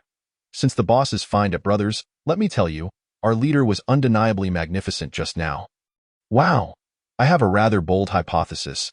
Could it be possible?" As he watched Zhang Hu excitedly chatter away, Wen Iching couldn't help but twitch the corners of her mouth. To this age, his thoughts were so erratic. One could only imagine how peculiar he must have been as a child. Why, poor boss. Reflecting on Guchanga's childhood alongside Zhang Hu, Wen Iching's eyes, filled with concern, deepened. Chapter 34. Awakening. The nation sends its people. 7 days swiftly passed. On this day, Guchanga stood by the window, gazing into the distance, a glass of red wine swirling in his hand. "Awake?" Suddenly, Guchanga seemed to sense something, turning his head to glance back. A sultry voice emerged from behind him as Wen Iching leaned languidly against the bed, stretching her arms wide and gazing at Guchanga with fervent eyes. The warmth of spring revealed itself, exposing her porcelain-like skin before Guchanga. However, upon witnessing this, Guchanga's emotions remained entirely undisturbed. He had experienced Wen Iching's exquisite charms countless times before. Although each encounter bore a distinct allure that ensnared his very soul, rendering him utterly enchanted, restraint was nonetheless essential. Surrendering to the tender embrace of passion was not unattainable, yet it was imperative that he first reached the pinnacle of his strength, standing atop the world before yielding to such indulgence. Otherwise, aside from the lurking dangers hidden in the shadows, the ferocious and bloodthirsty beasts alone were enough to tear them to shreds. The precondition for enjoyment was possessing the absolute power to look down upon the apocalypse. Iching, during the days I lay unconscious, did anything of particular significance transpire in the outside world? Guchanga took a sip of the red wine in his glass and then turned to the alluring Wen Iching, inquiring. Hearing Guchanga's question, Wen Iching smiled softly and replied, "Boss, during your slumber, nothing of great consequence occurred in the outside world. However, the overall landscape has undergone tremendous changes due to the emergence of the divine pattern users across the nation, which has greatly impacted the official control systems in various regions. Furthermore, amidst the ravages of the scorching and frigid calamities, the global population has diminished by at least half, the previously abundant billions now reduced to approximately 5 billion. And in our Huaxia, the deceased number has reached a staggering 800 million. Have 800 million people truly perished in our Huaxia?" Guchanga's expression was one of disbelief. Guchanga's sudden exclamation caught Wen Iching off guard. "Boss, our Huaxia has a total population of merely 2 billion. To lose 800 million lives within just 10 days of calamity is hardly a trivial matter, is it?" Observing Wen Iching's puzzled countenance, Guchanga smiled gently and redirected his gaze out the window. "To be truthful, the loss of 800 million lives in this lifetime, when compared to the previous one, was indeed not excessive. In his past life, the apocalypse had descended on October 1 St, a day of national celebration. On that very day, Huaxia suffered casualties exceeding 100 million, leading to a steep decline in population. Subsequently, in the days that followed, at least 100 million souls perished daily due to the calamities in his previous life. The scorching and frigid disasters alone had caused Huaxia's population to plummet by 14 billion. Yet in this lifetime, the searing calamity was already nearing its end, and only 800 million had succumbed. The circumstances of this era appeared vastly more favorable than those of the past. A reduction of 600 million lives would play a crucial role in the future development of Huaxia. Gu Chang'e harbored no grand ambitions of altruism. In this renewed existence, he merely sought to preserve his own well-being amidst the chaos, to safeguard those he cherished and those who loved him. Ensuring their eternal peace was more than sufficient. As for the notions of serving his country or bringing honor to his family, such thoughts had never crossed his mind. At most, if Huaxia truly faced a life-or-death crisis, he might contemplate offering assistance. After all, it was the nation where he had lived 2 lives, and within his means, Gu Chang'e was reluctant to witness its demise, however, expecting him to devote himself entirely to aiding the nation's higher echelons, or to relinquish the absolute sanctuary of the Doomsday Fortress for the state's use was utterly out of the question. The Doomsday Fortress was his fundamental assurance in navigating the apocalypse, and no one should dare to covet it.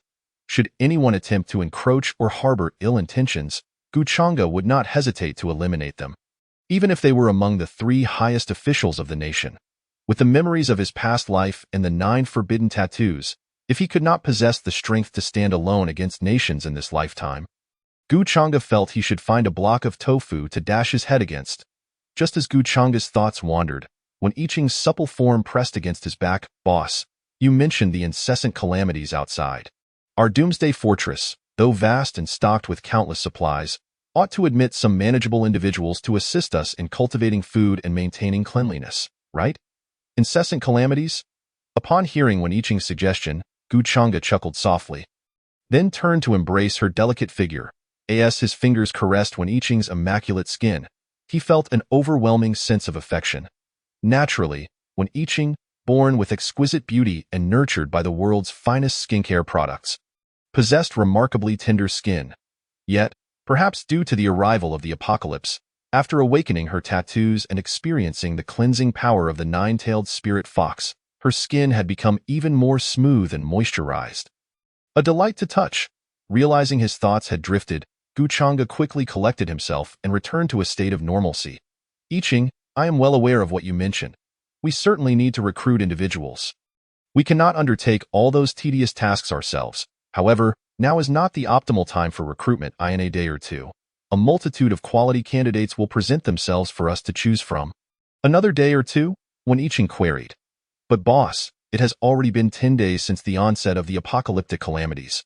Although countless citizens have perished daily, the official forces have intervened, calming the situations across the country.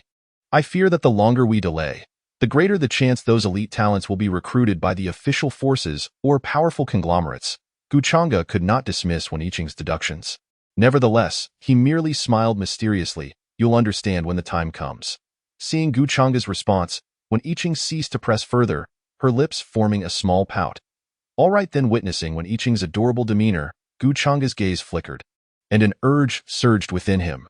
After planting a kiss on her delicate face, he lifted her waist, preparing to carry her toward the grand bed. However, just as he had tossed the blushing and shy I Ching onto the bed, a message suddenly popped up from his wrist. "Boss, are you awake? If you are, please come to the main door quickly. The official representatives from Huaxia have arrived and wish to discuss matters with you. We are currently holding them at the entrance." Upon reading this message, Gu Chang'e's smile gradually faded. Damn it, why did they choose this moment to arrive? What power do they wield to interrupt my delightful affairs? Leave them waiting outside. I shall come shortly. After sending a quick reply, Gu Chang'e tossed the communication device aside and leaped onto the bed. Instantly, the room was filled with an atmosphere of springtime delight. Chapter 35. However, I refuse. Meanwhile, before a steel fortress in Jinqing, a group of formally attired individuals stood outside, their faces marked by impatience. "Mayorly, is Gu Chang'e showing you such disrespect? In this sweltering heat, he leaves you waiting at the door? That insolent brat. Once we take over the Doomsday Fortress, we must teach him a lesson. This is a direct order from the higher-ups." I doubt Gu Chang'e dares to disobey. The individuals outside exchanged their grievances, while Mayor Li, drenched in sweat, remained silent. His presence here was primarily as an escort. The real decision-maker was the representative sent from above. Contemplating, Mayor Li's gaze fell upon the man in a black suit standing before the group. This was Wang Feihong, the chief negotiator dispatched specifically to acquire the Doomsday Fortress. Wang Feihong's official rank surpassed that of Mayor Li, even if he remained quiet. His expression revealed his irritation, as a high-ranking official of the nation. Being left waiting outside for several hours while attempting to purchase property from a citizen was an indignity few could tolerate. Fortunately, he was also a divine pattern user. Otherwise, enduring the scorching calamity outside for hours would have likely resulted in his untimely demise. That brat, initially, I felt a twinge of sympathy when the order came down. Now, it seems he is merely asking for trouble. Serves him right. Wang Feihong berated Gu Chang'e internally. 2 hours later, a rejuvenated Gu Chang'e approached the entrance of the Doomsday Fortress. Boss, you've finally awakened. Zhang Hu greeted him with a broad smile as he drew near. Indeed, I have. Gu Chang'e nodded at Zhang Hu with a smile before changing the subject. How long have those fellows outside been waiting? Boss, you mean those official lackeys? They should have been waiting for about 5 or 6 hours. Zhang Hu replied nonchalantly. In his view, the officials outside, all divine pattern users, were undoubtedly up to no good. Boss, I just don't trust those guys. They look like trouble. Are you sure you want to let them in? Zhang Hu cautioned. Haha, it's fine, Huzi. Your boss is still here. Do you really think I'm afraid of them? You're right. Scratching his head, Zhang Hu turned and signaled for the Doomsday Gate to open. Hey, Director Wang, the door is opening, creak. As soon as they stepped into the Doomsday Fortress, Wang Feihong and his companions were struck with astonishment. Previously, the nation's higher-ups had detected anomalies occurring in this location and sought to utilize satellites to investigate the high-tech fortress. However, they discovered that no matter what measures they employed, they could not glean even the slightest information regarding the Doomsday Fortress. It was as if a divine hand had obscured the area, leaving no trace to pursue or explore. Yet, based on intelligence gathered prior to the arrival of these anomalies, the nation's leaders swiftly decided to dispatch personnel to ascertain the situation. This time, the envoy sent was none other than Gu Chang'e's nemesis from a past life. And Jingtian. Wang Feihong was one of Jingtian's trusted aides, out in the sweltering heat akin to a steamer. Even though they were all adept in divine tattoos, capable of resisting the oppressive warmth, they felt exceedingly uncomfortable. Yet, upon entering the Doomsday Fortress, the dreadful heat dissipated entirely. The sense of comfort they experienced was something they had not felt since the onset of the apocalypse. Even with the advanced technology provided by the state, nowhere else offered such comfort. How could this be? Could it be that the technology within this fortress surpassed that of the nation? As soon as this thought arose, Wang Feihong dismissed it. Although Gu Chang'e was a wealthy entrepreneur, amassing billions in assets, a businessman could never rival the might of the state, so why was the temperature here so agreeable? Could it be related to the terrifying anomalies that had suddenly manifested here? A chill ran through Wang Feihong as he recalled his elders' admonitions before his arrival, reinforcing his belief in the elders' decision. At all costs, they must secure ownership of the Doomsday Fortress. If the vast conditions could not sway the unwillingness to sell, then they would resort to force. As Gu Chang'e's footsteps led him to the conference room, Wang Feihong's astonishment intensified with every sight along the way. It was like springtime, with lush grass and flowers blooming all around.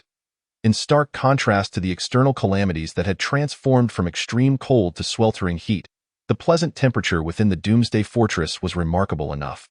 Yet it also boasted such beautiful flora to encapsulate the current state of the Doomsday Fortress. While the outside world suffered under the scourge of the apocalypse, inside was a paradise of springtime blooms. Absurd! The living conditions here seemed even better than before the apocalypse. Judging solely by the beauty of the scenery, he had never witnessed any estate that could compare. Witnessing this scene, Wang Feihong's resolve to acquire the Doomsday Fortress swelled immensely. If he could obtain it, he could reside within, free from the worries of the harsh external climate and sudden calamities. In the conference room, Gu Chang'e slowly took his seat at the head of the table, hands crossed, and regarded Wang Feihong and his companions with a calm demeanor. Without pleasantries, Gu Chang'e cut straight to the chase. Gentlemen, is there something you wish to discuss? Upon hearing Gu Chang'e's direct approach, Wang Feihong, who had intended to engage in some formalities, suddenly stiffened. Boss Gu, we come representing the state. With an awkward smile, Wang Feihong quickly regained his composure, adding, we are also here on behalf of one of our 3 esteemed leaders. In Jingtian, he continued, we wish to acquire ownership of the Doomsday Fortress from you. Boss Gu. Rest assured, Leader and has promised that if you are willing to relinquish the fortress, we can meet all your conditions. We can provide you with 50 tons of water and food supplies, and if that is insufficient, we can increase the amount. Furthermore, Leader and can even agree to your joining the official ranks of our nation, ensuring you receive permanent protection and substantial privileges. Boss Gu, are these terms to your satisfaction? Seemingly confident in his proposed terms, Wang Feihong couldn't help but smile broadly. He envisioned Gu Chang'e graciously accepting his offer. After all, in this chaotic world, a seemingly indestructible fortress held little value without resources and defensive strength. And these 2 elements were something the state could provide to the fullest extent. The reason was simple. They had the support of one of the 3 esteemed leaders. In Jingtian, as Wang Feihong's words fell, silence enveloped the conference room. At that moment, Gu Chang'e remained silent, and Wang Feihong instinctively mirrored his silence. After a pause, Gu Chang'e suddenly chuckled, Director Wang, your conditions are indeed generous. But I must decline. Chapter 36. Victory in hand. First sever an arm. Director Wang, your conditions are indeed generous, but I must decline. Boss Gu, I knew you were a perceptive man. We can cooperate pleasantly. Just as Wang Feihong began to speak, his words were abruptly cut off, as if someone had seized his throat, his eyes wide with disbelief. Boss Gu, I didn't quite catch that. What did you just say? I said, I refuse. Gu Chang'e, his handsome face adorned with a faint smile, reiterated with deliberate clarity, Boss Gu, are you truly certain you wish to refuse? This acquisition of the Doomsday Fortress is at Leader An's behest. He has never recorded a failure since he began. Wang Feihong's tone darkened, his words dripping with blatant threat, leaving no room for subtlety. Are you threatening me? Gu Chang'e replied, unperturbed, smiling calmly as he gazed at Wang Feihong. Under Gu Chang'e's tranquil gaze, for reasons unknown, Wang Feihong, despite being a divine tattoo adept, felt an unsettling chill run down his spine. Even though Gu Chang'e was also a divine tattoo adept, he should have held the upper hand. Just 10 days into the apocalypse, he had already attained the pinnacle of the first tier of divine tattoos. At this stage, most other divine tattoo users were likely unaware of how to advance their power, while he, a first-tier peak user, could easily overwhelm those who had just awakened. He had full confidence that even in a 1 versus many scenario, he would emerge victorious. The results of the state's elite resources were far beyond what ordinary businessmen could comprehend. With this thought in mind, Wang Feihong's confidence surged. He met Gu Chang'e's gaze once more, his voice filled with conviction. You may think so. Upon hearing this, Gu Chang'e's smile only grew more pronounced. Without further ado, he stood up and prepared to leave. Huzi, see our guests out? Understood, boss. Zhang Hu stepped forward from behind Gu Chang'e, a mischievous grin on his face as he addressed Wang Feihong. Director Wang, it's time for you and your subordinates to leave. Ignoring Zhang Hu's taunt, Wang Feihong fixated his gaze on Gu Chang'e, his expression suddenly turning cold.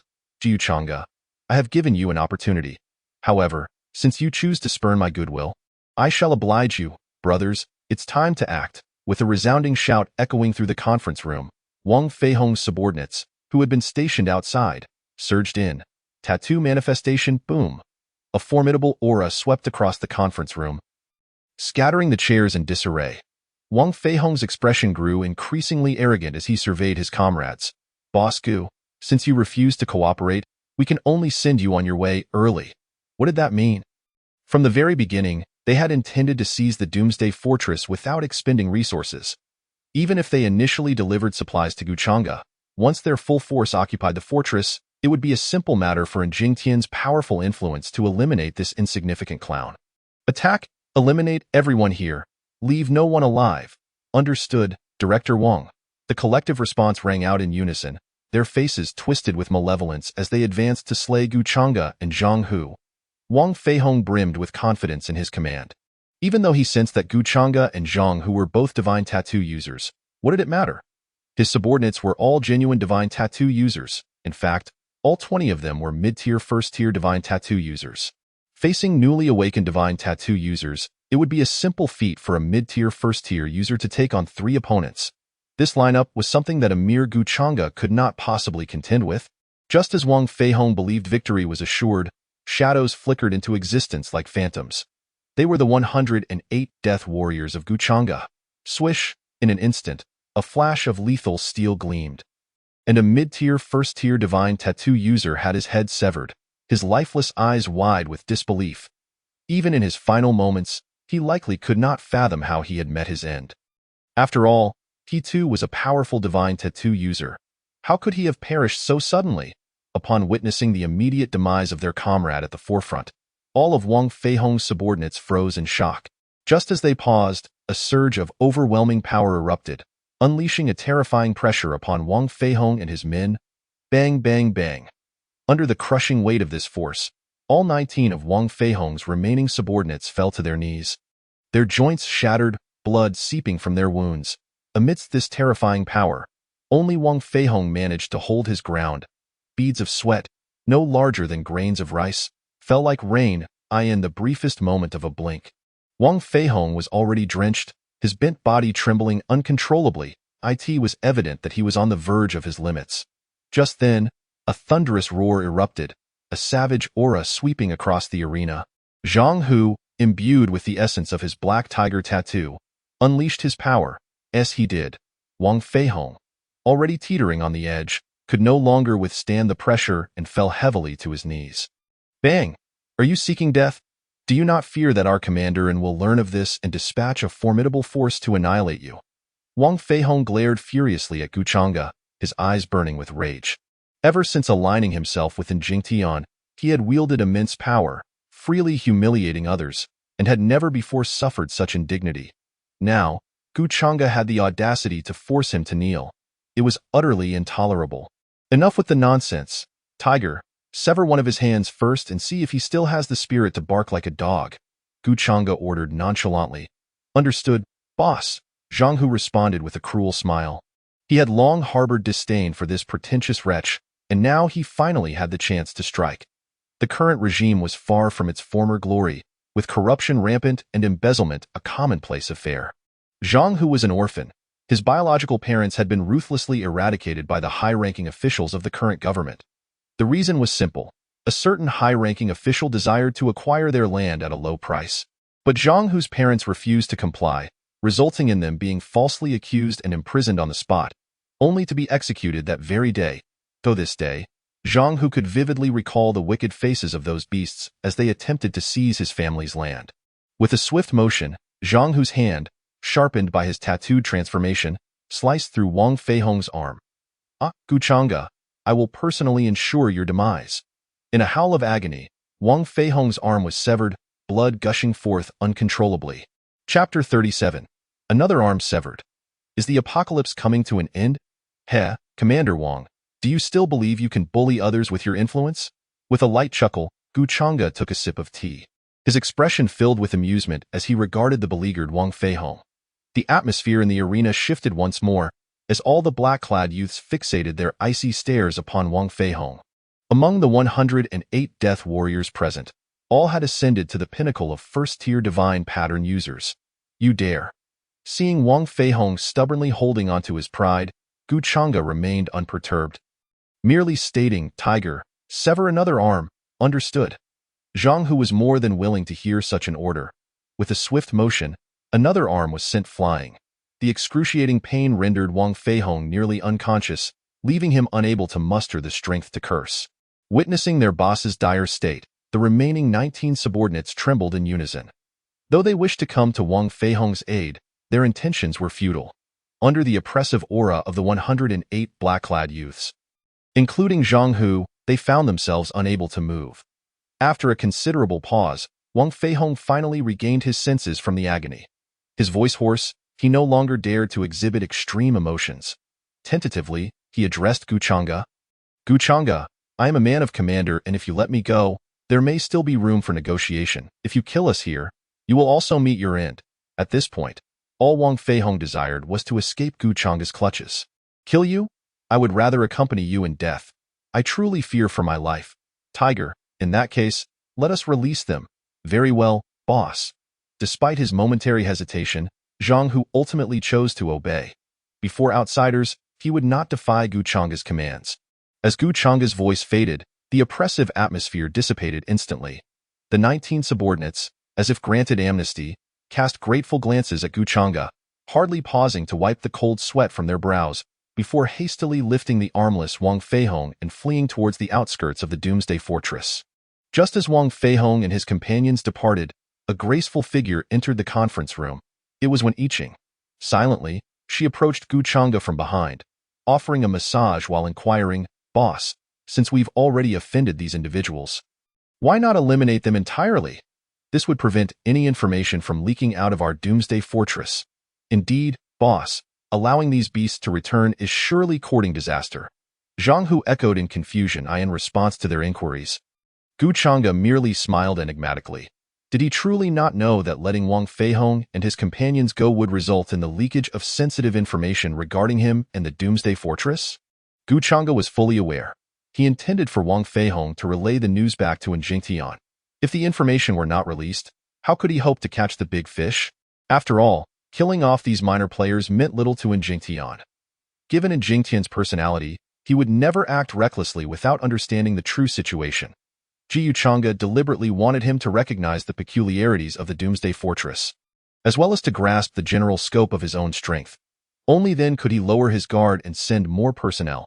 If Jingtian dared to send people, Gu Chang'e would not hesitate to consume them whole.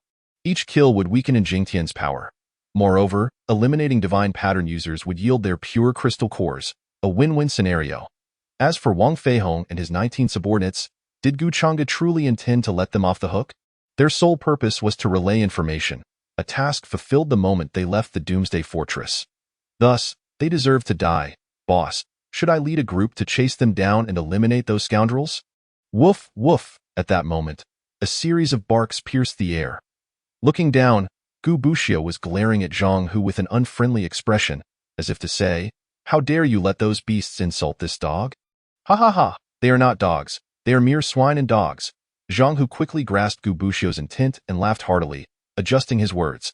Observing the banter between Zhang Hu and Gubushu, Gu Chang'e initially smiled but soon turned serious. "There is no need to pursue them. Something will naturally take care of those beasts." Pausing for a moment, Gu Chang'e continued, "However, we do indeed need to leave the Doomsday Fortress." With that, Gu Chang'e, accompanied by Wen Yiqing, Zhang Hu, and the 108 Death Warriors, marched towards the main entrance. Woof, woof. Gubushu seemed to sense something. Barking excitedly, he took the lead. Even walking ahead of Gu Chang'e as a dog, he had no qualms about it. Should anyone else dare to step ahead of Gu Chang'e, it would be a grave insult. Gubushu would not hesitate to tear them apart. Their leader was not to be disrespected. Upon reaching the forefront of the Doomsday Fortress, Gu Chang'e's eyes suddenly lit up, exclaiming, "They're coming! Coming? What is coming?" Zhang Hu, utterly baffled, struggled to comprehend the situation. Just as he was engulfed in confusion, the once darkened night sky suddenly turned a shade of blood red. The blood moon hung high, casting a flickering crimson glow. Following that, the sweltering heat that had plagued the world for 7 days dissipated entirely, the temperatures returning to normal. Was the apocalypse truly coming to an end? Perhaps the apocalypse had indeed concluded, as temperatures had normalized and natural disasters had receded. It was possible that the sun would soon reappear. Had the apocalypse genuinely ended? Why did an ominous feeling linger? Shut your mouth. Stop being a harbinger of doom. If another calamity strikes, even if the nation intervenes, we will likely perish. The crowd erupted into a cacophony of speculation regarding the restored temperatures. But was reality truly aligned with the musings of the populace? After 10 days of devastation, had the apocalypse genuinely vanished? The answer, undoubtedly, was no.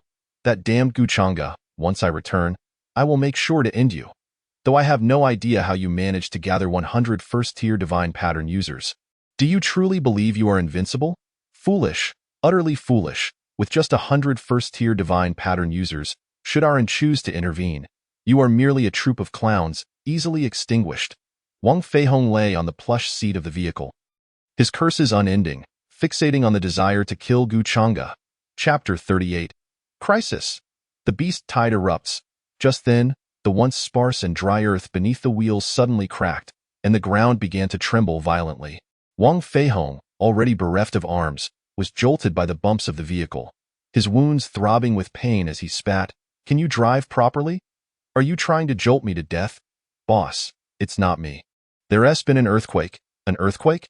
How could it suddenly quake without warning? Could it be that other disasters are beginning to emerge? Help me up so I can see." Just as Wang Feihong was assisted by his subordinate to look out the window, whoosh! The shattered earth erupted, sending a cloud of dust soaring into the air, obscuring visibility. A deafening roar echoed as a colossal worm, several meters in length, suddenly burst forth from the fractured soil. This monstrous worm, its body covered in strange bristles, wasted no time and charged directly at the vehicle occupied by Wang Feihong. Bang! The first worm collided with the car, nearly causing it to overturn with the force of the impact. Fortunately, the skilled driver, a master of the divine patterns, promptly accelerated, maneuvering the vehicle to avert disaster. "Stop the car. I need to get out and deal with this abominable worm," Wang Feihong ordered, but before he could act, chaos erupted once more. Thud, thud, thud. A series of muffled thuds resonated. The enormous, bristle-covered worm suddenly multiplied, with dozens, then hundreds, and even thousands of these grotesque creatures swarming the land. In an instant, a mass of gigantic worms surged towards Wang Feihong. Before they could react, a torrent of overwhelming force struck from all directions, smashing the vehicle to smithereens. But the calamity did not end there. As the car was reduced to wreckage, a monstrous worm, measuring a staggering 10 meters in length, erupted from beneath the vehicle. With unimaginable strength, it heaved the car upwards, launching it away like a toy. The vehicle soared through the air before crashing to the ground with a thunderous explosion, igniting a fiery inferno. Fortunately, one of the masters of divine patterns reacted swiftly, whisking Wang Feihong to safety before the vehicle hit the ground. Perhaps driven by the scent of blood, countless mutated worms pursued them relentlessly. No matter how far Wang Feihong and his companions tried to flee, seeing these ghastly creatures in hot pursuit, his subordinates hesitated for a moment before exchanging glances and nodding in unison. "Boss Wang, we can't be blamed for this. There are simply too many of these monsters. If we take you with us, we might not have even the slightest chance of survival." Apologies were offered. And without further ado, his subordinates hurled Wang Feihong towards the relentless swarm of gigantic worms. "You bastards!" Tattoo manifestation. Wang Feihong's eyes widened in fury as he instinctively summoned the power of the tattoos within him. Desperate to escape, faced with the specter of death, every instinct for survival surged within him. He truly wanted to live. However, despite Wang Feihong's efforts to harness his tattoo power and repel a wave of giant worms, another horde quickly followed. These gigantic worms seemed to possess more than mere brute strength. The strange bristles on their bodies exuded a toxic essence. Any contact would transmit venom into the human body. Although the poison was not overwhelmingly potent, its sheer volume was overwhelming in the blink of an eye. The once escaping Wang Feihong found himself utterly devoid of resistance, screaming in agony as he was consumed by the multitude of gigantic worms. Guchanga, you will not die a peaceful death." In his final moments, Wang Feihong cursed, finally understanding why Guchanga had allowed them to leave. He had known all along that these monstrosities would emerge. As for his subordinates, he had always treated them well, sharing his conquest with them after indulging in the pleasures of life. Yet, when faced with life and death, they had abandoned him, having spent his days fishing. Wang Feihong never expected to be betrayed by those he had once trusted. But could those who had forsaken Wang Feihong truly escape unscathed? Naturally not. If they could genuinely flee to safety, why would Guchanga allow them to leave? Anyone who crossed him must perish. Moreover, they were his enemies. Guchanga had absolute confidence in the peril posed by the initial wave of beasts. A mere 19 mid-tier masters of divine patterns were nothing more than fodder in the face of the raging beast tide. Just as expected, they had barely escaped when a menacing giant python suddenly appeared, swiftly striking and shattering the bones of several subordinates. Those unfortunate souls perished instantly, without a shred of resistance. The remaining few fared no better. Some were ensnared and crushed by the python, while others were swallowed whole. Even those who narrowly escaped the python's grasp were ultimately engulfed by the relentless tide of ferocious beasts.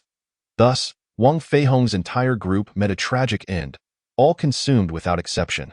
The beasts, already formidable, only grew stronger with each passing moment, eclipsing their human counterparts. In the face of such overwhelming odds, even the masters of divine patterns could not prevail against these beasts, let alone the early-stage ferocious python that had ambushed and slaughtered Wang Feihong's subordinates.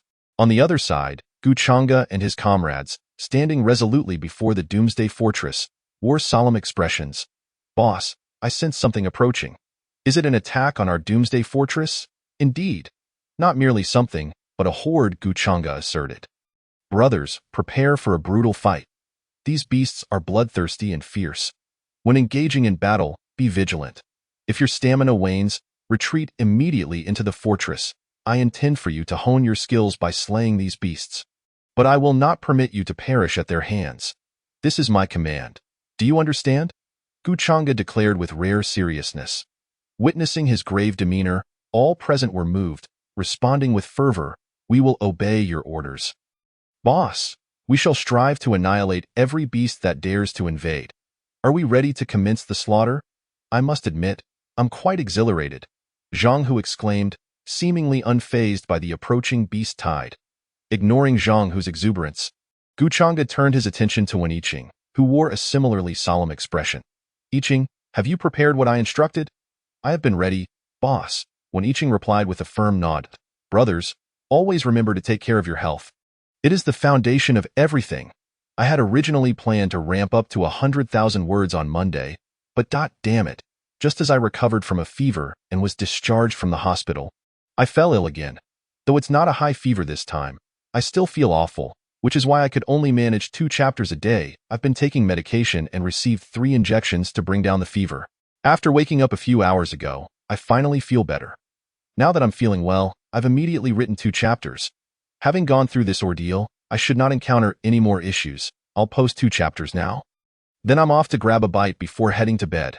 Tomorrow, I promise a minimum of 6 chapters. Although circumstances prevented me from reaching 100,000 words on Monday, the reality is that I misspoke. Starting tomorrow, I will ensure at least 3 updates daily as an apology. I sincerely apologize to all the loyal readers supporting me. Chapter 39.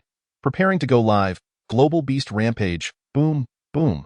Thunderous sounds echoed from afar as those standing before the Doomsday Fortress looked up to see an ominous sight. Before them lay a dense mass of fearsome beasts. Since the apocalypse descended, these mutated creatures had become bloodthirsty and violent, initially rampaging against humanity. As time progressed, the human forces of divine patterns grew stronger, acquiring the capability to protect their territories, making it increasingly difficult for these ferocious beasts to hunt humans as prey. In such circumstances, these vicious beasts would even turn on each other, consuming their kin to enhance their own power and satisfy their voracious appetites. As they engaged in internal strife, while their numbers diminished, their individual strength skyrocketed. It was at that moment that humanity faced its true crisis. Across the globe, various regions would fall victim to the frenzied assaults of these beasts. Cannibalism among beasts was merely a last resort. For the myriad of ferocious beasts and creatures, the superior strategy for enhancing their strength lay in hunting humans. But I digress. No matter how dire the future may become, that is a concern for later. For now, let's focus on the present. Gu Chang'e gazed upon the rapidly approaching tide of beasts, his deep, abyss-like eyes remaining calm, unaffected by the overwhelming scene before him. It was as if the terrifying horde of beasts was inconsequential. "Brothers, prepare to confront the enemy head-on." Gu Chang'e exhaled slowly, then spoke. "Yes." The response was immediate, a chorus of voices, boom. An intimidating aura erupted in an instant. 110 peak-tier masters of divine patterns revealed their presence. Including Wen Yiqing, all of Gu Chang'e's inner circle had reached the peak stage of the first tier, the moment their combined aura surged forth. The oppressive weight of the approaching beast tide dissipated in an instant, whoosh. The black-winged youths did not sit idly by. Almost as soon as Gu Chang'e's voice fell, they activated their tattoo manifestations. With the power of the tattoos coursing through their bodies, they charged boldly into the tide of beasts. In that moment, chaos erupted, and the blood of ferocious beasts flowed freely, as one after another fell to the hands of the black-clad youths. Meanwhile, atop the towering structure of the Doomsday Fortress, A sophisticated camera was fixed upon the overwhelming tide of monstrous horrors. This was precisely the method that Gu Chang'e had devised for Weniqing. He intended to reveal the entire process of confronting the beast horde to the world, without the slightest concealment. Do you believe this was Gu Chang'e's attempt to instill confidence in the suffering populace? On the brink of despair, how could that be possible? Gu Chang'e planned to broadcast live the entirety of the black-clad youth's battle, including his own forthcoming participation in the slaughter of the ferocious beasts. This was merely a strategy to attract capable and genuinely skilled individuals to seek refuge in the Doomsday Fortress. Gu Chang'e was in dire need of those with powerful abilities, such as accomplished chefs, experienced farmers, and skilled doctors. The harmonious operation of the Doomsday Fortress could not solely rely on their mere few hundred individuals. It required an influx of fresh blood, for how to ensure the loyalty of this new blood.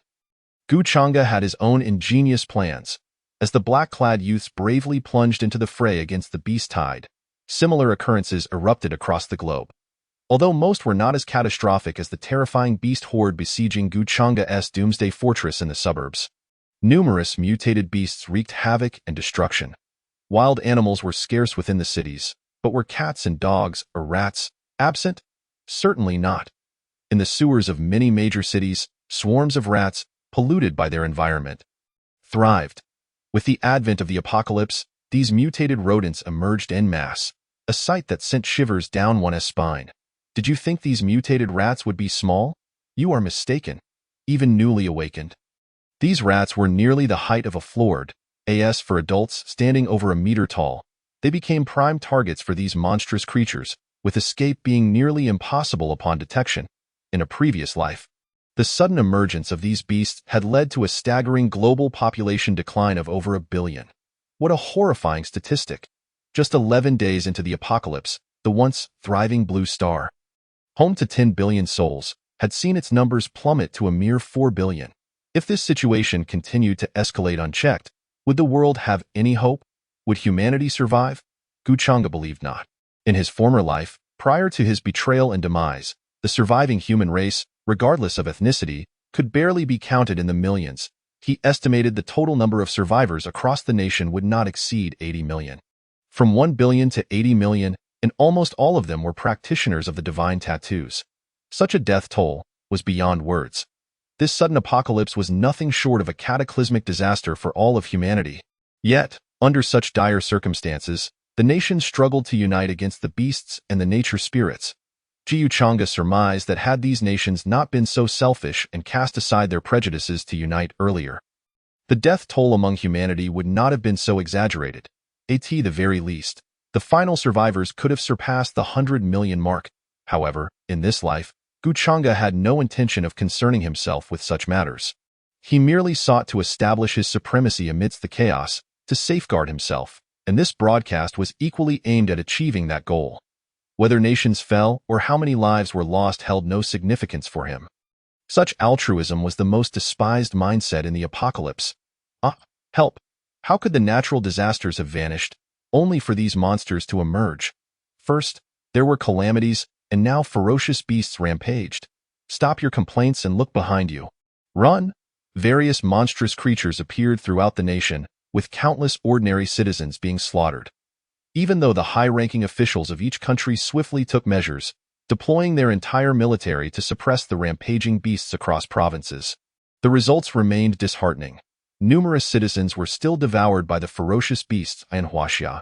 It was indeed the unwavering support of the national treasures that quickly stabilized the capital, for the other provinces. Even without the national treasure's assistance, the mere presence of massive mutated rats or feral cats and dogs should have been swiftly controlled under the joint efforts of the military and the practitioners of divine tattoos. Yet, reality proved to be harsh.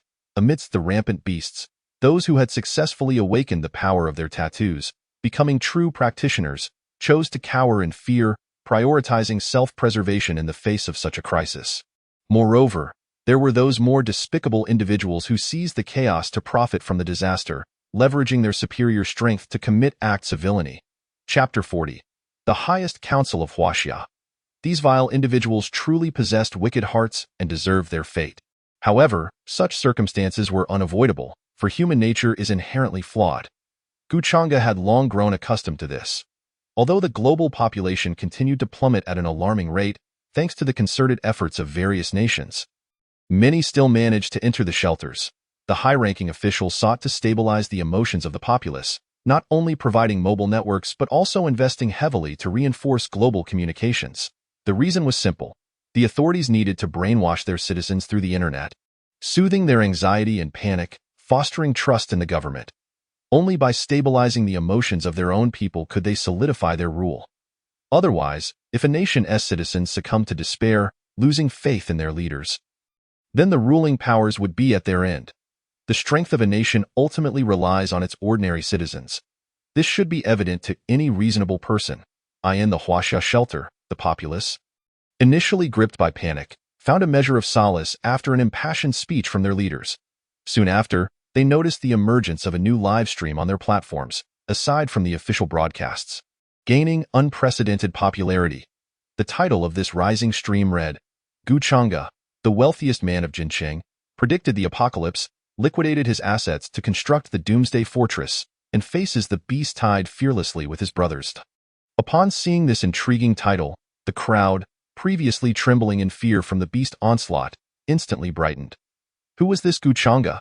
How could he claim to possess formidable strength and dare to confront the beast tide head-on? Just one beast was terrifying enough. How horrifying must the number of beasts in the tide be? In such circumstances, he had the audacity to lead his men into battle. Did he wish for death? This ruthless capitalist must be out of his mind.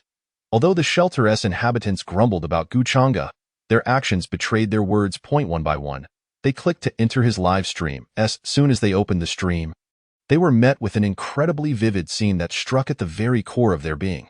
The visuals before them were even more gruesome than the horrific scenes they had witnessed earlier. They had thought the sight of a beast devouring a companion was already bloody and terrifying. However, witnessing the current live stream of Guchanga, they realized their previous perceptions were utterly naive. Outside the doomsday fortress, blood pooled on the ground, nearly forming a crimson river. Remnants of limbs and shattered bones littered the area, the corpses of various beasts strewn about. All the fallen were once the rampaging beasts. Yet, the black-clad youths, who had been fighting for several minutes, suffered no casualties, and their condition remained remarkably well. Each of them had possessed tremendous physical prowess and combat experience even before the apocalypse. Now, with the awakening of their fierce tattoo powers, bolstered by their peak first-tier practitioner status, battling these newly mutated first-tier beasts was a mere walk in the park. Slaughtering them was as effortless as chopping vegetables. With each attack, every swing of their blades, the 108 black-clad youths claimed at least one beast's life. Those who should have been crushed in defeat were now, against all odds, repelling the terrifying tide of beasts a full kilometer away from the doomsday fortress. Absurd. Utterly absurd. Who were these individuals? How could they be so formidable? Despite the overwhelming number of attacking beasts, even a single mutated giant rat would send chills down one's spine. Yet they seemed entirely at ease amidst the onslaught of numerous ferocious creatures. I knew who these individuals were. They were practitioners of divine tattoos, those who had endured hardship and awakened the power of their tattoos.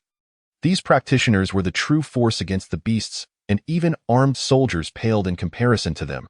They were akin to superhumans. Goodness. If what you say is true, then can we not seek refuge with Guchanga? As long as we can gain his favor, we need not fear the threat of the beasts any longer. Logically, this would indeed be the case, for even if he could not defeat them, he could always retreat to his doomsday fortress. Have you not seen the news reports? Just before the apocalypse, a sensational event occurred in the province, where the wealthiest man of Jincheng inexplicably invested a fortune to construct this doomsday fortress. A fortress built with thousands of billions. How formidable and secure it must be. You can imagine it, can't you? Amidst the bustling discussions of the populace in various sanctuaries of Huaxia regarding Guchanga, within the highest conference room of Huaxia, numerous national leaders sat in solemnity. At the helm sat the venerable elder, Long Cheng, the first leader and head of the military. Beside him were the second leader, and Jingtian, overseeing administrative affairs, and the third leader, Yi Shanhe, in charge of the prosecutorial office.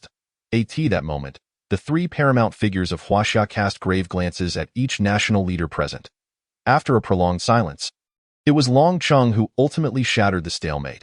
Esteemed colleagues, you are undoubtedly well aware of the current predicament facing Huaxia. I do not seek solutions from you at this moment. Rather, I implore you to swiftly devise a means to stabilize our present situation. With Long Cheng's words echoing in the air, a fervent wave of discussion erupted among the attendees. Old leader, I believe we should introduce a formidable divine rune wielder as our official representative. Merely designating one divine rune wielder is insufficient. We must also establish an institution composed entirely of divine rune wielders to oversee each province, manage emergency incidents, and monitor the civilian divine rune wielders to prevent them from exploiting the chaos. This proposal holds merit, but which leader will preside over this newly formed institution? The moment this question was posed, an eerie silence enveloped the room. It was evident that this topic was highly sensitive at present. The power wielded by an official divine rune institution was unimaginable. Should any leader gain control, their own influence would undoubtedly expand. Without question, the three leaders would vie for control of this divine rune institution. As anticipated, after a moment of contemplation, Jingtian spoke up. Old leader, brother Yi, both of you command armies with formidable strength. You surely do not lack in power. However, our ministry is predominantly staffed with civil servants, lacking in martial prowess and in dire need of armed support. In my view, the authority over the Divine Rune Alliance should be entrusted to me. And Jingtian presented his argument with conviction. A radiant smile directed at Longcheng and Yishanhe. Today, I present the fourth update. May my brothers find joy in it. There will be 4 more updates, arriving shortly. Chapter 41. The Divine Rune Alliance? Gu Chang'e enters. Old Doggin, cease your insipid flattery. Who the hell considers you a brother? Given the affairs your ministry has conducted, who among the upper echelons of Huaxia is unaware? You, this old cur, dare to shamelessly vie for control? I openly declare that I would accept the authority over the Divine Rune Alliance falling into anyone's hands, but I absolutely refuse to allow it to rest in yours. I do not wish for the foundations of Huaxia to be buried under the incompetence of one such as you. Yishanhe's eyes bulged with fury as he rebuked, facing such a merciless tirade. Even Jingtian's composure faltered. With a forceful slap on the conference table, he stood abruptly, his expression dark as he fixed a steely gaze upon Yishanhe. Why, Yishanhe, I grant you 3 chances to retreat. But do not mistake my leniency for fear. What of it? Enough with the idle chatter. If you have the guts, let us go to war. I am quite eager to see just how utterly useless your subordinates truly are. In the face of Jingtian's threat, Yishanhe remained unyielding, his sharpness on full display. Enough! At that moment, amidst the charged atmosphere in the conference room, a low voice suddenly rang out. The 2 of you, as the leading figures of Huaxia, should not behave so disgracefully in broad daylight. Having chastised both men, Long Cheng's expression regained its composure. He then spoke slowly. I propose that the authority over the Divine Rune Alliance should not be held by any one of us 3 leaders, but rather entrusted to the most exceptional divine rune wielder in all of Huaxia. When the time comes, once he assumes his position, the 3 of us will offer our support. Old leader, whom do you intend to nominate as the leader of the Divine Rune Alliance? And Jingtian asked after a brief silence. That said, old leader, I have a candidate in mind whom I deem highly suitable. Would you care to take a look? Without waiting for Long Cheng's response, Yishanhe decisively activated the large screen. As the projection illuminated the room, a scene reeking of blood and chaos unfolded before their eyes. An external view of Guchang's Doomsday Bastion. Although the Doomsday Bastion itself was impervious to distant reconnaissance, the surrounding circumstances could still be clearly surveyed by Huaxia's authorities through satellite imagery.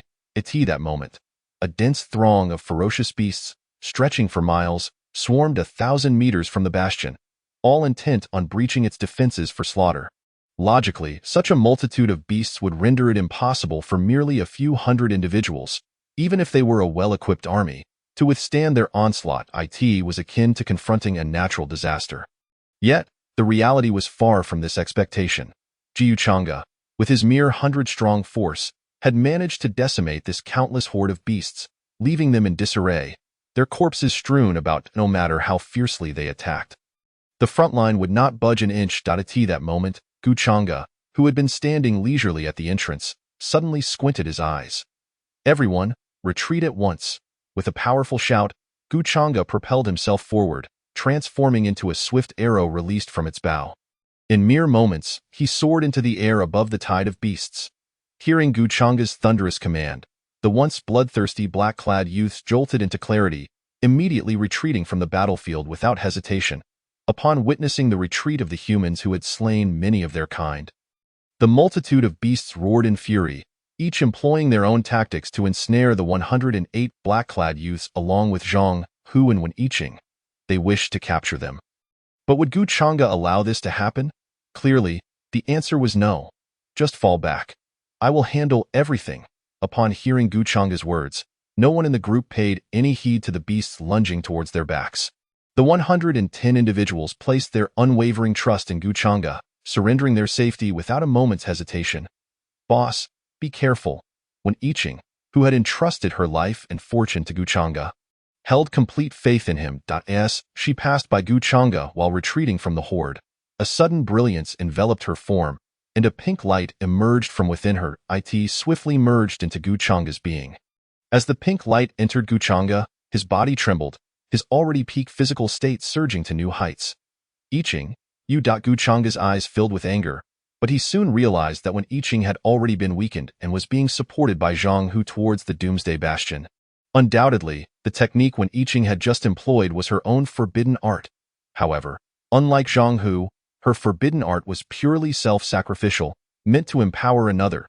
A wave of emotion surged within Guchanga, yet he understood that this was not the time for sentimentality. He quickly adjusted his state and his aura intensified, culminating in an explosive outburst. Martial Saint Guanyu, possessed, a dazzling golden light, tinged with a hint of peach, erupted forth as a majestic figure wielding a crescent blade materialized behind Guchanga before merging into him.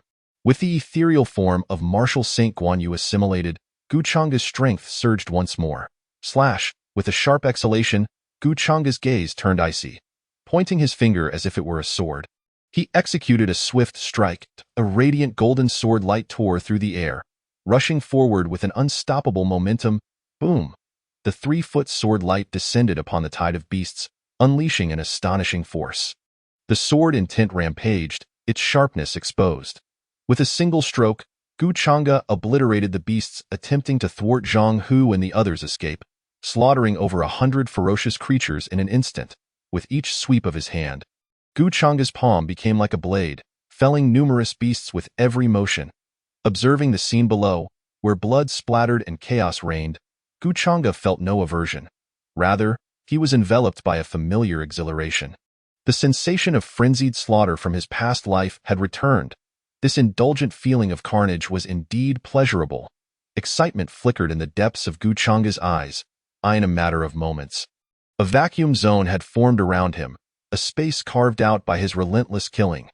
The once rampaging beasts inexplicably paused in their advance, instinctively sensing a profound fear radiating from the blood-soaked figure before them. The 5th update has been delivered. Esteemed readers, may you find joy in it. Chapter 42. Second Stage Beasts, Creating Panic? In the early days of the apocalypse, amidst the initial mutations, even the brutish beasts of low intelligence were gripped by fear. Was it not? The one responsible for this phenomenon was none other than Guchanga. All of this stemmed from the overwhelming aura of slaughter that enveloped him. What he had brought back from his past life was not merely a fraction of his physical prowess, but also an unfathomable, terrifying bloodlust. At this moment, Guchanga, who bore the tattoo of the martial sage Guanyu, exuded an overwhelming aura of battle intent, his very presence suffused with an unyielding righteousness that rendered malevolent beings uncomfortable. Under such conditions, Guchanga unabashedly unleashed a torrent of murderous energy. The fusion of these two distinctly different essences birthed an aura of terror that was palpable. It was precisely under this peculiar and terrifying pressure that all the ferocious beasts present dared not advance. Paralyzed by fear, goodness, this Guchanga is truly formidable. With a mere flick of his hand, he has slaughtered over 100 ferocious beasts. Initially, I believed his 100 subordinates to be exceptionally monstrous, yet I had no inkling that I was merely scratching the surface. Compared to those valiant young men clad in black, their leader is truly beyond human. I wholeheartedly agree with your sentiment. Witnessing Guchanga dispatching ferocious beasts with such ease has suddenly diminished the dread these monsters instilled in me. How audacious! Gu Daolao's true name is not something mere mortals like you can utter so casually. Join me in calling him Gu Daolao. Gu Daolao is magnificent. Gu Daolao, I adore you. Charge forth, Gu Laoda. Let us strive to vanquish these ferocious beasts, leaving none unscathed. Annihilate them all, unbeknownst to them. The countless citizens of Huaxia streaming into the live broadcast began to chant in unison. Each of them had, to varying extents, suffered from the onslaught of the ferocious beasts, with some having witnessed their families mercilessly devoured before their eyes. With their families slain, they were left to exist in a world of despair. One can only imagine the intensity of their desire to eradicate these beasts. No. Although I bear tattoos, I am, after all, a god pattern user. Since this Gu Daolao dares to confront these ferocious beasts, I must offer my assistance. Regardless of whether Gu Daolao wishes to take me in, I am determined to fight alongside him against these monsters.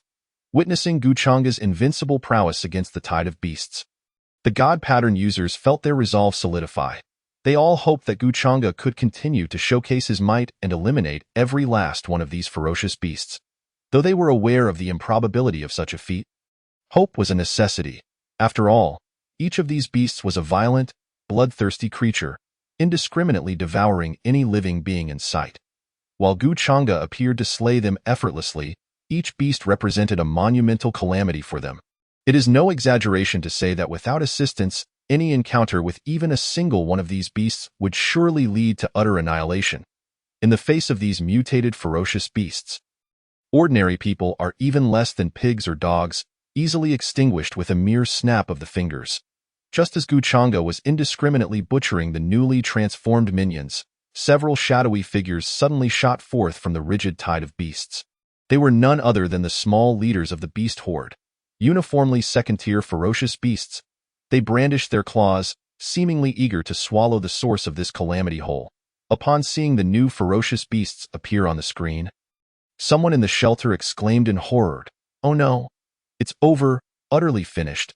How can there be second-tier ferocious beasts lurking at the onset of the apocalypse?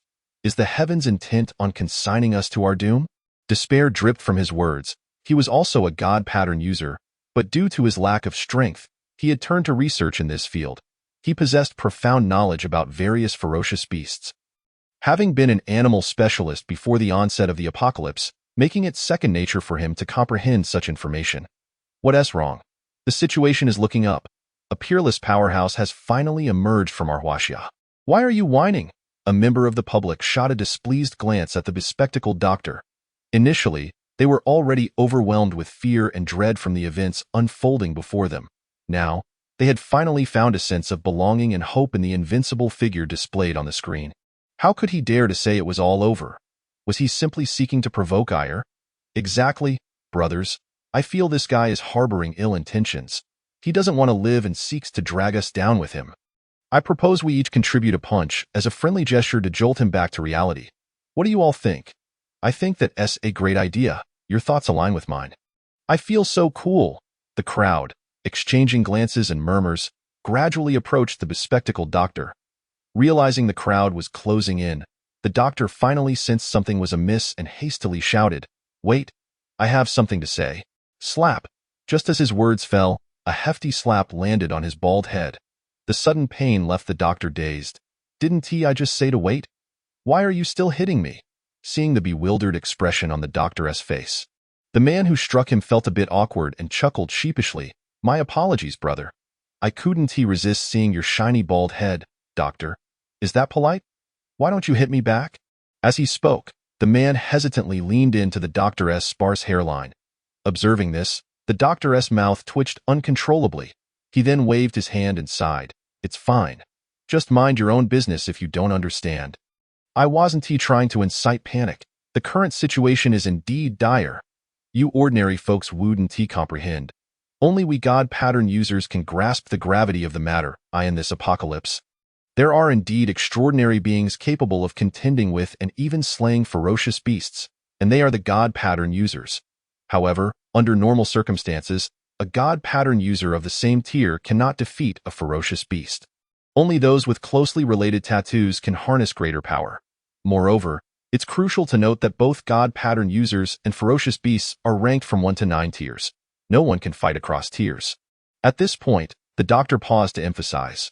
But do you know what tier the 5 ferocious beasts facing Gu Daolao are? What tier? Listening to the doctor's account, the hearts of the Huaxia citizens present tightened. The 5 beasts were all genuine second-tier ferocious beasts. The 6th installment has been delivered. To all esteemed viewers, may you find joy in your reading. Chapter 43. Like a celestial demon descending? Truly the earthly deities. 5 of them are genuine second-tier ferocious beasts. As soon as the doctor uttered these words, the expressions of the citizens present turned pale. They were not foolish and could understand the gravity of the doctor's explanation. But it wasn't over. The doctor seemed to revel in the chaos, adding with a sense of foreboding, "Do not panic, for what is yet to come will surely terrify you further." In this nascent apocalypse, theoretically, every God pattern user in existence should possess at most a mere initial tier 1 cultivation. As the doctor's words settled, the scene fell into a brief silence. Following that silence, a cacophony of wails erupted. Some individuals, overwhelmed by despair, fell to their knees, clutching their heads and weeping uncontrollably. Observing the pervasive negativity surrounding them, the doctor sighed and adjusted his glasses, muttering to himself, "I can't be the only one to feel this pain." Slap! Before he could finish his thought, an even more intense pain suddenly struck his head. As he teetered on the brink of unconsciousness, the doctor turned to see the burly man who had previously struck him standing behind him once more. Realizing the doctor was dazed and confused, the man, with a downcast expression, softly remarked, "My faith has crumbled. Brother, I don't have much hope of survival left. Since I'm about to die, it's not too much to ask for a bit of joy by giving you a beating. Is it?" At this moment, Gu Chang'e, entirely oblivious to the tumultuous waves of emotion swirling among the surviving citizens of Huaxia, merely regarded the 5 ferocious beasts parting before him with a bemused gaze. With a mere glance, he discerned their precise levels. For were early-stage second-tier beasts, while one was mid-stage second-tier. Such a display, if seen in his previous life, would have been utterly explosive. A tide of beasts of this caliber would leave nothing but desolation in its wake. Yet regrettably, these creatures had chosen the wrong target for their assault. Are second-tier ferocious beasts truly formidable? He could extinguish them with a mere flick of his wrist, before the beasts could mount an attack. Gu Chang'e was the first to strike. Planting one foot firmly, he leaped gracefully into the air. Gazing at the endless horde of ferocious beasts, his eyes turned cold. With the 9th forbidden tattoo empowering him, a sword's light chills the 13 continents. As Gu Chang'e's mellifluous voice echoed across the expanse, a profound aura emanated from the mysterious tattoo on his forehead, enveloping his entire being. The moment the tattoo released its energy, a terrifying authority swept across the realm. Wherever this energy traversed, the ferocious beasts bowed their heads. Although this oppressive energy did not target them directly, its mere presence instilled dread. The 108 young men clad in black could not help but tremble in fear. Even Zhang, who felt a shiver run down his spine. What in the world is this 9th forbidden tattoo on our leader's forehead? Why does even a mere wisp of its energy evoke fear in my Black Tiger tattoo and Death God tattoo? As the crowd stood in astonishment, the figure of Gu Chang'e, suspended in midair and shrouded in an air of ancient wisdom, finally emerged. With a swift motion, a luminous sword materialized in Gu Chang'e's hand. Grasping the long sword firmly, Gu Chang'e's expression remained serene as he suddenly swung it with great force. Abruptly, the heavens and the earth transformed. A dazzling brilliance illuminated the azure sky. The razor-sharp, formidable sword energy surged forth like a cascade of stars, carrying an unparalleled might as it rushed downwards with great haste. Wherever the 100-foot sword energy passed, no ferocious beast could withstand its onslaught. The ground trembled with thunderous roars. The sword energy rampaged with an awe-inspiring intent. The energy of the 100-foot sword swept through the tide of beasts, unleashing an overwhelming force that stirred up clouds of dust. Obscuring all vision for a brief moment, as the world gradually returned to calm and the dust slowly dissipated, the scarred earth finally revealed itself before the onlookers. Gazing at the scene displayed on the screen, the previously wailing survivors of Huaxia momentarily forgot to breathe. their faces streaked with tears and snot, forgotten and uncleaned. In that moment, they silently stared at the screen before them. What a shocking spectacle it was! And what a breathtaking sword it had been! Was it not said that on the very first day after the cataclysm, no divine pattern master could transcend the initial stage of the first tier? Was it not claimed that on that same day, no divine pattern master could defeat the terrifying second-tier beasts? If that were the case, how could their esteemed Gu, with a single sword, slay the ferocious beasts and leave their corpses strewn across 1,000 meters? Even the so-called invincible second-tier beasts had no time to react before perishing beneath Gu's blade. Witnessing this scene, all those watching the live broadcast could not help but exclaim in their hearts. Like a demon lord descending from the heavens, truly a divine protector of the mortal realm, that man, clad in bloodied garments, suspended in the air with his long sword, had slaughtered tens of thousands of ferocious beasts. At this moment, he was indeed a guardian deity in the hearts of the despairing people of Huaxia. After a considerable time, as the roars of the beasts subsided and they fled in fear, the dazed crowd finally regained their senses. The beasts had fled. With merely a single sword, Gu had sent the tide of creatures scattering in disarray. By the heavens, my goodness, Gu is incredible. Gu, you are my eternal deity. With heartfelt anguish, Gu. I love you like a mouse loves rice, Gu. I want to bear your children, Wu. Our faith has not been extinguished. It still shines brightly, Gu. With your sword, I offer my heart. May the vast rivers and mountains of our great Huaxia endure forever. With verdant hills and flowing waters, Gu, from this day forth, I shall strive to emulate you. I refuse to believe that with my mortal body, I cannot slay a mere ferocious beast. Gu Chang's all-out strike had cleaved a new era into existence. Having witnessed this earth-shattering blow, all the despairing populace seemed to glimpse a new hope. Jiu Chang'e was their beacon of hope. They finally found the courage to survive, even most conscientious divine pattern masters. Upon witnessing this scene, felt their blood surge with fervor, desiring to diligently enhance their own strength. They aspired to one day, like Gu Chang'e, stand before 100 foes, face an endless horde of ferocious beasts, and with a single sword, carve out a resplendent world that would earn the admiration of all. The entire populace of Huaxia was ablaze with fervor, all ignited by Gu Chang'e. The 7th update has been delivered. Esteemed readers, may it bring you joy. Chapter 44. Surge of Soul Power. Core Explosion. With a full-powered strike, Gu Chang'e had repelled the tide of beasts, leaving his original position. He swiftly entered the Doomsday Fortress with the 108 vigilantly waiting warriors. These are the cores of the ferocious beasts you and I have slain. Distribute them among yourselves and begin the refining process immediately. During the refining, do not concern yourselves with anything happening outside. Although these beasts will surely return, you need not worry. Our Doomsday Fortress could withstand their assaults for 100 years without faltering. Hearing Gu Chang'e's words and gazing at the heap of cores he had thrown, the crowd hesitated, instinctively wanting to decline. They had just witnessed how their leader's immense power allowed him to take on 100, even 1,000 foes single-handedly, compared to their leader's ascension in strength. Their own advancement seemed trivial. For Gu Chang'e, they would willingly disregard any resources and overlook everything. Sensing the eager gazes of the crowd, Gu Chang'e felt a surge of emotion and could not help but chuckle. I know what you are thinking, but you only need to follow my instructions. You must understand. I do not merely see you as subordinates. You are my brothers for life.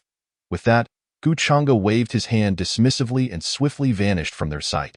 Watching his departing figure, even the iron-willed men, who would shed no tears even if their bones were broken, felt their eyes redden. Standing tall, they slightly bowed toward Gu Chang'e and shouted in unison, "For our leader. We pledge our loyalty unto death." As soon as their voices fell, Gu Chang'e's familiar gentle voice echoed softly, "Yes, brothers, it is in our hearts. I have no demands of you. Since you have taken the resources, then ensure that within 3 days, all of you break through to the second-tier divine pattern masters. If within 3 days, you fail to reach that level, then get out of the Doomsday Fortress." Understood. Meanwhile, after returning to his private chamber, Gu Chang'e suddenly slumped to the floor. Now back, he no longer had to maintain his facade. His complexion was pale, clearly a sign of some overexertion. Coughing lightly, a bitter expression crossed his handsome face. It seems I must refrain from using the power of this mysterious mark until I reach the peak of my strength. Shaking his head, Guchanga felt helpless. After his last fainting spell, he had become aware of the mysterious consciousness that allowed him to harness the forces of nature. In truth, on the very day he fell unconscious, he could have awakened. Why had he taken nearly 6 days to regain consciousness? It was simply because he wished to utilize the lingering power that had yet to dissipate in his consciousness to swiftly refine and absorb the majority of the ghostly energy within him. The results indeed lived up to his expectations. With the aid of the dissipating power in his consciousness, he successfully refined all the ghostly energy and smoothly entered the initial stage of the second-tier divine pattern master. Moreover, it did not end there. After the mysterious consciousness faded, Guchanga astonishingly discovered that his perception had become significantly sharper. His soul power had also increased several-fold. Soul power is not the same as mental power. Soul power serves as the foundation of mental strength, the source of mental energy. The stronger an individual's soul power, the higher the quality of their mental energy, and the faster their rate of enhancement. Originally, in his 2 lifetimes, Guchanga's soul power already surpassed that of ordinary individuals. Now, on top of that foundation, he had experienced a surge in soul power. What does this imply?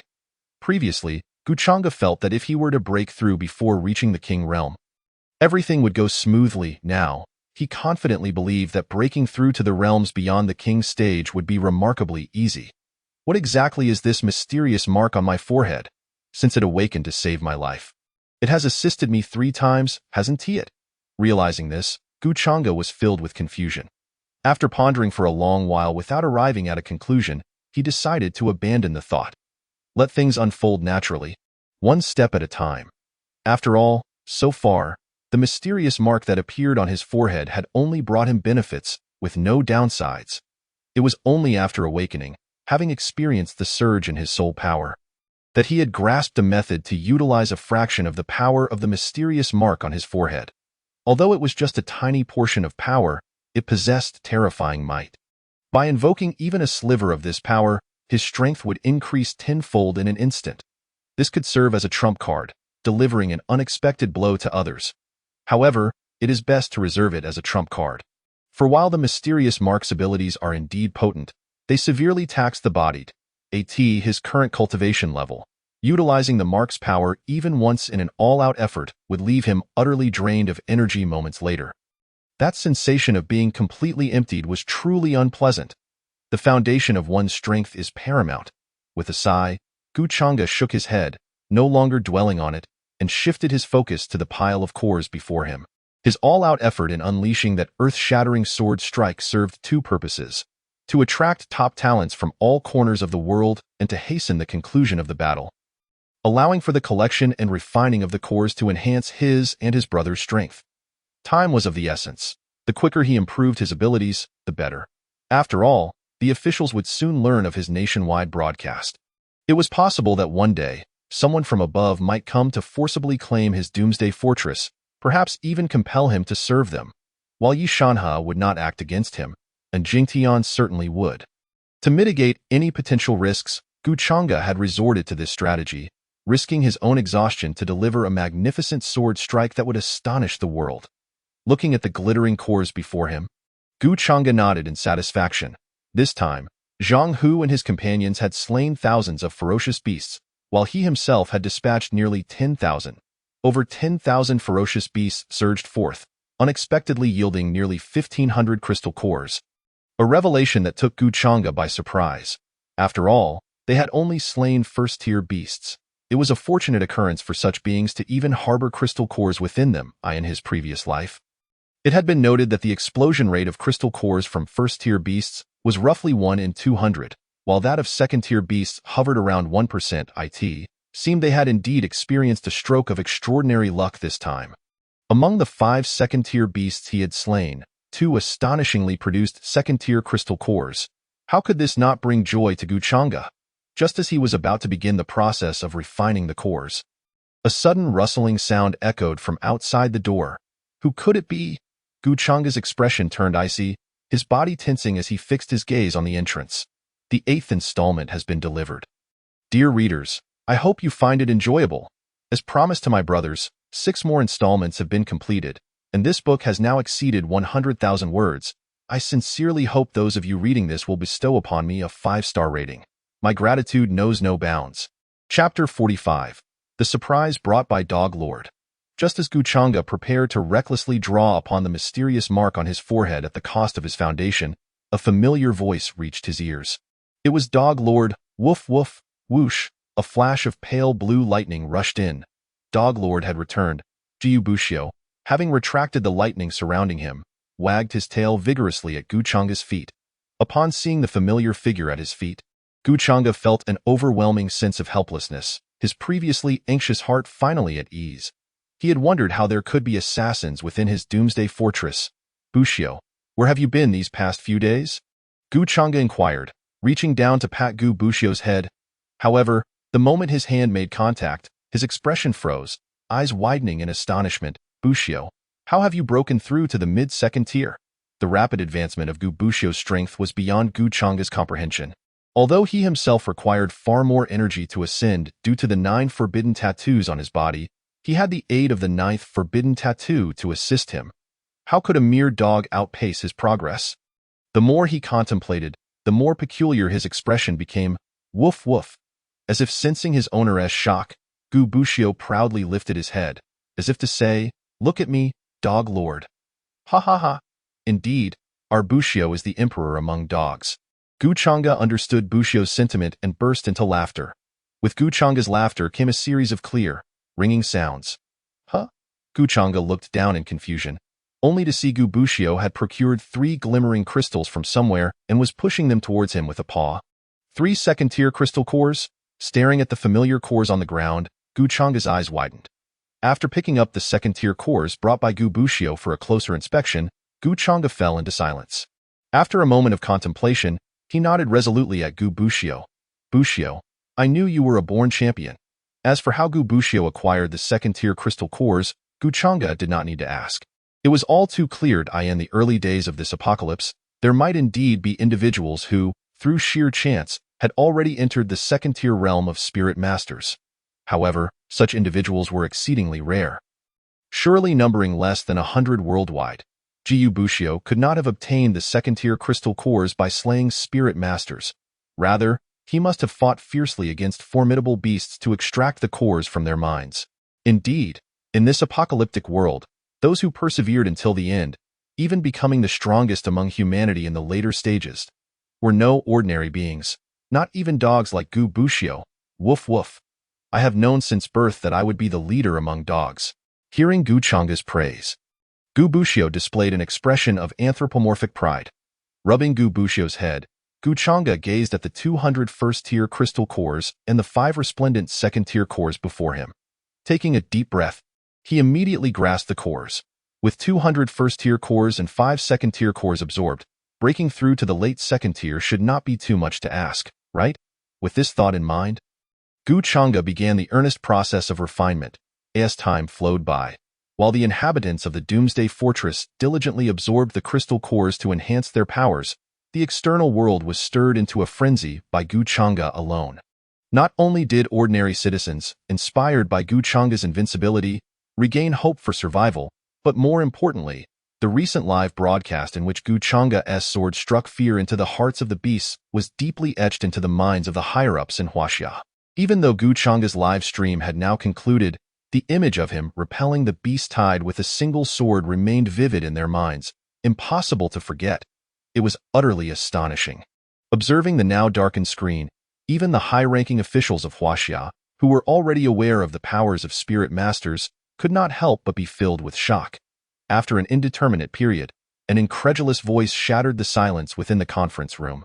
I admit that spirit masters possess strengths incomparable to ordinary people, but this, the power Guchanga exhibited, could it truly be within the realm of human capability? Keep in mind, this is merely the 11th day since the apocalypse began. On this 11th day of the apocalypse, the vast majority of spirit masters had only just begun to grasp how to utilize their tattoo powers and elevate their own strengths. Yet, here was Guchanga, effortlessly slaughtering second-tier beasts as if they were mere dogs. How could one compete against that?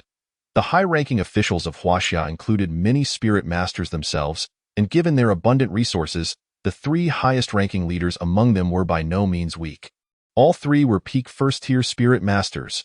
According to common sense, military personnel are not supposed to possess tattoos, and even more so for the high-ranking officials of Huaxia, so why are we saying there are many spirit masters among them?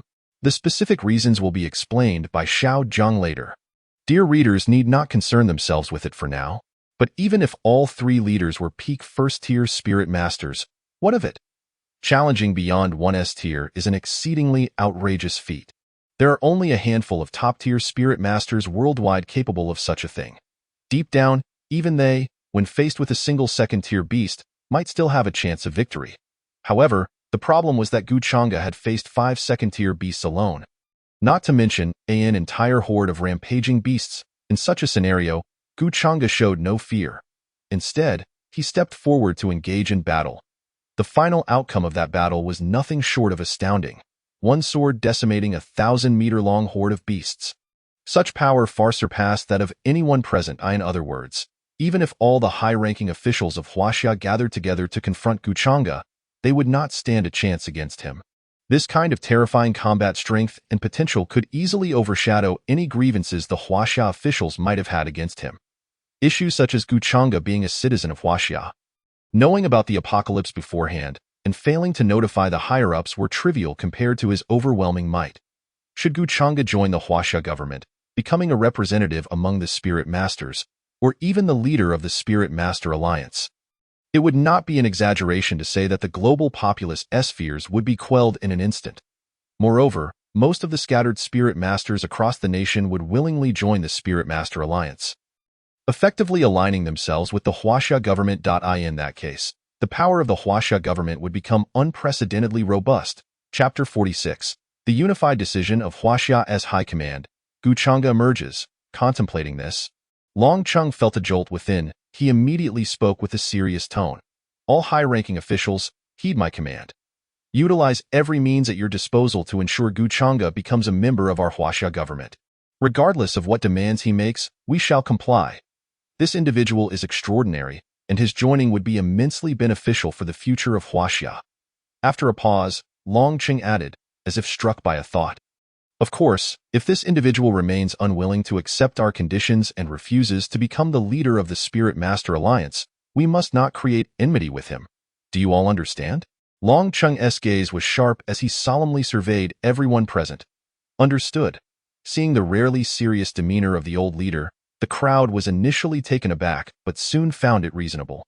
After all, the brilliance surrounding Guchanga was simply too dazzling. It was no surprise that the old leader had lost his composure. Let us adjourn. With that, Long Chung was the first to rise from his seat. The first leader left, followed by the second and third leaders, each departing in turn. As they exited the conference room, Yishanha's eyes gleamed with intensity. Guchanga, is it you whom Senior Xinyuan has placed all his hopes on? I hope your subsequent performances continue to amaze. Do not let Senior Xinyuan and me down. On the other side, and Jing Tian, who had initially felt confident about becoming Guchanga's supporter, suddenly changed countenance. After leaving the conference room, he finally noticed the messages sent by his subordinates. He had previously sent someone quietly to attempt to acquire and recruit the subordinates of the Doomsday Fortress, only to be met with a stern refusal, and even had his hands severed by Guchanga. Allowing them to depart was predicated on the assumption that there would be a tide of beasts outside. Wasn't it? Guchanga, you truly are ruthless in your dealings. Just a moment of contemplation allowed Jingtian to grasp the situation. However, was this young man truly oblivious, which led to the internal information regarding the Doomsday Fortress being relayed by Wang Feihong and his companions? With the arrival of spring, the blossoming flowers, and various high-tech devices. Haha. Since gentle methods do not appeal to you, do not blame me for resorting to other measures. And Jingtian chuckled coldly, shadows dancing between his brows. He bore no anger towards Wang Feihong's death. To him, the fact that they could exchange their lives for this information was sufficient. Regardless of Guchanga's intentions, and Jingtian was determined to claim the Doomsday Fortress. Should Guchanga be willing to submit, that would be fortunate. If he refused, and Jingtian had 100 ways to dispose of him. Let us not forget, no matter how formidable Guchanga may be, he is ultimately but a solitary fighter. Meanwhile, he, as the second in command of Huaxia, wielded immense power. With the entire Ministry of Politics at his disposal and the support of a nation behind him, he could hardly believe he could not handle a mere Guchanga.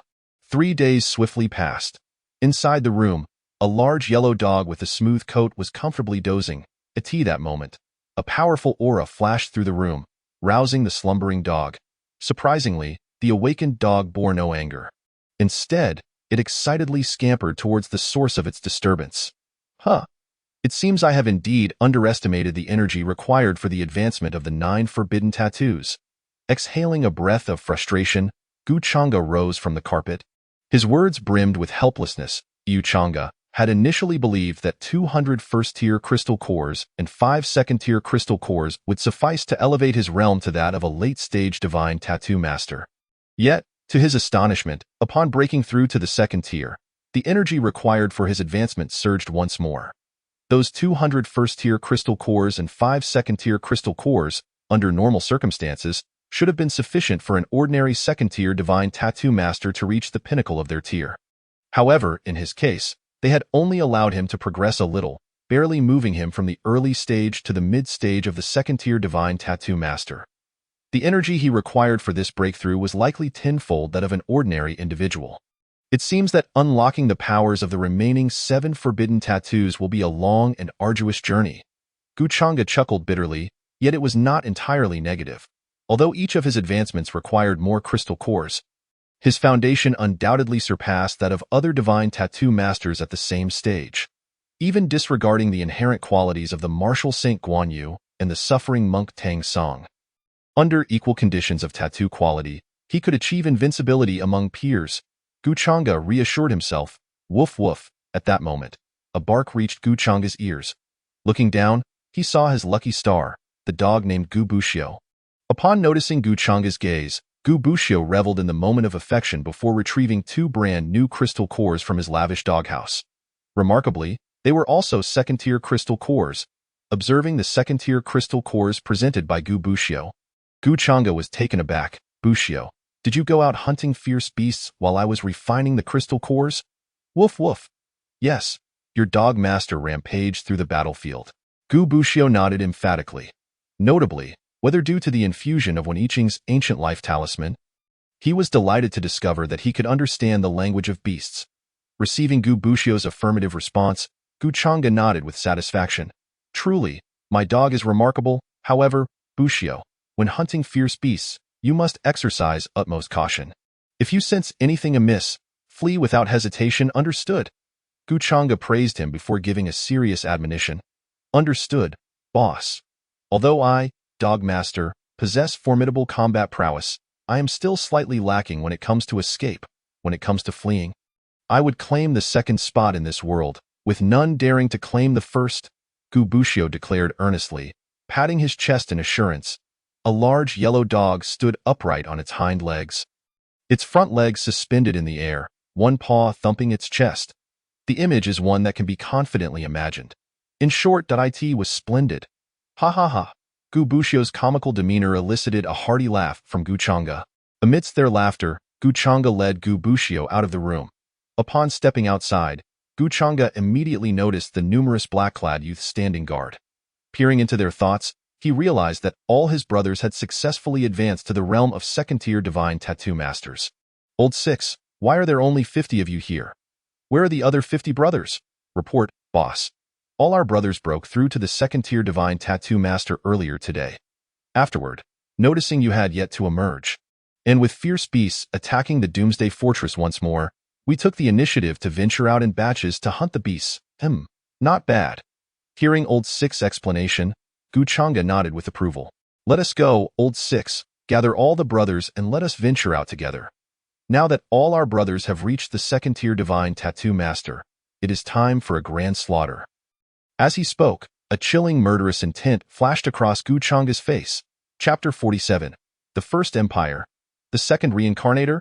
At the apex of the central tower of the First Empire, a middle-aged man with blue hair and green eyes, adorned in opulent garments and exuding an air of authority, strategized as he gazed down at the chaotic army below. This distinguished figure was none other than the reigning sovereign of the First Empire, Smith Harold. Since Smith Harold's rebellion a decade ago to seize the throne, no one in the First Empire dared to defy him. His iron-fisted methods, coupled with years of military experience, instilled fear in both his own citizens and neighboring nations.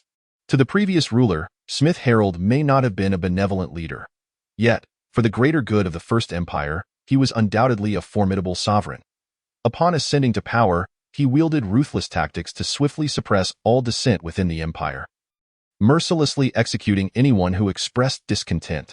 Following that, he waged war to sustain war, leveraging his own capabilities to dominate the battlefield. In just a few short years, he conquered nearly 10 nations, causing the comprehensive national strength of the First Empire to soar to unprecedented heights, leaving the second-ranked Huaxia far behind. Before the apocalypse arrived, Smith Harold was already a figure of dominance. Now, with the onset of the apocalypse and the collapse of order, Smith Harold's sharp fangs were once again laid bare. The apocalypse has arrived, heralding the era of tattoos. As the esteemed First Empire, we boast countless divine tattoo masters, far outnumbering those of other nations, with only the Bear Country being able to compare.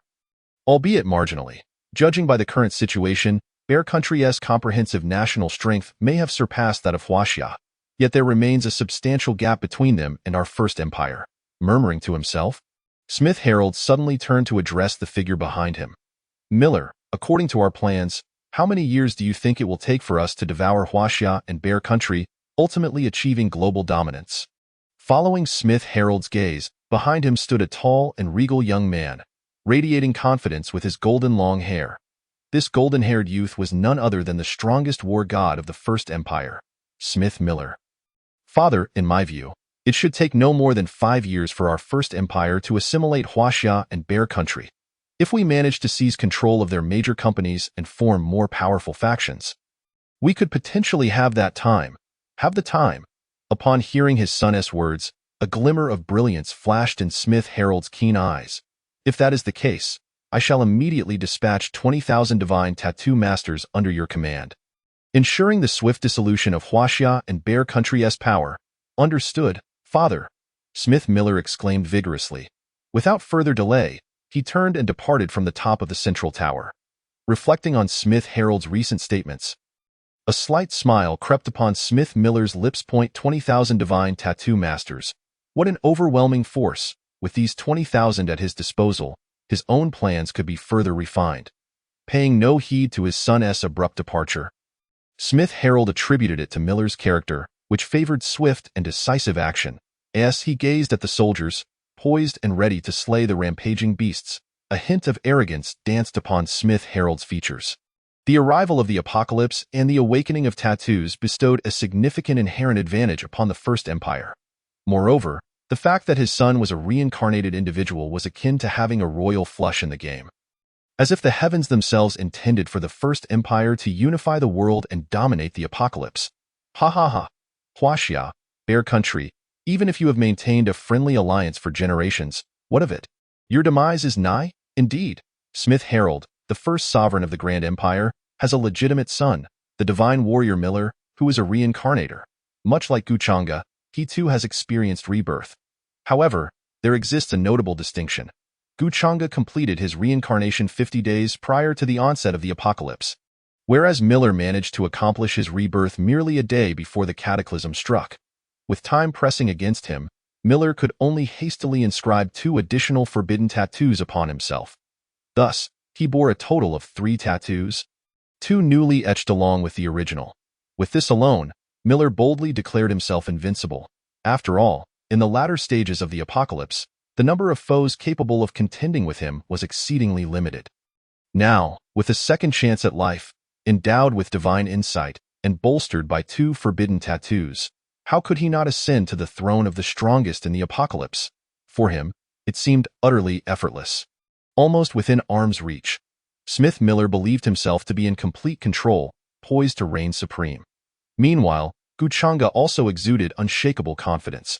Both perceived themselves as destined for the pinnacle of power in the apocalyptic realm. The convergence of these 2 reincarnators, even in opposing factions, foreshadowed a fierce and tumultuous rivalry to unfold in the days to come. The victor shall reign, while the vanquished shall be condemned. Who will ultimately emerge as the true dragon soaring through the heavens remains uncertain. Simultaneously, Far from the bastion of the apocalypse in Huaxia, Guchanga was locked in a brutal melee. The sea of suffering is endless. Turning back is salvation. Guchanga, shrouded in malevolence, felt the swirling darkness within his mind. Every movement he made stirred the waters of calamity to surge forth in attack, death. With palms pressed together, Guchanga then spread his arms forward. A colossal wave surged forth, infused with an overwhelming aura of death. The torrent, imbued with the essence of disaster, swept across the battlefield, corroding all monstrous beasts in its wake, reducing them to mere putrid sludge, leaving no trace of their existence. After embodying the hardships of the monk Tang Song, Guchanga emanated an aura of foreboding. Every technique he employed was rife with the uncanny. Were it not for the deep-seated reverence with which others regarded Guchanga as the flame of Huaxia, the revered bearer of divine tattoos, those unfamiliar with him might instinctively regard him as a practitioner of dark sorcery. Such a villain, steeped in wickedness, would be condemned by all. Yet Guchanga was no sorcerer. He was a genuine citizen. In this age of apocalypse, those wielding the power of divine tattoos vanquished fierce beasts. Who among the populace would dare claim that those endowed with such mysterious powers deserved death? In these precarious times for humanity, as long as the bearers of divine tattoos do not commit heinous acts, they serve as a protective shield for the common folk. Unable to slay the beasts themselves, the people could only place their hopes in these extraordinary individuals. Boom! The deafening sounds echoed before the bastion of the apocalypse. At that moment, the ground was strewn with the carcasses of countless beasts, not all of which had fallen to Guchanga and his companions. A significant number had succumbed to the bastion's built-in defenses. Only 500 remained. Scanning the battlefield, Guchanga abruptly released the tattoos empowering him. Instantly, the energy dissipated. In response, the remnants of the once mad beasts, now filled with hope and ferocity, felt that claiming even one life before their own demise was worth it. Driven by a desperate desire to take Guchanga down with them, the remaining 500 beasts abandoned all defensive measures, exposing their vulnerable backs to their adversary, and charged towards Guchanga, who had relinquished his powers. Unlike the remaining beasts, the black-clad youths present were aghast at this turn of events. Although they were unaware of why Guchanga had suddenly dispelled his strength amidst battle, they understood that their leader was in peril. Realizing this, all present, including Wen Yiqing and Zhang Hu, disregarded everything to activate their hidden powers, striving to reach Guchanga in time. Yet, in the face of the ferocious 500, Guchanga remained unfazed, a faint smile gracing his lips. Not ashamed, it's your turn to make an entrance. Woof! The Dog King has arrived. With a familiar bark resonating throughout the arena, a flash of lightning surged forth. Following that, thunderous retribution, boom! The once unyielding dark red sky suddenly thickened with ominous clouds. Gubushu hovered above, enveloped in radiant lightning, and roared towards the heavens, before anyone could react. Bolts of lightning as thick as a wrist cascaded from the sky, striking with pinpoint accuracy. All the beasts attempting to close in on Guchanga were instantly reduced to ashes. Boom! The 500 beasts, amidst their mournful howls, were utterly annihilated. Yet the thunderous echoes did not cease. Gazing at the familiar yet strange figure of the golden retriever in the sky, everyone collectively halted their actions, their eyes riveted upon Gubushu. Aglow with lightning, among them, Zhang Hu was the most astonished. Observing the majestic dog, drenched in lightning, Zhang Hu's eyes widened, nearly popping from their sockets. The dog commanded thunder. Moreover, this dog had reached the late second tier. Even this shameless dog surpassed his own leader. Realizing this fact, Zhang Hu's eyelids twitched. He was content to be surpassed by his leader. But how could a mere dog, known for its cowardice, outshine him? Was this reasonable? Reflecting on his prior mockery of Gubushu, Zhang Hu's mouth began to twitch uncontrollably. Would anyone believe it if he said a human was outdone by a dog? As he patted Zhang Hu, Guchanga urged, "Stop dawdling. Gather the spoils, then return to the bastion to refine them immediately." "Oh, right." Zhang Hu nodded foolishly, preparing to collect the crystalline cores scattered across the battlefield. However, just as he was about to act, the familiar bark resounded once more.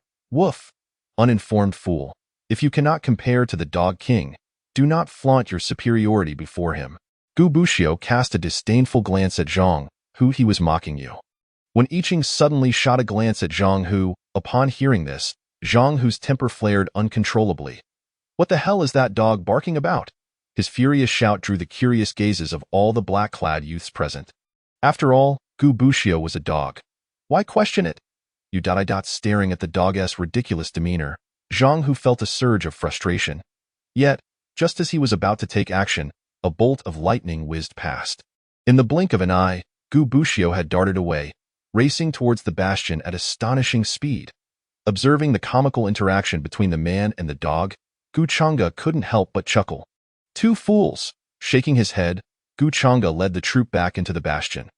The bastion's relentless defenses had undoubtedly slain countless beasts. Upon his emergence, he had fearlessly charged into the throng, exterminating the majority and eliminating at least tens of thousands of beasts. The quantity of crystalline cores harvested from the slain beasts was staggering. 154 second-tier cores and approximately 13,000 first-tier cores. Even after claiming 50 second-tier cores and 3,000 first-tier cores for himself, each individual present could still receive a substantial share. The bounty was truly immense. Gu Chang'e found himself wishing for even more waves of beasts to come. Within the bastion, bang! The crystalline core in Gu Chang'e's hand shattered upon depletion. Gu Chang'e stretched his body, reclining comfortably in an exquisite chair, his gaze drifting towards the entrance. There, a graceful and alluring figure caught his eye, and it was none other than I Ching.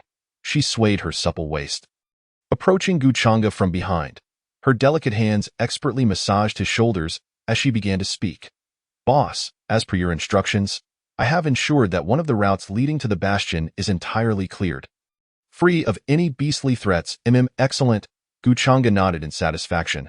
Whether in response to I Ching's skilled massage or her commendable efforts, he then embraced I Ching, one hand caressing her silken skin, and called out, Bushu, activate the camera. Woof! At his command, the lightning-infused dog sprang forth from nowhere, swiftly activating the recording device. After setting up the recording, Gubushu also turned on the live stream. Completing these tasks, Gubushu looked up at Gu Chang'e, eager for praise. Yet, as soon as he lifted his head, he could only shake it in exasperation. His master seemed wholly preoccupied with the woman before him, lacking any inclination to offer commendations. Pa, this is a vixen. Watching the intimate duo in the distance, Gubushu inexplicably understood why Zhang Hu, the fool, held such disdain for women. Indeed, women only served to hinder his swiftness in drawing his blade. No more, from this day forth, the Dog King shall renounce all allure of the fairer sex. My master has succumbed. I, the Dog King, cannot falter. I must uphold the legacy of the Gu family. Gubushu nodded emphatically, his heart resolute. Chapter 49. Recruitment of members. The third commander has decided to staunchly support Gu Chang'e.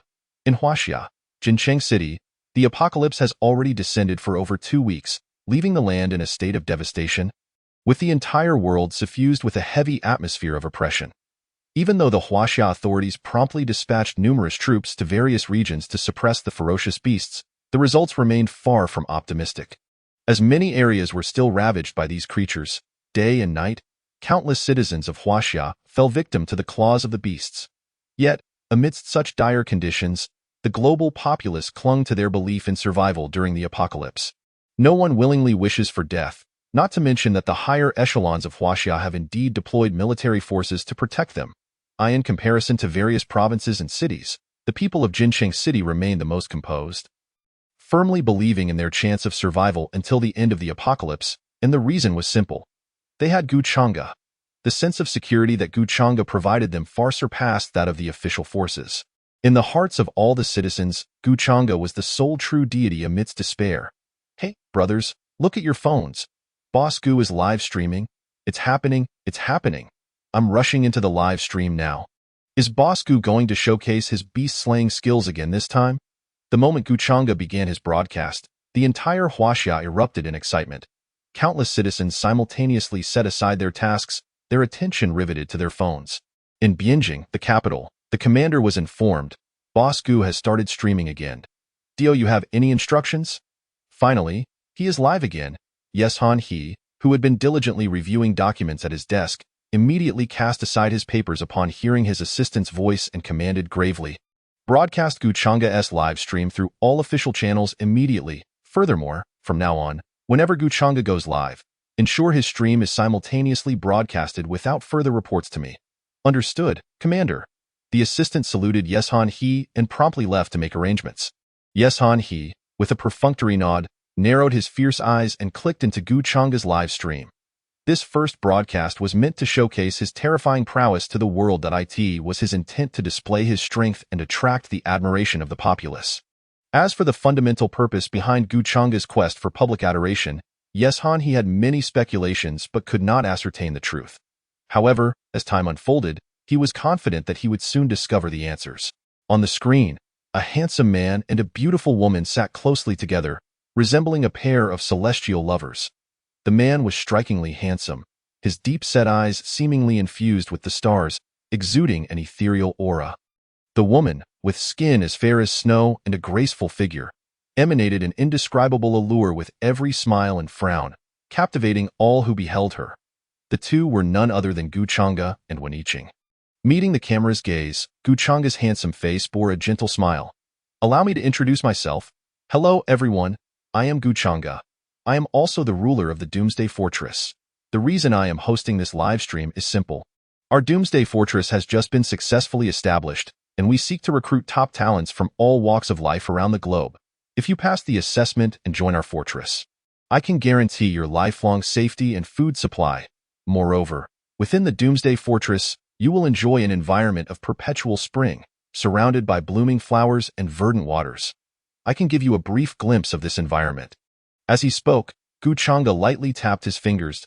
A brilliant golden light erupted from his fingertips, shooting towards the window behind him. The golden light burst through the window, revealing a lush, enchanting landscape that instantly captivated all who were watching his live stream. Even though they merely caught a glimpse of the idyllic environment within the Doomsday Fortress, it left the viewers in awe. What on earth is this? After the apocalypse had descended, the world was left in ruin, with 99.99% of places suffering varying degrees of destruction. Yet, astonishingly, Boss Gu's Doomsday Fortress harbored such breathtaking scenery. Wait, what are those vividly green fruit trees? As a professor of botany, I can assure you that this tree has never existed in the world. Not just the trees, look at those flowers. Has anyone here, whether wealthy or poor, ever seen such ethereal flowers before the apocalypse? Seen? Not a chance.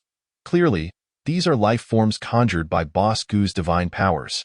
I now deeply suspect that the sudden celestial phenomenon we witnessed was also related to Guchanga's extraordinary abilities. No need for further discussion, brothers. If I can successfully join Boss Gu's Doomsday Fortress, I would willingly sacrifice 10 centimeters of height. Guchanga's revelation of a portion of the Doomsday Fortress's scenery sparked a wave of astonishment among the populace. In the apocalypse, mere survival was a luxury, let alone residing in a picturesque location. This notion had become almost inconceivable following the cataclysm, even among the god pattern users.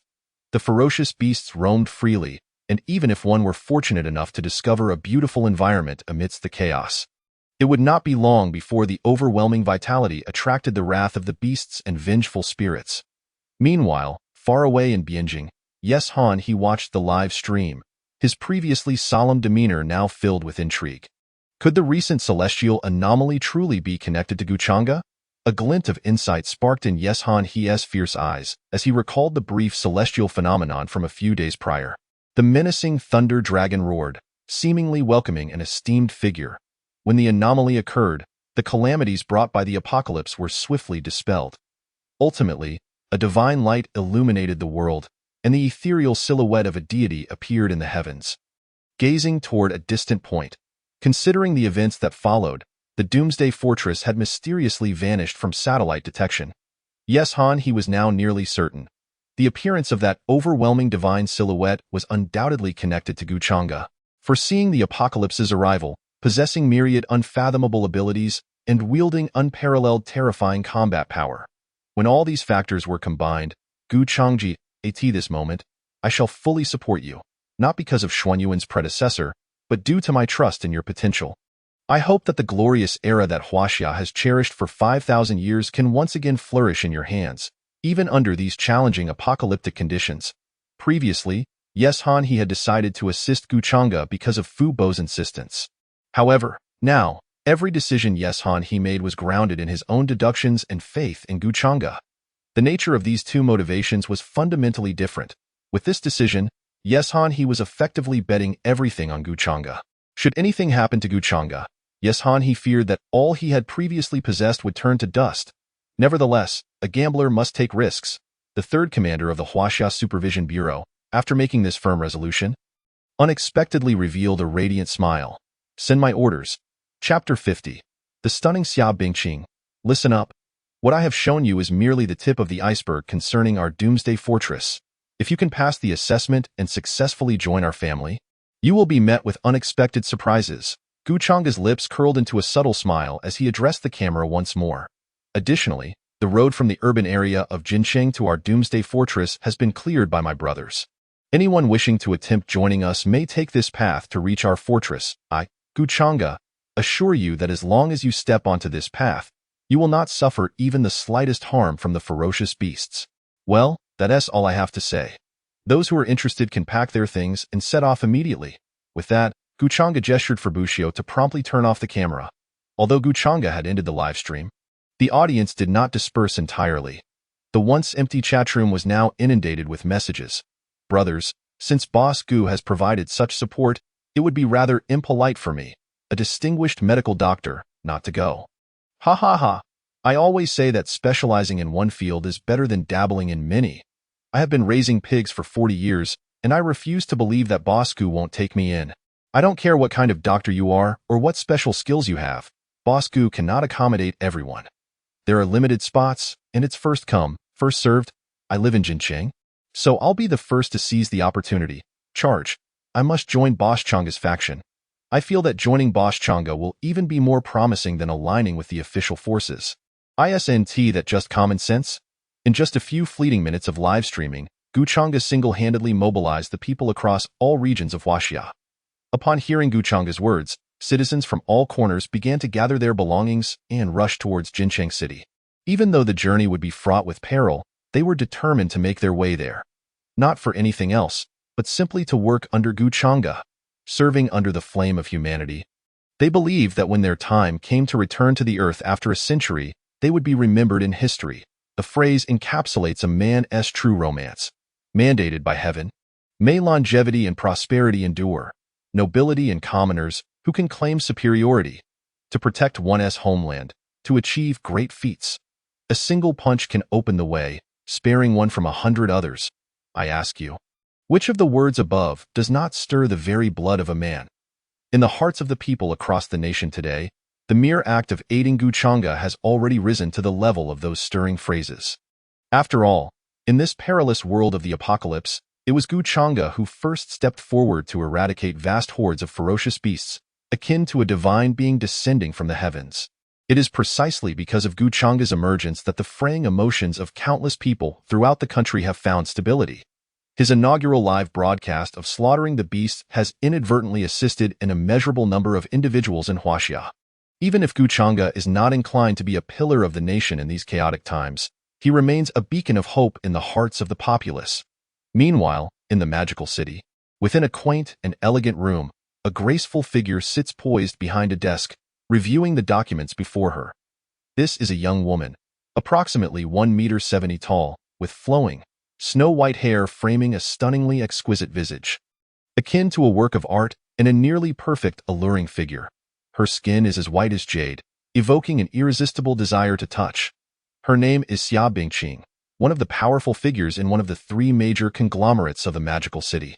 Yes, you heard correctly. Such a young woman holds power in one of the three great conglomerates. Yet at this moment, a hint of sorrow graces Xia Bingqing's otherwise flawless countenance. This emotion has rarely surfaced since she ruthlessly maneuvered to usurp control of the company from her uncle. But why has it resurfaced on her perfect face now? There is but one reason. Xia Bingqing is also a god pattern user, adorned with not just one, but two tattoos on her body, one of a fire phoenix and the other of an ice phoenix. Although she struggled to awaken during the tattoo's manifestation, ultimately succeeding, her body has since faced significant issues after seizing this overwhelming power. Almost daily, she endures excruciating pain, a sensation akin to being caught in a duality of ice and fire, penetrating to her very bones. Even after enduring such torment for days, she finds herself growing weary and unstable in spirit. Since awakening her tattoos, Xia Bingqing has, with her astute business acumen, swiftly gathered numerous god pattern users from various regions and stockpiled abundant food and water sources. The Daxia conglomerate she now controls boasts a far greater foundation than it did before the apocalypse. As her resources deepen and her power expands, her understanding of the apocalypse grows more profound. She places immense importance on enhancing her own strength. In such chaotic times, possessing great power is paramount. Without it, even the most formidable organization risks being usurped by others. To maintain a vantage point overall, one's personal strength is crucial. One must be robust to command respect from those beneath them. This understanding intensifies Xia Bingqing's yearning for the powers of the Fire Phoenix and Ice Phoenix within her. However, due to the conflicting nature of these powers, she can only relinquish one to escape the daily agony that borders on fatal. With her capabilities, discarding one would free her from suffering, but it would also mean a significant reduction in her strength and potential. After all, she is Xia Bingqing. Such an outcome is far from her desires. She aims to stand atop the world in the apocalypse, wielding immense power to gaze down upon all. Thus, both the Fire Phoenix and Ice Phoenix powers are indispensable to her. But how can she cure or suppress the opposing energies within her? Since the onset of the apocalypse, Xia Bingqing has explored numerous methods and sought assistance from many, but the outcomes have been far from satisfactory. Not only has no one managed to eliminate the hazards posed by the two forces, but even suppressing them has proven impossible. No god pattern user has been able to subdue her, nor has anyone caught her interest. Yet today, Xia Bingqing unexpectedly identifies a suitable candidate, none other than Guchanga. As she gazes at the document in her hand, her previously furrowed brow gradually relaxes. The information gathered by her subordinates reveals that Guchanga is no ordinary individual. His strength is unparalleled, and his every action surely harbors ulterior motives. Does this man also aspire to ascend to the pinnacle of the apocalypse? Murmuring to herself, a light smile involuntarily graces Xia Bingqing's exquisite face. If so, capturing and controlling him would undoubtedly bring her closer to her ambitions. Meanwhile, in Jincheng City, the area before the Apocalypse Fortress is teeming with people, a multitude of individuals, many of whom are not mere commoners, but rather the elite of various professions. Have gathered here. Before the apocalypse, they were all distinguished figures in their respective fields. Today, these industry leaders gather here with a singular purpose: to successfully join Guchanga's Apocalypse Fortress and serve him. Boss Changa, I am a master's graduate in finance and have published papers in several prestigious journals before the apocalypse, achieving excellent results. Please allow me to join the Apocalypse Fortress. Those without absolute strength should not occupy space they cannot fill. If you're not up to par, then make way. Indeed, Boss Changa's Apocalypse Fortress is not a place for you to muddle through. Those lacking true strength should step aside and not waste our precious time. Despite the fervent words, the crowd displays no signs of impatience. The reason is simple. Those seeking an audience with Guchanga have been provided with a full day's worth of food and water. The ample supply has satiated everyone's hunger, elevating their admiration for Guchanga to its zenith. Although the nation offers assistance in the aftermath of the apocalypse, they have not experienced a meal like the one provided today, where regardless of the outcome, one is guaranteed a full day's sustenance upon arrival at Boss Changa's fortress. Boss Changa is benevolent, the crowd chants in unison. Yet, is the mastermind behind all this truly acting out of pure altruism for the benefit of the world? Certainly not. Such a windfall does not occur without reason. Jiu Changa's generosity serves a deeper purpose. At this moment, he stands at the pinnacle of the Apocalypse Fortress, calmly observing the bustling scene below. Boss, although our Apocalypse Fortress is rich in resources, is it not a loss to freely provide food to these ordinary people? When Iching inquires. Chuckling softly at Wen Iching's question, Guchanga leisurely shakes his head. It is only in the past few days that he has come to understand the image he has projected in the hearts of the people during his inaugural live broadcast amidst the crisis. The dawn of Huaxia, a playful smile dances on his lips. He would never willingly undertake thankless tasks. In Guchanga's view, heroes are often the most foolish of individuals. This is the apocalypse. Self-interest prevails, and selfishness is the way to go. Nevertheless, he does not reject the halo imposed upon him by outsiders. Rather, he intends to solidify it. The power of the masses is boundless. if he can reinforce his illustrious image among the people. It may facilitate the accomplishment of many objectives. When the time comes, he wishes to execute a plan where, with a mere call, countless fervent followers would rush to his aid without the need for any military force. Wouldn't that be splendid? The most potent means of commanding one's subordinates is not through brute force but through indoctrination. Having lived 2 lives, Gu Chang'e is well versed in the habitual tactics of those in power. Speaking of which, old Yi should be sending someone over soon, right? Gu Chang'e muses, his gaze deep and focused ahead. Old Yi? When I Ching furrows her brows slightly upon hearing Gu Chang'e's words, it seems she cannot recall anyone worthy of such an endearing reference from him. Who could this person be? Perhaps someone with whom her boss has a clandestine relationship. Without turning back, Gu Chang'e allows the warmth emanating from her presence to linger against him. Feeling the gentle touch, he adds, the old Yi I just mentioned, if I were to say his name, I bet you would definitely know him. Definitely know him? Boss, could you tell me his name? Yi Shanhe. Gu Chang'e turns to her, his fair fingers gently tracing Wen Yiqing's astonished cheek as he speaks slowly. What? The moment the words escape his lips, Wen Yiqing's beautiful eyes widen in shock. She could never have imagined that her boss was connected to the 3rd highest-ranking official in Huaxia. Moreover, from his tone, their relationship seems particularly close. As if sensing her thoughts, Gu Chang'e adds, although we have yet to meet in person, Yiqing, trust me, within 2 days, this national leader will be standing before me. Offering his utmost support, Yiqing will always believe in the boss. Although somewhat puzzled by Gu Chang'e's words, Wen Yiqing instinctively nods in affirmation. Seeing the rare, innocent side of the enchanting figure before him, Gu Chang'e can't help but chuckle as he gently ruffles her hair. Yiqing, I feel a bit tired. As those words fall, the confusion on Wen Yiqing's face transforms into a hint of springtime warmth. Then, boss, let me help you back to rest. After a long while, the torrential rain finally ceased. Gu Chang'e, with a face full of comfort and contentment, lit a cigarette with a flick from Wen Yiqing. As he drew in a breath, thick smoke billowed from his lips, gracefully exhaled into the air. Amidst the swirling clouds, Gu Chang'e made no effort to conceal his actions from Wen Yiqing. He picked up a nearby phone and dialed an unfamiliar number. Almost immediately upon dialing, the call was answered. Hello? Who is this? Yi Shouzhang. Fu Bo should have briefed you, right? Can't you recognize my voice? On the other end, Yi Shanhe was momentarily taken aback.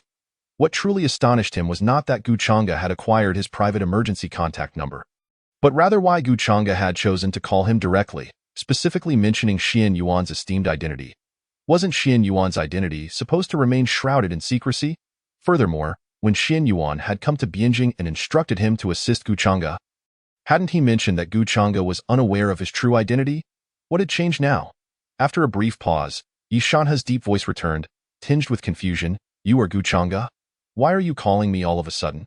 Listening to Yi Shanhe's words, Gu Chang'e couldn't help but smirk faintly. Although Yi Shanhe was still attempting to divert the conversation with cunning words, Gu Chang'e saw through it all. Indeed, even if Fu Bo had not succumbed to illness in this life, he had still advised Yi Shanhe to look after him. Chapter 51. The beast approaches, the Shouzhang's weakness, Fu Bo's complex identity.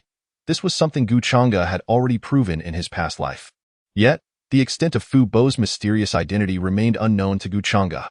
However, the mere presence of Fu Bo was enough to compel one of the 3 paramount leaders of Huaxia to offer his utmost assistance.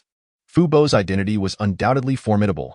Paying little heed to Yi Shanhe's inquiries, Gu Chang'e spoke slowly. Yi Shanhe, Yi Shouzhang, in charge of the supervisory office, wielding immense power to oversee the realms. Yet, he has always been at odds with the second Shouzhang, and Jingtian, whom he looks down upon, eager to seize all of Jingtian's authority for himself. Since the apocalypse descended, he has devised numerous means to counter Jingtian. Moreover, Yi Shouzhang has a daughter named Ruo Yi, gentle as water, beautiful and enchanting, yet afflicted with illness since birth, and her days are now numbered. Perhaps only 2 years remain. Upon hearing this, there was a profound silence on the other end of the line. After a long pause, Yi Shanhe finally spoke again, his once steady voice now strained and hoarse. Gu Chang'e, how do you know all of this? At that moment, Yi Shanhe's heart was in turmoil. Setting aside his intertwined relationships with Jingtian, the mere mention of Yi Ruo Yi was enough to leave him shaken. Although he had endeavored to keep the existence of his daughter a secret, it was not entirely untraceable, however. The knowledge of her illness and her dwindling time was something that no one else should have known. How had Guchanga come by this information? Yi Shouzhong, do not be alarmed, I harbor no ill intentions. In moments of anxiety, you should remember that I am the only one Fu Bo truly values. Upon hearing this, Yi Shanhe finally began to calm down. What is your purpose in sharing this information with me? My intentions are quite simple. I require your unwavering obedience. Do you comprehend the gravity of your words? Yi Shanhe's eyes widened in disbelief, his previously quelled emotions flaring up once more. Even without having met in this lifetime, Guchanga could vividly imagine the fury radiating from Yi Shanhe. Yet, he remained unfazed. Continuing with an impassive demeanor, serve me, and I shall grant your daughter a future of peace and prosperity, and you shall hold the highest position in Huaxia.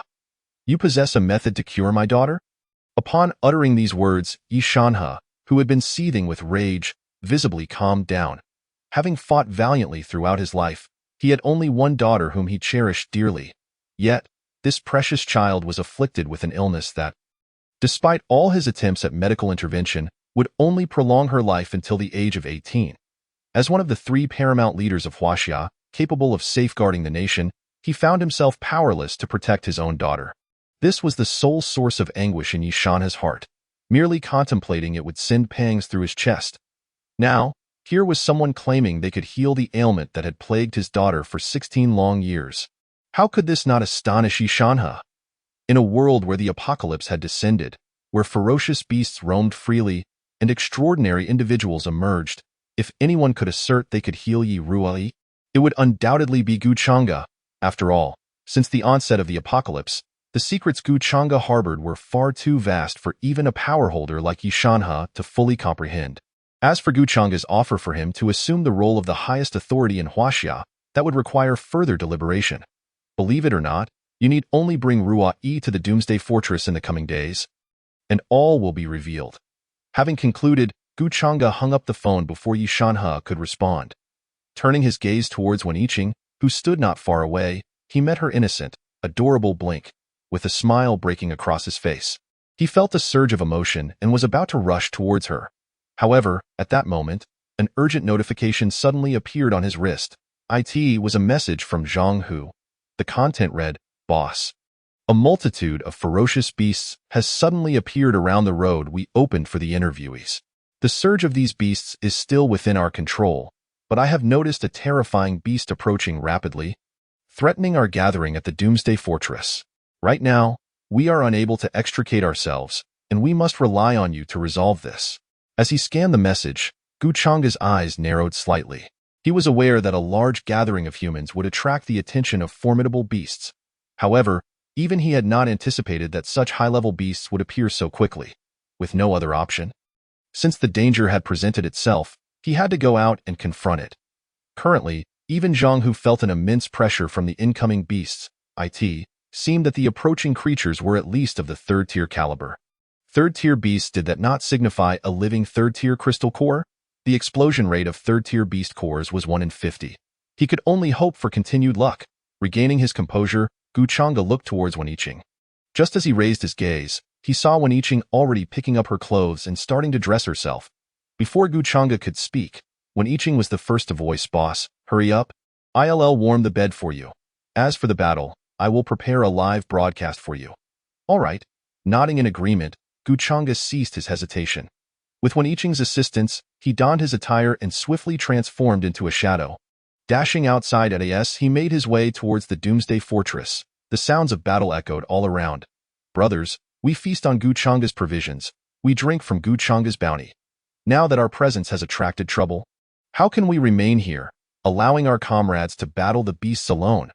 I cannot bear the shame of consuming Guchanga's offerings without contributing. I'm going in first. Don't panic, take me with you. It's just a beast. After all, I am a god pattern user. I can certainly take down 1 or 2. Even though Zhang Hu and the others had not explicitly called upon those present to assist.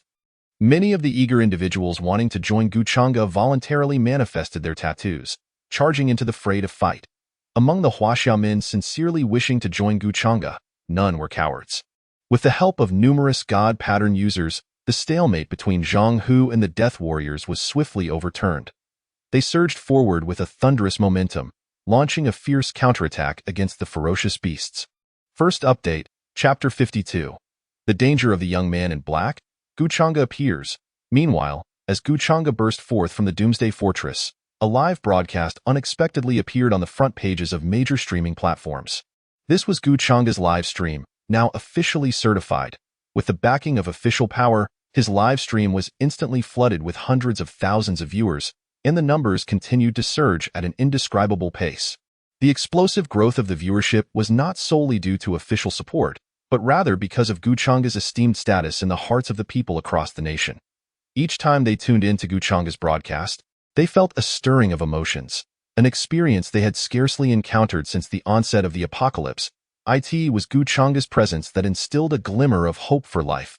The beasts were not invincible. Guchanga was the true invincible force. This was the consensus in the hearts of every citizen of Huaxia. In the high-definition footage, a tall and slender figure gradually came into view, none other than Guchanga.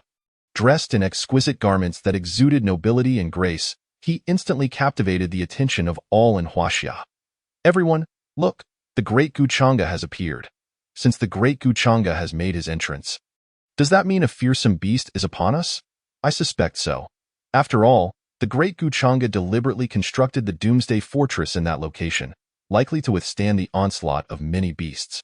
I now find myself regretting not choosing to settle in the city of Jincheng. Even though our own city is still plagued by ferocious beasts that relentlessly prey upon our companions. One cannot help but admire the relative safety of Jincheng under the protection of the esteemed Lord Chang'e. Not only are the rampant beasts significantly fewer in number, but numerous citizens also benefit from Lord Chang'e's assistance. I am utterly envious, to the point of feeling a twinge of jealousy. To speak candidly, if Lord Guchanga were to learn of the current sentiments of the people of Huaxia, I am certain it would bring him immense joy.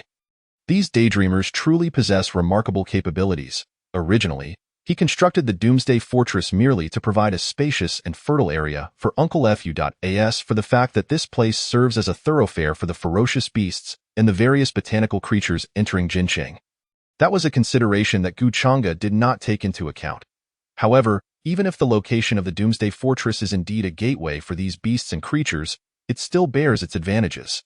It alleviates the awkwardness of Guchanga and his companions having to venture far to hunt ferocious beasts and procure crystal cores.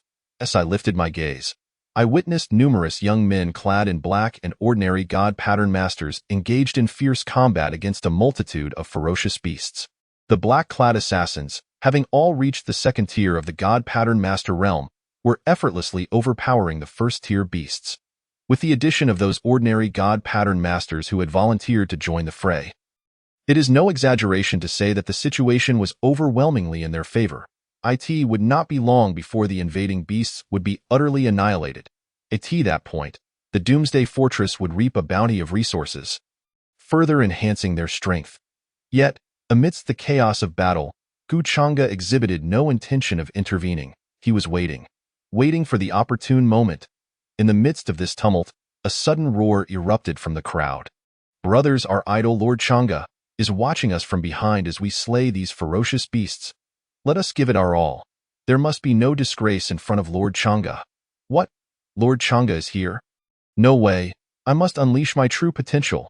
With Lord Chang'e by my side, I suddenly feel capable of taking on 10 foes. Don't just settle for 10. I can take on 500. The excited shouts echoed endlessly, and those who beheld this scene knew that the crowd was engaged in a slaughter of ferocious beasts. To those unaware of the situation, it might have seemed as if they were celebrating a party. Observing the frenzied individuals before him, Guchanga felt a flicker in his eyelids. For reasons unknown, witnessing this spectacle gave him a sensation akin to being a celebrity before the onset of an apocalypse. At this moment, Guchanga found himself wondering if he might publicly inquire if anyone wished to elope with him or marry him, only to be met with a throng of fervent fans in wedding gowns, eager to proclaim their willingness to wed him. The mere thought of this scenario made Guchanga involuntarily draw in a sharp breath. The power of fandom is indeed terrifying. He had never favored this social circle before the apocalypse. However, if those within this circle were to express admiration for him, it would be an entirely different matter. Just as Guchanga was lost in thought, the black-clad youths engaged in battle suddenly changed in demeanor. The reason was clear. A massive shadow, exuding a terrifying aura, was hurtling downwards. It was evidently a ferocious beast, and judging by its aura, it was at least a third-tier creature. They had only just advanced to the second tier of God Pattern Masters. And now, faced with a surprise attack from a third-tier beast, how could the black-clad youths hope to withstand it? What? A black-clad youth spotted the third-tier beast locking onto him from the sky, charging toward him with ferocity. The mere pressure radiating from the beast sent chills down his spine. If this third-tier beast were to strike him unprepared, he would either perish or suffer lifelong disabilities. With this thought, the young man bit down on his tongue, letting blood erupt in his mouth. His mind sharpened to its utmost, he prepared to employ forbidden techniques. Although such techniques would severely harm his body, necessitating a long recovery, it was certainly preferable to being rendered incapacitated. "Shaolin, be careful," someone cried out. Clearly, his comrades nearby had also discerned his plight. In unison, they struggled to fend off the surrounding beasts, attempting to rush to his aid. Yet, the speed of the descending third-tier beast was simply too swift. They could not reach him in time. Just as the black-clad youth named Shaolin was about to risk it all, a familiar figure grasped his shoulder, halting his actions. "You need not resort to such measures while I am here. Return and retrieve 10 large boards for yourself." As the words were spoken, a figure clad in fine garments spun around and delivered a powerful punch. The wind from the punch howled as Guchanga's fist, enveloped in a black glow, collided with the shadow. The third-tier beast, revealed to be a vulture, met the force of Guchanga's fist with its razor-sharp claws. Remarkably, in this clash of sheer brute strength, the third-tier beast failed to gain any advantage and was instead sent staggering backward by Guchanga's strike. With his expression cold and unyielding, Guchanga declared, "Since you are so fond of ambushing, I shall send you straight to your demise." As the words fell, a wave of ominous black energy surged across the battlefield. Wherever the dark wave passed, all ferocious beasts appeared to be immersed in sulfuric acid, their bodies rapidly enveloped in white smoke. As the smoke billowed, their flesh began to rot inch by inch, and soon, within a 100-meter radius, the beasts were reduced to mere bones, devoid of any vitality. Sensing an acute danger, the third-tier vulture narrowed its eyes and instinctively flapped its wings to ascend, seeking to escape this perilous domain. Its wings, spanning over 100 meters, were a formidable sight, and with powerful strokes, the vulture soared several dozen meters away in the blink of an eye, stirring up a storm of dust that obscured the view. Witnessing this spectacle, viewers from across Huaxia shook their heads. The speed of the third-tier beast was astonishing, and its tactics were skillful. They believed Guchanga would be unable to catch up. Indeed, the speed of the third-tier vulture was remarkable. But would an enraged Guchanga allow it to flee unscathed? The answer was a resounding no. Amidst the swirling dust, Guchanga was enveloped in a black glow, untouched by the chaos around him. Raising his gaze to the sky, the mark on his forehead began to glow faintly. In an instant, Guchanga's eyes sharpened, and the ethereal image of the suffering Tang Song enveloped him. The black ring behind his head manifested as a tangible force, launching forth with unparalleled might. So swift was the attack that even the third-tier vulture, sensing the imminent threat of death, could only flee in vain. However, it was futile. The speed of the black ring was overwhelming. Infused with a potent aura of calamity, it descended upon the vulture's form in an instant, penetrating its body before retreating back into Guchanga's mind. As Guchanga stepped forth from the dust, the once high-flying vulture abruptly split in two, crimson blood raining down from the sky in a mere strike. The once feared third-tier beast was felled, without the slightest flourish. "Is this truly the power of Lord Changa?" one viewer exclaimed. "As far as I know, third-tier beasts are among the apex predators in this apocalyptic world. Indeed, third-tier beasts possess skin as tough as steel. Impervious to bullets, ordinary military forces would require heavy weaponry merely to breach their defenses. Yet, such a formidable creature was dispatched with such ease by Guchanga." Observing the dismembered corpse of the third-tier vulture, the audience watching the live stream was left in stunned silence. "No crystal core," Guchanga mused, furrowing his brow as he surveyed the remains of the slain beast. It seemed that a drop rate of 1 in 50 was still too low. Guchanga shook his head in disappointment. Just then, A large fireball shot toward the unwary Guchanga from an unknown origin. "Watch out, boss. There are 2 more botanical creatures behind you," a black-clad youth alerted him. As for intervening, they refrained, and no one believed more in their leader than they did. Even if 3 third-tier beasts appeared simultaneously, they were confident that their leader could dispatch them as easily as one would slaughter a chicken. The moment Guchanga heard their warnings, he instantly summoned his full energy. Guchanga lightly tapped his foot, and his form vanished like a ghost. He deftly evaded the distant beast's ranged attack and instinctively charged toward the botanical creatures adorned with spiky vines. As he flew through the air, Guchanga's lips twitched slightly. "Weren't we just dealing with one terrifying beast? Why are 4 suddenly appearing? You little rascal, reporting false information? Just wait until I deal with you." With his thoughts racing, Guchanga's body arrived above the 2 third-tier botanical creatures. Startled by the sudden appearance of their enemy, the botanical creatures were taken aback, yet their hands showed no sign of hesitation. At the same moment, countless razor-sharp green leaves shot forth from their bodies, slicing through the surrounding beasts in a wide arc, yet they remained indifferent, consumed by a singular desire to eliminate the wretched human before them. Death. Guchanga's gaze turned icy, undeterred by the relentless assault of dense green leaves. With a mere lift of his right hand, he swiftly struck downwards. Dark energy surged, and a terrifying black current rippled around him. With a single strike, Guchanga unleashed a horrific power that annihilated all the green leaves in his vicinity. Following this, he pressed his palm, imbued with a catastrophic aura, against one of the tree spirits. Boom! As his hand made contact with the creature's body, there was scarcely a moment of resistance. The tree spirit was instantly deprived of all vitality by the force and calamity emanating from Guchanga's palm. It collapsed lifelessly on the spot. Seizing the opportunity while Guchanga was still in the aftermath of eliminating its comrade, another third-tier tree spirit took decisive action. Dozens of vines surged forth, darting towards Guchanga's back with deadly intent. Each vine, as thick as a thigh and armed with sharp barbs, possessed the power to shatter gold and split stone. Yet, even with such ferocity, it proved utterly futile. Guchanga, angered by the near assassination of his brother, was not to be trifled with. His already formidable foundation bolstered by the power of the mystical sigil on his brow, he faced these so-called third-tier beasts as effortlessly as a father disciplines a child. Without any defense, Guchanga stood resolutely in place, allowing the multitude of vines to strike against him. Bang, bang, bang.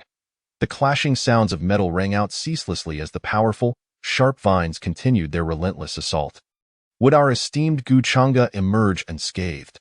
Despite their unwavering faith in him, the observing sigil users could not help but break into a cold sweat.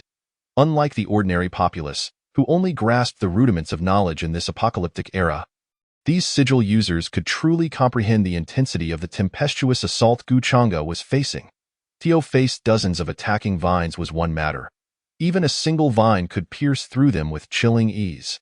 Just as the onlookers' hearts quaked, a familiar, soothing voice echoed softly before the apocalyptic fortress. "I say, you worthless creature, have you not had your fill of play?" The third update. Fear not, my brothers, for before sleeping tonight, Xiao Jiang shall surely compose 4 chapters. Until they are complete, I shall not rest. Chapter 54. Another move for Annihilation. Ticula. "I say, you worthless creature, have you not had your fill of play?" The moment the voice fell, the earth around them cracked open. A colossal shadow of a hand, shrouded in catastrophic energy, was suddenly unleashed by Guchanga. The black hand surged forward, obliterating everything in its path. The once resilient and metallic vines crumbled like mere paper before this hand. In an instant, they were annihilated by the energy contained within. Boom. With that single strike, the last of the third-tier spirits fell lifelessly, leaving not even a corpse behind. Thus, both third-tier tree spirits met their demise. As for the third-tier beast that had just unleashed fireballs, its fate was clear. Having recognized the peril, it swiftly turned to flee. This human was a harbinger of disaster, a grave danger. Should they encounter him again? Immediate retreat was imperative. In the meantime, gazing down at the massive red-furred wolf, Guchanga smirked slightly and uttered, "Do you truly believe you still have a future?" No sooner had the words left his lips than a beam of dark energy shot forth from his fingertips. Piercing directly into the wolf's brow, A fatal strike, Guchanga offered no chance for retaliation. As previously mentioned, after integrating the ancient sigil that allowed him to control one I Ching's life, Guchanga discovered he could now comprehend beast language. After dispatching the red wolf, he casually collected the third-tier crystal core from within its body and absorbed it immediately. Without lingering, Guchanga swiftly returned to the battlefield. "Everyone, heed my command. Vacate the battlefield at once." His authoritative voice resonated for miles. Upon hearing Guchanga's command, all present, whether the devoted black-clad youths or the newly arrived sigil users, hesitated not for a moment. As soon as they heard his voice, they unleashed their strength and fled the battlefield at the utmost speed. Once nearly everyone had departed, Guchanga moved. He began to walk step by step towards the sky. Without any object to leverage, Guchanga ascended gracefully into the air as if strolling through a garden. This ethereal display left the onlookers in awe. Initially, they believed Guchanga's ability to traverse the air was captivating enough, yet they were unaware that the true spectacle lay ahead. Suspended in midair, Guchanga stood tall. Then, under the gaze of the entire nation, he slowly closed his eyes. Simultaneously, he pressed his palms together and began to murmur, "I traverse the world through suffering and calamity. All should revere and worship me." Ordinary words flowed from Guchanga's lips. In that instant, he abruptly opened his eyes. The moment his eyes parted, a profound black radiance flickered within them. At that moment, Guchanga's gaze resembled an unfathomable abyss. Following this, his tone turned icy. "Annihilate." With that single word spoken, an unprecedented wave of catastrophic energy surged forth. Perhaps due to the overwhelming nature of this energy, ominous winds began to swirl chaotically as he prepared to strike. Whoosh! The winds howled, heralding the arrival of great terror. Crash! The black torrent swept across a 10-mile radius, leaving desolation in its wake. The land sank several inches. The rampaging beasts within were reduced to mere bones. Obliterated by the swirling darkness. One strike after another, Guchanga unleashed a single move, and all the beasts that dared to approach met their demise. Silence. An enduring silence. Time passed, and the sigil users, who had nearly perished amidst their comrades' attacks, finally managed to articulate their thoughts. "Is this the might of our esteemed Guchanga? I am utterly enamored. Thankfully, my unconditional faith in Guchanga shields me. Otherwise, I fear I would have perished beneath the black torrent." Although he was a late-stage first-tier sigil user, he found himself utterly unable to suppress the fear surging within him in the face of Guchanga's earlier catastrophic energy. Even if he had 10 or 100 allies, they would stand no chance against Guchanga's previous onslaught. The power contained within that torrent was simply too terrifying. Just as this sigil user was lost in thought, a sharp rebuke interrupted him. "Fool! Who dares to insult me? I shall." Before he could finish, his voice abruptly ceased, as if someone had gripped his throat. The reason was clear. Before him stood none other than the strongest among the 108 death warriors, Guchanga's shadow, Dandan. Although Guchanga was his idol, he dared not show disrespect to Guchanga's black-clad subordinates. Regardless of status, he felt compelled to show them respect. The most straightforward reason was that should he dare to speak ill, these black-clad youths could easily put him in his place. Casting a glance at the grinning figure before him, Dandan spoke calmly. "Even had you not retreated, you would not have perished. At worst, your mind would have suffered some shock. Our boss does not harm his own people." With those words, the sigil user's face turned crimson in an instant. Without a moment's hesitation, he bent low and apologized to Dandan. "My apologies? Brother, that was not my intention. I truly admire my idol. What I said earlier was merely to praise the brilliance of Guchanga." After speaking, he lifted his head, only to find that Dandan had already vanished from sight. Meanwhile, those watching the live stream erupted in excitement. The onlookers, who could only catch glimpses of the scene, were left astounded. How much more so for the viewers in the live stream, who had a comprehensive view of Guchanga's moves sweeping across the battlefield. The black torrent surged like a river, obliterating everything in its path, a sight that defied description for the ordinary viewers. Even a casual first-tier beast seemed an indomitable force in their eyes. Yet before Guchanga, they appeared feeble and powerless. A mere flick of his hand could annihilate them all. This stark contrast struck each viewer profoundly, illuminating their admiration for Guchanga, far surpassing that of those starry-eyed fans for their idols. Instantly, The live stream was flooded with comments. If only you could share my admiration for Guchanga, I would deem it. Taikula, the fourth update has been delivered. Xiao Jiang will take a moment to freshen up. At least 3 more chapters to come. Chapter 55. The commander and his lady head to the apocalyptic fortress. In Jing Tian's proposal, Bianjing, within the Supreme Conference Room, a national high-level meeting was convened once more. Since the advent of the apocalypse, the frequency of national high-level meetings has increased markedly, a necessity born from the dire circumstances we face. The primary purpose of this forthcoming national conference is to address the situation concerning Guchanga. It has now been precisely 3 weeks since the onset of the apocalypse, during which our nation's leaders have implemented various measures to stabilize public sentiment and suppress the rampant ferocity of the beasts. The results have been significant. Although there are still countless individuals meeting their demise at the jaws of these monsters every moment, the pervasive despair and panic among the populace have ultimately been quelled. At this juncture, Long Cheng nodded in satisfaction upon hearing the report from a senior official of the Ministry of Politics. The continuity of any dynasty relies heavily on the support of its people.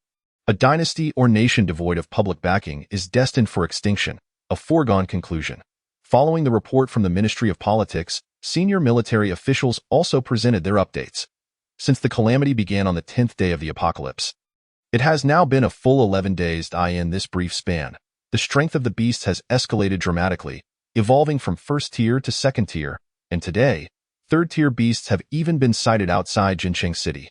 Although our military includes a considerable number of spirit pattern users, approximately 95% remain at the first-tier level, rendering them somewhat inadequate against third-tier beasts. The emergence of these third-tier creatures has proven exceedingly challenging for the average military units. Should even stronger fourth-tier or fifth-tier beasts arise, our ordinary forces would be utterly defenseless. Thus, the military proposes the urgent establishment of a spirit pattern user alliance to elect a leader who can mobilize efforts across the nation to hunt these beasts, acquire their cores to enhance our strength, and thereby fortify ourselves against any future resurgence of these formidable creatures. Old Chief, Chief Un, my report concludes here. Thank you. After saluting, the military official returned to his seat. The reason he only acknowledged Long Cheng and Jingtian and not Yi Shanhe is simply due to the latter's absence from this meeting as the third chief. He is presently accompanying his precious daughter to Guchanga's location. Little Huang's sentiments align with mine. The current predicament facing Huaxia is abundantly clear to all. Third-tier beasts have already exhausted our ordinary military forces. If, in the near future, fourth-tier or fifth-tier beasts begin to proliferate, what means do we have to resist? At that point, not only would our Huaxia citizens face massacre, but the station military units across the regions would also suffer tremendous losses. Long Cheng's gaze was sharp as he declared, "At 6 o'clock this afternoon, we will officially announce the formation of the Spirit Pattern User Alliance.as for the choice of leader. I am confident that Chief Yi will soon deliver good news." The prospect of Yi Shanhe delivering good news, upon hearing Long Cheng's words, and Jingtian's expression darkened significantly. He has always been at odds with Yi Shanhe, to the extent that they could be described as mortal enemies, each wishing to eliminate the other. Should Yi Shanhe align with Guchanga, forming an alliance and effectively joining forces, and Jingtian's position would be perilously compromised. However, even if he fervently attempts to court Guchanga, would she accept his overtures? The answer is evident, as Jingtian himself knows. After all, his previous actions of sending subordinates to the Doomsday Fortress have inevitably offended Guchanga, compared to Yi Shanhe's full-throated attempts to curry favor. He holds no advantage whatsoever. Go offer his daughter as a bargaining chip to Guchanga? The very thought that emerged in Jingtian's mind was swiftly dismissed. It is not that he possesses a great sense of morality or a profound love for his daughter, whom he considers paramount. While he may hold such feelings for his eldest son, it is certainly not the case with his daughter. Ultimately, the eldest son is the one who inherits the family legacy and continues the lineage, while daughters are often regarded as water spilled, less worthy of significant concern, and can even be viewed as commodities for family alliances. This is an unfortunate tradition. If little Jiang were to have children, I would prefer she bear a little lover instead, to prevent any future appearances of little yellow-haired children. Nevertheless, even if Jingtian were inclined to proceed in this manner, it would prove ineffectual in winning over Guchanga. He is well aware that Yi Shanhe's daughter, renowned for her beauty and character, far surpasses his own. There is simply no reason for Guchanga to be drawn to his daughter over Yi Ruai. Such a hopeless endeavor is one that Jingtian sees no merit in pursuing, nor does he care to engage in it. Moreover, judging by Long Cheng's assured words, it seems that the old rascal Yishanhe is likely to bring his daughter to seek out Guchanga. In this light, the likelihood of Guchanga's siding with Yishanhe appears increasingly solidified. How then can I alter this adverse situation? And Jingtian's mind raced as he fervently sought a solution. After an indeterminate period, he finally conceived a reasonable strategy, proposing the election of a deputy leader alongside the selection of the Spirit Pattern User Alliance's leader. This way, he could nominate his son, a Spirit Pattern user fond of tattoos, for the position of deputy leader, thereby exerting maximum influence over Gu Changji. As long as Jingyu successfully becomes deputy leader, the previously dire circumstances could be significantly mitigated. While the situation may not be entirely favorable, it would no longer be as bleak as it once was. With this thought, Yishanhe exchanged glances with all the members present from the Ministry of Politics. Then, clearing his throat gently, he immediately took the initiative to propose, esteemed colleagues, in the interest of fostering the development and stability of our great Huaxia, I propose that we establish a deputy leader position alongside the election of the Spirit Pattern User Alliance leader. This will ensure that no single faction dominates, preventing an overwhelming concentration of power that could threaten the positions of all present, as Jingtian elaborated on his propositions in the nation's highest conference chamber. Elsewhere within the Doomsday Fortress, Guchanga had just finished absorbing the spoils of the recent battle. This slaughter had yielded bountiful rewards. He had slain 2 third-tier beasts, 2 plant-based spirits, and 4 third-tier monsters, resulting in a total of 2 third-tier cores. The astonishing drop rate left even Guzi in a state of shock. Even now, Guchanga vividly recalls the expression of Gubushu when he presented that pristine third-tier core. Chapter 5 has concluded, with 2 chapters remaining, expected to take approximately 2 hours. Little Jiang must finish reading before sleeping. Chapter 56. Do you truly believe the nation can overturn me? Goodness, why does the master also possess such fortuitous luck? He is nearly catching up to my own. Does heaven not wish for others to thrive? Not only is the boss powerful, but his intellect is sharp, and now his fortune is remarkably prosperous. TSK. At that moment, Gubushu was utterly exasperated. Shaking his head in disbelief. In this recent hunt, Guchanga had amassed 2 third-tier cores, 8 second-tier cores, and 1,000 first-tier cores. Such an abundance of energy resources has finally elevated his realm to the late second-tier spirit pattern user.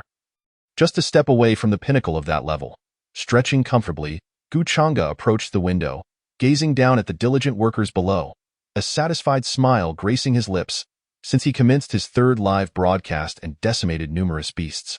The necessary personnel for the Doomsday Fortress have been nearly assembled. Many elite individuals from various fields are now contributing their efforts within the fortress. It is no exaggeration to say that as long as no 7th-tier beasts emerge, they could potentially live out their lives within the fortress. At that moment, a series of knocks resonated from behind Guchanga. "Boss, may I come in?" "Enter." As the door swung open, a familiar figure of exquisite beauty came into view. It was Weniching. Her cultivation has also advanced. She is now a genuine late 2nd-tier spirit pattern user. Perhaps due to her newfound strength or enhanced control over her 9-tailed spirit fox tattoo, Guchanga perceives her beauty to be far more refined than before the apocalypse. Her skin appearing fairer and more radiant. "Boss, our 3rd chief Yishanhe has arrived at the Doomsday Fortress and wishes to meet with you for discussions. Should I let him in?" With matters of significance at hand, Weniching refrained from showcasing her usual alluring demeanor and straightforwardly relayed the news upon seeing Guchanga. "Let him in. He is our esteemed guest. Please personally escort him and Ruai in. I will await you both in the study." "Understood, boss." Nodding earnestly, Weniching gracefully departed. Shortly after, Yishanhe and Ruai, guided by Weniching, arrived at Guchanga's study. As Weniching opened the door for Yishanhe, she gestured for him to enter. "Chief Yi, our boss is waiting for you both inside." Casting a brief glance at Weniching, Yishanhe nodded slightly and led the young lady behind him into the room. As soon as Yishanhe stepped into the study, a tall and noble figure came into view. It was none other than the very person he sought, Guchanga. Upon the appearance of the leader of her nation, Guchanga exhibited no inclination to rise and greet him. She remained seated, her gaze averted, diligently preparing to eat. "Yi Shouzhong, if you're not going to join us, please, take a seat." Yet, Yishanha offered no response, choosing instead to position himself directly across from Guchanga. Unfazed by the potential for treachery, he casually lifted the cup of tea she had prepared and drank deeply. In contrast, upon hearing Guchanga's voice, Iruai cast a shy glance in her direction before awkwardly taking a seat. As she settled into the soft chair, Iruai sipped her tea, her lively eyes discreetly glancing at Guchanga's face. Perhaps lost in thought, her exquisitely beautiful visage flushed slightly. Noticing the change in Iruai's complexion, Guchanga raised an eyebrow. "What," he mused, "has caused you to blush like a bubbling teapot before I have even spoken?" He silently scoffed, recalling the fleeting memories of Iruai from his previous life, ultimately deciding to dismiss the thought. Setting down the teapot, he savored a sip of the tea, relishing the way its flavor transformed from bitter to sweet upon his palate. The tea was indeed delightful, surpassing any other varieties available on the market. Consuming this brew could even warm the body. The leaves were not from any renowned tea, but rather a novel variety cultivated within the confines of the Doomsday Fortress. A unique existence on the entire Blue Star. Guchanga savored the tea with evident pleasure, allowing the atmosphere of the room to grow increasingly tense. Setting aside Iruai, the two men present were seasoned negotiators, well aware that the first to speak often finds themselves at a disadvantage. Thus, initially, both Yishanha and Guchanga refrained from making any overtures. However, due to the nature of his request, Yishanha ultimately chose to break the silence. "Guchanga, you previously mentioned that if I were to assist you, you would be able to cure my daughter, correct?" "Indeed," Guchanga responded with unwavering certainty. He then added, "You will serve my interests, and I will provide you with a boon. Within 3 years, the leaders of Long Nation will only retain you." This declaration caused Yishanha's eyes to narrow, a glint of danger flickering within. "Guchanga, be cautious with your words. A misstep could unleash troubles that would engulf you entirely, potentially leading to your ruin." Hearing the subtle warning laced within Yishanha's tone, Guchanga merely chuckled. After a couple of light laughs, the smile on his refined face slowly faded, and he regarded Yishanha with a measured gaze. "What gives you the confidence to believe that the upper echelons of your nation can conspire to overthrow me?" At this, Yishanha fell silent. Truth be told, he too was uncertain of Guchanga's true capabilities. The prophecies, the divine shadows, the perennial spring of the Doomsday Fortress, the plethora of rare herbs, and the inexplicable isolation from all high-tech surveillance were all beyond his imagination. Should Guchanga truly possess the ability to summon that which could shake the very heavens, perhaps their nation's ultimate weapon, nuclear arms, would indeed be powerless against his fortress. Noticing Yishanha's silence, Guchanga chose not to interrupt, quietly sipping his tea. Meanwhile, he took the opportunity to openly observe the adorable and delicate beauty of Iruai, who bore a striking resemblance to a princess from a fairy tale. Her skin fair and unblemished, it was likely this very quality that had led to her suffering, for she had experienced hardship from a young age. Yet despite her trials, her spirit remained pure, gentle, and serene, a trait that had not wavered since Guchanga had first known her in his previous life. Indeed, even if Yishanha had not forged a connection with him in this life, Guchanga would have sought out Iruai nonetheless. As the 6th chapter unfolds, Guchanga reflects on his past with Iruai. In his previous life, he had embraced her as a sister, and possessing sufficient capability in this life, he felt compelled to shield her under his protective wing. Gazing at the tranquil girl who dared not meet his eyes, a tender smile graced Guchanga's lips, as if he were reminded of something profound. Perhaps due to her own childhood ailments, Iruai had developed a keen interest in medicine, aspiring to become a healer who could aid those in need. Gifted with intelligence, she had diligently studied medical science for over a decade. Mastering her craft to a degree rarely matched nationwide. It was precisely this talent that had forged a close bond between her and Guchanga in his previous life. He vividly recalled the days following the apocalypse, the moments of healing he had experienced. After sustaining grave injuries due to an opportunity he sought to seize, he was fortuitously rescued by Iruai, who was then leading a team. Their connection blossomed, and as he recuperated at her side for several months, they grew closer, eventually adopting the titles of sworn siblings. It was only after this bond was formed that Guchanga learned of Iruai's true identity as the daughter of Yishanha. Remembering the favor Yishanha had done for him, Guchanga regarded Iruai with even greater significance. However, During his convalescence, he discovered the affliction that plagued her. Desperate to save this gentle girl, he endeavored to find a cure. Despite their numerous attempts, the outcome remained disappointing, and he could only watch helplessly as her condition deteriorated. As her health reached a critical state, a terrifying group of high-level beasts attacked their encampment. Decimating nearly all the doctors and guards in the chaos, he and Iruai managed to escape, shielded by the valiant defenders. Just when he thought they were safe, a high-level tiger king pursued them relentlessly. In a fierce battle, it was Iruai who took the fatal blow for him, allowing him to injure the beast and ultimately flee. Yuchanga's memory was vivid. The day the girl in the white dress lay bloodied in his arms, her suffering evident. Yet, even in her pain, she gazed at him with unwavering tenderness, softly urging him to persevere. "Brother, you must live well for Ruai. I will transform into a spirit and accompany you always. Brother, Ruai cherishes you dearly." As the memories flooded back, Iruai's visage emerged vividly in Guchanga's mind. Lost in reverie, he suddenly found his normally composed eyes glistening with unshed tears. Ruai. A hoarse and repressed voice escaped his throat. The unexpected display of emotion startled both Yishanha and Iruai, who exchanged glances. Yet, upon meeting Guchanga's gaze, filled with deep emotion, Iruai inexplicably felt a wave of calm wash over her. In that moment, she heard a whisper within her heart. "Iruai, the person before you is someone you must never let slip away in this lifetime." Guchanga's gaze snapped back to reality as Iruai's exclamation broke the spell of nostalgia. Taking a deep breath, he swiftly regained his composure. "Apologies, I lost my composure for a moment." Without explaining, he deftly shifted the topic. "Leader Yi, let us be direct. I understand that due to Uncle Fu's influence, you will do your utmost to assist me. However, I require not only your assistance but also that you comply with my directives. You need not rush to refuse. As a counteroffer, I promise to cure your daughter and secure your position as the highest authority." At these words, Yishanha's gaze flickered. He sensed an unyielding confidence emanating from Guchanga's proclamation, a conviction so profound it was almost palpable. This assertion had been made several times before, yet the intensity now surpassed all previous encounters. What has this young man conceived? Examining the resolute expression on Guchanga's face, then glancing at his daughter who was gazing intently at him, Yishanha fell into contemplative silence. After a brief pause, he finally spoke. "Since you are already aware of my original intentions, I shan't elaborate further. As for your demand to follow your command, I can acquiesce. However, I have one condition. You must assume the position of the leader of the Divine Pattern Alliance."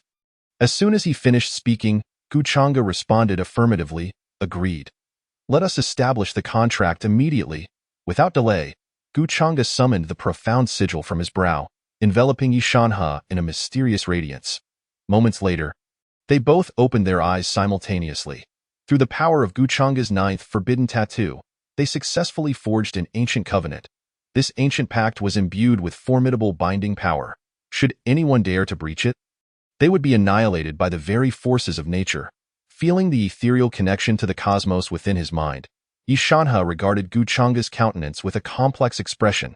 He found it utterly incomprehensible why the enigmatic and powerful Guchanga would choose to forge such a binding contract with him. Although, through his deliberate alterations, the agreement Guchanga had proposed to assist him in becoming the ultimate decision-maker was omitted from the contract, the promise to heal Iruai was, however, meticulously inscribed within. Yishanha could not fathom that in this apocalypse, where strength reigned supreme, his status as one of the three paramount leaders of Huaxia would suffice to compel Guchanga to bear such a cost. Coupled with Guchanga's sudden fixation on Iruai's peculiar condition, Yishanha could only attribute the cause to his own daughter. Yet, the dilemma lay in the fact that Iruai had never interacted with Guchanga throughout her life. Yishanha furrowed his brow, profoundly perplexed by Guchanga's reckless establishment of this ancient pact without consideration for the consequences. Moreover, did Guchanga genuinely believe he could cure the affliction that had plagued Ruai since birth? As the seventh update arrived, he wished all readers to pursue the story joyfully, leaving comments and even sending gifts, while also reminding them to prioritize their health and well-being. While engrossed in reading, it was essential to remember that health was paramount, and everyone should retire early. It was already 2 a.m, and Xiao Jiang was heading to bed. Good night and sweet dreams to all the brothers. Chapter 58. The great power re-emerges. Guchanga sensed the confusion within Yishanha's heart at that moment. However, he chose to disregard it. His gaze shifted back to the evidently bewildered Iruai, and his eyes lowered slightly. Why Iruai's illness had manifested since childhood. Although it was not outwardly apparent, all her internal organs were in a constant state of decline. Once the weakening of her internal organs reached a critical threshold, her vitality would dissipate instantaneously. In her previous life, Iruai had met her end in just such a manner. Even if she did not intercept the deadly assault of that ferocious beast, she would undoubtedly not survive beyond half a month. Nevertheless, this time, Guchanga was determined to eradicate the entire clan of that Tiger King. A fleeting thought flashed through his mind like lightning. He then slowly approached Iruai in her bewilderment. Guchanga closed his eyes and gently leaned his forehead against her smooth, jade-like brow. Noticing his actions, Iruai found herself in a state of inner conflict. Although she instinctively wanted to retreat, her heart yearned to draw closer. That moment, a soothing voice entered her ears, calming her turmoil. "Relax, I will help you suppress your illness." Upon hearing this, Iruai inexplicably felt an overwhelming sense of security, and a profound trust surged from her heart. Under this influence, she naturally relaxed her body, allowing Guchanga's forehead to press firmly against hers. The instant their foreheads touched, a resounding hum erupted. The brilliance from Guchanga's forehead mark surged forth with unparalleled vigor. A strange wave radiated outward from the study, gradually expanding beyond in the blink of an eye. The entire apocalyptic fortress was enveloped by this extraordinary wave. Within the affected area, everyone present felt an oppressive weight upon their shoulders, as though a terrifying, higher-level power was compelling them to kneel. Boom! A blood-red lightning bolt streaked across the sky, accompanied by a deafening roar that resonated continuously, instilling a sense of trepidation. At that moment, a singular word, suppress, was slowly uttered from Guchanga's lips. The instant he spoke, an overwhelming force surged from his body, sweeping outward like a tidal wave. This terrifying momentum resembled divine wrath. Wherever it passed, beings bowed in submission. Even though Guchanga attempted to exert control, Yishanha, who was closest to him, and Iruai, could not escape the ensuing impact. The horrifying shockwave struck him like a tangible force, rendering him as defenseless as an ant. Despite his stature as a genuine god pattern user, in an instant, he was hurled back, crashing into the wall, blood spewing from his mouth, several ribs fractured. Gasping, blood poured from his lips, his condition deteriorating rapidly. Yet, Yishanha paid no heed to his own plight.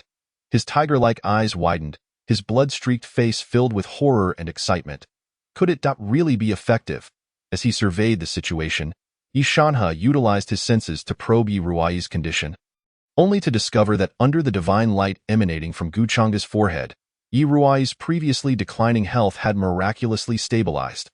When the divine light receded, her internal condition was entirely stable. Although it had not improved, it had not worsened either. Witnessing this, Yishanha, a man of stature and one of Huaxia's 3 paramount leaders, found his eyes glistening with unshed tears. He had no concubines, having devoted himself entirely to his one true wife. Since her tragic death during childbirth, he had never taken another woman. He had tirelessly pursued every avenue to save Iruai, investing countless efforts. Had he not done so, she would have succumbed to her illness at the age of 9. Had he not, his current influence would have multiplied several times over. Even after sacrificing so much for her treatment, he had ultimately come to accept that Iruai would only live to 18. According to the ancient physicians of Huaxia, to extend her life to 18 was already a remarkable stroke of fortune. This reality remained an everlasting sorrow in Yishanha's heart. He had initially thought there was no hope for salvation. Yet now he discovered that there truly existed individuals capable of defying fate and forcibly rescuing the doomed. Reflecting on the scene when Guchanga had unleashed that terrifying power, Yishanha felt a tremor within his heart. Despite being a bona fide second-tier god pattern user, he found himself unable to wield even a fraction of his power beneath that overwhelming pressure. How could this not astonish him? The disparity in strength between him and Guchanga was insurmountable. Perhaps the hierarchy of god pattern users should be classified. Guchanga was first tier, while all others were mere mortals. After personally witnessing the formidable power Guchanga possessed, Yi Shanhe could not fathom anyone capable of rivaling him. Gu Chang'e was truly a bug-level existence. At that moment, Yi Shanhe, who had been lost in wild thoughts, suddenly realized something was amiss. Wait a minute. You are healing my daughter's illness, so why are you now embracing her rather than merely touching foreheads? Just as Yi Shanhe was about to voice his concerns and disrupt the harmonious scene, Gu Chang'e and Yi Ruai, who were locked in an embrace, simultaneously opened their eyes, slowly unveiling her sparkling gaze. Yi Ruai looked up at the handsome face before her, her cheeks flushed with shyness. Gu Chang'e, observing Yi Ruai's familiar visage and sensing her condition had stabilized, beamed a radiant smile. Meanwhile, as Yi Ruai noticed Gu Chang'e gazing at her with a smile, her heart raced with embarrassment. Her face flushed crimson, and she felt as if a little deer was frantically bounding within her chest. Just as she was about to extricate herself from Gu Chang'e's warm embrace, suddenly, Gu Chang'e's eyes darkened, and he slumped to the ground, incapacitated. Brother, what has happened to you? The name slipped from her lips instinctively, and in her anxious state, Yi Ruai failed to recognize this detailed brother. Yi Ruai held Gu Chang'e tightly. Preparing to rush towards the door, she intended to seek medical supplies, assess Gu Chang'e's condition, and assist him in any way possible. Simultaneously, witnessing his daughter embrace a stranger and dash out the door. Yi Shanhe's hand, which had been reaching out, became rigid in midair. Ugh! Another trickle of blood escaped from the corner of his mouth. At that moment, Yi Shanhe felt a pain in his heart that far surpassed the agony of his fractured ribs. No, my dear daughter. Can you not see your father is collapsed here? Chapter 59. The Helpless Shadow. Awakening in the independent bedroom, Gu Chang'e lay unconscious upon the soft bed, while 4 figures stood beside him, 2 men and 2 women. Yi Ruai. When I Ching, Zhang Hu, and Dan Dian at this moment, Dan emanated a green glow, beads of sweat dotting her forehead. After an indeterminate period, Dan, her complexion pale, retracted her god-pattern powers. With a sigh of relief, she remarked, the overall situation of the boss has stabilized. The remaining mental exhaustion can only be restored by him alone. Goody, Zhang Hu nodded in acknowledgement and then assisted Dan in leaving the bedroom for rest. As for expressions of gratitude, they were unnecessary in their eyes. Gu Chang'e's life held far greater significance than their own. Had it been a matter of trading lives to awaken Gu Chang'e, none would have hesitated to step forward. Zhang Hu, supporting Dan, was the first to depart, leaving Wen Yiqing and Yi Ruai to accompany Gu Chang'e. Observing Yi Ruai, who held her boss's hand tightly, refusing to leave his side, Wen Yiqing furrowed her brows slightly. She could not comprehend why her boss would risk his own well-being for this woman. Nevertheless, it was clear that this fragile girl named Yi Ruai held immense weight in Gu Chang'e's heart. Wen Yiqing was not without intellect. Although she instinctively felt displeased with Yi Ruai due to Gu Chang'e's fainting, she would never express it. She would not allow Gu Chang'e to feel uncomfortable. With a deep gaze, Wen Yiqing glanced at Gu Chang'e, who lay unconscious on the bed, before gently reminding Yi Ruai and departing. Given that the boss had fallen into a state of unconsciousness, it was evident that you held great significance to him. Therefore, it was only natural that the responsibility of caring for the boss during these days fell upon you. Should you require anything, do not hesitate to call the phone on the bedside table. After indicating the location of the phone, Wen Yiqing left without a trace of reluctance. As for your inquiry regarding whether Wen Yiqing, Zhang Hu, and the others were not concerned that Yi Ruai might take this opportunity to harm Gu Chang'e, the answer is quite simple. Setting aside the fact that Wen Yiqing had integrated her life force into Gu Chang'e's body, she possessed the ability to forcibly transfer all her energy to him should she sense a life-threatening crisis. Moreover, in close proximity to Gu Chang'e's bedroom, there were always nearly 10 black-clad assassins vigilantly guarding him. Yi Ruai, being a frail and defenseless woman, could not possibly pose any threat to Gu Chang'e. This is unequivocal. Once everyone had departed, Yi Ruai gazed at the serene face of the handsome man on the large bed. His lips curved in a faint smile, a sense of bewilderment washed over her. For reasons unknown, she felt an inexplicable familiarity with Gu Chang'e, a closeness that transcended her imagination. Despite her usual awareness of boundaries, she found herself entirely unperturbed by any physical contact with this man, whom she had merely encountered once. In fact, when Gu Chang'e had tightly embraced her, she felt a genuine warmth and comfort. Instinctively wishing to linger in his embrace a little longer, With delicate movements, she used a towel to gently wipe Guchanga's face, her eyes shimmering with a soft light as she gazed at his familiar yet foreign visage. Her heart filled with questions. What could this all mean? After pondering for quite some time, Ruai ultimately decided to set aside her thoughts. Regardless, it was a fact that Guchanga had utilized miraculous means to stabilize the deterioration of her illness. Not to mention the potential for healing. Merely this act alone could extend her life by at least 5 years. 5 years. In this world ravaged by beasts, where suffering abounds, she could accomplish so many of her desires. Guchanga had helped her, thus it was only fitting that she take responsibility for caring for him. As time passed, Ruai, being an ordinary person, could not endure sleepless nights like a divine pattern master continuously refining crystal cores. Thus, she eventually succumbed to fatigue and fell asleep next to Guchanga's bedside. Just as she drifted into slumber, a hazy figure enveloped in chaotic energy reappeared in the room. Observing the unconscious Guchanga, the figure's lips twitched slightly. Fortunately, he was merely a fragment of spirit, and his primary duty was to assist Guchanga when necessary. Otherwise, he might have considered taking a break. Truly, Guchanga had a knack for causing trouble.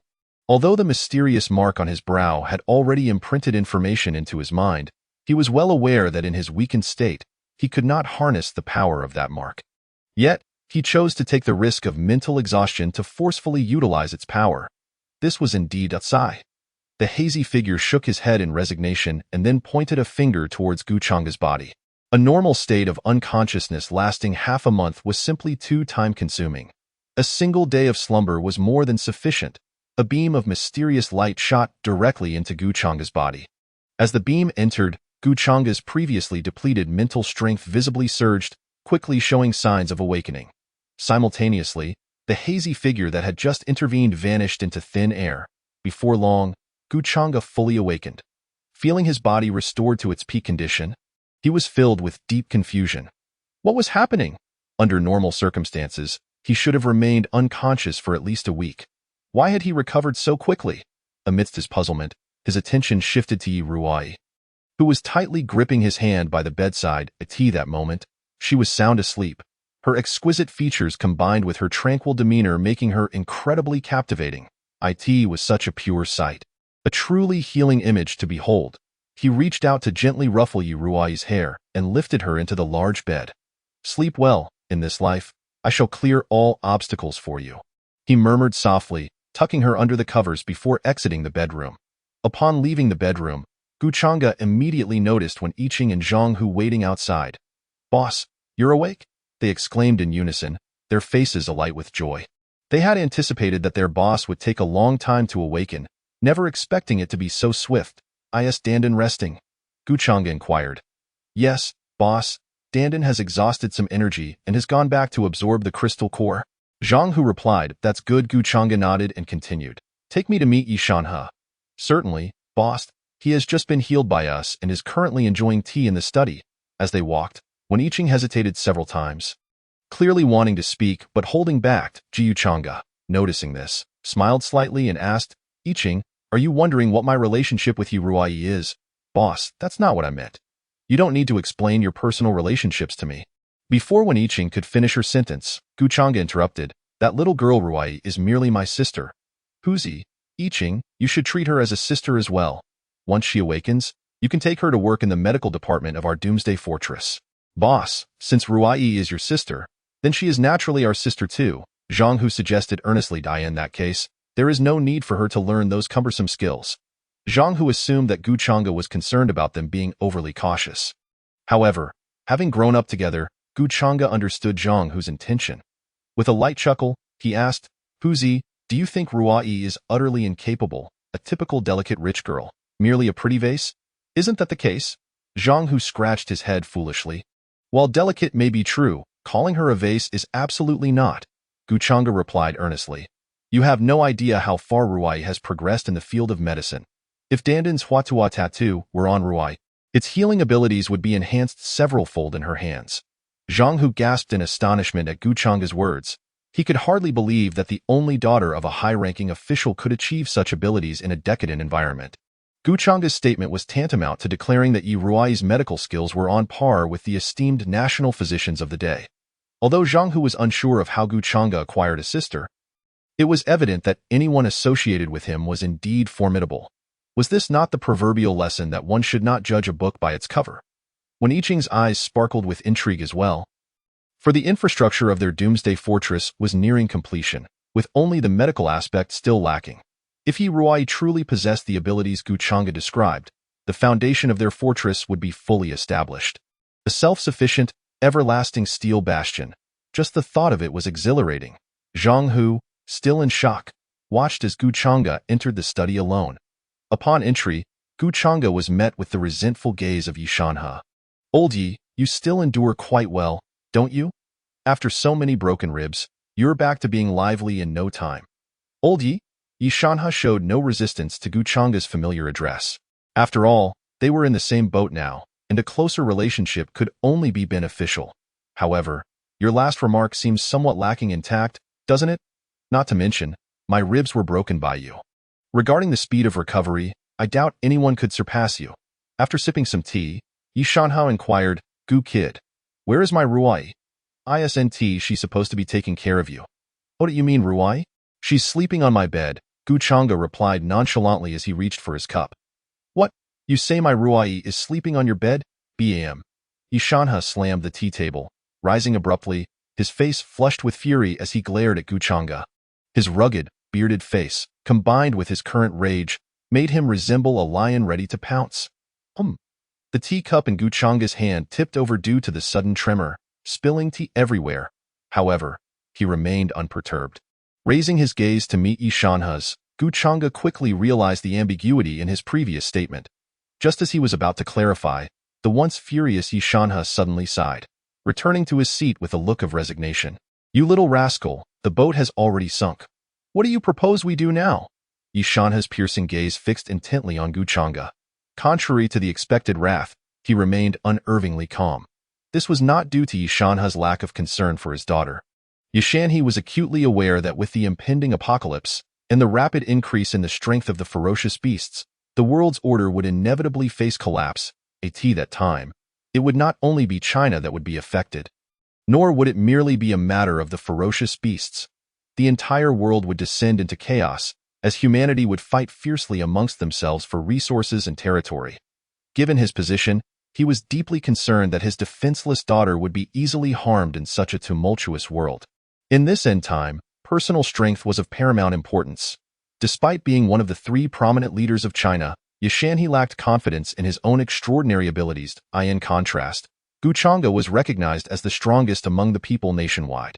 Even though Yi Shanhe was also among the elite, having witnessed the terrifying power Gu Chang'e unleashed, his trust in him was profound. Coupled with Uncle Fu's status, if there were anyone in the world to whom he could entrust his daughter, it would undoubtedly be Gu Chang'e. Yi Shanhe had attained his position through considerable capability and insight. Just a moment's contemplation made it evident to him that this brash young man was indeed the most deserving of his precious daughter. In fact, from the moment he brought Yi Ruai to the Doomsday Fortress, he had harbored a notion. Should Gu Chang'e truly assist Yi Ruai in overcoming her affliction, he would consent to betroth her to him. But now, he could hardly fathom the reality that within just a single day, this audacious young man had taken full advantage of his daughter. Damn it, this brat was truly outrageous, and Yi Ruai was still so young. Moreover, the question remained, why on earth did Ruai consent to this scoundrel? At this moment, Yi Shanhe appeared outwardly composed, but internally, he was a whirlwind of turmoil, gazing into the fervent eyes of Gu Chang'e, who awaited his response. Yi Shanhe felt his thoughts racing. Taking a deep breath, Gu Chang'e met Yi Shanhe's gaze and slowly declared, "Rest assured, old Yi, I will take responsibility for Ruai." They locked eyes for several seconds, neither blinking nor diverting their gaze. Ultimately, it was Yi Shanhe who broke the stare. "I sincerely hope so. If, in the future, I discover that you treat my daughter poorly, I shall spare no expense, even sacrificing my life, to ensure a reckoning between us." Yi Shanhe spoke with a calm demeanor. However, Gu Chang'e sensed an absolute conviction in his words. Yi Shanhe was indeed a man of his word. Just then, an urgent voice broke through from Gu Chang'e's wrist communicator. It was a message from the gatekeeper. "Mr. Gu, Xia Bingqing, the chairwoman of Huaxing Group, requests an audience. Should we grant her entry? Chapter 61. The Goddess of War in China. Cooperation? Xia Bingqing. Upon hearing the report from his newly appointed subordinate, Gu Chang's expression momentarily faltered. Why would this woman seek me out? He was well acquainted with Xia Bingqing in his previous life. She was one of humanity's strongest warriors in the apocalypse, famously known as the Goddess of War in China.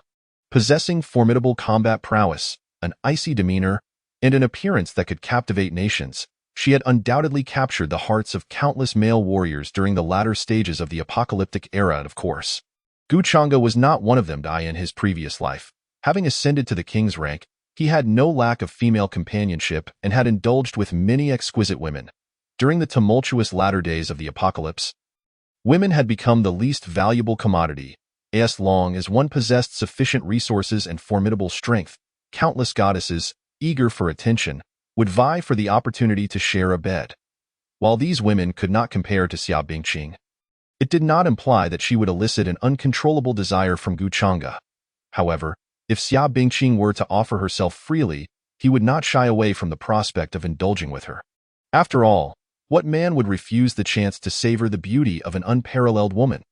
As his thoughts raced, Yashanhe cast a knowing glance at Gu Chang'e and remarked, "Young Gu, your charm with women is truly remarkable.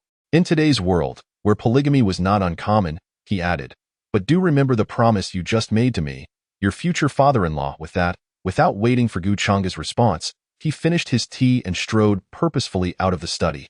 As one of the three heads of the Huaxing Group in Magic City, Yashanhe was well aware of Xia Bingqing's capabilities.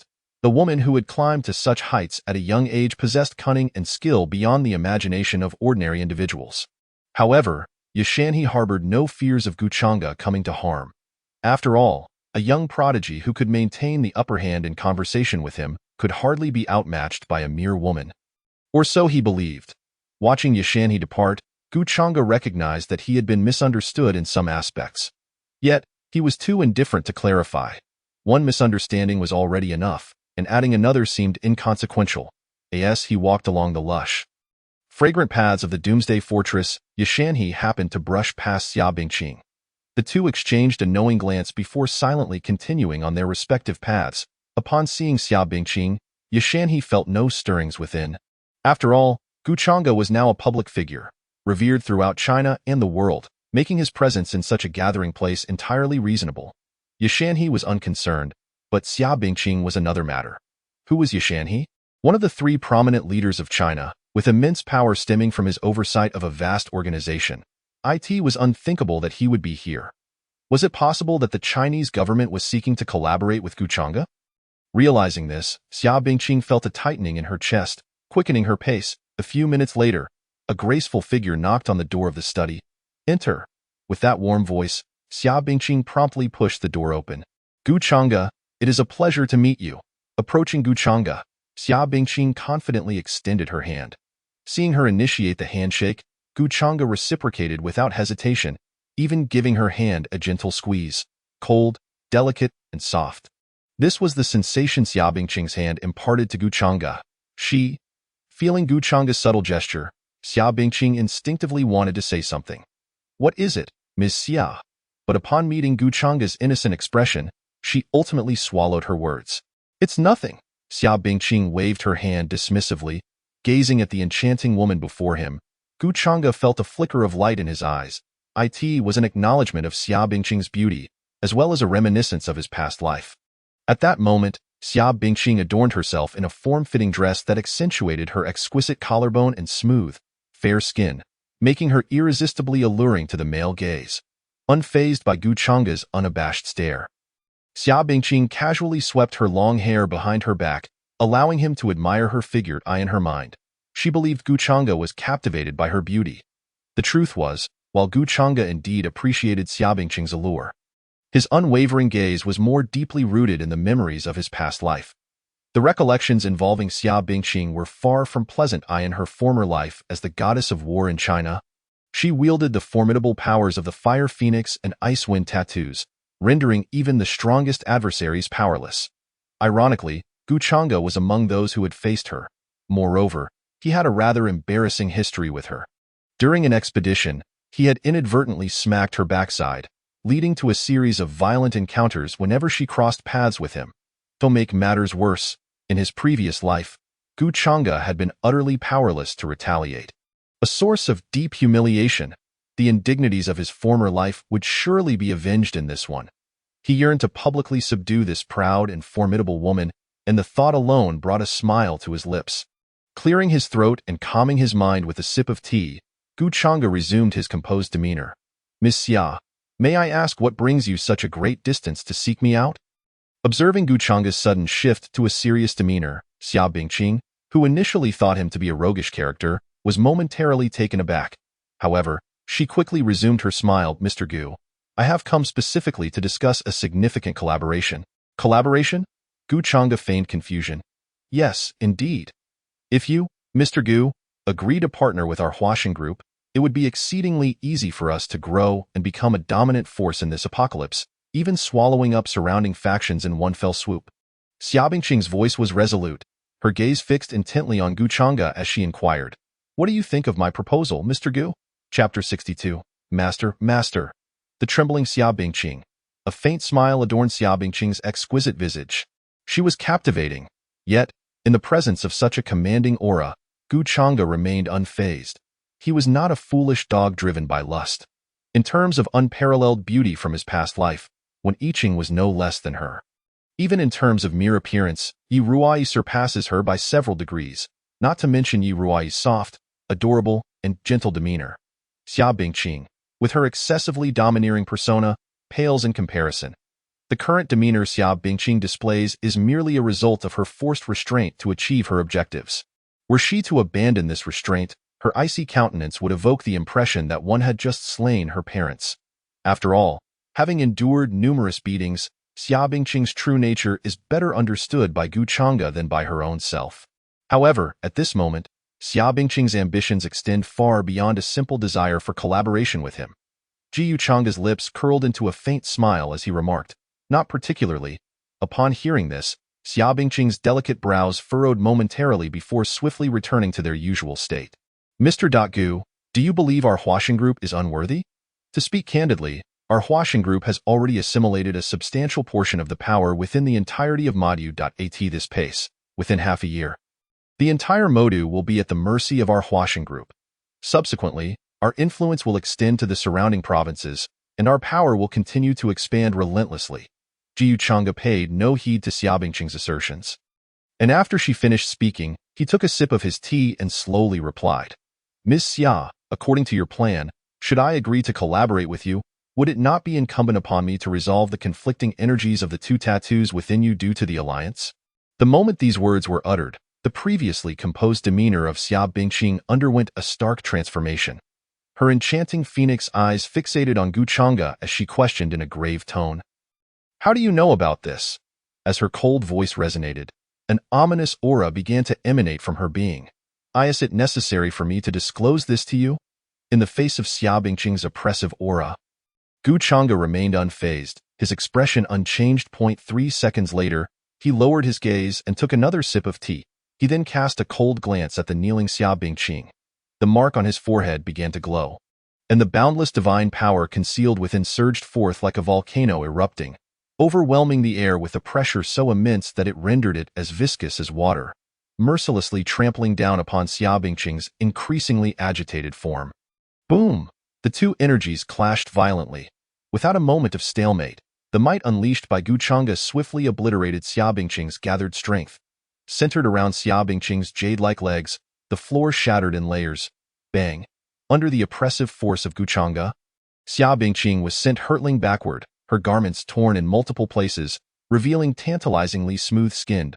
As she suppressed her terrifying aura, Gu Chang'e rose from his seat and approached the prostrate Xia Bingqing. His expression remained calm, his deep-set eyes devoid of any emotion.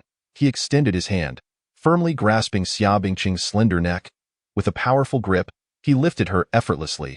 Gazing at her bloodied lips and delicate features mere inches away, Gu Chang'e finally allowed a cold smile to emerge.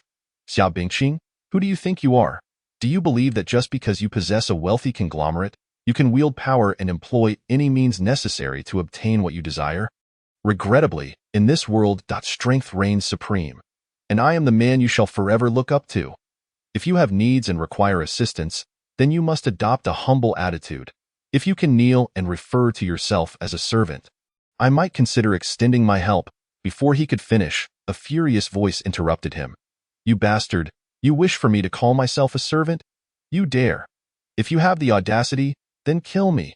Xia Bingqing's beautiful eyes widened in fury, brimming with uncontainable rage. Upon hearing this, Gu Chang's expression turned icy. "So, you truly believe I wouldn't dare to kill you?" His gaze turned sharp, and the intense killing intent within him erupted forth, enveloping Xia Bingqing entirely. Gu Chang's hand tightened. A terrifying force rendered Xia Bingqing breathless. For the first time, she felt the tangible sensation of death closing in. As Gu Chang's grip intensified, darkness began to encroach upon her vision. She sensed that her neck was on the brink of being snapped by this man before her. If she did not act soon, she might truly perish. No, she did not wish to die. Her aspirations remained unfulfilled, and the murderer of her parents was still at large. She absolutely could not die now. A fierce will to survive surged within Xia Bingqing, yet she was unable to voice her plea due to Gu Chang's suffocating grip. Desperately, she endeavored to convey a look of supplication to him. Indeed, upon perceiving the pleading expression in her eyes, Gu Chang'e released his grip, carelessly tossing her to the ground. "What? Have you decided to call yourself a servant and plead for my mercy?" Coughing and gasping for fresh air, Xia Bingqing, now sprawled on the floor, heard Gu Chang's nonchalant words. At this, she trembled. Acknowledging her inner desires, Xia Bingqing bit her lip, her eyes reddening as she knelt before Gu Chang'e, her voice quivering as she implored, "Master, please spare my life."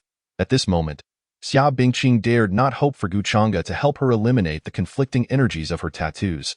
She simply wished for him to let her live. As long as she remained alive, there would always be a chance for redemption. However, her envisioned opportunity for redemption was solely to fulfill her aspirations, not to seek vengeance against Gu Chang'e in the future.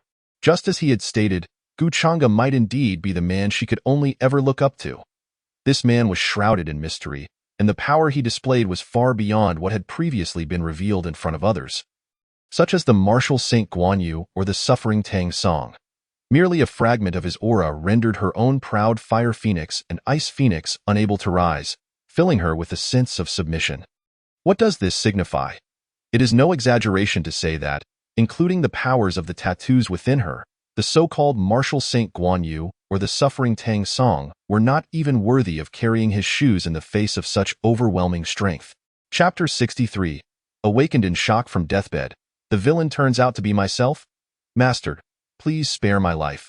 Gazing at the deeply flushed Xia Bingqing before him, Gu Chang's eyelids twitched uncontrollably, his expression revealing unmistakable astonishment. Was this truly the Xia Bingqing he remembered? Would she genuinely kneel and plead for mercy due to the threat of death, humiliated to address a stranger as master? This was not how it should be. He still vividly recalled the day when countless fierce beasts descended. Xia Bingqing had stepped forward to protect the Chinese youth behind her, standing resolute against overwhelming odds. Even the Beast King had been awed by her fearless spirit, publicly promising that if she cleared the path, he would welcome her as a friend of the Beast Clan. Once they dominated the world, they would appoint her as the queen of a territory. Despite the slim chances of victory, Xia Bingqing had not faltered in the slightest. She had unleashed the brilliance of the ice and fire phoenix, enduring severe injuries without retreating. Yet now, Xia Bingqing, was it a consequence of his rebirth? A butterfly effect? Or was it that the current Xia Bingqing lacked the time and hardships to forge her strength? Reflecting on these two possibilities, Gu Chang'e leaned more towards the latter. It seemed that the present Xia Bingqing was engulfed in profound humiliation. Failing to recognize the stark contrast between Gu Chang'e's current demeanor and the earlier murderous intent. Just after Xia Bingqing had uttered such utterly humiliating words that breached her limits, an enigmatic wave enveloped her figure. Suddenly, the once humiliated Xia Bingqing lifted her head sharply. "Why are you helping me?"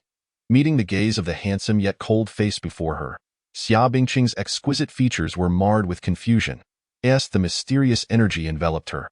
She visibly sensed the contentious forces within her body stabilizing. "Gu Chang'e, had suppressed the antagonistic nature of her tattoo powers with his own strength. From this day forth, she would likely not need to worry about their conflict for an extended period. She could command all the powers of her tattoos at will, significantly enhancing her strength. With this, her plan to dominate the entire Modu would surely accelerate. Locking eyes with Xia Bingqing's puzzled gaze, Gu Chang'e spoke in a calm tone. Since you have called me master, I cannot treat my servant poorly. From this day forth, you belong to me. You shall freely pursue your plan for the conquest of Modu. And should you encounter any difficulties, you may seek my assistance at any time. Of course, do not harbor any treachery. I have recorded your earlier actions with a camera, and you will need me to suppress the powers within you again every month. Do you understand? Understood, boss. Do not call me boss. From now on, refer to me as master. I prefer it that way. All right, master. Xia Bingqing bit her red lip and, with great reluctance, finally called out. At this juncture, she was no longer a woman of duality.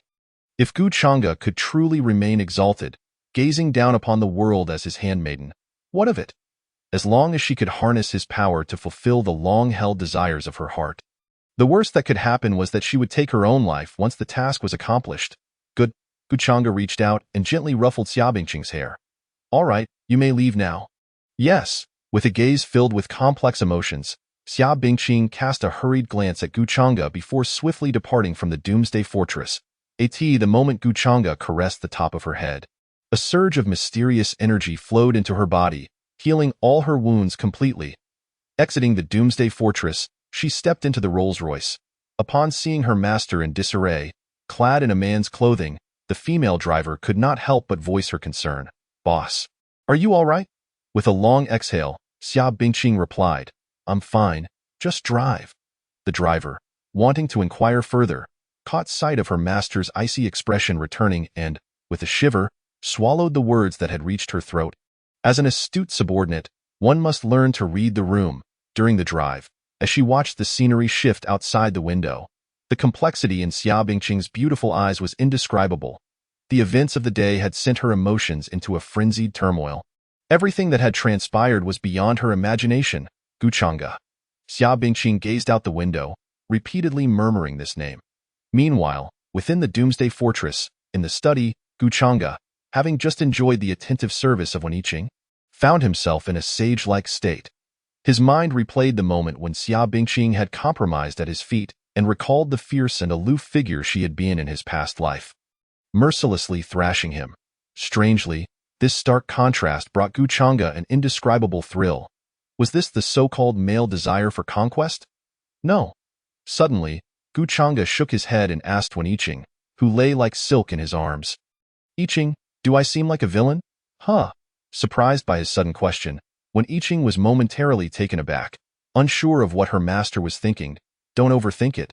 I'm just asking literally, do I seem like a villain? Gu Chang'e inquired earnestly.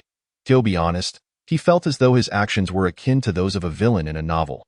Suppressing the common folk, amassing resources, exploiting his subordinates, even placing his own interests above the country. Wasn't this the very hallmark of a true antagonist? Gu Chang'e inhaled sharply. Seeing Gu Chang'e's serious demeanor, Wen Yiqing began to ponder the question carefully. After a moment, she slowly spoke. Boss, regarding your question, my personal view is this. If placed within a normal society, your actions and principles would indeed label you as a genuine villain. However, we are in an apocalyptic era, and everything you do is to ensure that your brothers can live a more stable and comfortable life. As for those we have slain or exploited in our pursuit of success, no matter how tragic their plight, what does it matter to us? In today's society, the strong survive while the weak are destined to become lambs for slaughter. Though cruel, this is the reality of the apocalypse. Therefore, in my eyes, not only are you not a villain, but to us, your subordinates, you are a benefactor. Wen Yiqing gazed intently at Gu Chang'e, her beautiful eyes shimmering with boundless affection. Ha ha ha, Yiqing, you speak so beautifully. Master, I can call you even more beautifully. One moment of spring night is worth 1,000 gold. The next day, as the first light of dawn began to break, Gu Chang'e, who was poised to ascend to the third-tier divine pattern master realm, suddenly received a message. The sender was none other than his esteemed father-in-law, Yi Shanhe, one of the 3 high-ranking officials of Huaxia. The content of the message was as follows. Brat, Though you are still young and your constitution is frail, even if you have temporarily suppressed the ailments within her body using your great powers, she has not fully recovered. In this situation, even if you young people are aflame with passion, do be mindful of moderation. At this point, Guchanga's lips twitched slightly. Setting aside the fact that he still maintained a purely innocent sibling relationship with Yuruai, would he truly lay hands on such a young girl? Was he a beast? This was nothing short of a joke. Regaining his composure, Guchanga continued to read. Brat, do you still remember the request you promised me? The Divine Pattern Master Alliance will officially be established today at 3 p.m. As the Alliance leader, you naturally need to arrive in advance. I have arranged for a military helicopter to come and pick you up. You have at most 2 hours to prepare. The leader of the Divine Pattern Master Alliance. As Guchanga read the message from Yishanha, his eyes glimmered with intrigue. To be frank, he had no objections to the establishment of such an official organization. Firstly, under the auspices of the government, he could openly utilize the resources of the entire nation to bolster his own power. As the leader of the Divine Pattern Master Alliance, it would be entirely reasonable for him to bring his original team to serve him while acquiring resources. Secondly, the establishment of this organization would undoubtedly attract the covetous eyes of many high-ranking officials from various nations, including the Yin family. Would Guchanga allow these two beasts to grow in strength unchecked? Clearly not. In truth, even without Yishanha's intervention, Guchanga would have sought ways to join the Divine Pattern Master Alliance, or even establish his own organization. However, since the head of state had personally delivered the opportunity, why not seize it? Iching, get ready. Come with me to the founding ceremony of the Divine Pattern Master Alliance. Alright, dressed with one Iching's assistance. Guchanga left the room and headed towards Yuruai's location. Just as he was about to knock on the door, a pure and beautiful girl walked out. Wasn't that Yuruai? Seeing the charming figure before him, Guchanga couldn't help but smile faintly. Little Ruai, have you rested well, brother? I have rested well. Nodding her small head, Yuruai then asked, Brother, did you come specifically to find me? Yes, I came to see if you were well rested and to ask if you would like to accompany me to the founding ceremony of the Divine Pattern Master Alliance. The founding ceremony of the Divine Pattern Master Alliance? Yuruai blinked her sparkling eyes. She was somewhat aware of the alliance, which was said to be a special organization formed with the resources of the nation, including her father's involvement, specifically to deal with the rampant beasts and chaotic beast tides in various regions. The power held by the Divine Pattern Master Alliance in this apocalypse was unprecedented, possibly even surpassing that of the military in the long run. Now, her brother Guchanga was going to participate in this ceremony. Recalling Guchanga's remarkable skills, Yuruai immediately deduced that he was to assume the position of leader. Even without solid evidence, she instinctively thought so. Sounds great. Yuruai replied with a smile, her youthful and exquisite beauty radiating a brilliant glow.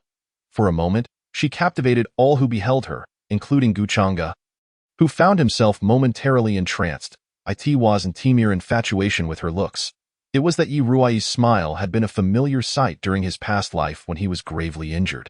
Reflecting on this, Guchanga tightened his grip around Yuruai's delicate hand.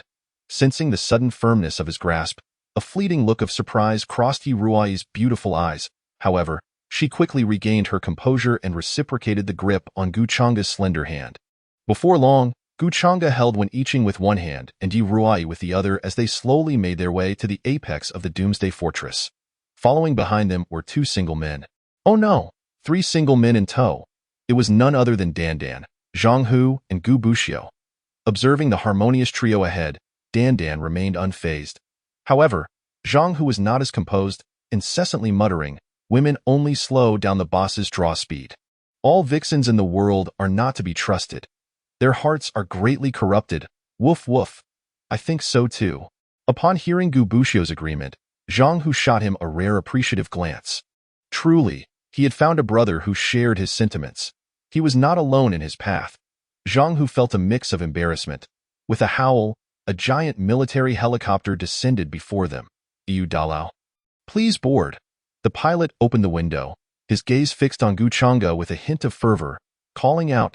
Guchanga had become a true public figure, an idol for many young men in Huaxia.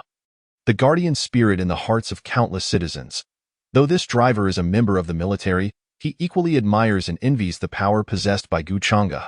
Facing the onslaught of beasts alone, One need not mention the terrifying achievements that accompany such glory. Merely considering this audacity, it seems there are few in the world who could rival it. Wouldn't you agree? Meeting the driver's fervent gaze, Gu Chang'e nodded nonchalantly, leading the two women aboard the helicopter. The driver's gaze did not stir any emotions within Gu Chang'e. He had always aimed to cultivate a significant influence. Now, it appeared that this influence exceeded even his expectations. Naturally, Gu Chang'e welcomed this development. The military helicopter sped towards the horizon, and along the way, Gu Chang'e engaged in casual conversation with the two women. With two stunning beauties by his side, the otherwise dreary journey became considerably more enjoyable. Just then, a sudden exclamation came from the cockpit ahead. "Do you Dao Lao? It seems we have encountered trouble." Upon hearing this, Dandan and Zhang Hu sprang into action. Even Gubushu bristled with anticipation. All the elite forces of their doomsday fortress were present. They were eager to see what foolish clown dared to cause trouble.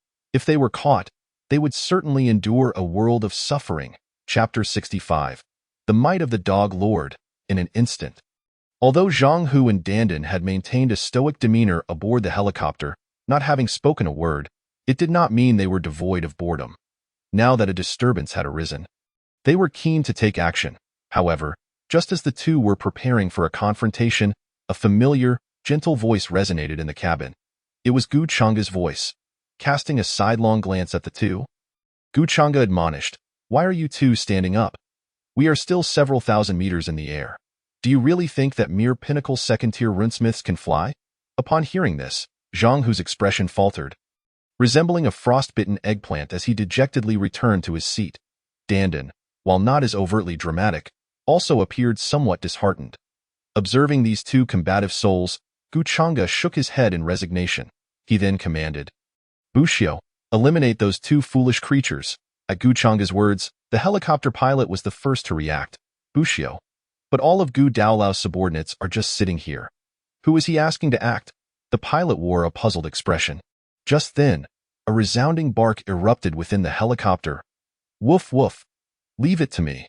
With a flash of brilliant lightning, the pilot's face lit up with realization.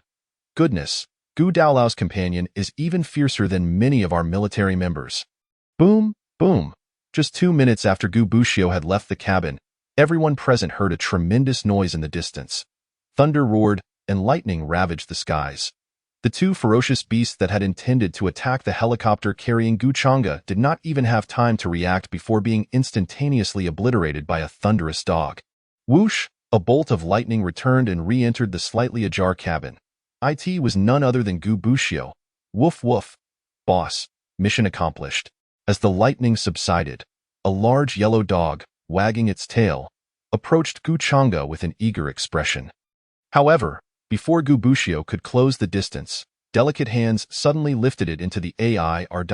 Iruai gazed at the soft-furred yellow dog in her arms, a smile gracing her lips. "Your name is Gubushu, right? You did so well. You took down such a large beast in one go." As she petted the dog, her voice was gentle and praise-filled. Feeling the soft touch of Iruai's delicate hands, Gubushu could not help but feel a sense of closeness welling up within. Where this feeling originated from, Gubushu could not fathom. Yet, would the esteemed dog lord waver because of such feminine charms? Clearly not. It only acknowledged its master, Gu Chang'e. Woof woof. Woman, you have 3 seconds to let me go. Woof woof. If you don't let go, I shall unleash my might. Gubushu bared its teeth in warning towards Iruai. Though she likely could not comprehend, it did not deter the dog from barking. Just as Gubushu prepared to demonstrate its abilities and transform into lightning to escape Iruai's embrace, Gu Chang'e reached out and rubbed its head. "Bushu, since Ruai wishes to pet you, do not resist." Upon hearing Gu Chang'e's words, Gubushu's expression soured, and it begrudgingly relinquished its resistance. The dog lay listlessly on Iruai's lap, allowing her to lavish attention upon its soft fur. There was no choice. After all, who could blame its master for prioritizing beauty over friendship? At that moment, Gubushu suddenly felt that the big fool's viewpoint was particularly valid. Women are all vixens. The more beautiful they are, the more dangerous they become. A true man, wishing to achieve great things, must steer clear of women. The more Gubushu thought about it, the more it felt Zhang Hu was right. It would be wise to seek out that big fool for a discussion on this matter. With its resolve firm, Gu Chang'e nodded in satisfaction at Gubushu's lack of resistance. Checking his wristband, he noted that they were less than 20 minutes from their destination. Gazing out the window at the clouds tinged with crimson light, Gu Chang'e's expression grew profound. The upcoming establishment ceremony of the Runesmith Alliance would undoubtedly be a pivotal moment of turmoil. He anticipated that conflict would be unavoidable, a notion he had considered prior to departure, which was why he had brought Zhang Hu and the others along. He had adopted a principle. Should a fight break out, he intended to go all out against all members of the political department, aiming to incapacitate them, if not kill them outright. As these thoughts coursed through his mind, Gu Chang'e's gaze turned increasingly icy. The political department. Anjing. Sensing the shift in Gu Chang'e's emotions, Yi Ruai, who had been engrossed in petting Gubushu, instinctively grasped Gu Chang'e's hand. Brother, are you all right? Boss, are you okay? Two melodious voices of concern rang out in unison. Looking at Yi Ruai, Wen Yiqing's alluring eyes filled with astonishment. Having shared countless intimate moments with Gu Chang'e, she felt it only natural to be attuned to his emotions. However, Yi Ruai had only been in contact with their boss for a day or two at most. How could she understand him so well in such a short time? Was it her tattoo's power, or was there another reason? Wen Yiqing's narrowed eyes sparkled with an unusual light. For this reason alone, she resolved to keep a close watch on Yi Ruai in the future. If she were to do anything detrimental to Gu Chang'e, she would not hesitate to eliminate her. As for the fact that her father was one of the 3 leaders of Huaxia, Yishanhe, she could not care less. In Wen Yiqing's eyes, anyone who threatened Gu Chang'e's interests deserved death, no matter who they were. Yet, in truth, Wen Yiqing was overthinking. Why Yi Ruai's perceptiveness regarding Gu Chang'e's emotional fluctuations stemmed solely from intuition, devoid of any observation or understanding. Her knowledge of Gu Chang'e remained shrouded in mystery. However, Yi Ruai was unconcerned. She only knew she was Gu Chang'e's cherished sister, and that was sufficient. Feeling the warmth of both hands, Gu Chang'e's emotions gradually stabilized. He smiled at the 2 women, saying, I'm fine. I merely recalled some unpleasant thoughts. Woof woof. The dog lord is retreating. Seizing the opportunity while Yi Ruai was preoccupied with her concern for Gu Chang'e, Gubushu's body trembled, swiftly transforming into a bolt of lightning to hide behind Zhang Hu. From its concealed position, Gubushu occasionally cast wary glances at Yi Ruai in the distance. Its expression seemed to convey, women truly are terrifying. Chapter 66. Meeting the leaders. Do you think you deserve to bow? On the other side, in the grand hall of the imperial capital. This was an exceedingly spacious location, adorned with a resplendent golden spectacle. 12 stout pillars, intricately engraved with magnificent golden dragons, supported the hall's expanse. Underfoot lay a carpet woven from the finest Arctic bear fur, while countless exquisite gemstones hung from the ceiling, shimmering brilliantly. The entire grand hall exuded an air of luxury and nobility. At the elevated dais, 3 imposing thrones were positioned, occupied by the 3 foremost leaders of Huaxia. On the left sat Jing Tian, the head of the political department. In the center was Long Cheng, the commander of the military, and on the far right was Yishanhe, the head of the supervisory agency. Beneath the 3 leaders, a throng of national leaders stood in a bustling crowd, all awaiting the arrival of none other than Gu Chang'e. At the dais, Jing Tian surveyed the nearly assembled crowd below and was the first to voice his concerns. Leader Yi, I have heard that you successfully persuaded Gu Chang'e to assume the role of the leader of our Huaxia Runesmith Alliance. However, why is it that as the founding ceremony approaches, he has yet to arrive? Could it be that such a significant matter for our Huaxia holds no weight for him? Upon hearing Jing Tian's remarks, Yishanhe's brow furrowed, instinctively preparing to retort. Yet at that moment, a gentle voice unexpectedly resonated throughout the hall. Upon hearing that familiar voice, Yishanhe's previously furrowed brow instantly relaxed. Finally, he has arrived. A glimmer of light flashed in Yishanhe's tiger-like eyes. It is not that I disregard Huaxia, but rather that I do not hold you, and Jing Tian, in any esteem. As soon as these words were uttered, the entire hall was engulfed in an eerie silence. After a considerable pause, the dignitaries from various nations present began to murmur amongst themselves in hushed tones. Goodness, who dares to speak in such a manner? And Jing Tian is one of our 3 esteemed leaders. To openly offend him, is this person courting death? I too am uncertain. Let us quietly observe which audacious figure dares to make such a brazen proclamation. Amidst the anticipatory glances, the so-called figure of reverence finally made their entrance into the hall. It was a handsome young man clad in a resplendent robe, exuding an ethereal aura that captivated all who beheld him. Accompanying him, slightly behind, were two women, hand in hand with him. The woman on his right possessed elongated, charming eyes, her delicate smile concealing an indescribable allure, her curvaceous form accentuated by a vibrant red gown. Her long legs revealed skin as fair as snow, enchanting all who gazed upon her. The woman on his left donned a gown of pristine white, her features exquisite, eyes sparkling with vivacity, and her lips resembling a cherry blossom, paired with a gracefully defined nose, rendering her visage akin to that of a fairy tale princess, truly breathtaking. The juxtaposition of the two women beside the handsome young man, one alluring and the other innocent, created a striking contrast that heightened the impact of their presence. As the trio approached, the eyes of all present involuntarily narrowed. Upon hearing the murmurs nearby, and Jing Tian's previously calm demeanor darkened ominously. Before he could utter a word, his son, and Jing Yu, could no longer contain himself. Jiu Changgu, do you not recognize hierarchy and respect? Do you even acknowledge the law of the land? How dare you speak so brazenly to a national leader? Are you seeking your own demise? Guards, seize this treasonous scoundrel.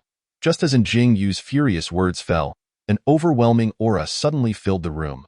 A radiant golden fist imprint appeared from thin air, hurtling towards Jing Yu with an almost imperceptible speed.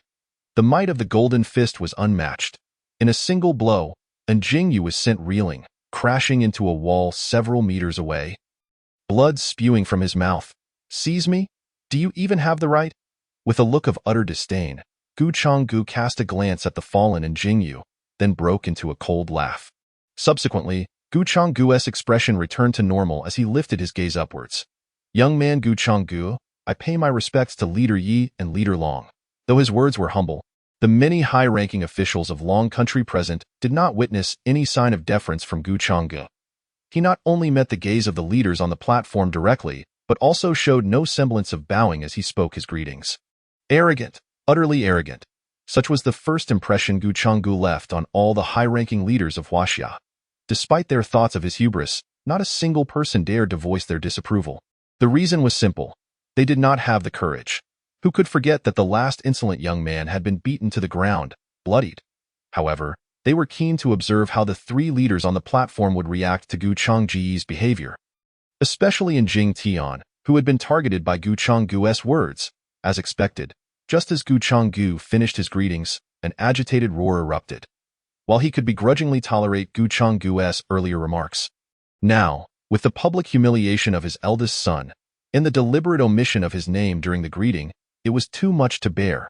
If Jing Tian did not assert his authority now, the high-ranking officials of Huaxia would think him easy to bully from this day forth. With that thought, Jing Tian slammed his hand on the armrest and sprang up, furiously denouncing Gu Changgu. Gu Changgu, when addressing a leader, one must bow in respect. You cannot simply speak so carelessly. Are you attempting to provoke? But before Jing Tian could finish, Gu Changgu vanished from his position. Appearing directly beside Jing Tian himself, looking at the grotesque visage before him, Gu Changgu showed no hesitation. His palm radiated a brilliant golden light as he delivered a resounding slap.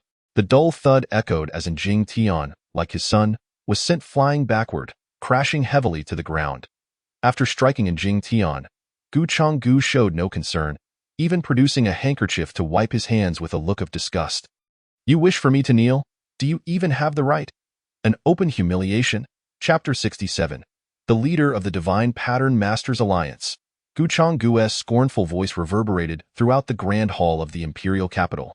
All the leaders present were taken aback. It was astonishing that someone dared to publicly humiliate a national leader, even going so far as to strike him. Though they were stunned, the officials under Jing Tian's command were filled with indignation and were eager to retaliate. However, the formidable power Gu Changgu had just displayed quelled their impulses. Even though Gu Changgu's public assault on Jing Tian and Jing Yu was tantamount to a slap in their faces, they did not dare to act, nor did they even dare to speak. Their strength paled in comparison to that of Jing Tian and Jing Yu. Should they incur Gu Changgu's wrath? They would likely find themselves on the brink of death, if not bedridden for months. Suddenly, the previously closed doors burst open. Soldiers clad in armor rushed in, responding to the commotion within. Just as they prepared to draw their weapons and confront Gu Changgu on the platform, 3 overwhelming auras erupted simultaneously in the hall. It was Zhang Hu, Dan Dan, and Gubushu, who had accompanied him. As their powerful presences filled the room, an atmosphere of tension permeated the air. Fortunately, before chaos could ensue, a commanding voice rang out, halting the unfolding turmoil. "Stand down. Without orders from our 3 leaders, who permitted you to enter?" He slammed his hand on the armrest, casting a sharp gaze toward the soldiers. Not only did Gu Changgu's open assault on Jing Tian and his son elate him, but given Gu Changji's identity, he could not allow anything to happen to him. He certainly did not wish for his daughter to become a widow at such a tender age. As for Long Cheng, seated at the center of the platform, he had remained silent from the beginning, fully acquiescing to the situation. However, as he observed the tension emanating from Zhang Hu and the others below, a flicker of astonishment crossed his aged eyes.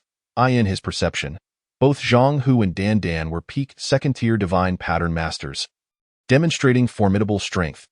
To his surprise, even the seemingly ordinary large yellow dog that Gu Changgu brought along exuded an aura of a super-powerful being. Its realm of power appeared to surpass even that of Gu Changgu and his companions. "This young man is quite remarkable." Long Cheng unconsciously glanced at Gu Changgu, whose demeanor was as calm as ever, and contemplated this in his heart. Upon hearing He's reprimand, the soldiers who had rushed into the hall quickly bowed in apology and soon dispersed. With the soldiers gone, He redirected his attention to Gu Changgu, who was now comfortably seated in Jing Tian's former position. Nodding in approval at Gu Changgu, He returned to his seat. Seeing this, Long Cheng fell into a brief silence, disregarding whether Gu Changji's current position was appropriate, and then spoke up to take charge. "I believe those of you invited here today are already aware of the reason for our gathering. Indeed, today marks the auspicious establishment of our Huaxia Divine Pattern Masters Alliance, and the handsome young man to my left is none other than the leader of this alliance, Gu Changgu. Let us welcome him with applause." As Long Cheng's aged voice fell, thunderous applause erupted in the hall. It was entirely expected for the high-ranking officials from the inspection division to applaud in support of Gu Changgu. Even the military leaders clapped in approval, for Gu Changgu's conquest had significantly contributed to the great nation of Huaxia. However, amidst the fervent clapping, it was rather peculiar to see members of the political department joining in. Logically, given that their superiors had been so publicly humiliated, they should have felt ashamed and despised Gu Changgu. Yet, the reality was quite the opposite. The reasons were straightforward. Firstly, the speaker was the military bigwig, Leader Long Cheng. They could not afford to disregard such an esteemed figure. Secondly, just as Long Cheng's words fell, an overwhelming wave of murderous intent surged throughout the hall. The imposing presence of Zhang Hu and his companions clearly communicated one thing: "If any of you dare to disrespect my boss, I will not hesitate to eliminate you on the spot." The attitude displayed by Zhang Hu and his companions left no room for doubt among the attendees, including members of the political department. These individuals, who dared to brazenly assault national leaders in broad daylight, were not to be trifled with. Even Leader he had shown signs of support. The first esteemed leader seemed to be oblivious, tacitly acquiescing to the situation. They were utterly convinced that Dan Dan and his companions would undoubtedly follow through on their words. Dignity holds great importance, yet is life not of greater value? Clearly, it is not, hence all the officials present decisively chose to comply. Within the grand hall of the capital, applause thundered like a tempest. Meanwhile, across the nation, resounding cheers erupted in unison. The moment Long Cheng spoke, a representative in the grand hall initiated a nationwide broadcast. Every citizen of Huaxia could hear Long Cheng's words. Although the precise powers of the Divine Rune Master Alliance remained unclear, the mere fact that Gu Changgu was the leader of this alliance was enough to garner their unwavering support. Woohoo! Congratulations to the esteemed Gu for becoming the leader of the Divine Rune Master Alliance. Congratulations indeed. Brothers, do any of you have insider information to share regarding the Divine Rune Master Alliance? What more insider information is needed? The very name of this Divine Rune Master Alliance, under Gu's leadership, speaks volumes. collaborating with the government to protect our Huaxia citizens, yet only admitting divine rune masters as members. These are surely the three most significant points of this alliance. Young brother Chang'e, now that you have officially assumed the role of leader of our Huaxia Divine Rune Master Alliance, it is only fitting that you address the nation at this moment. Long Cheng suddenly turned to Gu Chang'e. Listening to Long Cheng's words, Gu Chang'e smiled slightly. Not refusing, he gazed into the camera, a gentle smile gracing his face. I believe everyone knows me, so I shall forego the lengthy self-introduction. Since I have agreed to take on the mantle of leader of the Divine Rune Master Alliance, I shall fulfill my role to the best of my ability. I assure you, from this day forth, within a month's time, all the ferocious beasts in the Jincheng area will be eradicated by our team. Subsequently, we will use Jincheng as our base to extend our reach across the nation, striving to suppress all rebellious beasts within Huaxia in no more than 5.0. Within 3 years. Chapter 68, Appointment of Members. And Jingyu is unworthy, of course, on this foundation. We also hope that the outstanding Divine Rune Masters from various provinces and urban areas will voluntarily come forward to participate in assessments and join our Divine Rune Master Alliance. As long as you pass the assessment, our Divine Rune Master Alliance welcomes all. After all, it is essential to understand that our Divine Rune Master Alliance is backed by the state, with an abundance of food and resources at our disposal. Gu Chang'e's voice rang out passionately, resembling that of an orator. This display caused Yishanhe, standing nearby, to involuntarily twitch at the corners of his mouth. While it was true that the Divine Rune Master Alliance enjoyed preferential access to state resources, one must remember that this was amidst an apocalyptic scenario. Under such circumstances, no matter how affluent the national treasury, the stored supplies could not possibly be boundless. Yishanhe estimated that, based on the current grain reserves in Huaxia, if no additional resources were acquired, widespread famine could emerge within a year. Yet, Gu Chang'e was here making grandiose claims. It was clear that Gu Chang'e intended to leverage this rhetoric to attract powerful Divine Rune Masters to join them. This crafty young man certainly knows how to talk and deceive. No wonder he could so easily win over my daughter, Xiao Ruai. Contemplating this, Yishanhe's gaze fell upon Yi Ruai, who was obediently standing beside Gu Chang'e. His daughter, whom he had raised for 16 years, had run off with another man, and in this situation, she stood not behind her father, but rather behind another man. This thought ignited a surge of unbridled rage within Yishanhe. Watching Gu Chang'e expound eloquently before the camera, he felt an overwhelming urge to rush forward and deliver a fierce blow to Gu Chang'e's head. Well, that concludes my speech. Now, let us invite our esteemed Elder Long to continue with the member appointment arrangements. Gu Chang'e bowed slightly to the camera, then turned his gaze toward Long Cheng at the center of the stage, nodding in acknowledgement. After Long Cheng returned a slight nod, he redirected his focus to the live broadcast. Surely, Gu's speech had stirred a wave of fervor among the viewers. Jiu Chang'e felt no pressure in delivering a perfunctory speech. He found it all rather effortless. Boasting and making grand promises were fundamental traits of a leader. If one cannot even manage this, then that leader is destined for failure. Unintentionally, Gu Chang'e's attention drifted to the location of Jingtian and his son. Ordinarily, considering that their rightful place had been usurped, Jingtian ought to have made some show of protest. Yet, why had there been no reaction thus far? Had he known that Gu Chang'e had indeed felt the power of their tattoos when he had struck them? He would find it odd that a single punch, though powerful, would not have left them incapacitated for long.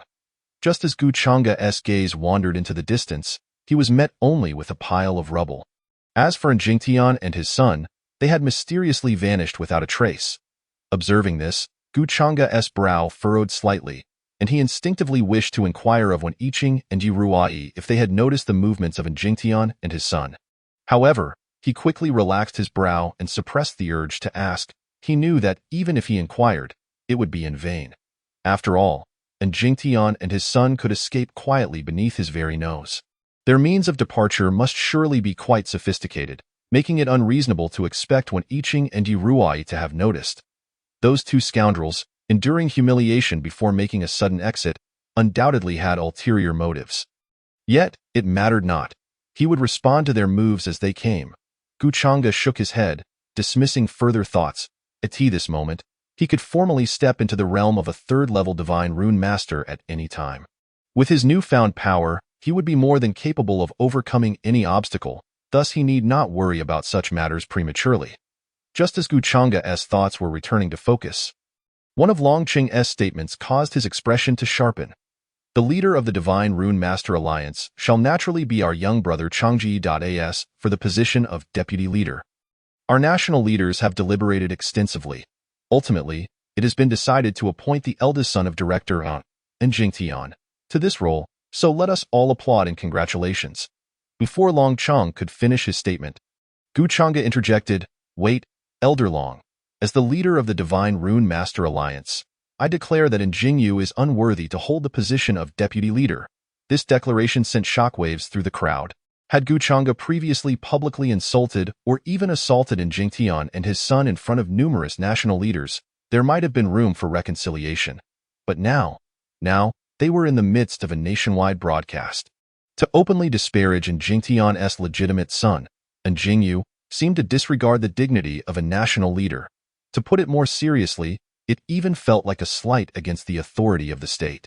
This was a grave misstep. At the moment Gu Chang'e uttered those words, the people across Huaxia erupted in a frenzy. Wow, Gu is truly bold with his statements. To publicly insult the son of two leaders in front of numerous high-ranking officials and claim he is unworthy of the deputy leader position? While I also think that guy who often flaunts himself on official channels lacks the merit for such a role, he is nonetheless the son of a national leader, and I believe his position as deputy leader is somewhat reasonable.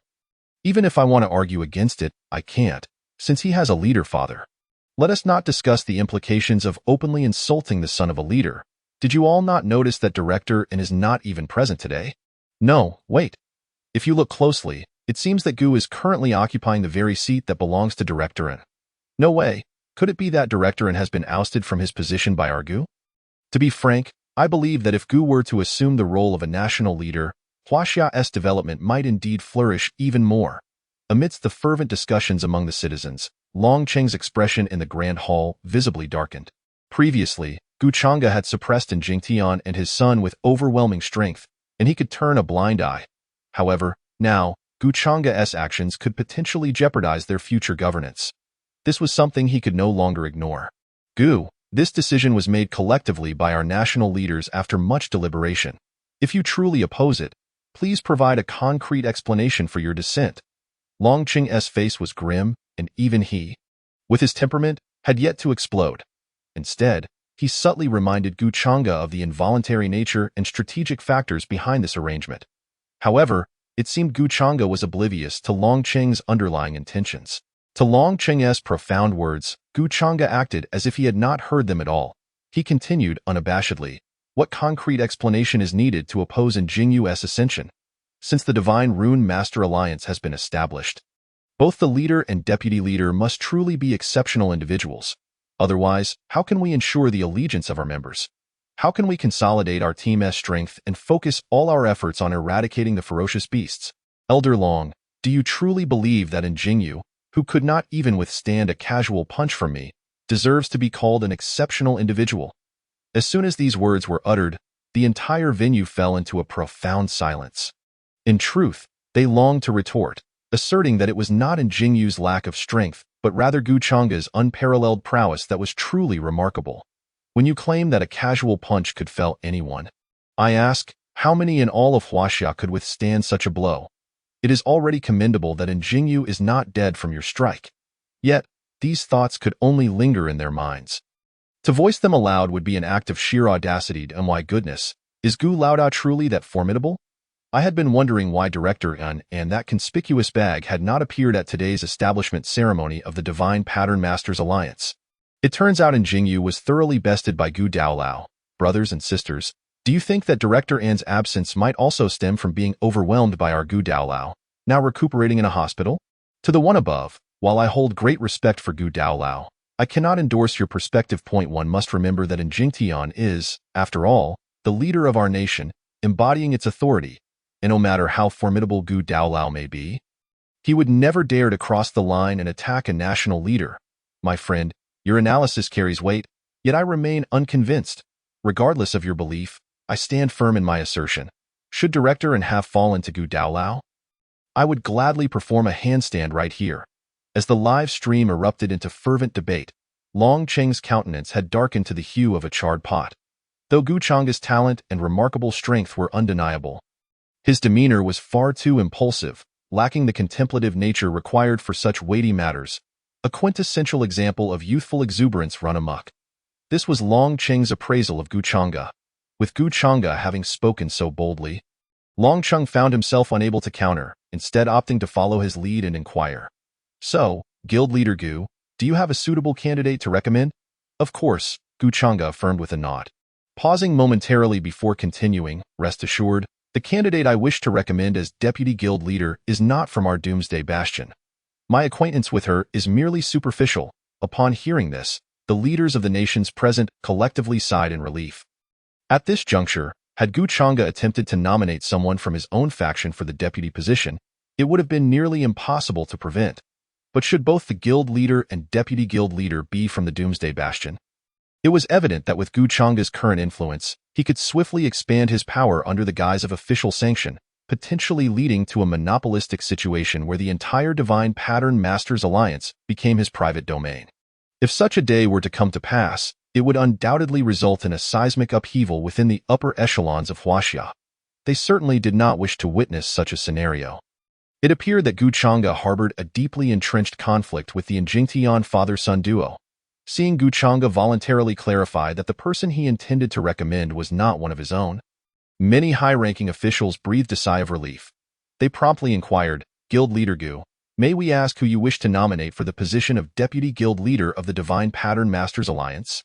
With a faint smile directed at the questioning official, Gu Changa replied slowly, when I reveal her name, I believe most of you present will be familiar with it. She is none other than the head of the Huaxing group, Xia Bingqing. As Gu Changa's words resonated, the leaders of various nations exhibited expressions of recognition. They were certainly aware of Xia Bingqing, a formidable woman at the helm of one of Huaxia's top 5 financial conglomerates, frequently engaging with the government. Such a figure was impossible to overlook. Even before the apocalypse, her prowess had garnered their admiration. Now, with the arrival of the end times, it was rumored that Xia Bingqing had acquired formidable powers, though the precise details eluded the higher-ups. Nonetheless, Gu Changa's active endorsement of her for the Deputy Guild Leader position suggested that Xia Bingqing's capabilities should not be underestimated. Upon hearing that Gu Changa intended to replace their esteemed young leader with a woman, one stubborn official from the political department ventured to question, Guild Leader, while the rumors surrounding Xia Bingqing are indeed impressive, I still believe she may not surpass our young leader. And who, may I ask, is your young leader? Director An's legitimate eldest son. And Jingyu? Oh, that waste of space. If you are eager to know, allow me to generously enlighten you. Setting aside any disparities in the realm of tattoos, in terms of cultivation alone, and Jingyu is leagues behind Xia Bingqing. I faced her not long ago. While I emerged victorious, I can assure you that Xia Bingqing could easily take down 10 of Jingyu. It was as though Gu Changa's nonchalant words struck like a heavy hammer, reverberating in the hearts of all present. A third-tier divine pattern master? The apocalypse had only just begun, and already a young woman had reached such heights? Meanwhile, they were all still grappling with the early stages of second-tier mastery. The magnitude of this disparity was staggering. They could not suppress a gasp of astonishment, and none dared to counter Gu Changa's assertions any longer. Casting a calm gaze over every high-ranking official present, Gu Changa patiently awaited several seconds. When none could muster a response, he smiled contentedly. He then turned to Long Cheng, signaling him with a nod. Long Laozhou, since the leaders present have no objections, please proceed with the announcement. Chapter 69, Ambush, a 6,000-word chapter. Long Laozhou, since the leaders present have no objections, please proceed with the announcement. Gu Changa extended a hand with an open palm. Smiling at Long Cheng, upon meeting Gu Changa's beaming countenance, Long Cheng could not help but narrow his eyes, though he retained his composure. After a brief silence, Long Cheng, his expression imbued with authority, addressed the camera with a solemn voice. I hereby announce the Deputy Guild Leader of the Divine Pattern Masters Alliance. She is none other than Xia Bingqing. From this day forth, the most authoritative organization of extraordinary beings in Huaxia, the Divine Pattern Masters Alliance, is officially established. As Long Cheng's declaration echoed, the venue erupted into a thunderous applause. The establishment ceremony of the Divine Pattern Masters Alliance concluded, and Gu Changa departed the Imperial Capital Hall with the others. As they exited the hall, Only Longcheng and Yishanha remained. Once the crowd had dispersed, Longcheng cast a penetrating gaze at Yishanha. Even your daughter is involved in this. Oldie, have you made your decision? Hearing Longcheng's inquiry, Yishanha smiled mysteriously. Of course, not just me. This brat has even caught the eye of Elder Xinyuan. Elder Xinyuan? Upon hearing Yishanha's words, a flicker of surprise crossed Longcheng's otherwise composed features, and his gaze tightened. After a long silence, he spoke slowly. In that case, let us take a gamble. I shall join you in wagering on whether this young man possesses the capability to turn the tide and uphold the collapsing edifice. With a deep breath, Longcheng seemed to arrive at a monumental decision, his gaze once again penetrating as it followed Guchanga's departing figure. At this moment, the imperial capital hall returned to its tranquil state, with both Longcheng and Yishanha tacitly refraining from conversation. Meanwhile, just moments after exiting the imperial capital hall, Zhang Hu could no longer contain his curiosity. Boss, where are we headed now? Are we returning directly? The individual you tasked me with investigating is none other than Jingyu, the one you just thoroughly trounced in the hall. Since he has offended you, boss, and we happen to be in the imperial capital, why not take decisive action and eliminate him? As he spoke, Zhang Hu's expression turned menacing. Even if Jingyu was the son of the current leader, what of it? To him, anyone who had crossed Guchanga must die. Upon hearing Zhang Hu's words, both Dandan and Wen Yiqing keenly discerned the connection between Jingyu and Guchanga. Without voicing their inquiries, they simultaneously cast cold glances at Guchanga, their expressions unmistakably conveying their willingness to pursue Jingyu and eliminate him at any cost. Should Guchanga command it? Meeting the resolute gazes of his companions, Guchanga understood their intentions. However, he chose not to address the question directly. Instead, he smiled and shook his head, uttering a single sentence. Follow my lead. Yiqing, your task is to ensure that Ruai is well protected.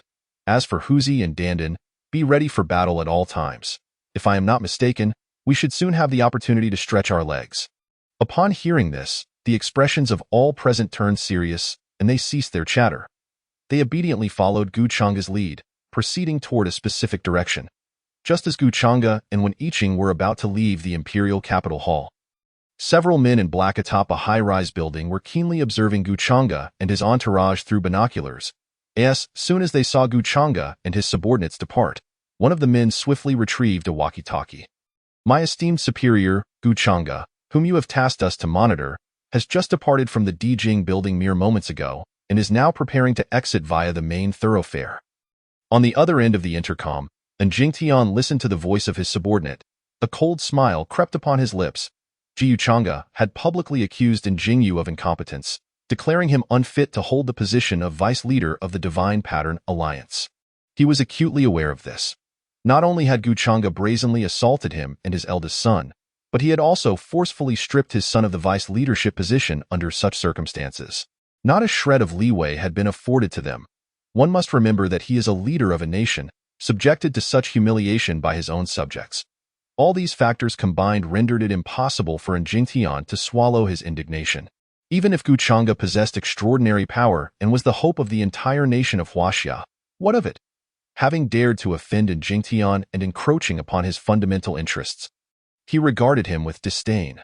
Thus, regardless of Guchanga's significance, he must perish. With this thought, and Jingtian's eyes glinted with malice, he intended to proclaim to the world through the death of this highly esteemed prodigy, revered by the citizens of Huaxia, that he, Jingtian, is one of the three paramount leaders of the nation. The dignity of the state is not to be trifled with, and his authority is equally inviolable. At that moment, Jingyu beside him spoke up. Father, there is no need for you to make a special trip. Our plans are already in place, but for safety's sake, I shall lead a team to lie in ambush shortly. Even if our initial strategy does not eliminate them entirely, their strength will undoubtedly be diminished. At that time, I will unleash our elite forces in a fearless charge, and without a doubt, the few individuals accompanying Guchanga will become mere corpses in our hands. A cold smile adorned Jingyu's face as he volunteered. While he acknowledged Guchanga's formidable strength, he was fully aware that in a one-on-one confrontation, he would not stand a chance against him, provided both were at their peak. However, he reasoned that every human eventually exhausts their strength. If Guchanga were to be nearly depleted of energy, what then? In such circumstances, he would be akin to a fish in a barrel.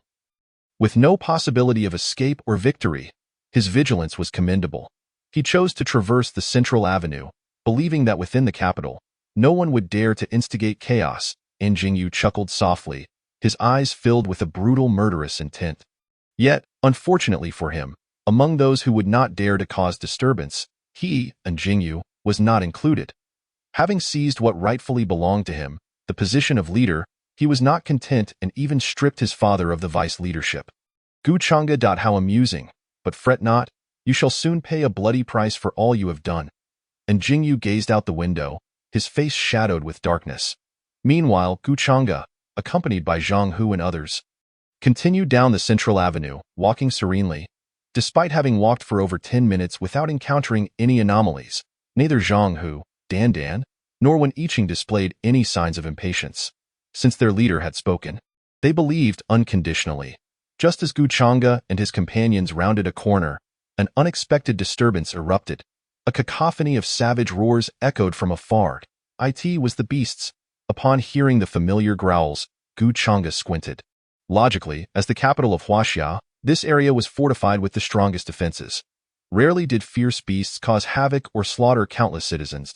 At most, a few might occasionally emerge, quickly consuming a small number of Huaxia's populace. However, the scene of so many beasts appearing simultaneously was utterly inconceivable. After all, the higher echelons of the nation had dispatched heavy troops to guard the vicinity, so, why then, was there such a chorus of beastly roars? The reason was simple.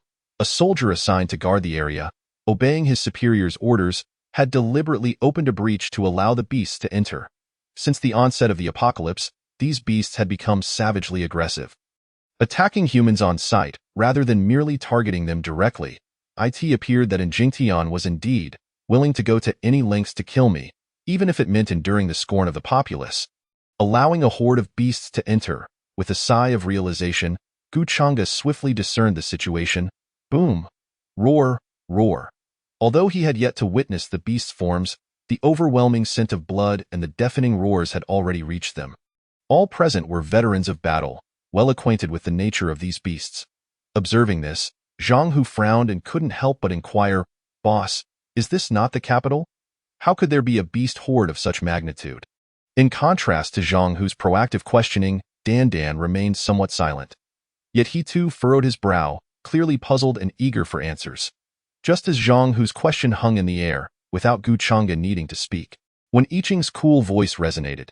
"If my assumptions are correct, this beast horde must be connected to the fleeing Jingtian and his son." Her expression was grave, her enchanting eyes now filled with a chilling intensity. She surmised that, after all, Jingtian was a national leader, having held a position of utmost authority for an extended period, which would naturally lead to a sense of arrogance. Under such conditions, being openly insulted by Guchanga, even to the point of being beaten and bloodied, Jingtian had no reason to retreat quietly and swallow his pride. Initially, Wen Yiqing had been puzzled by Jingtian and his son's silent and ignominious departure from the Dijing Hall. Now, in contrast to the expected harmony of the capital of Huaxia, the emergence of a minor beast horde began to make sense. With the knowledge she had gleaned prior, Wen Yiqing suddenly grasped the entirety of the situation. No wonder Jingtian and his son had fled like defeated dogs, quietly and in disarray. It turns out, they were merely biding their time for this. As the thought of Jingtian's relentless pursuit to ambush Guchanga crossed her mind, Wen Yiqing's normally composed demeanor began to fray with agitation. She regretted not having made the decisive move to eliminate Jingtian and Jingyu right there in the Dijing Hall. Just then, before Zhang Hu could voice his thoughts, an unexpected crisis unfolded. A razor-sharp blade of wind surged toward them at breakneck speed, seemingly intent on tearing them apart. Observing this, Dan reacted swiftly, completing his tattoo manifestation in an instant, stepping forward to vanish from sight. When he reappeared, he stood before the menacing wind blade. Facing this onslaught, Dan exhibited no signs of tension. He merely raised a hand to push, his azure dragon scales shimmering, enveloping his entire right arm. The tremendous force collided with the wind blade, shattering it effortlessly. Yet, as soon as he destroyed this wind blade, countless fierce beasts materialized before Guchanga and his companions. The foremost beasts glared with ferocity, their enormous jaws agape as they lunged toward Dan Dan roar. At that moment, a resounding tiger's roar echoed throughout the surroundings, accompanied by a surge of dark winds. Zhang, who had long since vanished from sight, the prominent black character imprinted on his forehead signified that he had entered the state of tattoo manifestation. In this state, Zhang, whose strength surged exponentially. Wherever his black claws struck, no beast could withstand the onslaught. Those first-tier beasts, whether in their later or mid-stages, were nothing more than mere playthings before Zhang, who in this state. With a casual swipe of his claws, several beasts met their end on the spot. The battle was about to commence. Zhang, who radiated an aura of slaughter, while on the other side, Dan Dan's dragon scales shimmered brightly, every movement unleashing terrifying power to crush the surrounding beasts. As he beheld his two brothers fully engaged in combat, Guchanga maintained an unperturbed expression. He had anticipated such events. This minor beast horde posed no threat to Zhang Hu and Dan Dan, even if he chose not to intervene. With this in mind, Guchanga turned to ruffle Yi Ruai's hair gently, reminding her softly, "Little Ruai, just stay close to Sister One, and remember not to wander off. Brother, hurry and eliminate those wicked beasts so you can return to accompany me." Yi Ruai nodded obediently, "But brother, be careful. Fear not, such feeble beasts cannot harm me," Guchanga replied with a carefree smile. After sharing a knowing glance with Weniching, he too stepped forward, plunging into the fray. Martial Saint Guanyu manifest. As the incantation left his lips, a brilliant golden light flickered in Guchanga's eyes. That was not all. Soon, a formidable spectral figure wielding a blade appeared behind him and swiftly merged into his being. The phantom of Martial Saint Guanyu fused with Guchanga. His aura surged dramatically, escalating him to unprecedented heights.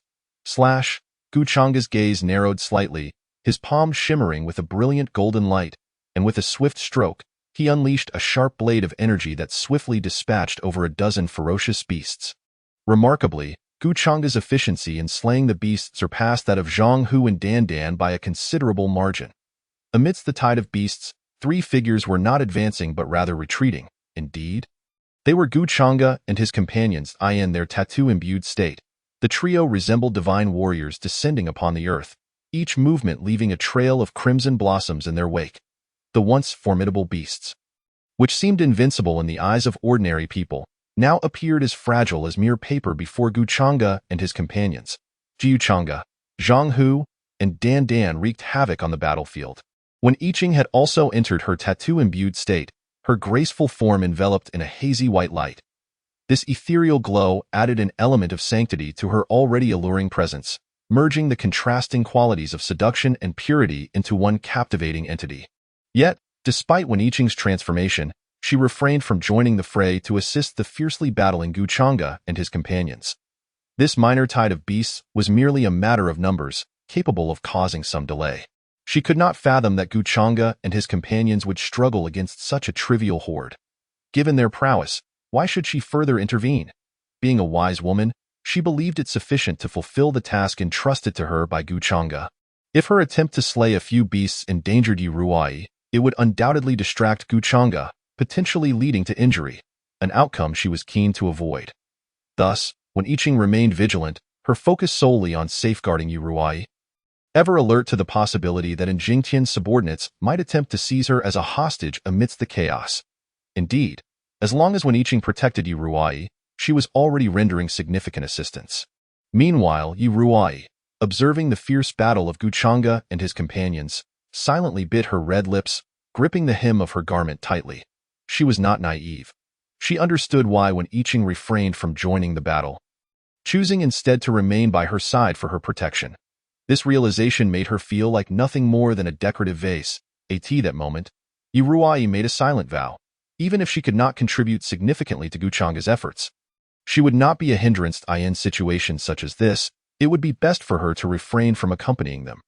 Otherwise, she would only slow them down in the event of an unexpected battle. How wonderful it would be if she too were a bearer of divine tattoos. At that very moment, an overwhelming desire to become a divine tattoo bearer surged within Yi Ruai. However, she was acutely aware that the chances of such a transformation were nearly non-existent. After all, the agony of awakening the tattoos was something she could scarcely endure. Her physical condition was simply too poor, Meanwhile, at the pinnacle of the imperial hall, two imposing figures stood tall, one an elderly man, the other a middle-aged gentleman, both exuding an undeniable aura of authority. These two were none other than the first commander Long Cheng and the third commander Yi Shanhe. Both men wore high-tech glasses that afforded them a clear view of everything transpiring on the central avenue below. Observing the chaos, both Long Cheng and Yi Shanhe maintained a calm demeanor, showing no signs of guilt or anger over the beasts invading the city and the ensuing slaughter of the populace. At that moment, tranquility enveloped them. Yi Shanhe broke the silence, remarking, "It seems that Jingtian is regressing in his actions. Even if one desires revenge and seeks to acquire benefits, such impatience and clumsiness are unwarranted." Though his words carried a hint of regret, the smile gracing his face belied his underlying delight. Glancing at the smiling Yi Shanhe, Long Cheng responded, "It is only natural to desire benefits that can enhance oneself. Who would not wish for such? Then let us proceed with our arrangements immediately," Yi Shanhe declared, preparing to notify his subordinates to take action. However, as he reached for his phone, Long Cheng raised a hand to interrupt him. "Not so fast. Before we instruct our subordinates to take action, we must first accomplish something." "What do you mean?" Yi Shanhe inquired, a hint of confusion crossing his brow. Meeting Yi Shanhe's questioning gaze, Long Cheng's lips curled into a knowing smile as he spoke mysteriously. "Since we have placed our bets on this young fellow Guchanga, why not ride the wave of momentum created by the establishment of the Divine Tattoo Bearers Alliance to generate some buzz for him?" Upon hearing this, realization dawned on Yi Shanhe's face. "You mean TO utilize official power for a nationwide broadcast?" "Not merely to initiate a nationwide broadcast using official channels," Long Cheng replied, his eyes glinting with depth. "I am aware that you have already leveraged official resources to support Guchanga's personal livestream. However, the influence of a personal livestream alone is insufficient. From this day forward, whenever Guchanga slaughters a significant number of beasts in the outside world, we must employ official channels to conduct comprehensive live broadcasts, even extending our reach globally." Long Cheng's voice rang out with undeniable conviction. Anyone who occupies such a position cannot be naive. Upon hearing Long Cheng's words, Yi Shanhe instantly grasped the full implication of his statement. After a moment of contemplation, a radiant smile spread across Yi Shanhe's face.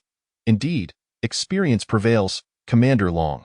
With a gaze filled with understanding, Yi Shanhe regarded Long Cheng, who remained unresponsive, before laughing lightly and promptly ordering his subordinates to utilize advanced satellite technology to lock onto Guchanga's location and initiate a global livestream. However, Long Cheng's motives extended beyond merely creating a buzz for Guchanga. It was also a strategic maneuver to showcase their strength to the world amidst the prevailing chaos, thereby deterring those who might harbor malicious intentions toward their nation and prompting nations in need of assistance to seek cooperation. In this manner, they could extract substantial remuneration from these nations, thereby enriching their own treasury. Moreover, this initiative would benefit both of them personally. Should Jingtian's subordinates appear during the nationwide broadcast of Guchanga's exploits, they would be in a position to capitalize on the situation, exposing Jingtian's attempts to ambush Guchanga. They could also reveal how Jingtian had compromised the safety of the city. Allowing beasts to invade and slaughter the populace, a national leader is expected to prioritize the welfare of the nation and its people. To openly conspire against them while sacrificing innocent lives would undoubtedly attract immense public outrage. The potential fallout for Jingtian would be catastrophic. Even if he managed to cling to power, the authority of his subordinates would wane significantly, and the benefits he would have rightfully received would be divided between Long Cheng and Yi Shanhe. This was the brilliance of Long Cheng's plan, and even Yi Shanhe couldn't help but wonder if he and Guchanga had secretly conspired to orchestrate everything. Simultaneously, the live stream room, bolstered by official support, was inundated with countless viewers. The title read, "A sudden influx of ferocious beasts in the capital. The current leader of the Divine Tattoo Bearers Alliance, Guchanga, hears the news and bravely rushes to the scene of chaos." Upon seeing the alert of ferocious beasts in the capital and Guchanga's involvement, countless citizens from across Huaxia flocked to the official live stream without hesitation. What the hell? Gu Dalao is indeed Gu Dalao. Upon hearing of the rampaging beasts, he rushed to quell the chaos without a moment's hesitation. Let me tell you, whenever there is a live stream involving Gu Dalao, I drop everything to watch it immediately. For instance, just a second ago, I was fervently engaged with my girlfriend, and the next moment, I found myself completely still, opting to enter Gu Dalao's livestream instead. Is this yet another beast tide? Remarkably, Gu Dalao, accompanied by 3 others, managed to withstand it entirely, even gaining the upper hand. I can only exclaim in awe. With such prowess, one could easily believe Gu Dalao is a reincarnation of a deity. Meanwhile, along the central avenue, amidst the chaos of countless ferocious beasts, 3 conspicuous figures surged through the throng, mercilessly slaughtering with each movement. They claimed the lives of numerous beasts. What should have been a daunting minor beast tide now seemed trivial in their eyes. As time stretched on, the once seemingly endless tide began to show signs of waning. Jiuchanga, Zhang Hu, and Dandan, merely 3 individuals, were on the verge of exterminating the multitude of beasts. Blade of dominance. Gu Changa's gaze sharpened, and he stepped forward decisively. A brilliant golden aura enveloped him as a phantom of the azure dragon crescent blade materialized in his hand. Channeling all his strength, he delivered a powerful slash. The razor-sharp energy swept outward, unleashing a golden blade of light that extended for dozens of meters, surging forward with unstoppable momentum. Boom! In a deafening roar, the power of the golden blade was unleashed, obliterating all beasts within a radius of several meters. With a single stroke, he annihilated the beasts stationed behind, poised for defense. The shockwave erupted, stirring up clouds of dust that briefly obscured vision. The audience in the live stream could only see a striking figure, surrounded by golden light, charging fearlessly into the dust. Without pausing for breath after that devastating strike, Gu Changa plunged back into the tide of beasts, fighting alongside Zhang Hu.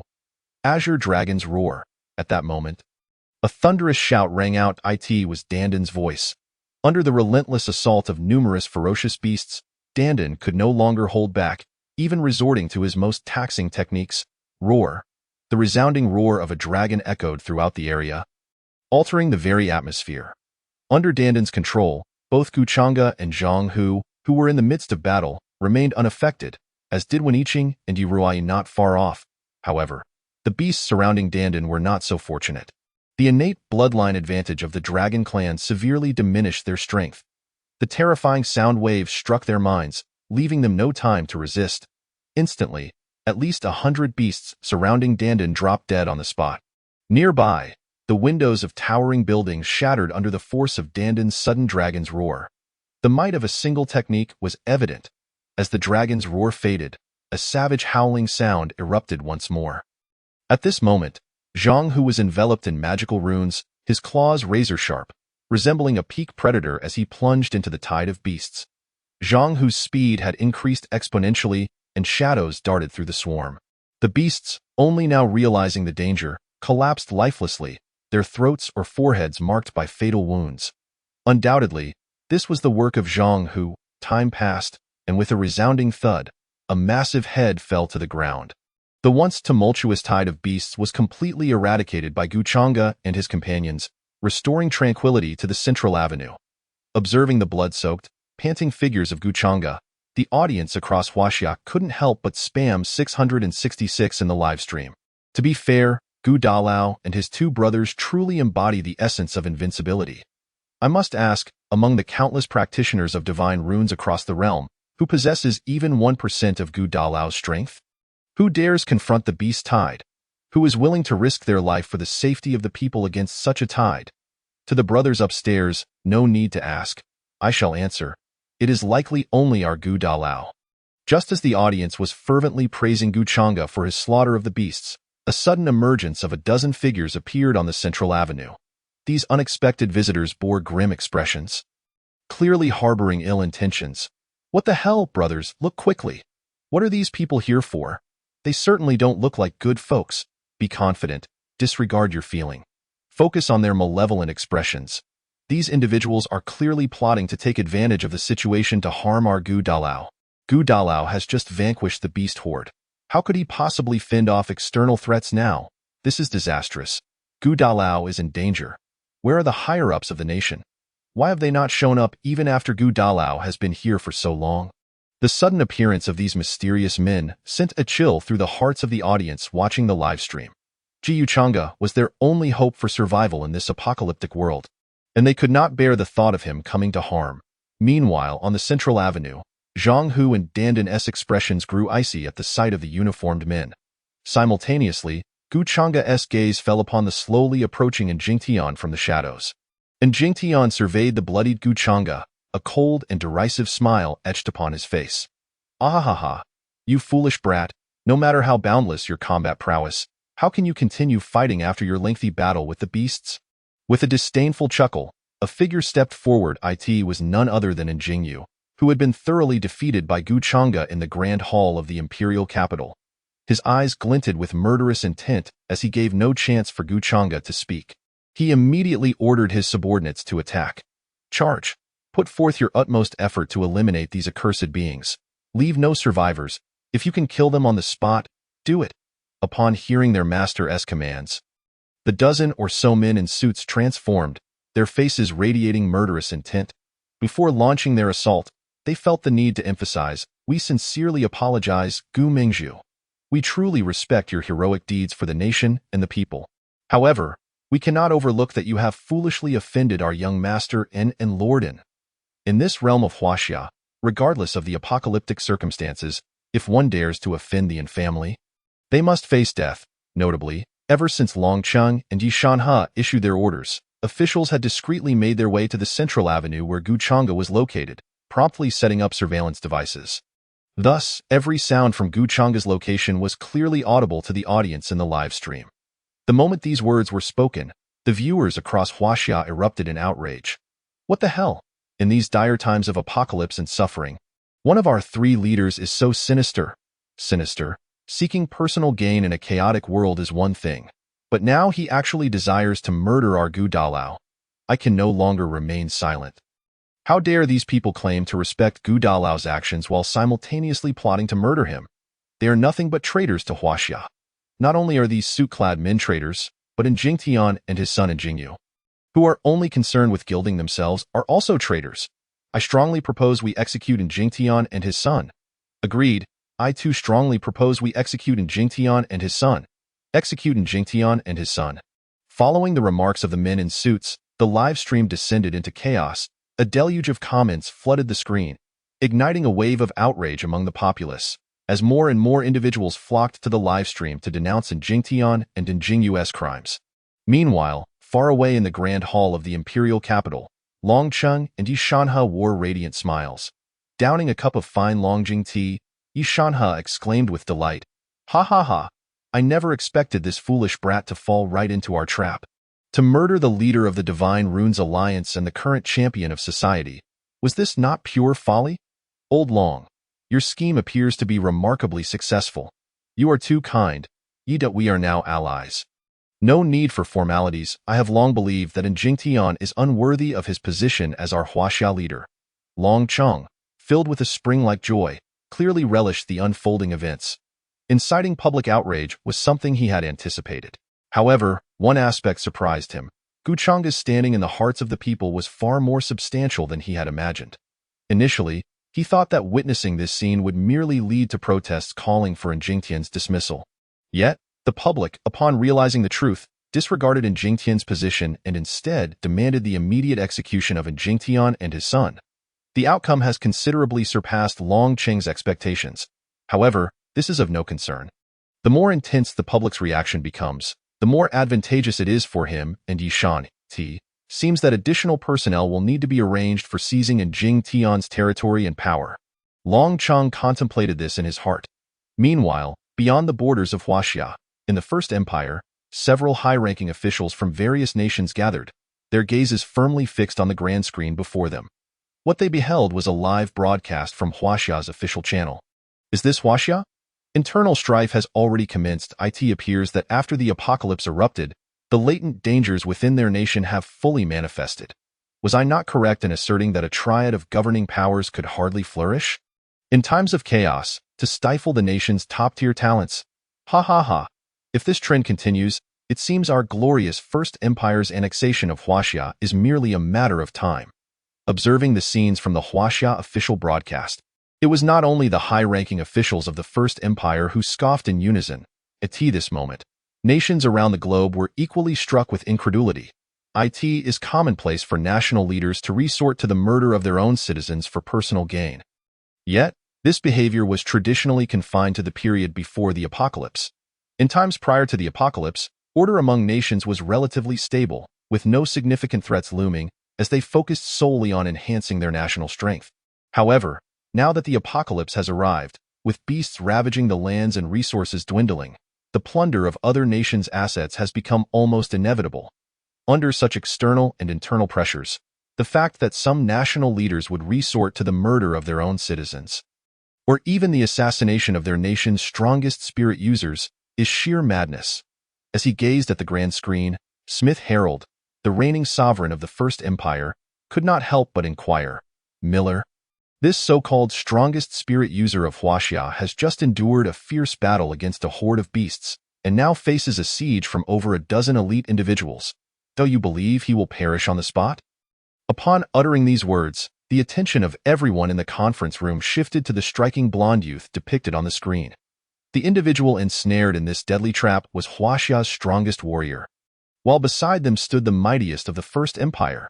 The sensation between such top-tier powers was indeed the most profound.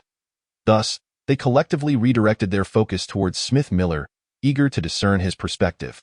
As he reminisced about Gu Changji's previous battles, his gaze fell upon the panting figure of Gu Changgu on the screen. Smith Miller spoke slowly, his eyes deep with insight. "Rest assured. Regardless of the circumstances, the one who will ultimately fall will not be Gu Changgu. If all goes as expected, within 10 minutes, those seemingly invincible suited men, along with that foolish and Jing Tian, will meet their demise." Observing Gu Changgu on the grand screen, Smith Miller felt a flicker of confusion. In his previous life, although Gu Changgu was indeed a formidable opponent, he surely did not possess such overwhelming strength. Nor dual tattoos. This stark contrast from his past memories raised questions. Could it be that his rebirth has created a butterfly effect? Furrowing his brows, Smith Miller's mind raced. Suddenly, his eyes narrowed. A possibility dawned upon him. In his previous life, he seemed to have perished alongside Gu Changgu in the same secret realm. Now that he has been reborn, could it be that Gu Changgu has not also experienced rebirth? It is highly probable. Reflecting on Gu Changji's actions in this life, Smith Miller grew increasingly convinced of his hypothesis. After being reborn, acquiring dual tattoos, and coupled with the mysterious tattoo on his forehead from his past life, does he intend to dominate the apocalypse with the power of 3 tattoos? With this thought, a slight smile tugged at the corners of Smith Miller's mouth. "Why apologies? But since I have also been reborn, your aspirations to dominate the apocalypse will inevitably dissolve into mere illusions." The martial sage Guan Yu, the suffering Tang Song. Images of the 2 newly inscribed tattoos on Gu Changji's body surfaced in his mind, prompting Smith Miller to unconsciously touch his lower abdomen, where his own specially inscribed tattoo resided. "I concede that your 2 tattoos are indeed extraordinary. However, regrettably, before the might of my 3 tattoos, yours shall ultimately be subdued." Hearing Smith Miller's remarks, a high-ranking official in attendance couldn't help but furrow his brow and voice his dissent. "Mr. Miller, I must respectfully disagree with your assessment. While Gu Changgu is indeed the strongest spirit user of Huaxia, he has just personally exterminated a small beast horde. Under such conditions, even if he is powerful, his strength as a second-tier spirit user should be nearing its limits, correct?" Upon hearing this rebuttal, Smith Miller's azure eyes betrayed no hint of emotional fluctuation. With a mere indifferent glance, he turned his gaze away, offering no response whatsoever. His demeanor unmistakably conveyed a sense of disregard, as if the man before him were nothing but air. Witnessing Smith Miller's attitude, the high-ranking official of the First Empire felt a brief surge of indignation but managed to maintain his composure. Just as he was about to act out in anger, he recalled Smith Miller's own strength and status. Resigned, he suppressed his dissatisfaction, knowing full well the consequences of expressing it. Upon hearing Miller's words, Smith Harold squinted, a hint of surprise flickering in his gaze as he scrutinized the grand screen. He had not witnessed Gu Changji's displays of prowess and, in truth, he did not hold a particularly favorable view of him. Yet, hearing the high regard with which his remarkably insightful son regarded this Huaxia man, he began to waver in his initial judgment. Amidst the varied opinions of the high-ranking officials from nations across the globe, in Huaxia's imperial capital, the people on Central Avenue finally commenced battle. Boom. A powerful aura erupted as the 12 Death Warriors led by Jingyu entered their tattoo-imbued state. Each one of them was a formidable second-tier late-stage spirit user. Without a moment's hesitation, these 12 Death Warriors, having reached the peak of their abilities, surged forward with cold determination, their sole target being Gu Changgu. Observing this, there was no need for Gu Changgu to utter a word. Zhang Hu and Dan Dan had already taken the initiative to attack, instinctively aiming to divide the 12 fully empowered adversaries between them. Although they had expended considerable energy confronting the small beast horde, they felt confident that with some minor injuries, they could easily vanquish all present. Zhang Hu and Dan Dan sought to sacrifice their own wounds to eliminate the 12 Death Warriors. Yet Gu Changgu would not consent to such a plan. As Zhang Hu and Dan Dan brushed past him, Gu Changji's calm voice resonated in the air. Tiger, Dan Dan, take 3 each. Leave the rest to me. Chapter 71. And Jing used 12 Death Warriors, Gu Changgu injured. Tiger, Dan Dan, take 3 each. Leave the rest to me. Gu Changji's tone was unruffled, as if stating an undeniable truth. Upon hearing this, the previously fervent and adrenaline-fueled Zhang Hu and Dan Dan felt their excitement instantly dampen. There was no alternative. To exaggerate slightly, Gu Changji's words were akin to divine decree for them.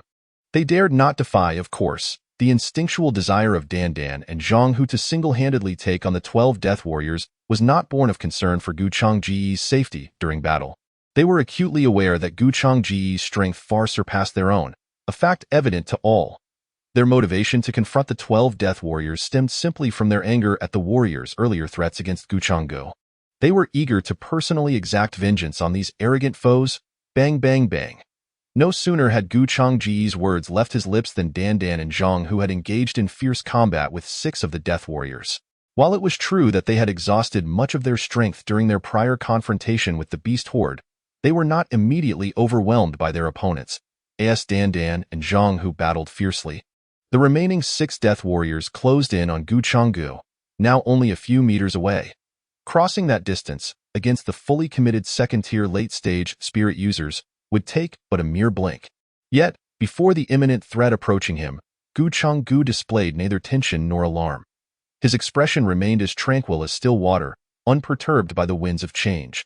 Seeing Gu Changgu standing there, seemingly unresisting, the 6 assailants foolishly concluded that he had resigned himself to his fate and ceased to struggle. A sneer of contempt crossed their faces. What of the Spirit User Alliance leader? What of Huaxia's strongest spirit user? In the end, he too shall fall before us. But in the next instant, Gu Changji's eyes snapped open. The depths of his gaze filled with an obsidian glow. And the previously dominating aura surrounding him dissipated, replaced by a profound darkness imbued with an air of calamity. As the 6 formidable warriors charged forward, Gu Changgu merely raised a hand slowly. His once slender, fair palm now radiated with a sinister black brilliance. With a gentle wave of his palm, a dense aura of calamity enveloped his hand. Do you truly believe you can slay me? Gu Changgu spoke softly. Although his tone was unremarkable, his voice resonated throughout the surroundings with the force of thunder. Boom. A deep sound echoed. A colossal shadow of a pitch-black hand materialized from thin air, wielding an overwhelming force as it struck down instantaneously.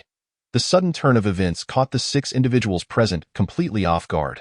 Before they could react, they were sent flying by Gu Changgu's powerful blow. Thud!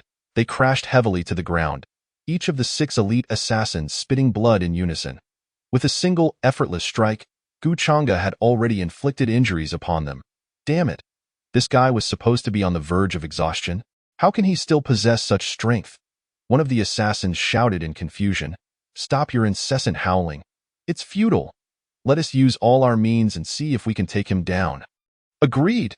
The others nodded solemnly, and in the next moment, they vanished from sight. The lion's fury. With an angry roar, a figure emerged from Gu Changgu's upper right. At the same time, a massive paw print resembling a fierce lion descended upon him. But that was not the end. Galebreak. Swift eagle, golden bell resounding across the world. Simultaneously, 3 powerful attacks erupted from different directions.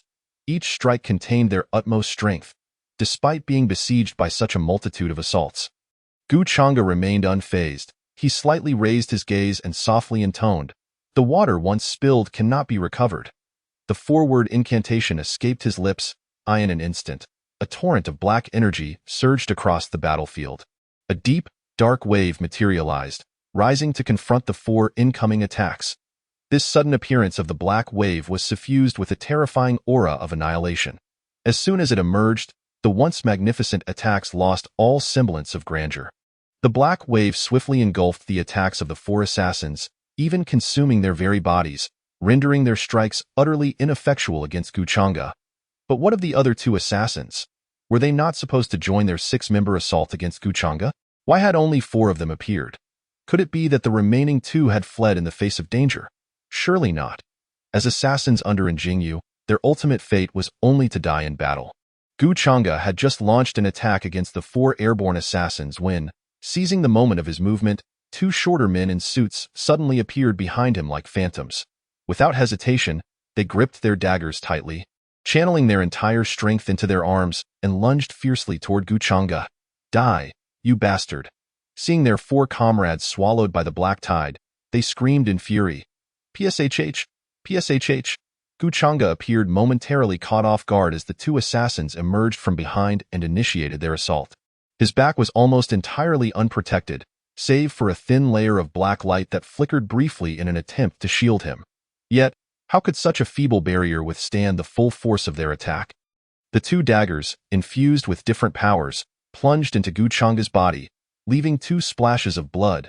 A surge of agony radiated from his back, causing him to furrow his brow before quickly turning and unleashing two fists.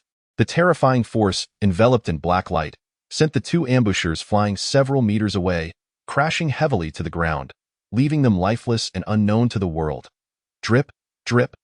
Pain etched across Guchanga's face as he withdrew the two daggers from his back. Almost immediately after, his complexion turned pale, and his lips took on a faint bluish hue. Have your daggers been laced with poison? Guchanga's expression turned icy as he glared at Injingyu in the distance.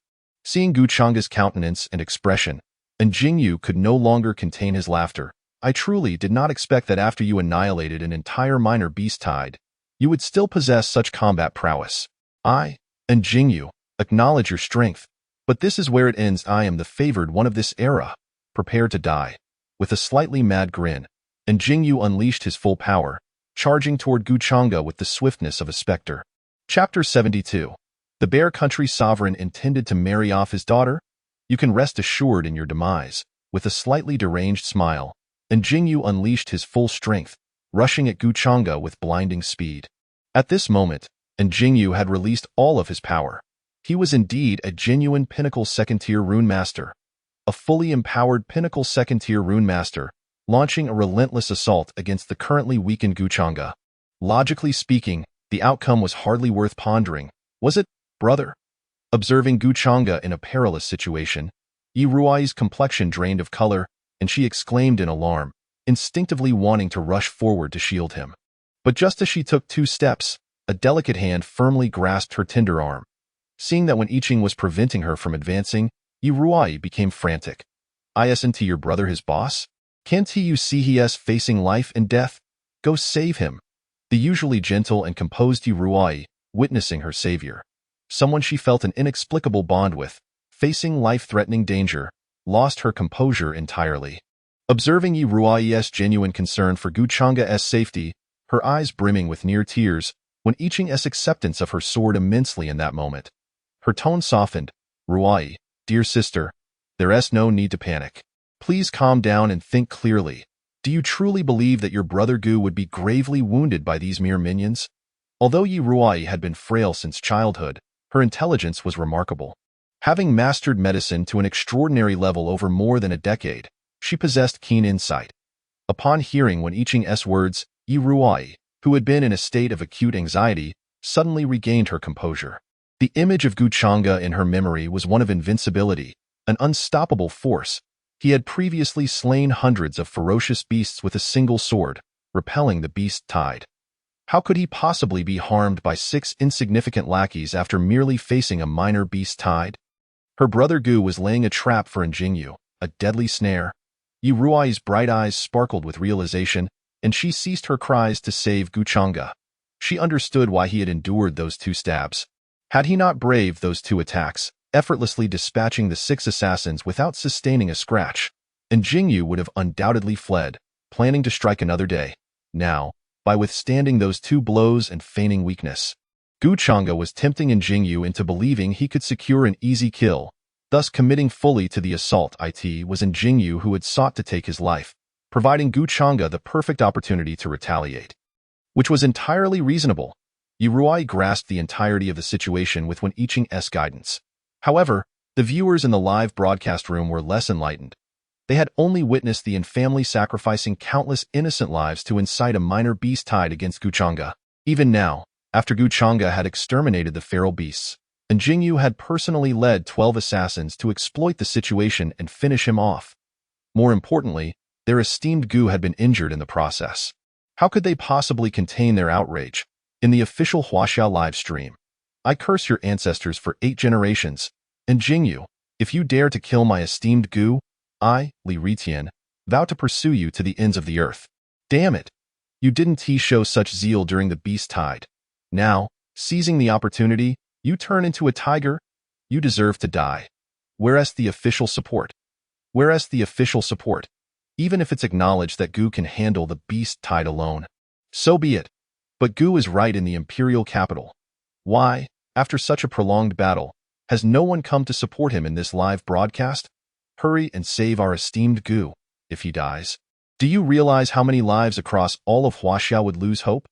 In the Imperial Conference Hall, Mr. Miller, what you just said seems poised to be crushed by reality, doesn't it? Witnessing Guchanga fall into such dire straits. One of the high-ranking officials who had earlier been disregarded by Smith Miller, filled with pent-up frustration, finally found an opportunity to strike back. But barely had he spoken, when a heavy sound suddenly resonated.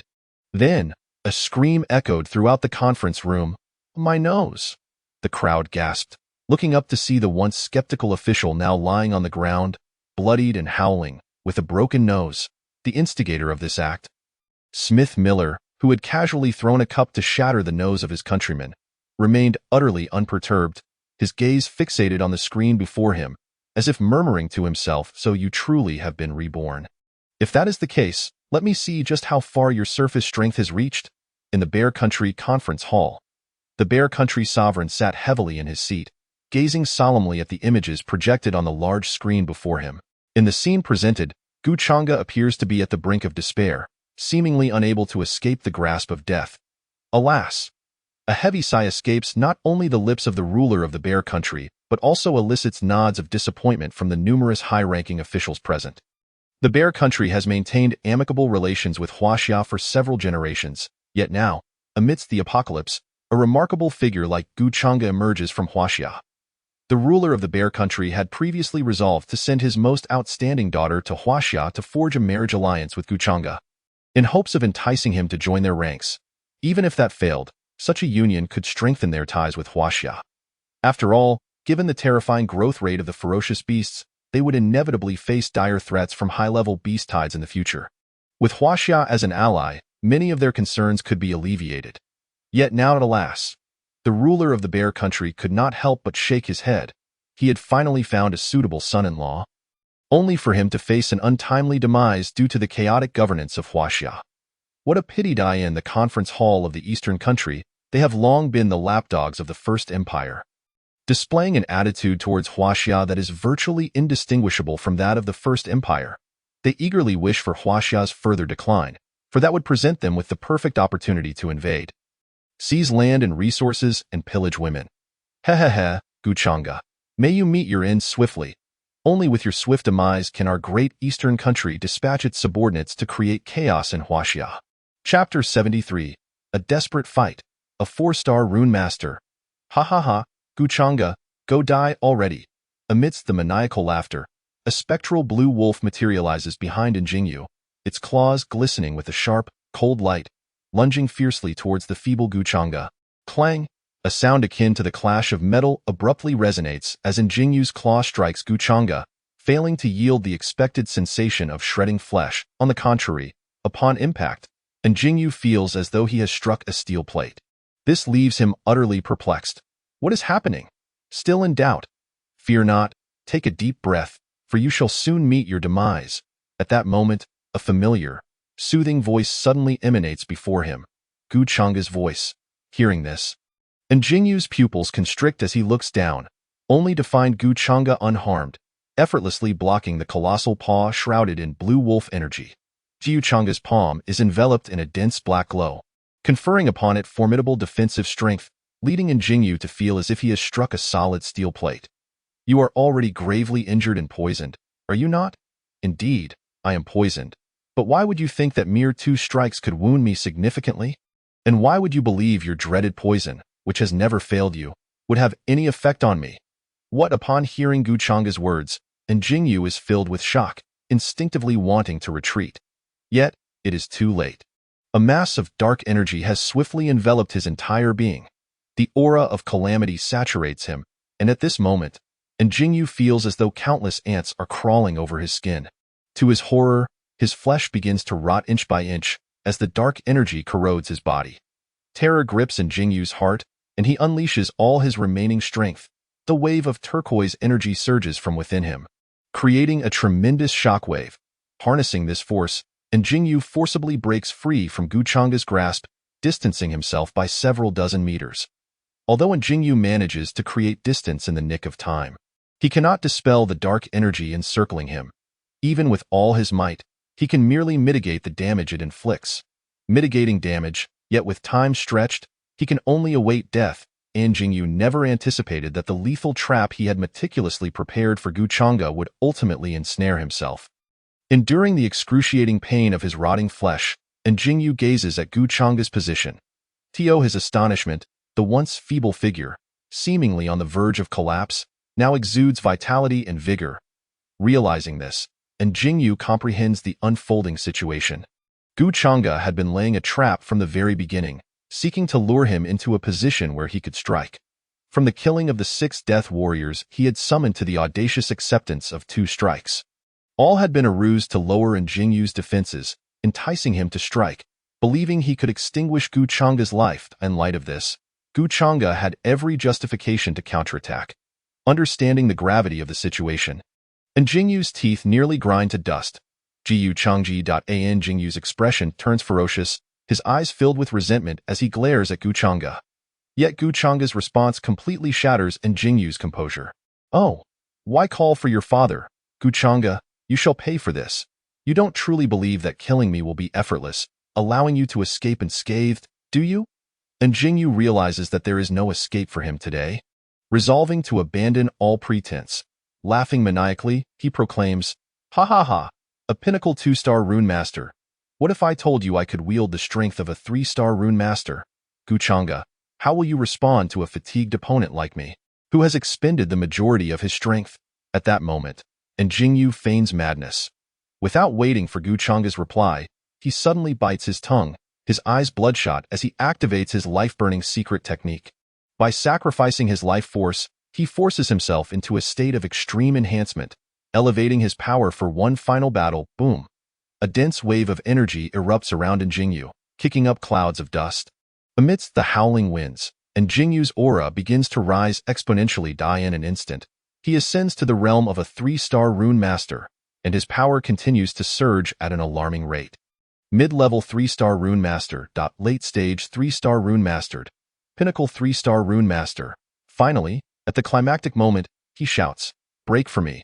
Accompanied by Jingyu's hoarse, heart-wrenching roar, he strides into the realm of an initial 4-star rune master. Though only at the initial stage, he is indeed a genuine 4-star rune master. This places him 2 entire realms above Gu Changa, who is merely at the pinnacle of 2-star. Jingyu's once erect figure now resembles that of an old man, his skin devoid of any color, withered and frail. Yet, amidst this deterioration, the consequence is a violent surge in his power. The terrifying aura radiating from Jingyu engulfs him, even inducing a pressure that can be felt by Weniching, who is observing from a distance. The disparity of 2 realms is simply too terrifying. Ha ha, Gu Changa, I am eager to see how you will compensate for the 2-realm gap. Prepare to perish alongside me.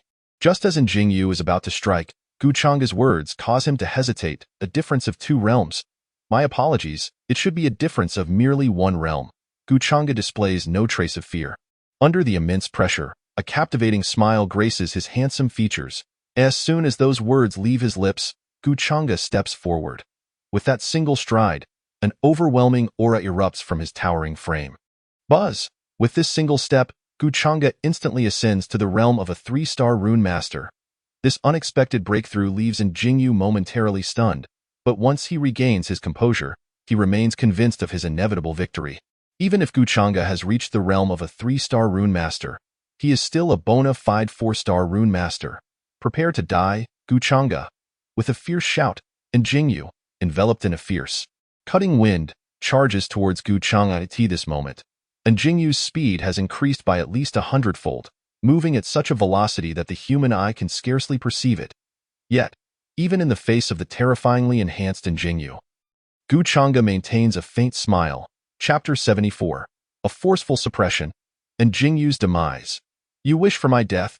Guchanga's lips curl into a slight smirk. I regret to inform you that I can dispatch a 4-star rune master like you with the same ease as one would slaughter a dog. As the words leave his mouth, 2 ethereal figures materialize behind Guchanga Point. One radiates an aura of calamity, ominous and foreboding, with 10 black rings swirling behind it. The other exudes a domineering presence, brimming with virility, its eyes glistening with fierce determination and murderous intent. Undoubtedly, these are the spectral forms of the suffering monk Tang Xiang and the martial Saint Guan Yu. Without a moment's hesitation, these 2 formidable figures plunge into Guchanga's body, merging seamlessly with him. In an instant, Guchanga's aura begins to ascend, increasing at an unfathomable pace. Within moments, he surpasses the typical momentum of a 3-star rune master, rapidly expanding to an entirely new level. In just a few breaths, Guchanga's aura becomes equal to that of the desperate and life-burning Jingyu. Yet, the advantages gained from Guchanga's method extend far beyond this. As he breaks through the 4-star rune master threshold, 2 distinctly different beams of light suddenly surge around him, one pitch black, the other radiant gold. These 2 contrasting energies bizarrely intertwine. The aura that oscillated between righteousness and wickedness enveloped Guchanga entirely in an instant. Though at that moment, the discordant sheen cast an almost demonic glow upon him, his strength surged terrifyingly once more. Feeling the abrupt shift in Guchanga's aura, Jingyu could not help but feel a flicker of trepidation.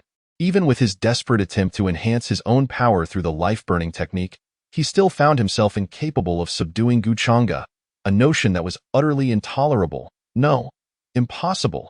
I have already risked everything. How could I possibly fail to vanquish you? Jingyu roared in a frenzy. His madness was somewhat understandable. It was akin to wagering one's very life in a bid to unleash a peak of power, only to find oneself outmatched by another who was in a state of utter exhaustion. Could one accept such a reality? Clearly not. At that moment, Jingyu, propelled by a fierce gale, lunged towards Guchanga. Boom! Faced with this assault, Guchanga remained unperturbed, merely raising a hand in a seemingly mundane gesture. As his palm ascended, a cataclysmic force, blending the essence of calamity and dominance, erupted forth. It not only dissipated the gale that Jingyu had summoned, but also sent him hurtling far away. The immense impact flung Jingyu into the air, and the terrifying energy rendered the phantom of the blue wolf that hovered around him faint and nearly extinguished. Jingyu crashed heavily to the ground. Shattering the earth beneath him, surrounded by rubble, he expelled a copious amount of blood, mingled with fragments of his own internal organs. Blood flowed forth, and Jingyu's complexion visibly paled, cough, struggling to rise from the debris. Jingyu felt a searing pain tearing through him, and his murderous intent surged to its zenith. Yet, despite his profound hatred for Guchanga, he could hardly conceive of a way to confront him. He simply could not fathom that, having risked everything in a desperate struggle, he remained incapable of withstanding even a single strike from Guchanga. The fact that Guchanga could incapacitate him with a mere flick of his hand was unfathomable. Especially considering his own significant depletion of stamina, I refuse to believe it. I refuse to believe it. And Jingyu shouted in rage, yearning for one more attempt. But would Guchanga grant him the opportunity to strike again? You do not believe. Guchanga's eyes brimmed with a palpable killing intent as he recalled the scenes from his past life where he had been betrayed and slain. The murderous aura that enveloped him erupted in full force. Buzz! In an instant, The oppressive killing intent permeated the surrounding environment, causing the temperature to plummet visibly. Then, Gu Changa's entire being trembled violently. An overwhelming aura surged forth uncontrollably as he clenched his fist, unleashing an infinite power that was both malevolent and righteous. Ultimately, it coalesced into a massive hammer suspended above Jingyu's head. Wielding this hammer, Gu Changa swung his arm with fierce intent. Bang, bang, bang. You do not believe. You do not believe. With a fierce shout, Gu Changa relentlessly brought down the hammer, unyielding to Jingyu's cries of despair, continuing his assault without an ounce of compassion, as the faint echoes of Jingyu's wails faded into silence. Gu Changa gradually relinquished the state of his tattooed enhancement. Now do you believe? As Gu Changa dispelled the enhancement, the hammer that loomed over Jingyu vanished along with his power.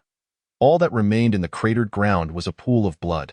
Under Gu Changa's frenzied assault, Jingyu had been reduced to nothingness, leaving behind no trace of his corpse. Thus, the scion of the reigning lord and one of Gu Changa's enemies from his past life.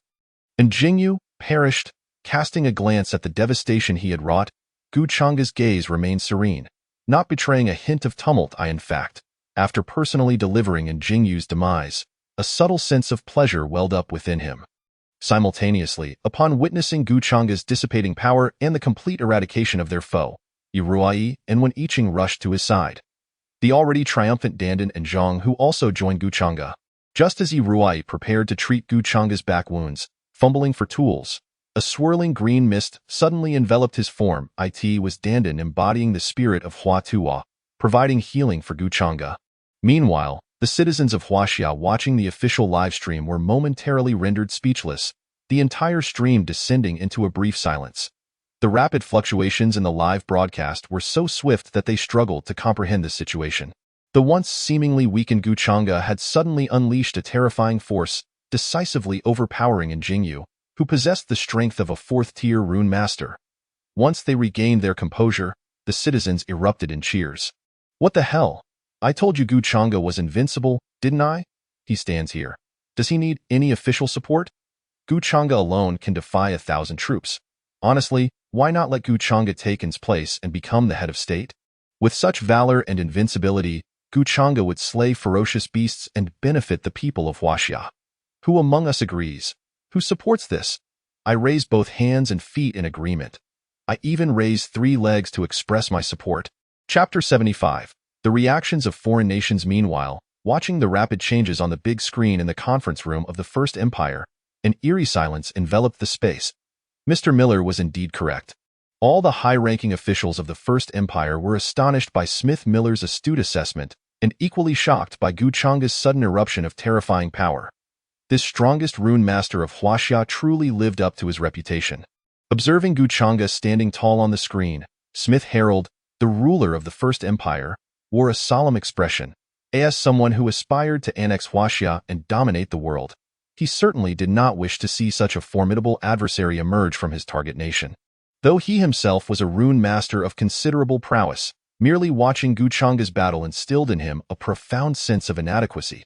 In comparison to Gu Changa, he felt as insignificant as a flickering flame next to the sun. The gulf between them was insurmountable, as vast as the chasm of heaven. However, the situation was not entirely bleak. While Harold acknowledged Gu Changa's strength, he did not believe that his own son, Miller, would fall short against him. In his eyes, his son Miller was the strongest person in the world. With this thought, Smith Harold's gaze turned to the silent Miller beside him. Though he did not speak, his questioning look conveyed everything. Son, can you defeat this Gu Changa? Having lived 2 lives, Smith Miller understood his father's unspoken query. Without hesitation, Miller responded with a proud certainty. Of course, in this life, I, Smith Miller, shall stand at the pinnacle of the world with unparalleled might. Our First Empire shall follow in my footsteps to become the sole prosperous nation in the apocalypse. Miller's confident proclamation resonated throughout the conference room of the First Empire. Upon hearing this, Smith Harold was the first to applaud. Ha ha ha, my son Miller possesses the qualities of a great emperor. Witnessing Smith Harold's enthusiastic support, the seasoned political foxes in attendance could hardly remain passive. They immediately erupted into fervent applause, continuously affirming and praising Smith Miller. The ruler is right. Our Mr. Miller has demonstrated the potential to unify the world since his youth. It won't be long before our first empire can dominate the globe. Although Guchanga's strength is indeed formidable, it is but a featherweight in comparison to our Mr. Miller. Guchanga may be the strongest rune master of Huaxia, but our Mr. Miller is the true strongest rune master in the world. Huaxia has but a single Guchanga. We have nothing to fear. Casting a glance at the sycophantic officials surrounding him, Smith Miller's eyes flickered with disdain, but he swiftly averted his gaze. Though he held contempt for these opportunistic sycophants, he was not foolish enough to display it openly. These individuals were the very foundation upon which he would unify the world. However, this Guchang is indeed intriguing. I am increasingly looking forward to battling you and crushing you beneath my feet before the eyes of the world. It seems he envisioned such a moment as a radiant smile crept across Smith Miller's face. In the conference room of the Eastern Empire, silence reigned. Reflecting upon the recent live broadcast, where Guchanga had stepped forth and swiftly ascended to the status of a third-tier rune master, subsequently unleashing a devastating blow against Injingyu, a fourth-tier rune master, the attendees remained speechless, unable to articulate a single word. After an extended pause, a high-ranking official, seated at the periphery, finally broke the oppressive silence. Excuse me, Your Excellency, may I inquire whether we should continue to send our members to Huaxia to stir up trouble? Upon hearing this, the room fell silent once more. With Guchanga's display of overwhelming strength, and even his two subordinates possessing the capability to take on hundreds, to propose further provocations in Huaxia seemed akin to courting death. Such thoughts could only be harbored silently in their hearts, for they dared not voice them, especially in a high-level conference attended by the upper echelons of nearly all nations. Though this may be the truth, had he dared to speak such words aloud, do you believe there would not have been someone that very day to label him a traitor, accusing him of undermining others' ambitions while extinguishing his own prestige? On that day, agents would have been dispatched to annihilate his entire family. It was then that the ruler of the land of the rising sun finally broke the deadlock. Taking a deep breath, the ruler exhaled slowly, as if having reached an important decision he was reluctant to make. With palpable reluctance, he declared, "Send them? Why not send them? Although this Guchanga is indeed immensely powerful, we still have a chance to deal with him. After all, you must understand that we, the land of the rising sun, are not fighting alone. We have the support of the First Empire looming over us. With Guchanga so active in Huaxia, it is certain that the significant figures of the First Empire have already taken notice of him and will soon send someone to eliminate him. In due time, we shall join forces with the First Empire to annex Huaxia, and the benefits we shall reap will be beyond description." Upon hearing their ruler's words, all the high-ranking officials of the land of the rising sun immediately bowed their heads in agreement without hesitation. Meanwhile, in the grand hall of the imperial capital, Yishanha sipped his tea and turned to Long Cheng, inquiring, "Your arrangements should have achieved all objectives, perhaps even surpassing initial expectations. But do you truly believe it is wise to place this young Guchanga under the scrutiny of the world's nations so early? It is no exaggeration to say that after today's live broadcast, the foreign nations have likely regarded Guchanga as a thorn in their side, wishing for his swift demise. The danger surrounding Guchanga has multiplied exponentially compared to before." Responding to Yishanha's inquiry, Long Cheng appeared unperturbed, taking a sip of his tea before calmly replying, "Throughout history, which formidable figure has not grown rapidly amidst crises? The current environment of Huaxia is far too lenient for this young Guchanga. A bit of pressure would actually be beneficial for him." Hearing Long Cheng's reasoning, Yishanha found it plausible and continued to question. "You must have heard of the strongest rune master from the West?" "Correct. Are you referring to Smith Miller of the First Empire?" Upon mentioning Smith Miller, Long Cheng slowly set down his teacup, his expression turning somewhat grave. "Besides that Miller, who else could I be referring to?" Yishanha shrugged. "How do you perceive the strength of this Smith Miller compared to our Guchanga?" Yishanha asked. Upon hearing this, Long Cheng displayed a contemplative expression, and after a moment of silence, he spoke with caution. "From what I currently understand, Guchanga and Smith Miller should be equally matched." Long Cheng's assessment was quite reasonable, for he was aware that the strength of Smith Miller as publicly declared was merely the tip of the iceberg, while Guchanga remained shrouded in mystery. Yishanha, upon hearing Long Cheng's candid words, couldn't help but laugh heartily. "What are you laughing at?" Yishanha's sudden outburst puzzled Long Cheng, prompting him to furrow his brows in confusion. Noticing Long Cheng's bewilderment, Yi Shanhe immediately composed his expression and, with utmost seriousness, fixed his gaze on Long Cheng, asserting, "You seem to believe that if the two were to cross paths, their strengths would be evenly matched. However, I posit that should Gu Chang'e truly encounter that foreigner in a life-and-death struggle, if Gu Chang'e were to unleash his true rage, not even the King of Heaven would be able to save that Smith Miller from his demise."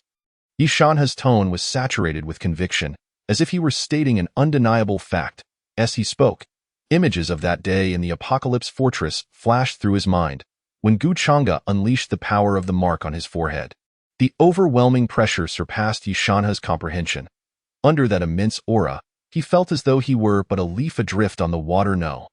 In the presence of Gu Chang'e wielding that mysterious mark, he was less than a mere leaf. He was akin to an insignificant entity that moment.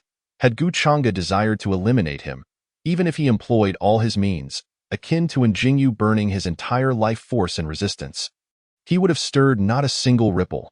One mere thought from Gu Chang'e would have led to his instant obliteration. Such was the terror, such was the exaggeration. That aura, transcendent and supreme, was not something humanity could possess. Reflecting on that moment now sent shivers down Yi Shanhe's spine. At that time, Gu Chang'e had not even targeted him directly. The mere eruption of his energy had shattered several of Yi Shanhe's ribs.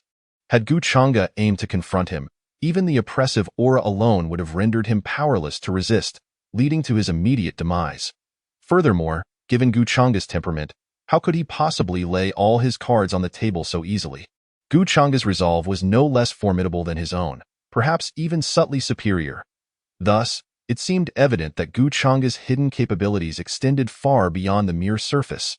Observing Yi Shanhe's unwavering conviction, Long Cheng's eyelids began to twitch. As seasoned schemers, they rarely made such absolute statements without leaving themselves an out. Yet now, Yi Shanhe had not only proclaimed such resolute words, but was also brimming with unreserved trust in Gu Chang'e. Could it be that there were still unknown facets to Gu Chang'e? In that instant, Long Cheng fell silent. Meanwhile, on the other side, Gu Chang'e and his companions had returned to the Apocalypse Fortress.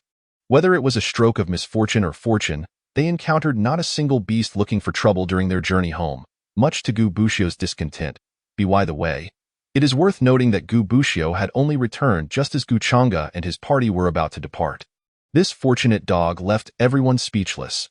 They had slaughtered numerous waves of minor beasts, and after accounting for the subordinates of Injingyu that they had dispatched, they had collectively obtained only a few hundred first-tier crystal cores, several dozen second-tier cores, and 2 third-tier cores, one from Injingyu's mind and the other from a third-tier beast.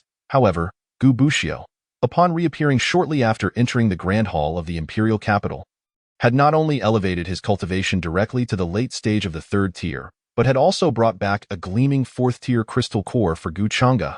Yes, you heard that right. A genuine 4th-tier crystal core. The drop rate for 4th-tier cores is approximately 1 in 20, for 5th tier 1 in 10, for 6th tier 1 in 2, and for 7th tier and above, cores are nearly guaranteed to drop. Gubushu's excursion resulted in not only his rapid rise, but also the acquisition of a 4th-tier crystal core. Does this not imply that he had traversed beyond the Imperial capital and, with ease, slain several 4th-tier beasts? Having just emerged from an exhilarating battle and absorbed the energy contained within the crystal cores during their flight, Dandan and Zhang Hu finally broke through to become 3rd-tier rune masters. Initially, they felt a sense of joy, but upon realizing that a mere dog had silently surpassed them by 2 minor realms, their elation swiftly dissipated. What would they say if they shared this with others? The pinnacle of Gu Chang'e's forces was outdone by a dog? This. Regarding Gubushu's acquisition of the 4th-tier crystal core and his rapid ascent, Gu Chang'e was quite unfazed. He had come to understand that his dog was the quintessential embodiment of a fortune-bringing creature, even stronger than the fabled children of destiny. Consequently, Gu Chang'e relinquished any desire for comparison. He might possess an advantage, but with someone more fortunate than him, what was there to compare? There was simply no basis for comparison. After routinely praising Gubushu, Gu Chang'e gladly accepted the 4th-tier crystal core. Upon returning to the Apocalypse Fortress, seemingly spurred by Gubushu's leap in cultivation, Zhang Hu and Dandan immediately immersed themselves in their training. Whenever they encountered a bottleneck in absorbing the crystal energy, they would venture out to battle beasts, breaking through their limitations only to return to the fortress to continue their energy absorption. This cycle continued, and they found joy in it.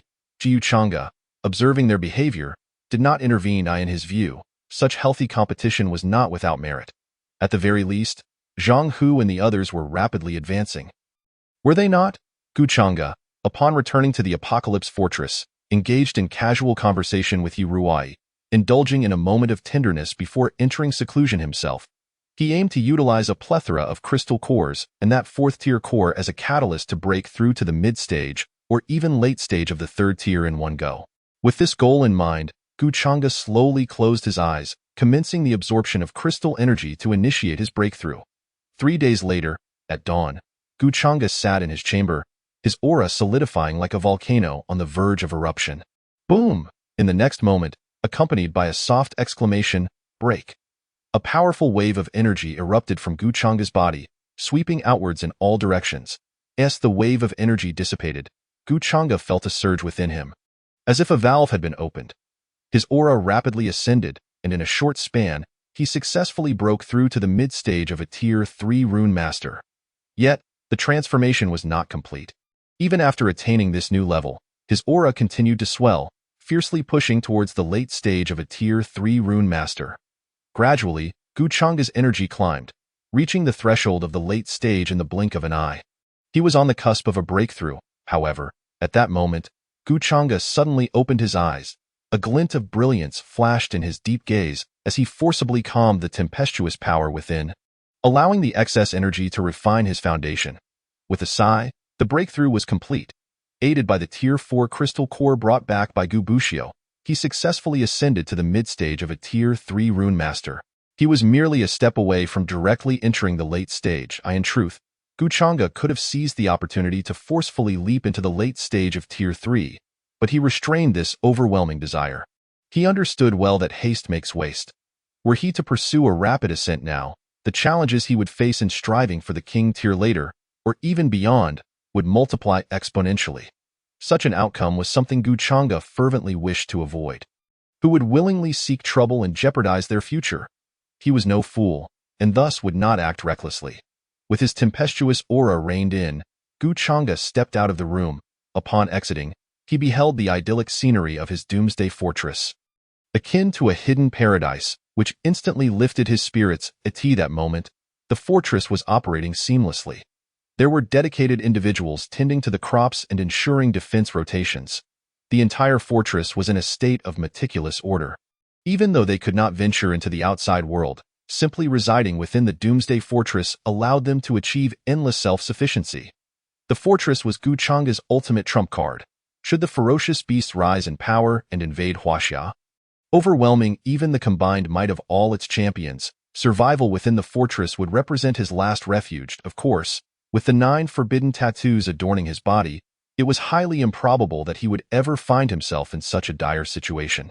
As long as he could reach the stage of the Beast King and successfully break into the King tier, when the 8 forbidden tattoos manifested, who could stand against him? In this apocalyptic world, among those of the same rank, Guchanga would be the one true deity. He held unwavering confidence in his invincibility within his tier. Just as Guchanga's thoughts drifted, a message suddenly transmitted through his wristband. Was it a voice message? Guchanga raised an eyebrow. Normally, all his subordinates communicated through text. Few were those who used voice to convey messages, perhaps only Zhang Hu or Wen Yiqing. Yet, neither of them could possibly be sending him a message at this time. As they were both in secluded cultivation, who could it be? With a heart full of curiosity, Guchanga donned his headphones and pressed the play button.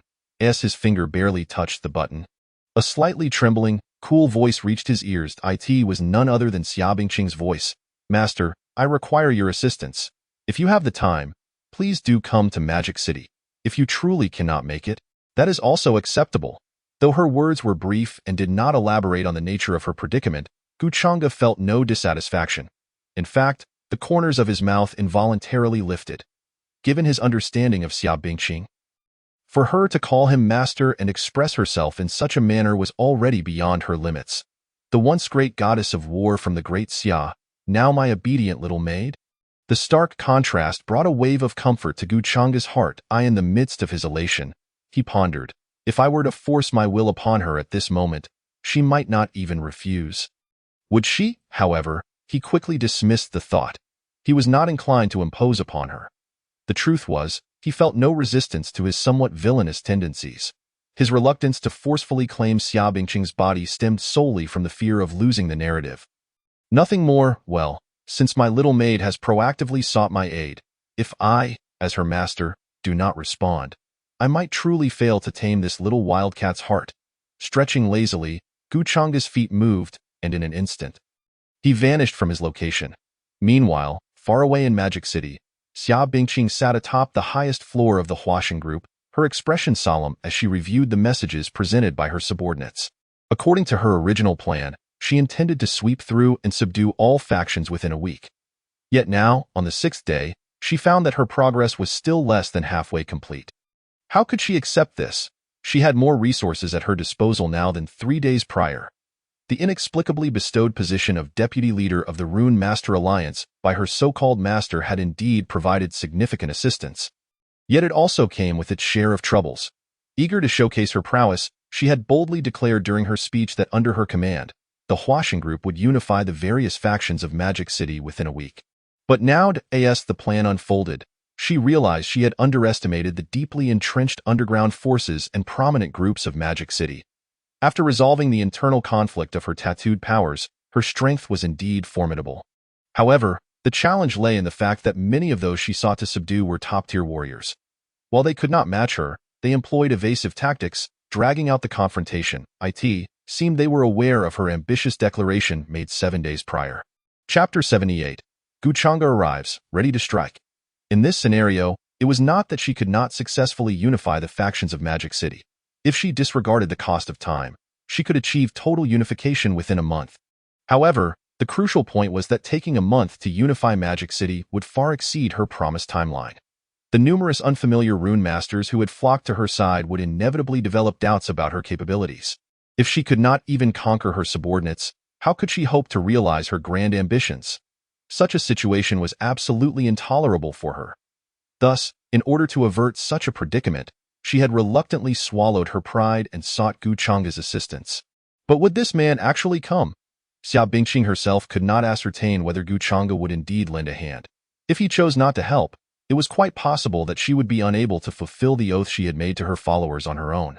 The mere thought of this possibility made her fists clench tightly.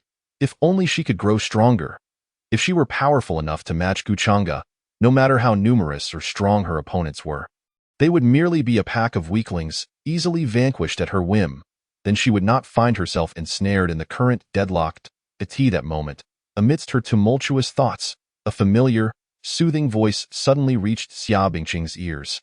"Oh, I am quite curious as to what troubles my little maid has encountered, to be in such a state of urgency." Upon hearing the voice, Xia Bingqing instinctively lifted her head. Her gaze fell upon a tall and handsome man, comfortably reclined on the soft sofa opposite her, his eyes glinting with amusement. "Guchanga, you've arrived," Xia Bingqing exclaimed instinctively. However, no sooner had her words left her mouth than a formidable aura locked onto her. Your address?"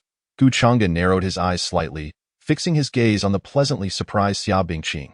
Feeling the overwhelming presence radiating from him, Xia Bingqing bit down on her silver teeth, reluctantly altering her address. "Master, you have finally come." Hearing her correct address, Guchanga nodded in satisfaction and beckoned to Xia Bingqing. "Now that the master is here, shouldn't you, as the maid, give me a proper shoulder massage?" At his words, Xia Bingqing felt a surge of excitement. After a moment's consideration, she ultimately chose to obediently approach Guchanga's side, raising her delicate hand to massage his shoulders and neck. Xia Bingqing clearly lacked experience in such matters, her technique falling far short of Weniqing's. Yet, as Guchanga reveled in her touch, it was not merely a physical pleasure, it was a psychological delight. One could imagine the sensation of having once been an unattainable figure, now reduced to servitude, following your every command.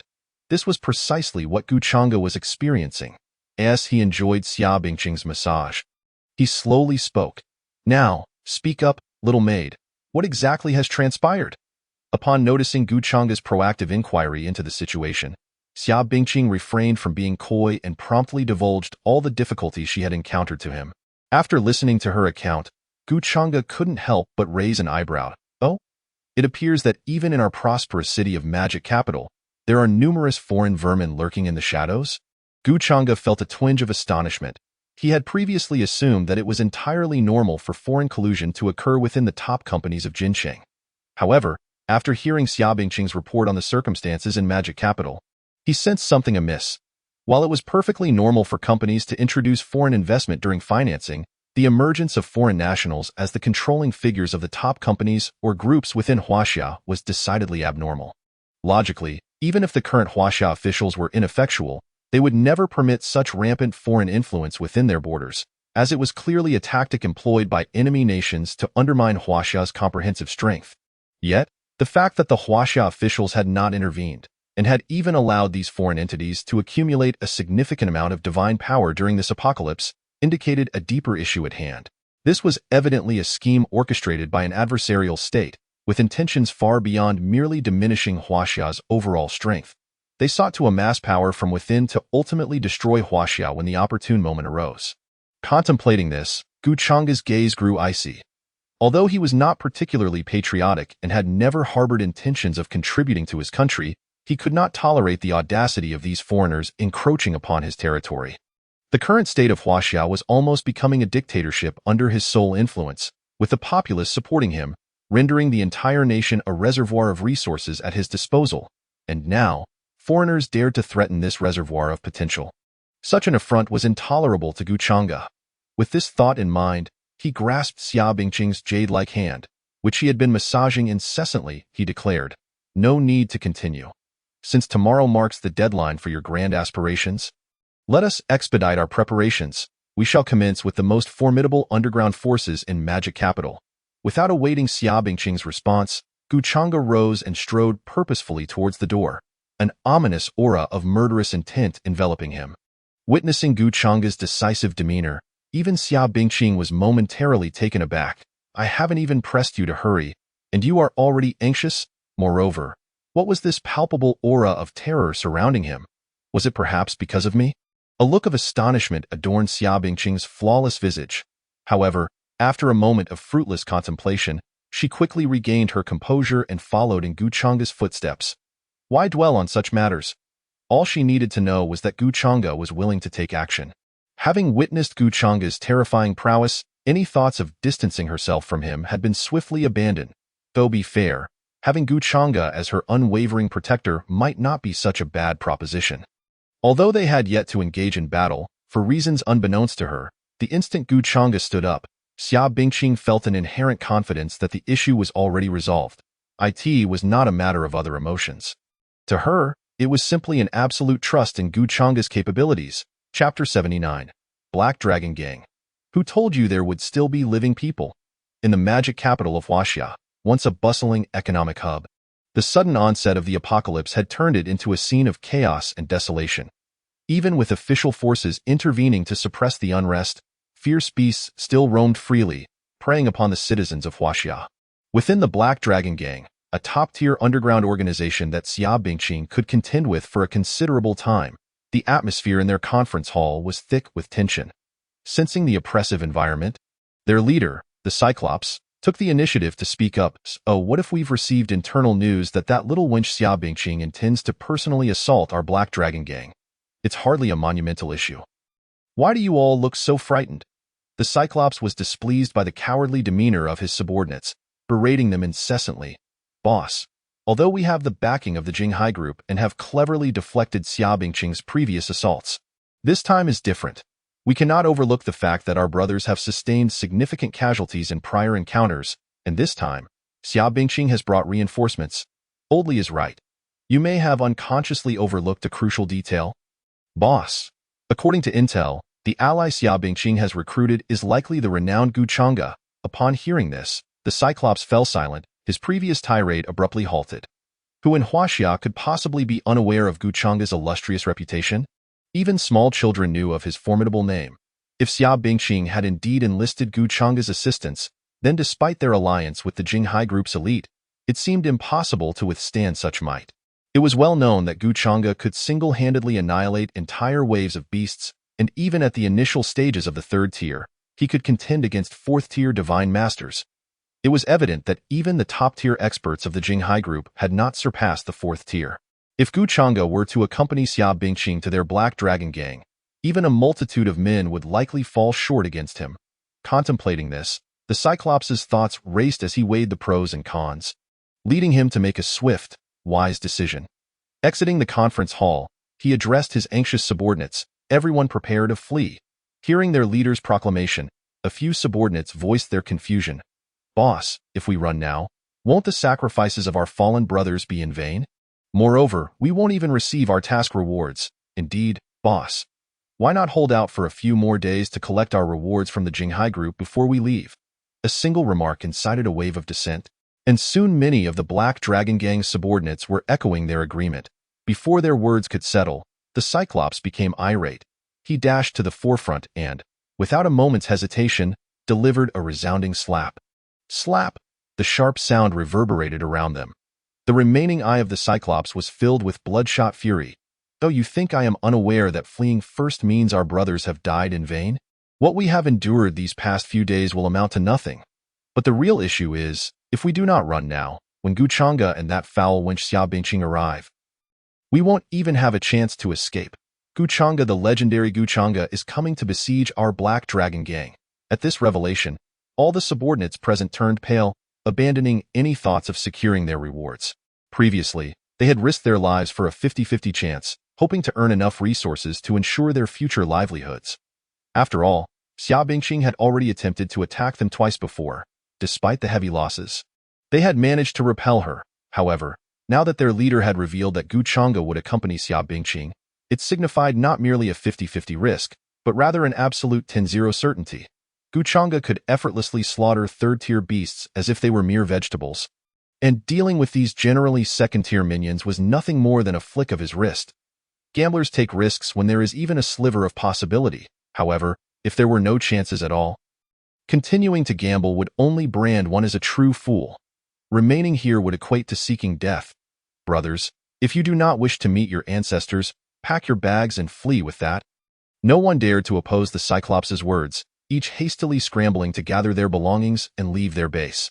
Seeing this, the Cyclops wasted no time and turned to collect his things and escape. However, just as he took a step, a warm voice echoed in his ears, none other than Gu Chang'e's voice. Who gave you the audacity to insult my charming little maid? Since you wish to flee, I shall be magnanimous and personally escort you to the path of the afterlife. Upon hearing Gu Chang'e's voice, the Cyclops froze in place, an icy chill racing up his spine. Xia Bingqing, little maid? The esteemed vice leader of the Divine Pattern Masters Alliance, the most powerful woman in Magic Capital, was merely a maid to Gu Chang'e? Reflecting on Gu Chang'e's words, the Cyclops suddenly realized an earth-shattering secret, his eyes widening in shock. Meanwhile, Xia Bingqing shot a reproachful glare at Gu Chang'e. "You Chang Master, if you speak like this, what will become of my reputation if word gets out?" Although somewhat vexed, Xia Bingqing had not completely forgotten her identity, ensuring that she still addressed him with respect. Hearing Xia Bingqing's mildly reproachful tone, Gu Chang'e couldn't help but chuckle at being spread around. "Who informed you? Since I have resolved to take action, was it ever conceivable that these remnants of society could survive?" At this moment, Gu Chang'e's handsome visage was adorned with a brilliant smile. Yet, to the members of the Black Dragon Gang present, this radiant grin resembled that of a demon, sending shivers down their spines. Boom! In the instant his words fell, a terrifying killing intent surged forth from Gu Chang'e like a tidal wave, enveloping an area of 500 meters in the blink of an eye. Under the dense and formidable killing aura that enveloped Gu Chang'e, the members of the Black Dragon Gang did not merely tremble in fear. They were now acutely aware of the bone-chilling sensation coursing through them. Chapter 80. The killing intent soars to the heavens, shocking the entire venue. A grand chapter of 6,000 words. With a mere thought, Gu Chang'e's killing intent soared, sweeping across the surroundings. Under the overwhelming and fearsome pressure of his murderous aura, every member of the Black Dragon Gang turned pale. Some even succumbed to sheer terror, trembling uncontrollably at the ferocity of Gu Chang'e's presence. It was hardly surprising that the members of the Black Dragon Gang were paralyzed with fear. The sheer intensity of Gu Chang'e's killing intent was utterly terrifying. It is worth mentioning that Gu Chang's rebirth was not limited to the memories and a fraction of his physical prowess from his previous life. He had also brought back something else entirely, an unparalleled killing aura, considering that Gu Chang'e had survived to the later stages of the apocalypse in his past life, and had even managed to ascend to the rank of a king-level divine pattern master. The number of fierce beasts he had slaughtered was no less than 100,000. The killing aura he cultivated from such a massacre was indeed staggering. Since the onset of the apocalypse, the remnants of the Black Dragon Gang had engaged in countless heinous acts of murder and arson. If an ordinary person were to be engulfed by Gu Chang'e's killing aura, they would likely faint on the spot. As Gu Chang'e unleashed this terrifying killing intent, even Xia Bingqing, beside him, could not help but widen her beautiful eyes, her graceful figure clad in a black silk gown trembling.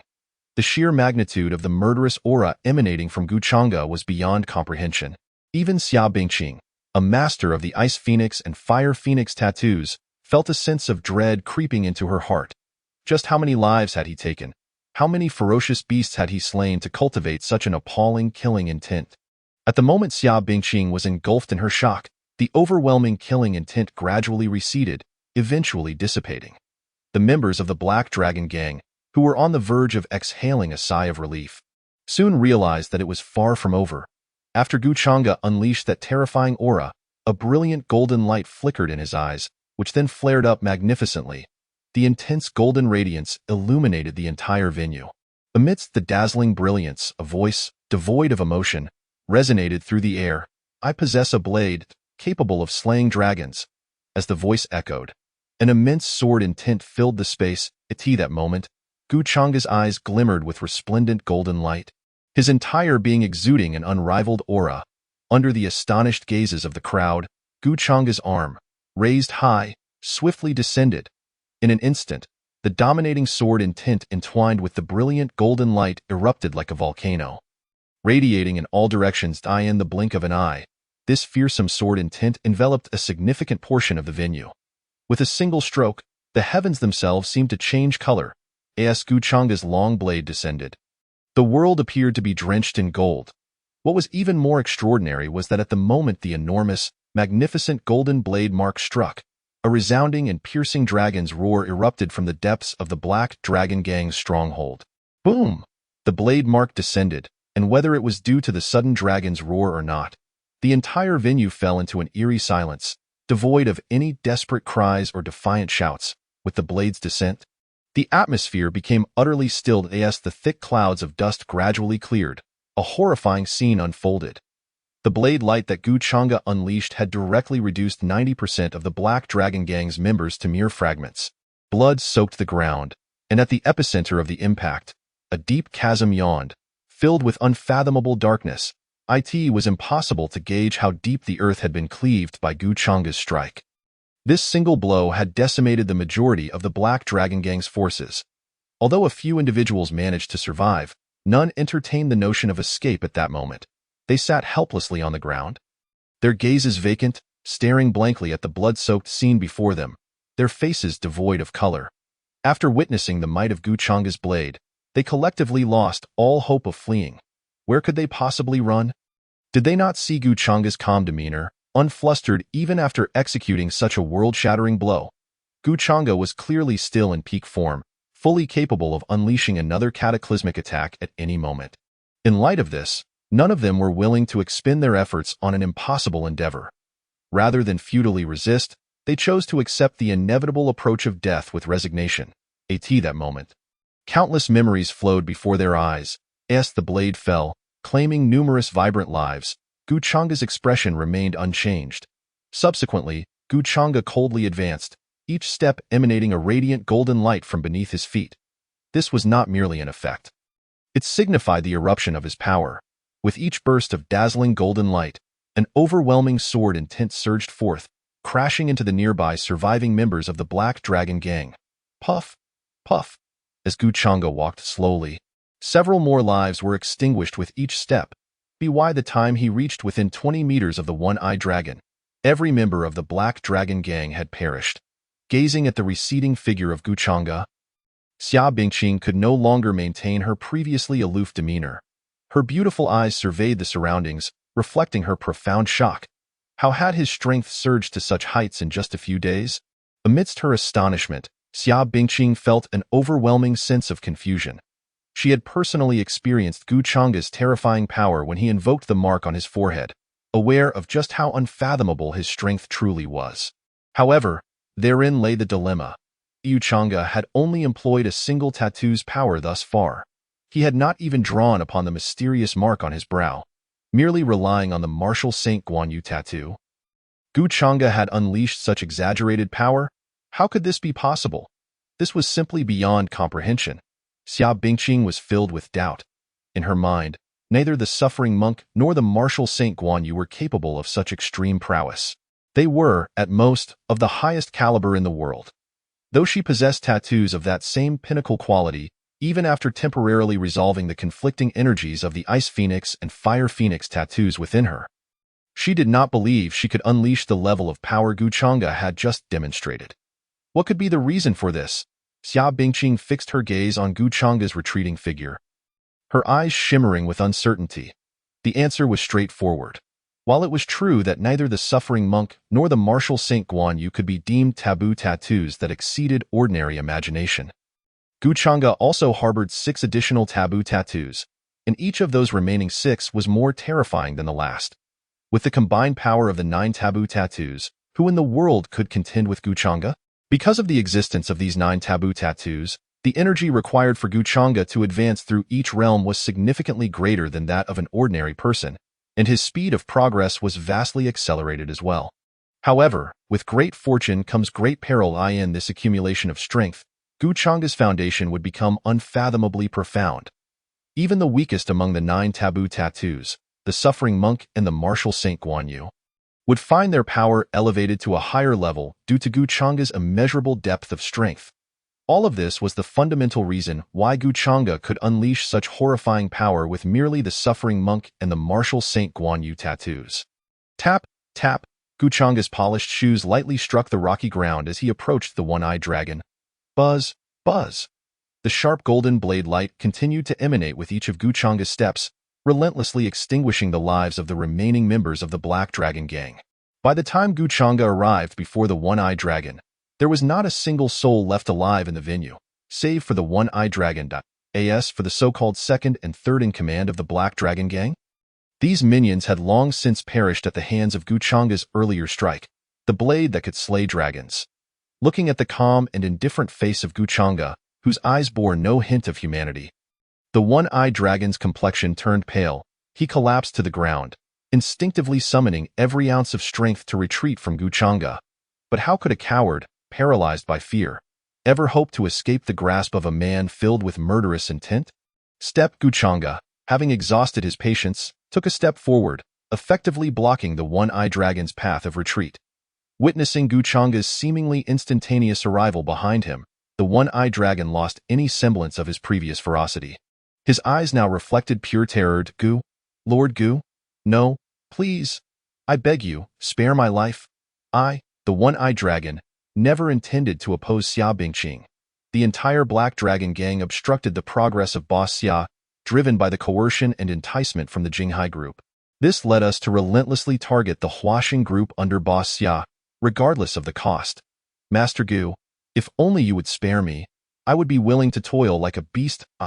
Before the one-eyed dragon could finish his desperate plea, his voice was abruptly silenced. In his final moments, the fierce instinct for survival compelled him to speak, momentarily halting Gu Chang'e's actions.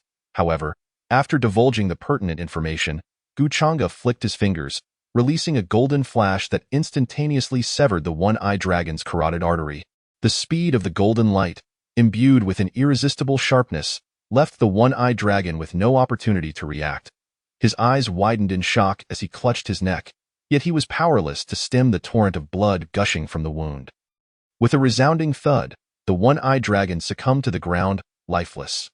His death underscored the peril that obstructed Xia Bingqing's plans, marking the annihilation of the Black Dragon Gang. Gazing at the surrounding scene shrouded in blood mist, Xia Bingqing found herself momentarily lost in thought. Although the formidable allies sent by the Jinghai group had not appeared, had she intervened herself, the outcome would not have been so effortlessly achieved. Gu Chang's prowess surpassed her wildest imagination. Just as Xia Bingqing was momentarily distracted, a piercing sound of air being sliced open resonated. It was the arrival of several powerful individuals dispatched by the Jinghai group to restrain Xia Bingqing and the Huaxing group. Damn, how did this monster from Huaxia arrive? Did you not hear? The vice leader of the Huaxia Divine Pattern Alliance, the master of the formidable Huaxing group in Modu, is merely a servant to him. It is only natural for the master to come to assist his attendant. Shit. We must flee and relay this information back to our leader. Having just witnessed Gu Chang's astonishing strike, they were utterly demoralized. Their only desire now was to escape and bring the critical news of Xia Bingqing being Gu Chang's servant back to their base. But would Gu Chang'e allow them to escape? Clearly, that was an impossibility.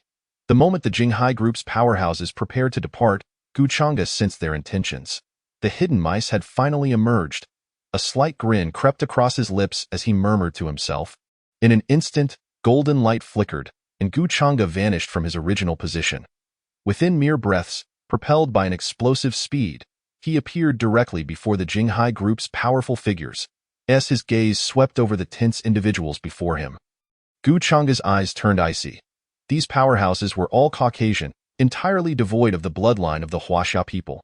Realizing this, Gu Chang'e's murderous intent intensified.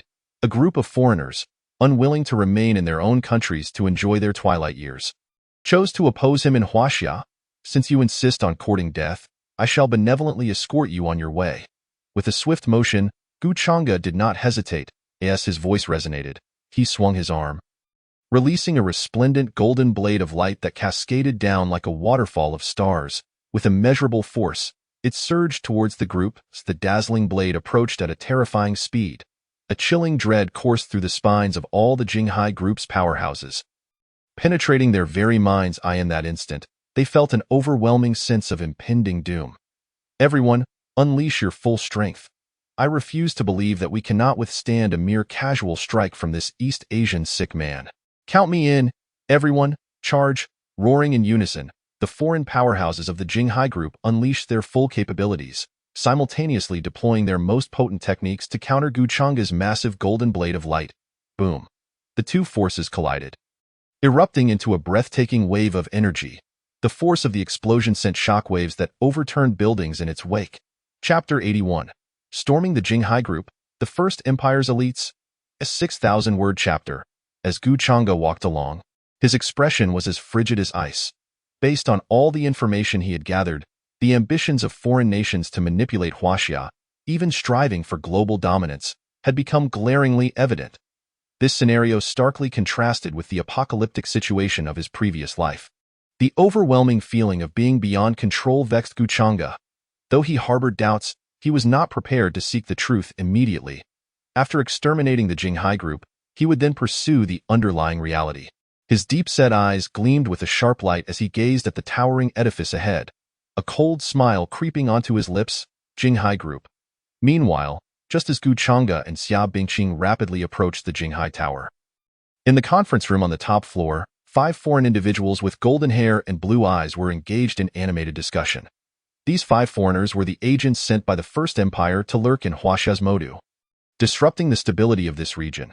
They had discerned Xia Bingqing's intent to consolidate the powers of Modu and had swiftly allied with local factions to impede her efforts, as long as they could restrain Xia Bingqing for over a week.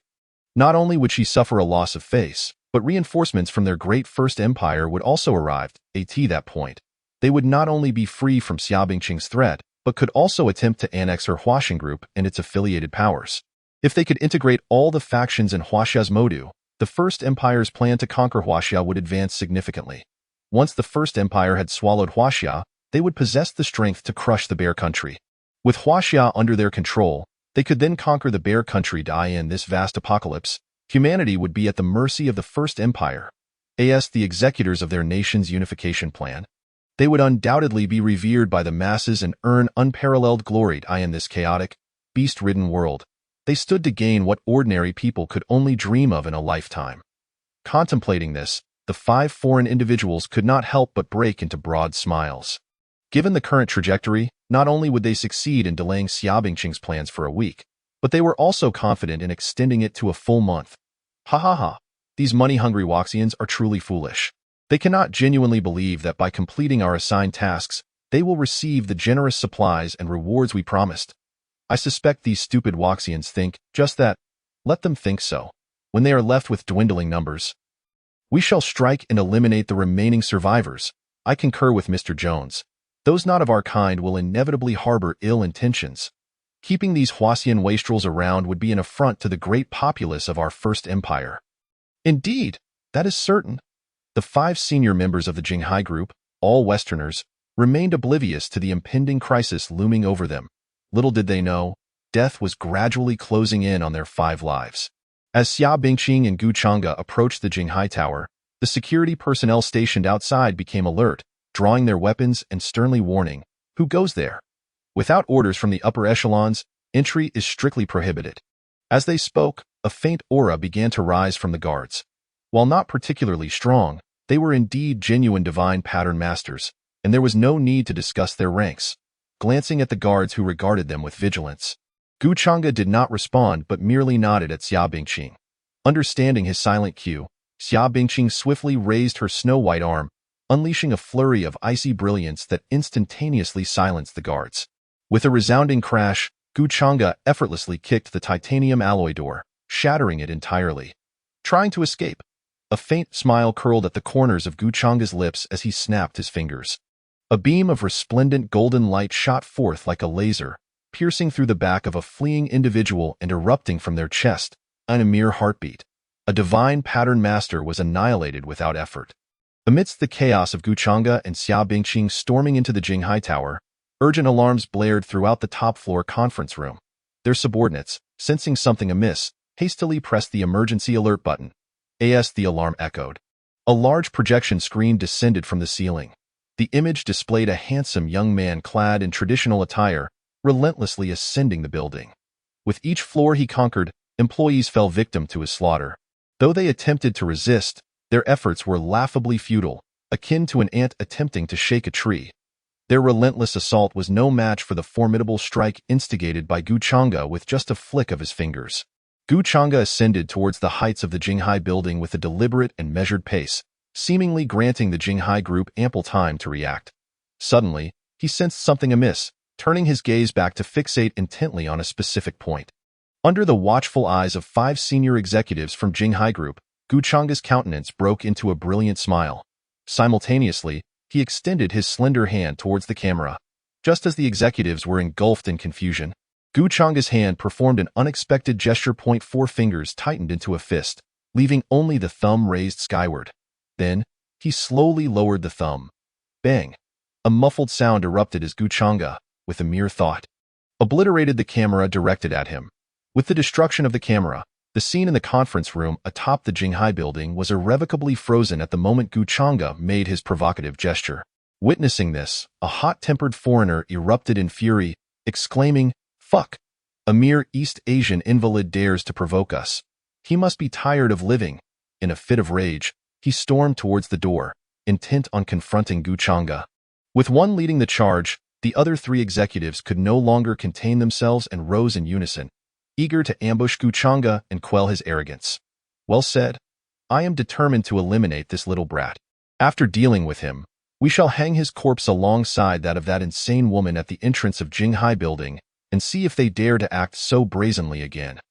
The 4 foreigners, though unaware of Gu Changge's appearance, were fortunate that the last among them recognized his identity and quickly intervened to halt their actions. Hold on. This man is not to be underestimated, Jones stated with unwavering certainty. Hey Jones, are you afraid of such a trivial East Asian invalid? Another retorted, I concede he possesses some strength, slaughtering those first and second-tier divine pattern users as if they were mere chickens. But remember, we 5 are all bona fide third-tier divine pattern users. Upon hearing this, a cold smirk appeared at the corner of Jones's mouth. If that is the case, then go ahead and court death. I shall not accompany you. Without waiting for a response, Jones hurriedly departed the scene, leaving the other 4 to exchange glances in the conference room. After a moment of silence, it was the hot-tempered foreigner who broke the peculiar tension. Don T listened to him. We, the elite 4 of the First Empire, surely cannot be outmatched by a mere Chinese, he asserted. Moreover, even if we were to falter, With our combined strength, escaping should be a piece of cake. This fiery foreigner was named Jack. He continued, besides, this time it's just that madwoman Xia Bingqing and this unfamiliar man who have dared to infiltrate our Jinghai building. This is a golden opportunity. If we can eliminate Xia Bingqing here, unifying all of Magic City will be nearly guaranteed. As Jack urged the remaining 3 to join him, a flicker of ambition gleamed in his eyes. All 5 were top-tier divine pattern users dispatched by the First Empire, yet Jones stood as their designated leader, appointed by the Empire's higher-ups. Known for his extreme caution and timidity, Jack had long grown weary of Jones's demeanor. Now, presented with such a prime opportunity, he was determined not to let it slip away. A successful operation would provide him with sufficient leverage to report to the Empire's high command, thereby usurping Jones's position of authority and claiming it for himself. Listening to Jack's persuasive words, the 3 others fell into contemplation. After a long pause, their expressions gradually hardened. "Jack, we are with you," they declared in unison. "Together, we shall annihilate that madwoman Xia Bingqing and that audacious brat within our Jinghai building. With all 4 of us joining forces, I refuse to believe these 2 East Asians can remain unyielding." Witnessing his companions rallying in agreement, a wild grin spread across Jack's face. "Ha ha ha, then let us set forth at once. You need not worry. I have already mobilized the other strong members of Jinghai Group to take the lead and exhaust their strength. Even if all of them perish, it will be of little consequence. As long as we can slay Xia Bingqing, the head of Huaxing Group, the disarrayed Huaxing Group will surely fall into our hands." Laughing heartily, Jack kicked open the conference room door and hastened towards Guchanga's location. Meanwhile, not far from the doorway, Jones, having overheard the raucous voices from the conference room, shook his head in disapproval. "You call East Asians foolish, yet are you not equally so?" he muttered angrily under his breath. Gripping his phone tightly to AS, he scrutinized the data he had meticulously gathered. A shadow of gloom crept across his face. He had never anticipated that the minor disturbances they caused in Magic City would directly summon Guchanga, the strongest among the Chinese. Jones was all too familiar with Guchanga.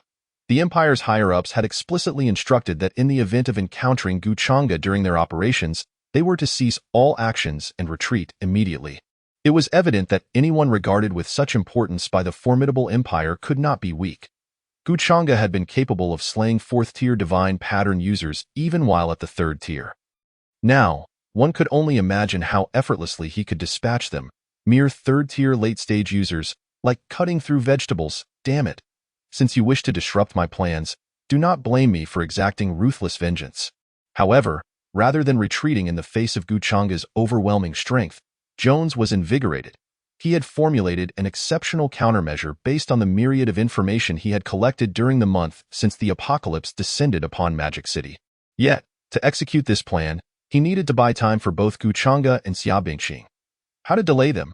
Naturally, it would involve allowing the foolish and incompetent members of Jinghai Group to sacrifice themselves to buy time. In Jones's eyes, those mindless fools were better off contributing their lives to the Empire's grand endeavor. If their lives could secure an opportunity to seriously wound or even slay Guchanga, he was certain the Empire's higher-ups would not only absolve him of any blame, but would also commend him greatly. If 4th-tier divine pattern users could not withstand him, he was eager to see whether they could still maintain their arrogance when facing him. With a cold smile, Jones made his way to the rooftop of Jinghai Group, piloting a helicopter quietly away from the scene. Meanwhile, within the Jinghai building, Guchanga, who had been ruthlessly slaughtering employees, suddenly narrowed his eyes. Just as he lifted his gaze, a dazzling energy sphere plummeted towards him. Xia Bingqing instinctively opened her mouth to warn him but realized her master had already vanished from sight. Boom! The radiant energy sphere struck the ground, obliterating the floor beneath it. Amidst the cacophony, Guchanga's familiar, soothing voice resonated in Xia Bingqing's ears. "I sense that you wasteful fools of Jinghai Group must have been living like mice in the shadows since childhood. Reveling in ambushes?" Chapter 82. Ice Phoenix Crying in the Sky. Self-destruct. 6,000 words chapter. With Guchanga's assurance, Xia Bingqing immediately shifted her entire focus onto the 3 mice below. Ice Phoenix Crying in the Sky.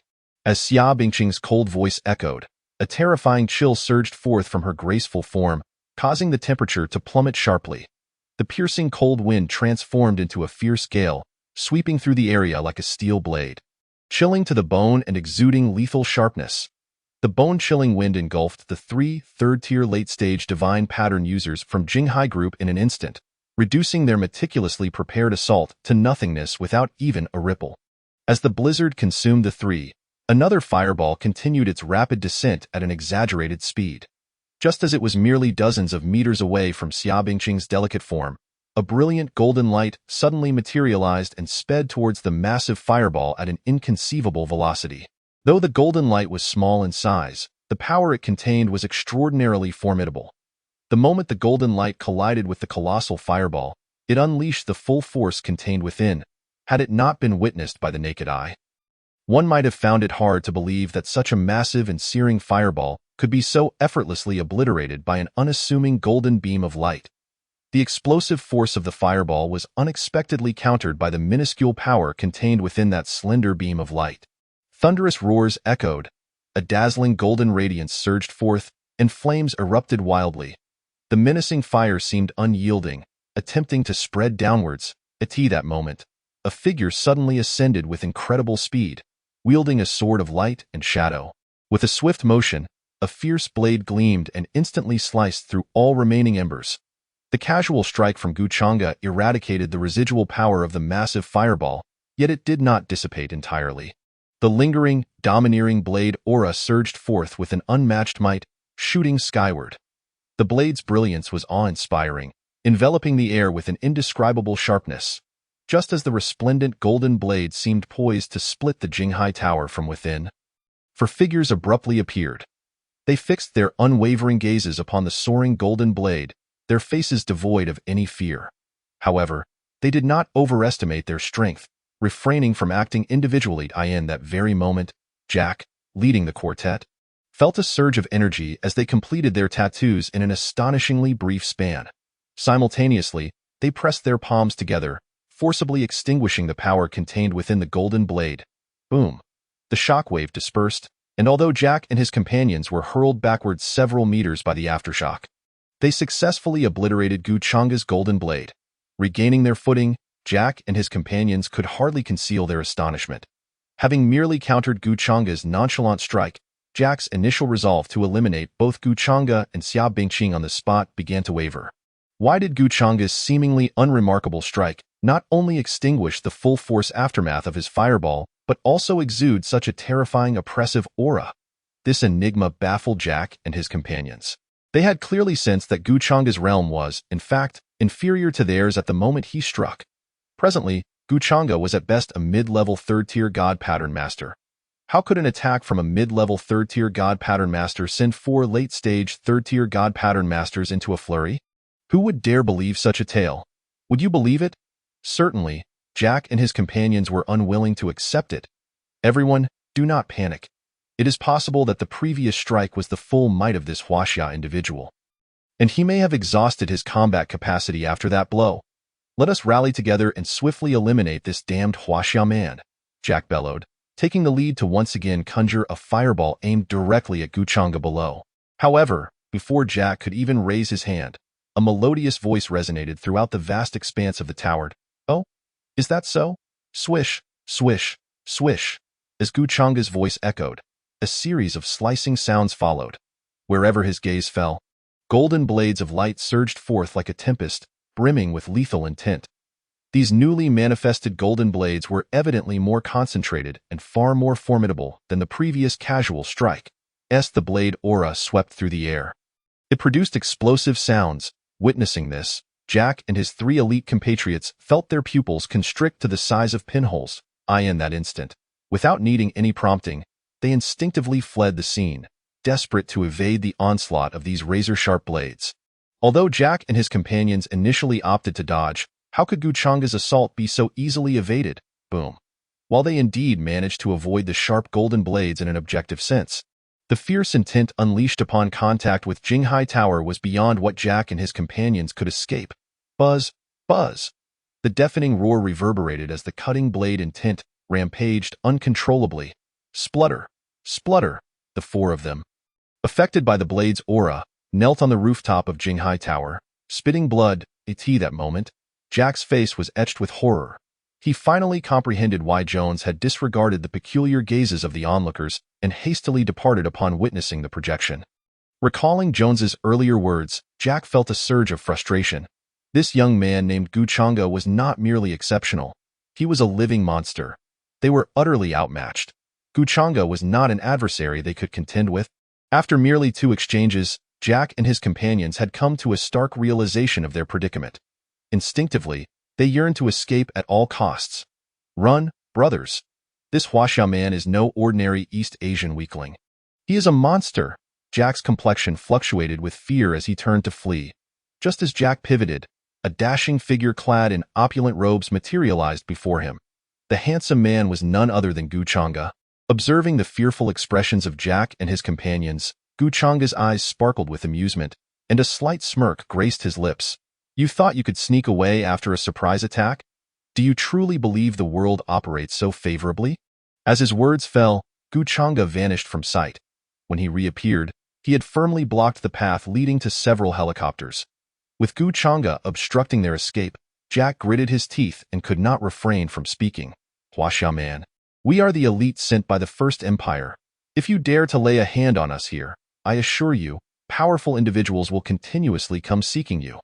Rather than face endless troubles, why not let us go? If you spare us, I guarantee that when our great First Empire unifies the world, we will allocate a vast territory for you to rule as a king. What say you? Jack's gaze was intense, seemingly anticipating Guchanga's response. Yet, Guchanga narrowed his eyes, as if deep in thought at that moment. The previously timid Jack suddenly bore a fierce expression. He immediately stood tall and shouted, "Everyone, unleash your full power. Kill this damned Huaxia man at once."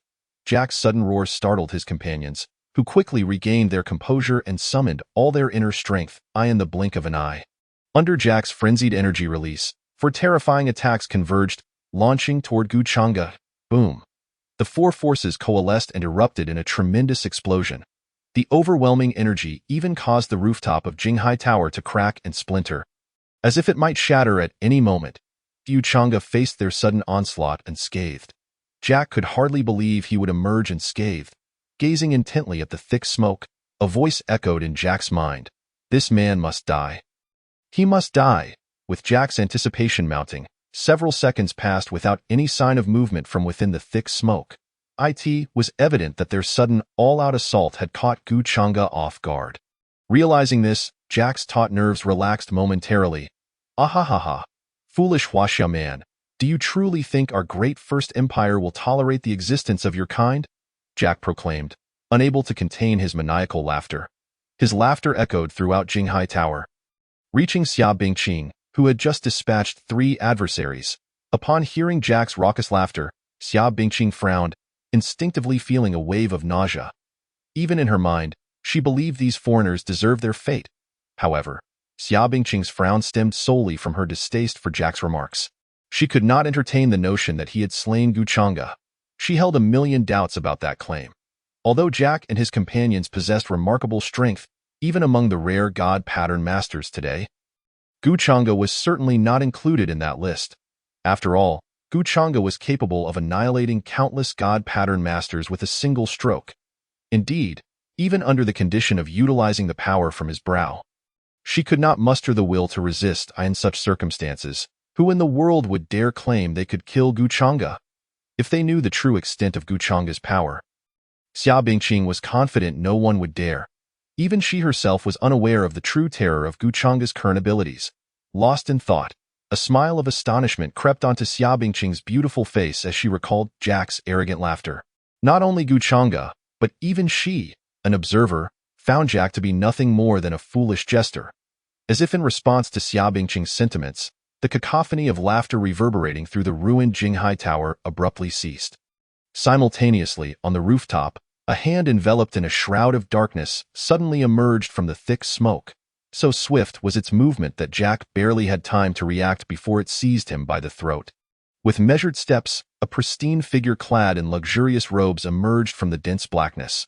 Gazing at Jack, whose eyes bulged in terror, Guchanga wore a look of derisive amusement. "Jester, what were you just saying? This is impossible." Jack stared in disbelief at Guchanga, who stood before him unscathed after withstanding the full brunt of his and his 3 comrades' combined assault. The scene before him had utterly surpassed his imagination.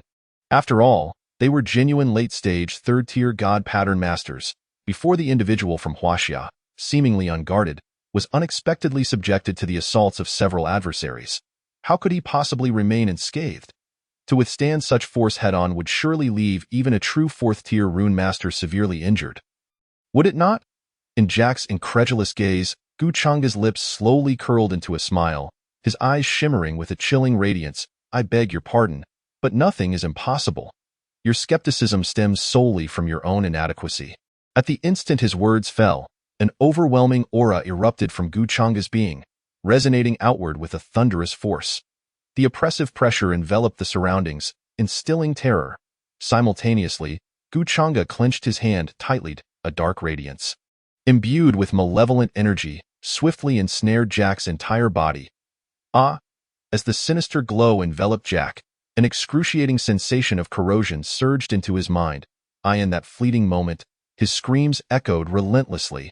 Yet, in Gu Chang's gaze, there was not a trace of compassion to be found. In fact, under such circumstances, Gu Chang'e intensified the release of the catastrophic energy in his grasp. In an instant, Jack's cries grew even more piercing. Within mere breaths, the once arrogant and maniacal Jack was rendered unrecognizable by the corrosive force. Despite his desperate attempts to summon his inner strength to resist, how could he, with Gu Chang's precise grip on his throat, hope to succeed? The dark radiance, teeming with disastrous energy, coiled around Jack like a parasite, first eroding his skin, then swiftly devouring his internal organs. This brutal scene sent shivers down the spines of the remaining 3 onlookers. Though filled with dread, they harbored no thoughts of fleeing in the presence of the malevolent Gu Chang'e. They understood all too well that attempting to escape under his watchful gaze would be nothing short of folly. Rather than engage in futile struggles, it would be wiser to make a final desperate attempt in the face of impending doom. Chapter 83. 5th Tier Sea Beast. The High Command of Huaxia falls silent. President Xia, we have just detected a 5th Tier Sea Beast rapidly approaching the coastline nearest to our Huaxian group. The voice from the communication wristband was fraught with urgency, as if on the verge of tears. Upon hearing this, Xia Bingqing, previously lost in her romantic musings, jolted back to reality, a 5th Tier Sea Beast. Clenching her teeth upon receiving the report, Xia Bingqing promptly replied, "Relay my orders. Organize our personnel to establish defensive barriers immediately. We must prevent this 5th Tier Sea Beast from reaching the coastline before I return. Anyone who dares to flee without permission will be executed on the spot. We must remember that behind our Huaxian group stands the vast populace of Huaxia. Having resolved to embed ourselves in Modu and embrace the support of its people, we cannot allow them to suffer such a catastrophic calamity. Understood?" The commanding tone of their president elicited a chorus of fervent affirmations from the other end of the line. Observing Xia Bingqing's decisive and ruthless demeanor, Gu Chang'e couldn't help but nod in appreciation. This was the embodiment of the Xia Bingqing he had always envisioned. Her previous demeanor had indeed been rather surprising. Yet, juxtaposing her current resolute countenance with her earlier bewilderment, one might even argue that her previous self had its own peculiar charm. Unbeknownst to him, Gu Chang'e's thoughts began to drift to curious realms. By the time he regained his focus, he found the once formidable president now gazing at him with a pitiful expression. Her delicate eyes, slightly biting her rosy lip, exuded a heart-wrenching vulnerability, a stark contrast to her usual demeanor. Remarkably, the sensation of this contrast was overwhelmingly exhilarating. Taking a deep breath, Gu Chang'e steeled himself, returning to a state of normalcy. He then stated solemnly, "Rest assured. As long as I am here, that 5th Tier Beast shall not set foot on land." Hearing Gu Chang'e's assurance, Xia Bingqing's face brightened with a radiant smile as she bounded forward to embrace his arm, joyfully exclaiming, "I knew Master would be the best." Feeling the exquisite softness radiating from her embrace, Gu Chang'e couldn't help but inhale sharply. Were it not for the pressing matters at hand, he might have been tempted to assert his authority over this dramatically contrasting woman right then and there. What was this?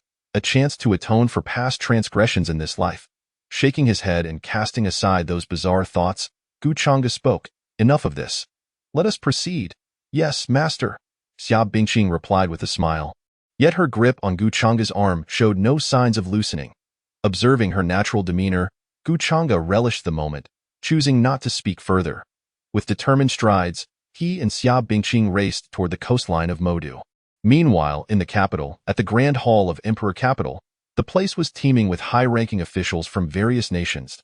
At the forefront, seated upon the three prominent thrones, were the current three prime ministers of Huaxia.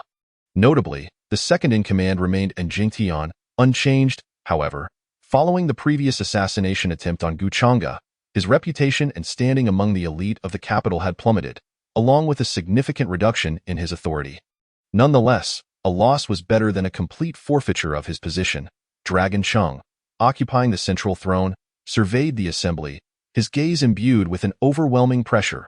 No one dared to meet his eyes as he scanned the room. This was not merely due to Dragon Cheng's long tenure in power, but also because of the extraordinary surge in his own strength.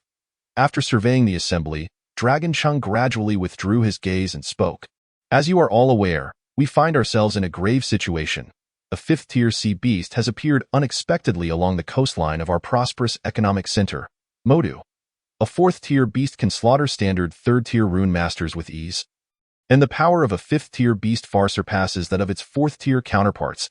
Hence, I trust you can all appreciate the magnitude of the threat posed by this fifth-tier sea beast. Pausing for emphasis, Dragon Cheng continued, therefore, does anyone have any viable suggestions regarding the imminent arrival of this fifth-tier beast on Modu's shores? At this moment, Yishanha interjected, adding, it should be noted that, to this day, our esteemed Huaxia has yet to produce a single authentic fourth-tier rune master. This indicates that we currently lack the means to confront a genuine fourth-tier adversary. As his words resonated, the hall erupted into a cacophony of shock. To think that such a vast nation as Huaxia had not yet produced a single true fourth-tier rune master, and now, a fifth-tier beast was poised to land on Modu's coastline, who could possibly contend with such a formidable foe. It seemed that no one could stand against this fifth-tier beast, leaving the fate of Modu's citizens hanging in the balance. The mere thought sent the coastal city officials into a frenzy. Their fists clenched, eyes filled with fury. Curse that beast! They seethed, yet their impotent rage could achieve nothing but impotent curses. After hearing Yishanha's words, a heated discussion erupted among the officials, but soon silence fell once more. The oppressive aura of the fifth-tier beast weighed heavily upon them, instilling a profound sense of helplessness in the hearts of all present. As the atmosphere grew increasingly tense, and Jingtian, sitting at the right, suddenly smirked and interjected, ladies and gentlemen, since we have just established the Rune Master Alliance and invested significant resources into it, should not this organization, tasked specifically with managing such monstrous threats, step forward? I have heard that the leader of the Rune Master Alliance, Guchanga, is our nation's strongest warrior. Given his esteemed status and the admiration of millions, it stands to reason that he should take the initiative to alleviate the pressure on our great Huaxia in the face of this fifth-tier beast. Chapter 84. The Imperial Capital Conference. Impeaching Guchanga? Given his esteemed status and the admiration of millions, it stands to reason that he should take the initiative to alleviate the pressure on our great Huaxia in the face of this fifth-tier beast. And Jingtian's words dripped with derision. As soon as he finished speaking, Yishanha, whose temper was already volatile, could no longer contain himself. He slammed his hands on the table and glared fiercely at Jingtian, exclaiming, "You old dog, this is nothing but blatant provocation. This is nothing but naked revenge." The high-ranking officials present were not foolish. They immediately grasped the underlying insinuation in Jingtian's words, upon hearing Yishanha's direct insult. Jingtian's expression darkened. He instinctively felt the urge to rage. Yet upon considering the temperament and strength of Yishanha, the brute, Jingtian's expression shifted through various shades before he ultimately suppressed his simmering fury. His gaze, fixed intently upon Yishanha, he responded with a cold smirk. "Chief Yi, I am well aware that in your attempts to court our most formidable divine rune master of Huaxia, you have even gone so far as to offer your own daughter as a token of goodwill. However, the matter at hand concerns the safety of our citizens, and you cannot afford to prioritize your personal interests at this juncture. You old dog, you are courting death." At the mention of Jingtian's disparaging remarks about his daughter, Yishanha could no longer contain himself, roaring as he prepared to charge at Jingtian. Just as he was about to strike, Long Chung interjected, Chief Yi, do not act rashly.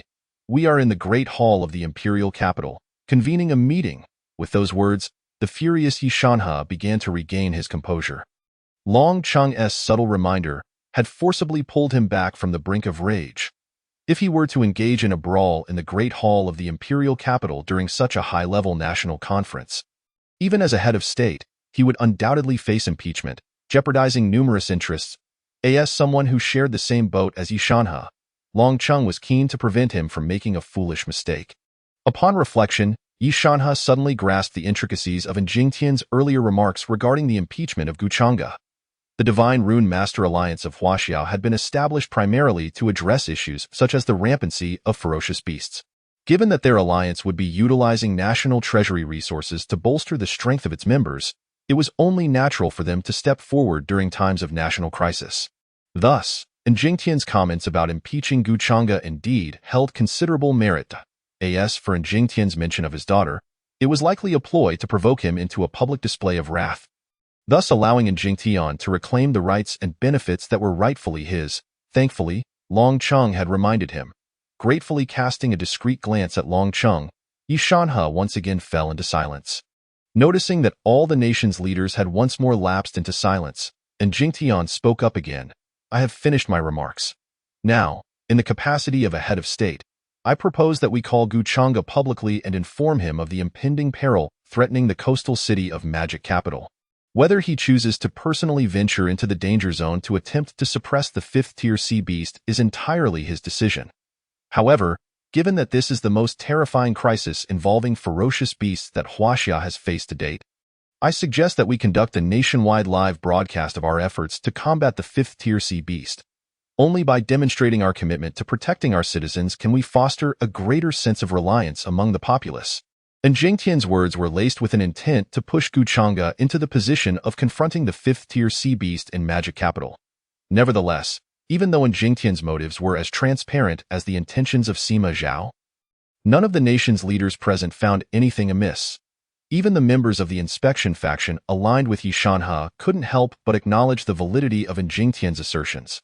As officials tasked with serving the people. If the critical area of Magic Capital were to fall under the onslaught of ferocious beasts right beneath their noses, what purpose would they serve? Would the citizens of Huaxia continue to harbor any trust in them? Certainly not. They would be eager to rush to the coastline of Magic Capital to fight, but alas, they were constrained by their own limitations. Most were merely second-tier or, at most, third-tier Divine Rune Masters. A meager few in number, such ranks and abilities would render them as nothing more than fodder before a fifth-tier sea beast. Should these third-tier Divine Rune Masters become too plentiful, they might even exacerbate the already terrifying fifth-tier sea beast's evolution. If such an evolution were to occur, not only would Huaxia be in peril, but the entire world would find itself powerless to halt its rampage. In this dire scenario, only the most elite among Huaxia's warriors could unite to confront the fifth-tier sea beast. Providing a glimmer of hope for victory, among these top-tier warriors, Guchanga was undeniably an indispensable asset. Without his presence in the coalition against the fifth-tier ferocious beast, it would be akin to Edison without his intellect. After contemplating this matter deeply, many present began to voice their agreement. I support Chief An's perspective. I concur with Chief An's suggestion. I also agree. Ultimately, it sufficed to leave the decision to Guchanga alone. If he wished to head to Magic Capital to confront the fifth-tier beast, it would be a joyous outcome. If he chose not to engage, they would not impose their will. Well said. Observing the chorus of agreement from below, Jingtian cast a triumphant glance toward Yi Shanhe.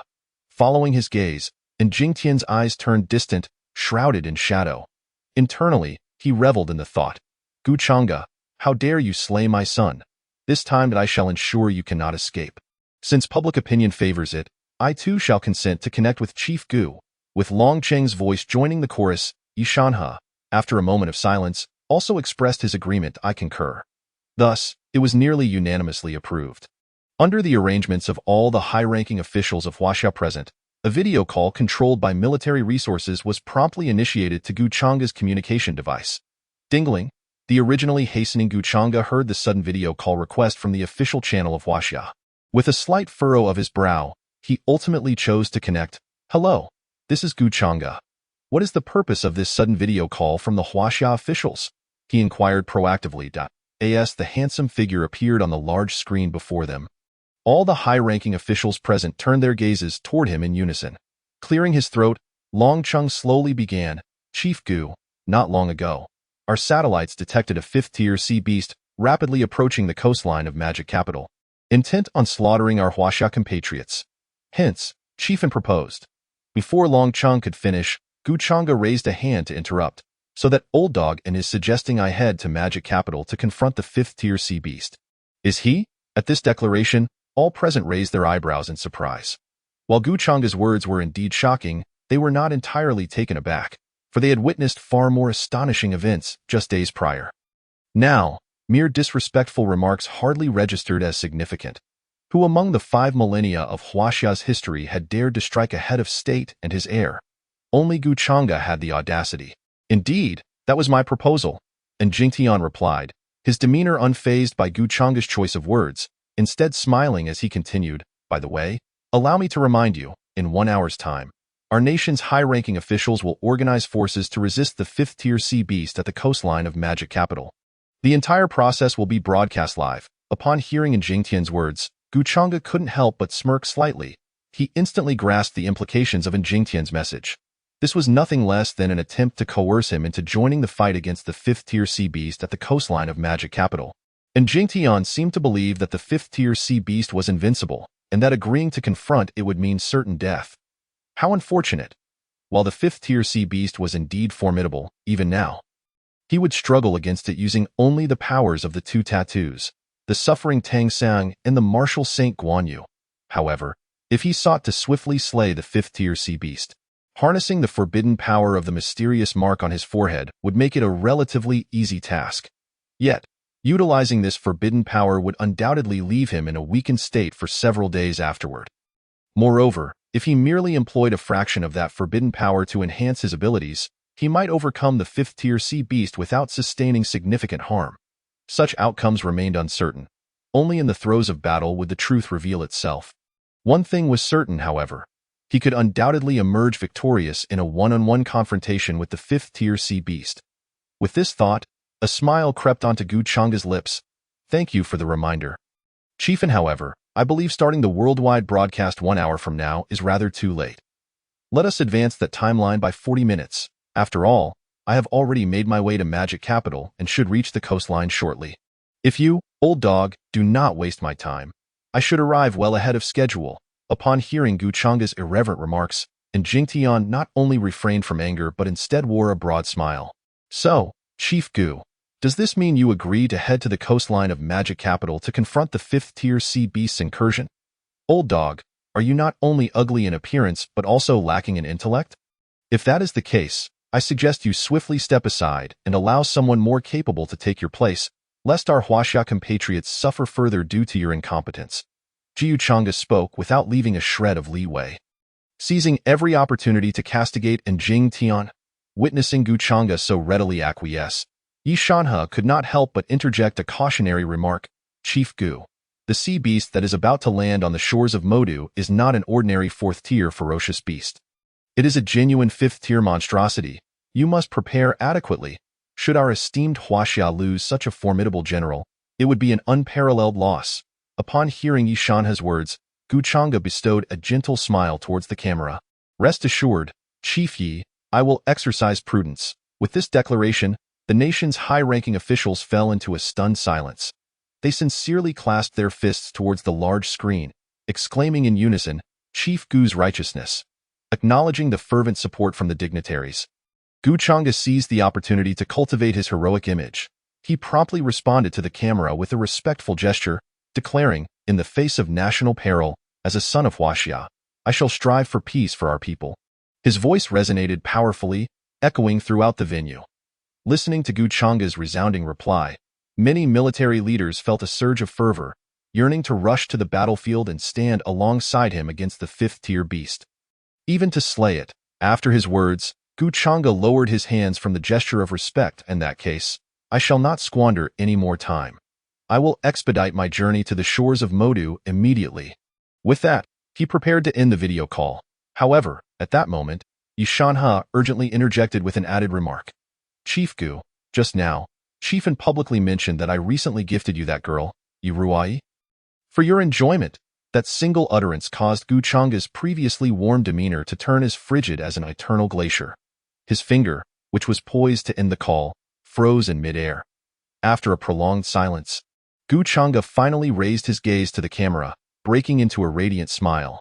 Yet, his eyes were icy and filled with an overwhelming sense of murderous intent.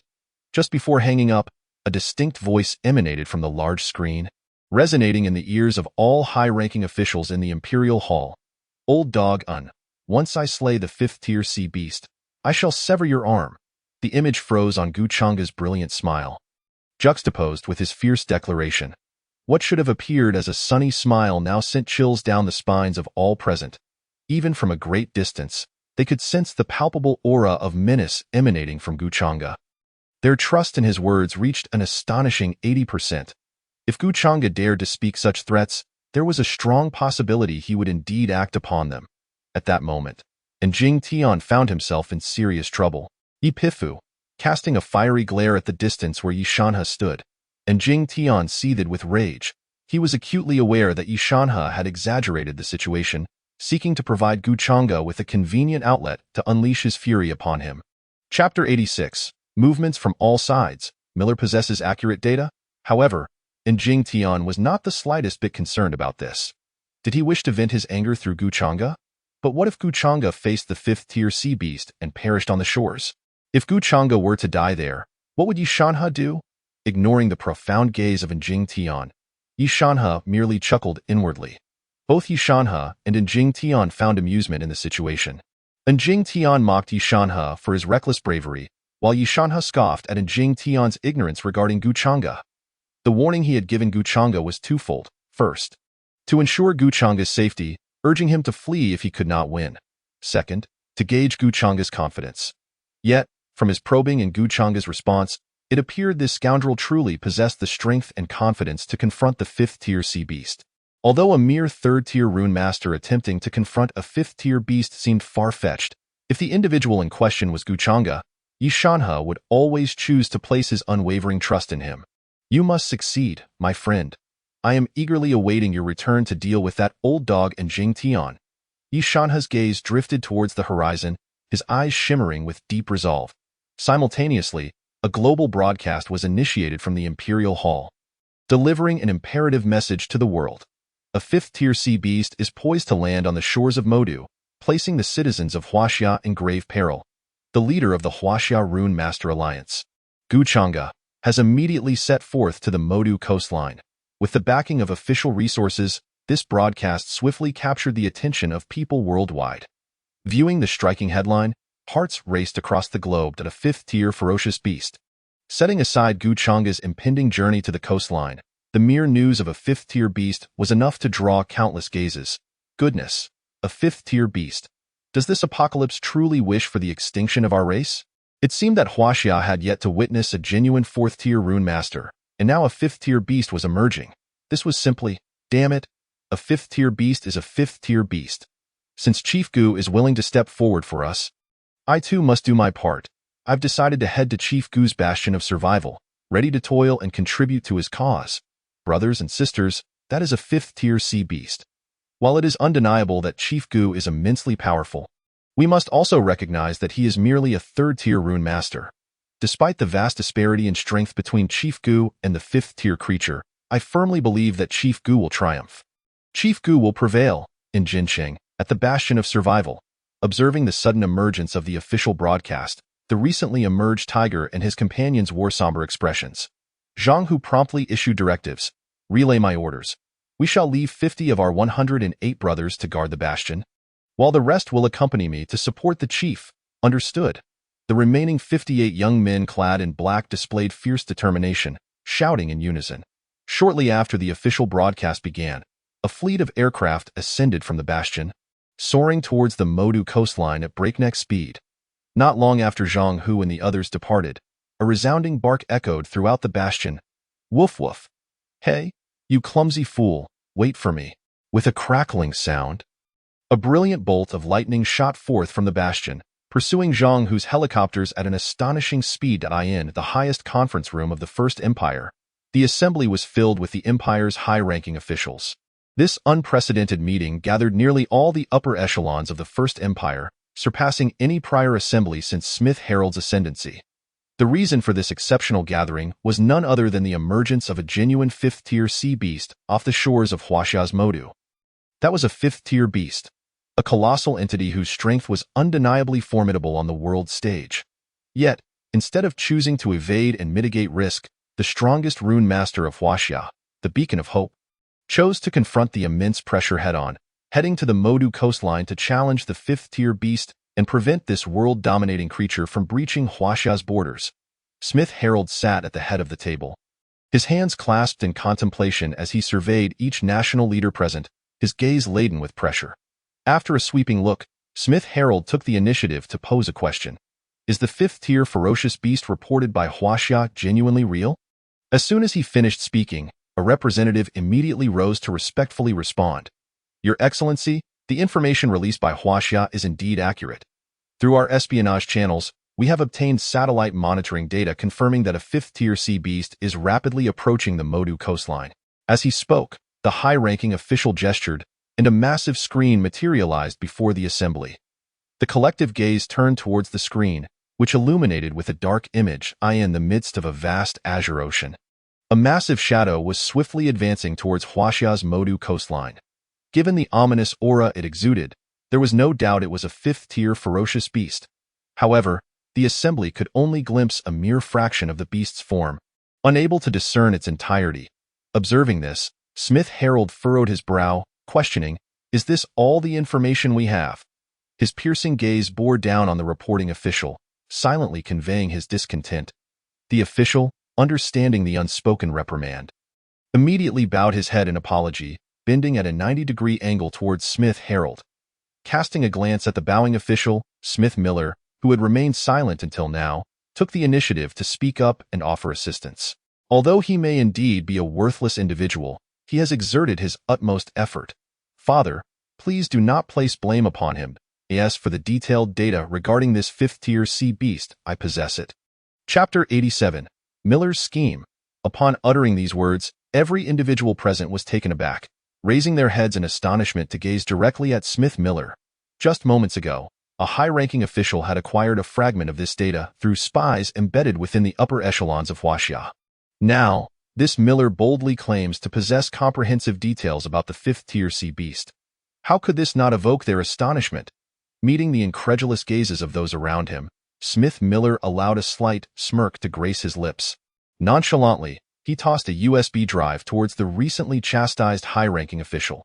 The detailed data regarding the fifth-tier sea beast resides within this device. Grasping the USB drive with a sense of trepidation, the official cast a grateful glance at Smith Miller before hastily inserting it into his computer. Buzzing, after several flickers, the screen gradually solidified into a clear image. Within the frame, an enormous beast was roaring heavenward. Each of its movements stirred towering waves, IT-possessed limbs, with each hand featuring 5 glistening, razor-sharp claws, and its cavernous maw was filled with steel teeth, seemingly capable of shredding anything to pieces. Moreover, its massive body, spanning hundreds of meters, was cloaked in a dense layer of silver scales, which shimmered brilliantly in the light, captivating all who beheld it. The beast exuded a terrifying aura, causing even those high-ranking officials of the First Empire, who were merely watching the video from a distance, to feel an involuntary chill run down their spines. What manner of monster is this, towering hundreds of meters? Gazing at the colossal creature howling on the screen, all present were left dumbfounded. As they regained their composure, Smith Harold redirected his attention to his precious son. Miller, from where did you acquire this data? Hearing his father's inquiry, Smith Miller responded with a mysterious smile. This fifth-tier sea beast was lured to the coast of Huaxia's magic city under my orchestration, at the cost of a subordinate's life. Just as Smith Miller finished speaking, the image on the screen abruptly changed. The fearsome silver-scaled beast suddenly submerged itself into the ocean, its eyes blazing with fervor as it surged toward a specific direction. As the scene advanced, a Caucasian man was seen reclining on an intricately designed speedboat, with his severed wrist dripping blood into the water. Realizing that his blood was attracting the fifth-tier sea beast, the man hastily activated the speedboat, which was evidently modified for extraordinary speed, almost breaking the 100-meter mark in mere seconds. The blood traced a thin red line, continuously guiding the silver-scaled beast's movements. The direction in which the precision speedboat was racing was none other than the Magic City, where Guchanga currently resided. Yes, the Caucasian man was none other than Jones, who had hastily departed upon discovering Guchanga's arrival in the Jinghai group. And this Jones was a crucial piece in Smith-Miller's intricate plan concerning Guchanga. After Xia Bingqing requested Guchanga's assistance, he swiftly annihilated the Black Dragon Gang. Smith-Miller had already devised this entire sequence of plans. Although the fifth-tier silver-scaled beast possessed terrifying power, even he would find it quite challenging to confront it. Yet, Smith-Miller did not believe that Guchanga, who had also reached the rank of a king-level rune master in his previous life, would easily succumb to the claws of the silver-scaled beast. The series of plans orchestrated by Smith-Miller aimed not only to instill panic among the people of Huaxia, but also to thoroughly test Guchanga's capabilities. Witnessing the unfolding scene, all present could not help but display expressions of horror, swallowing hard, gulp, gulp. They could hardly fathom that this unassuming, yet extraordinarily gifted heir to martial prowess harbored such strategic acumen. Should Smith-Miller ascend to the throne of the First Empire, he might become a ruler far more formidable than Smith-Harold. No, not merely more terrifying, but infinitely more so. It is important to note that the current Smith-Miller not only possesses exceptional intellect, but also commands the most potent military force in the entire West. Power, connections, resources, strategies, and strength all converge within this singular individual. The potential he embodies can only be encapsulated by 4 words: utterly terrifying. Having glimpsed merely the tip of the iceberg that is Smith-Miller's capabilities, the imperial officials present were struck by a surge of thoughts racing through their minds. In unison, they resolved to pledge their allegiance to Smith-Miller. They believed that the day when Smith-Miller would wield great power was indeed drawing near. Aligning with him now was akin to providing timely assistance in a snowstorm. The significance of such timely aid far surpassed mere embellishments. This truth was crystal clear to these seasoned old foxes who had navigated the treacherous waters of officialdom for years. Ignoring the swirling thoughts of the imperial officials, Smith-Miller's focus remained solely on Guchanga. Gazing at the live stream from Huaxia's official broadcast, his eyes were as deep as still waters. Guchanga, I hope you can surprise me. Otherwise, conquering the world so effortlessly would truly be dreadfully dull. The Bear Country also convened an urgent meeting regarding the fifth-tier sea beast. The Bear Country's ruler inquired, "Do any of you have insights to share?" A high-ranking official responded, "Your Majesty, I believe we should carefully weigh the pros and cons and make a decisive, immediate resolution to implement it. After all, timely assistance is 100 times more valuable than mere embellishment." After considering the suggestions from his numerous officials, the Bear Country's ruler turned his gaze to his most outstanding daughter. "Mena, what is your opinion?" Upon hearing her father's inquiry, Ivankov Mena lowered her head in contemplation for a moment before speaking. "Father, I have long understood your intentions. Allow me to verify one last time. If Guchanga can indeed handle this fifth-tier sea beast, then I shall not require your prompting. I will personally approach the Huaxia leadership to request a union with Guchanga. The man I align myself with must be a dragon among men, a steed among horses." A resolute determination radiated from Ivankov Mena's porcelain-like visage. Upon hearing his daughter's declaration, the Bear Country's ruler promptly issued his decree. "Let it be executed as Mena has suggested." Chapter 88. The Silver-Scaled Beast, the Rune Master as fragile as paper. Just as foreign nations flocked to Huaxia's official live stream due to the fifth-tier giant beast, numerous rune masters stood on high alert along the coastline of Magic City. Most of them were from the Huaxian group, stationed alongside military personnel to defend the coastline. "Brothers, do you believe we can truly withstand this fifth-tier sea beast?" "I am uncertain, however. Did not our President Xia state that she is on her way here?" "I know, but the question remains. Even if President Xia arrives to assist us, can we truly slay this fifth-tier sea beast?" "That I am also unsure." The man was left speechless at the inquiry. What was the concept of a fifth-tier sea beast? Although they had never confronted one directly, they could imagine the terrifying power it wielded. A fourth-tier beast could slaughter a third tier as if they were mere fodder. What could be said of a fifth tier? Let us all do our utmost. If we are to perish here, we shall have sacrificed ourselves for our country. And our descendants will undoubtedly be treated with respect by the nation and President XIA. The thought of facing the impending terror of the fifth-tier sea beast loomed over them. The atmosphere among all present grew heavy with trepidation. Before even engaging in battle, the mere mention of the fifth-tier sea beast instilled a sense of dread that made them contemplate retreating. Just then, a fierce wind swept through. The once calm coastline of Magic City was suddenly pierced by an urgent alarm. Urgent, urgent. The moment the alarm blared, the previously tranquil sea began to churn violently. Several kilometers away, a towering wave, reaching dozens of meters in height, surged forth with formidable force toward them. Observing this, the leading soldiers of Huaxia narrowed their eyes, urgently shouting, "Prepare for battle! Everyone prepare for battle! The fifth-tier sea beast is about to land on our Magic City coastline." Amidst the shouts, every individual present was tense, their muscles primed for action. They were ready to unleash their full strength at a moment's notice.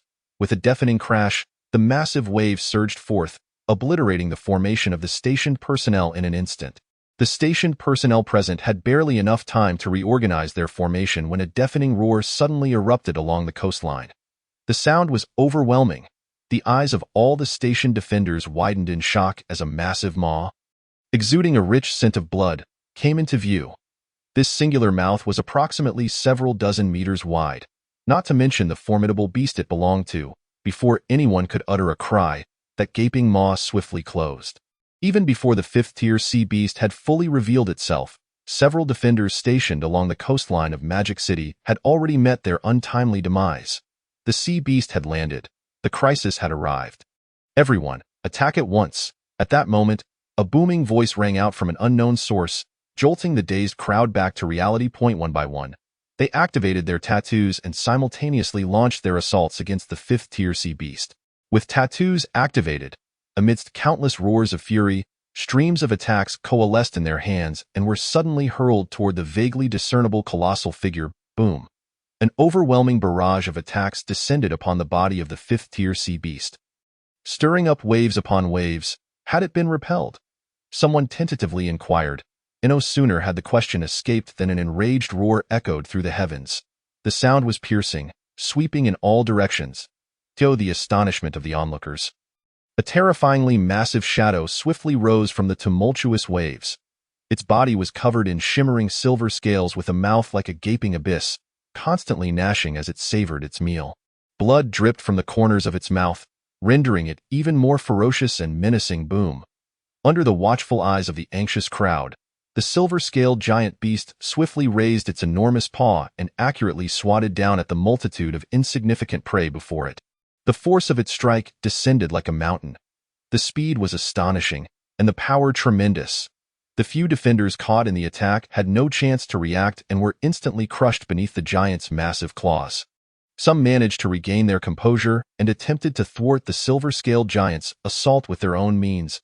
However, their numerous attacks struck against the giant's mountainous figure as ineffectively as ants trying to shake a tree.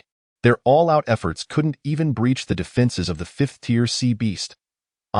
Amidst the wails of despair, the silver-scaled giant did not cease its actions. With a stomp of its tremendous foot, the ground erupted with intricate cracks.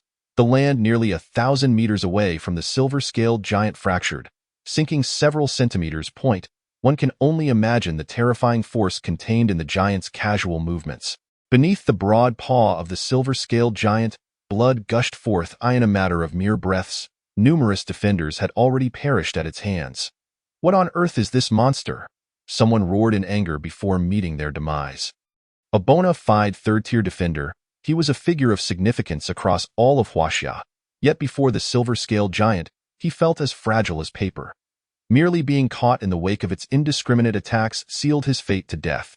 If he were to die from a strike by the silver-scaled giant, he could accept that. However, what he could hardly believe was that despite unleashing all his hidden cards in a desperate counterattack, he couldn't even stir a ripple against the beast. In fact, the silver-scaled giant had sustained no injuries whatsoever.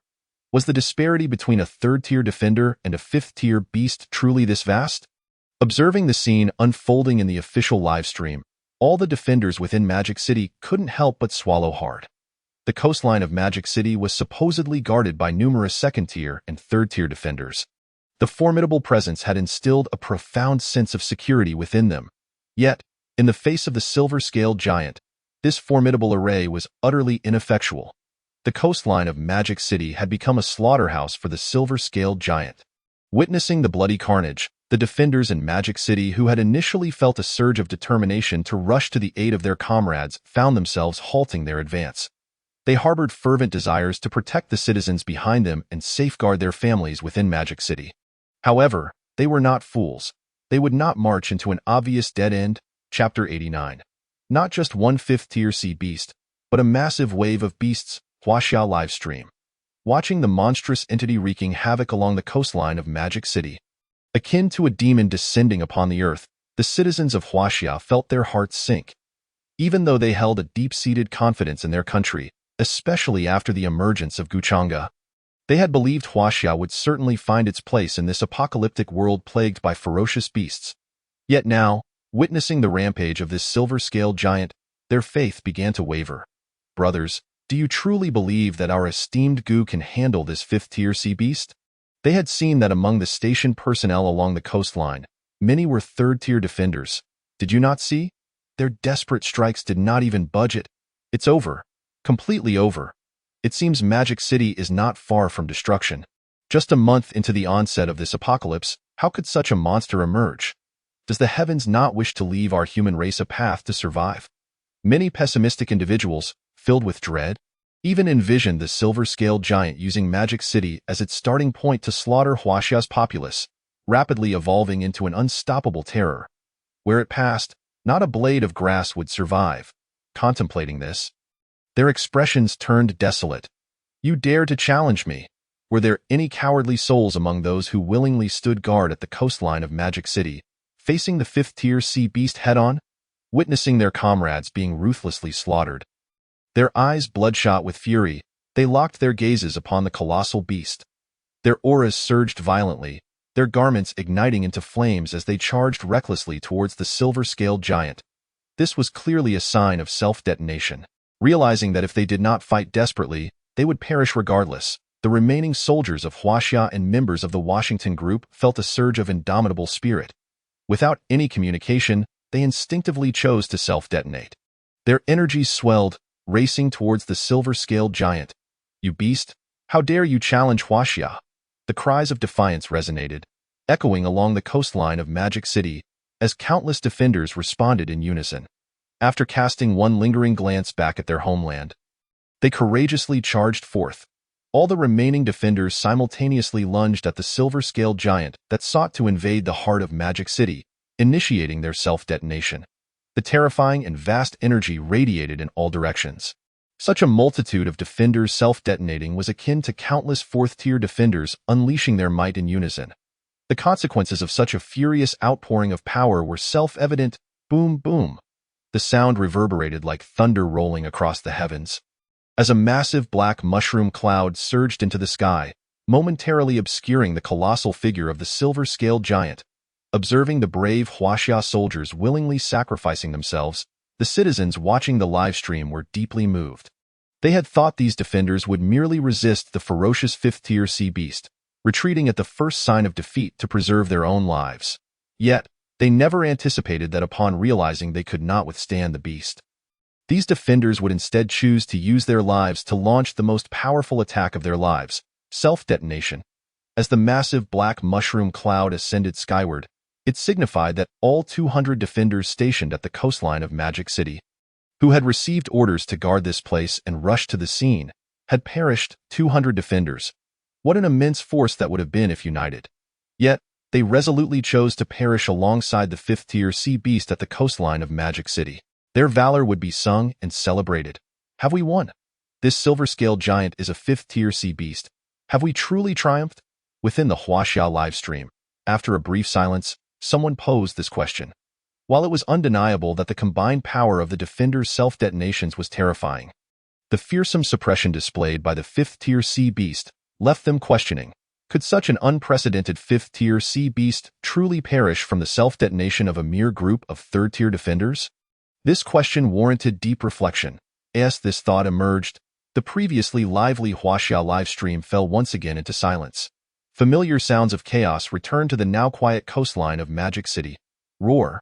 The resounding, ear-splitting roar echoed once more, reverberating from the coastline into the urban expanse of Magic City. Tear, before the anxious gaze of the global audience, a sharp claw glimmering with a cold light suddenly appeared, ripping through the dense black mist that obscured their view. As the darkness gradually dissipated, the full figure of the silver-scaled giant once again came into sight for all to behold. The moment the silver-scaled giant reappeared, the faces of the viewers in Huaxia turned ashen. As one's gaze fell upon the colossal silver-scaled beast, which had endured countless self-destructive blasts from divine pattern masters, it was astonishing to observe that it had sustained remarkably little damage. The sole trace of injury was a few darkened scales near its massive foot, faintly seeping blood. Perhaps it was this minor wound that ignited the fury of the silver-scaled beast, which had long basked in comfort since the dawn of the apocalypse, with a thunderous roar. The beast refrained from immediately advancing into the city of magic. Instead, it chose to unleash another deafening bellow into the heavens.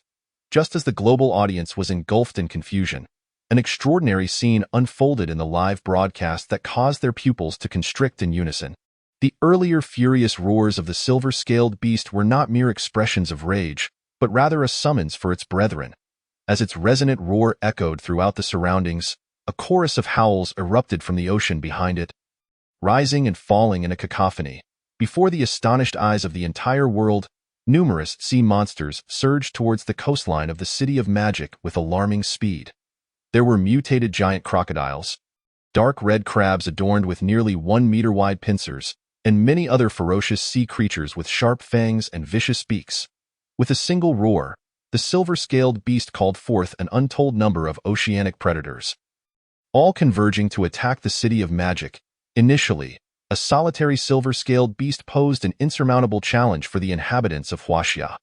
Now, with the emergence of such a multitude of formidable sea monsters, how could they contend with this onslaught?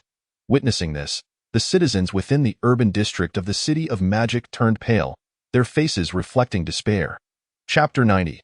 Zhang Hu and his companions arrive. The crowd prepares to face the enemy. Upon witnessing the coastline of the City of Magic, seemingly endless waves of bloodthirsty sea monsters appeared. The viewers from Huaxia could not help but feel a creeping sense of dread. A fifth-tier sea monster was already deemed invincible. Now, with the arrival of such a massive tide of sea beasts, one could only wonder, after today, would the once populous City of Magic retain even a 5-digit survival count? In this moment, the annihilation of the City of Magic seemed an almost foregone conclusion in the minds of the people of Huaxia. Yet, the local survivors of the city had not abandoned all hope. They were aware that Guchanga was rushing towards the coastline.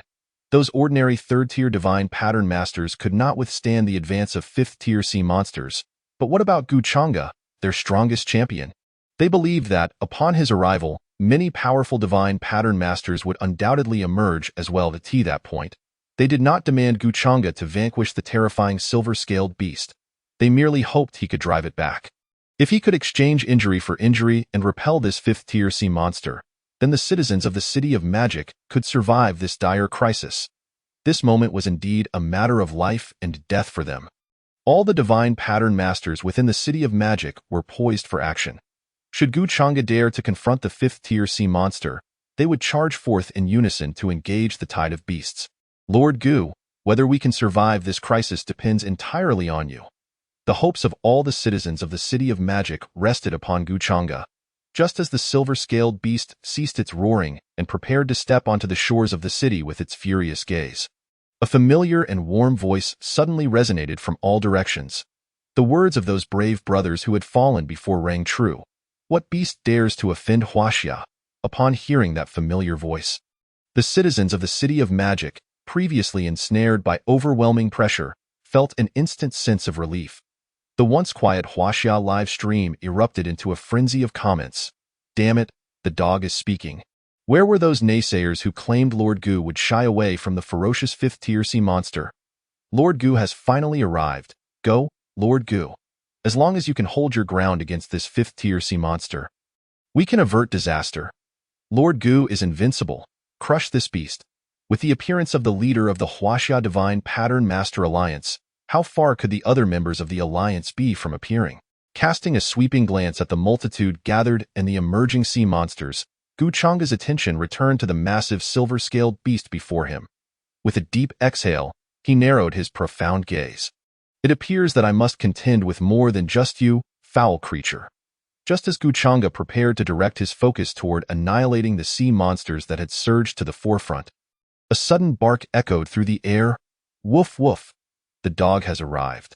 Accompanied by this bark, a dark purple lightning bolt materialized out of thin air, crashing down amidst the tide of sea monsters.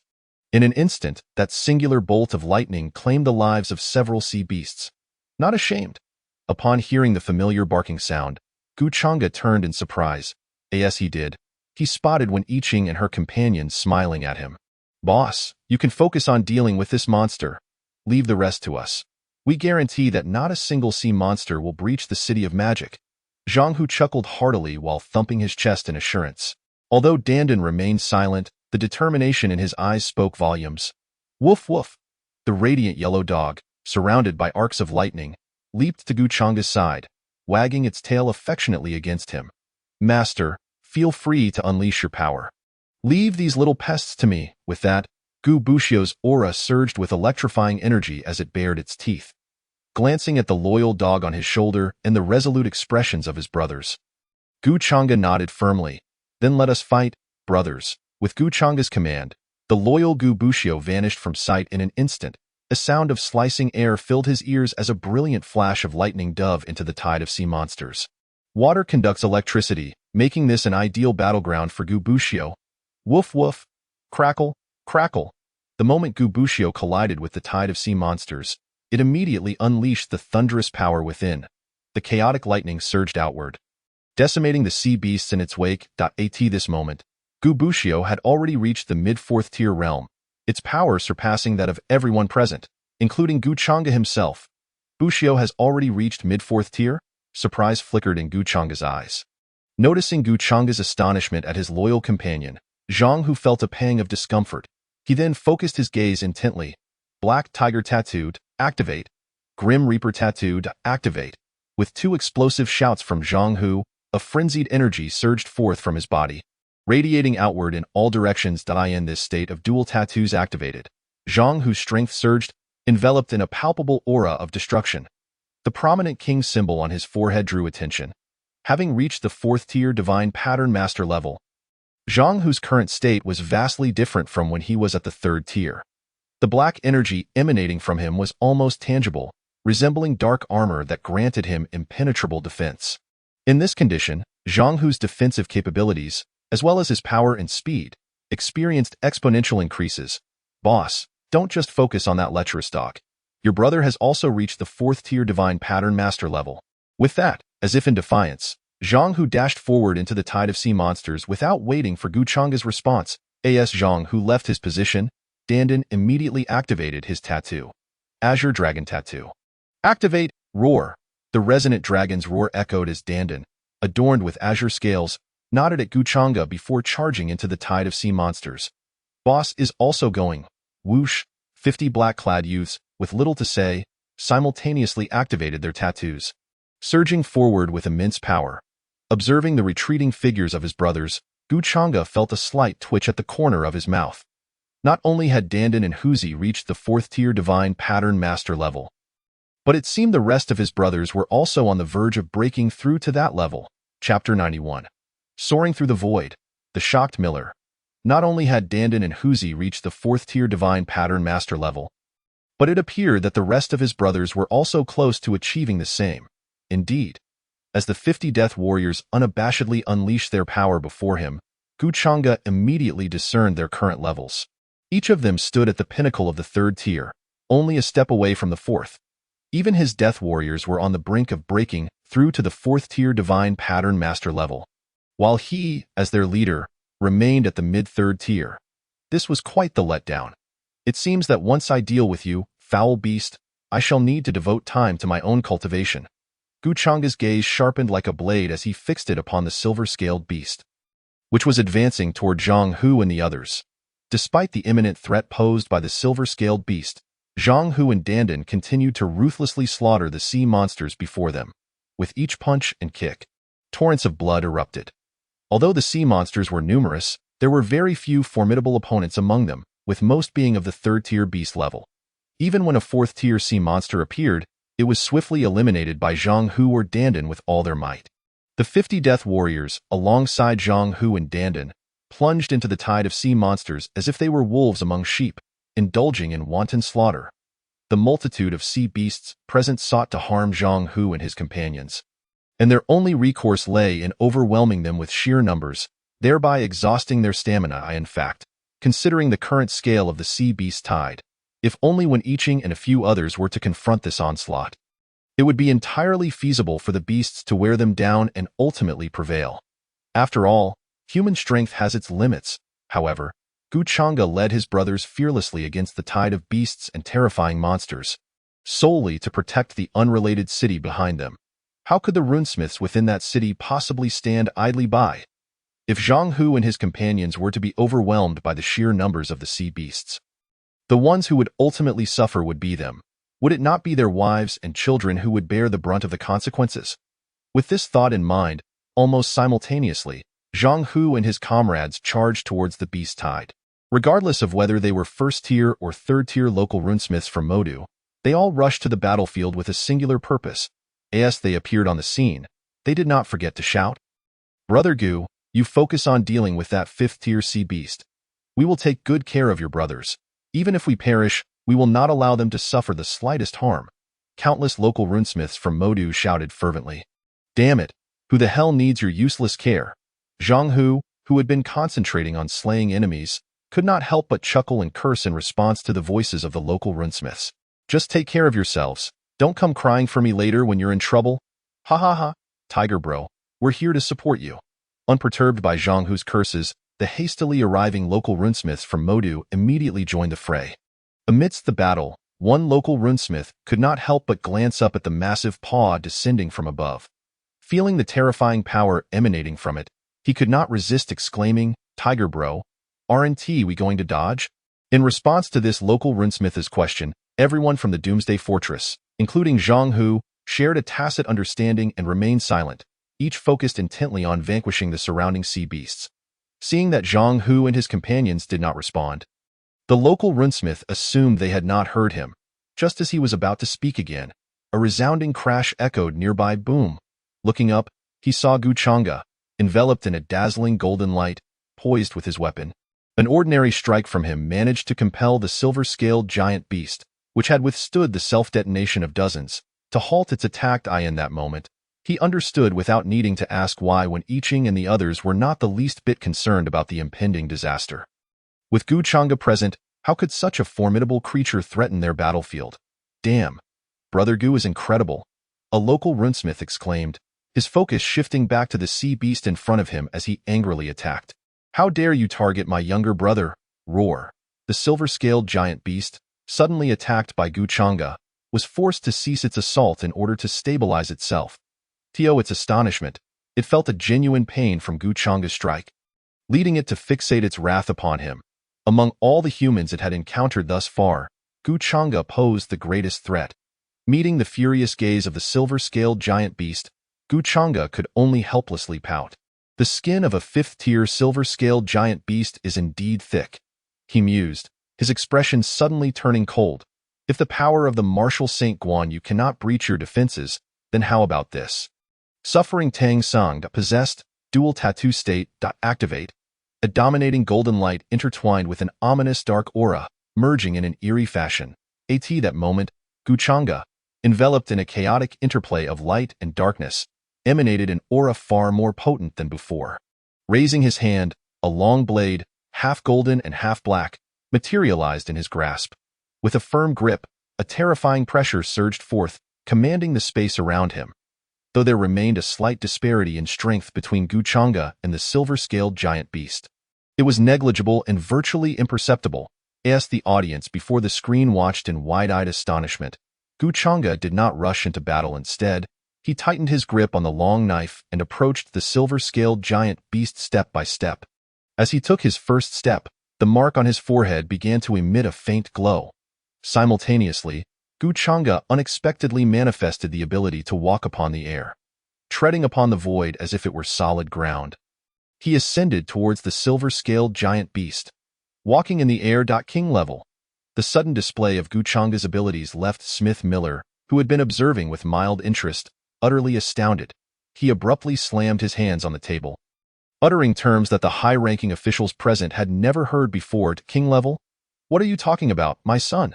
Smith Harold inquired, intrigued by Miller's sudden outburst. Upon hearing his father's question, Smith Miller took a deep breath and regained his composure. It's nothing, father.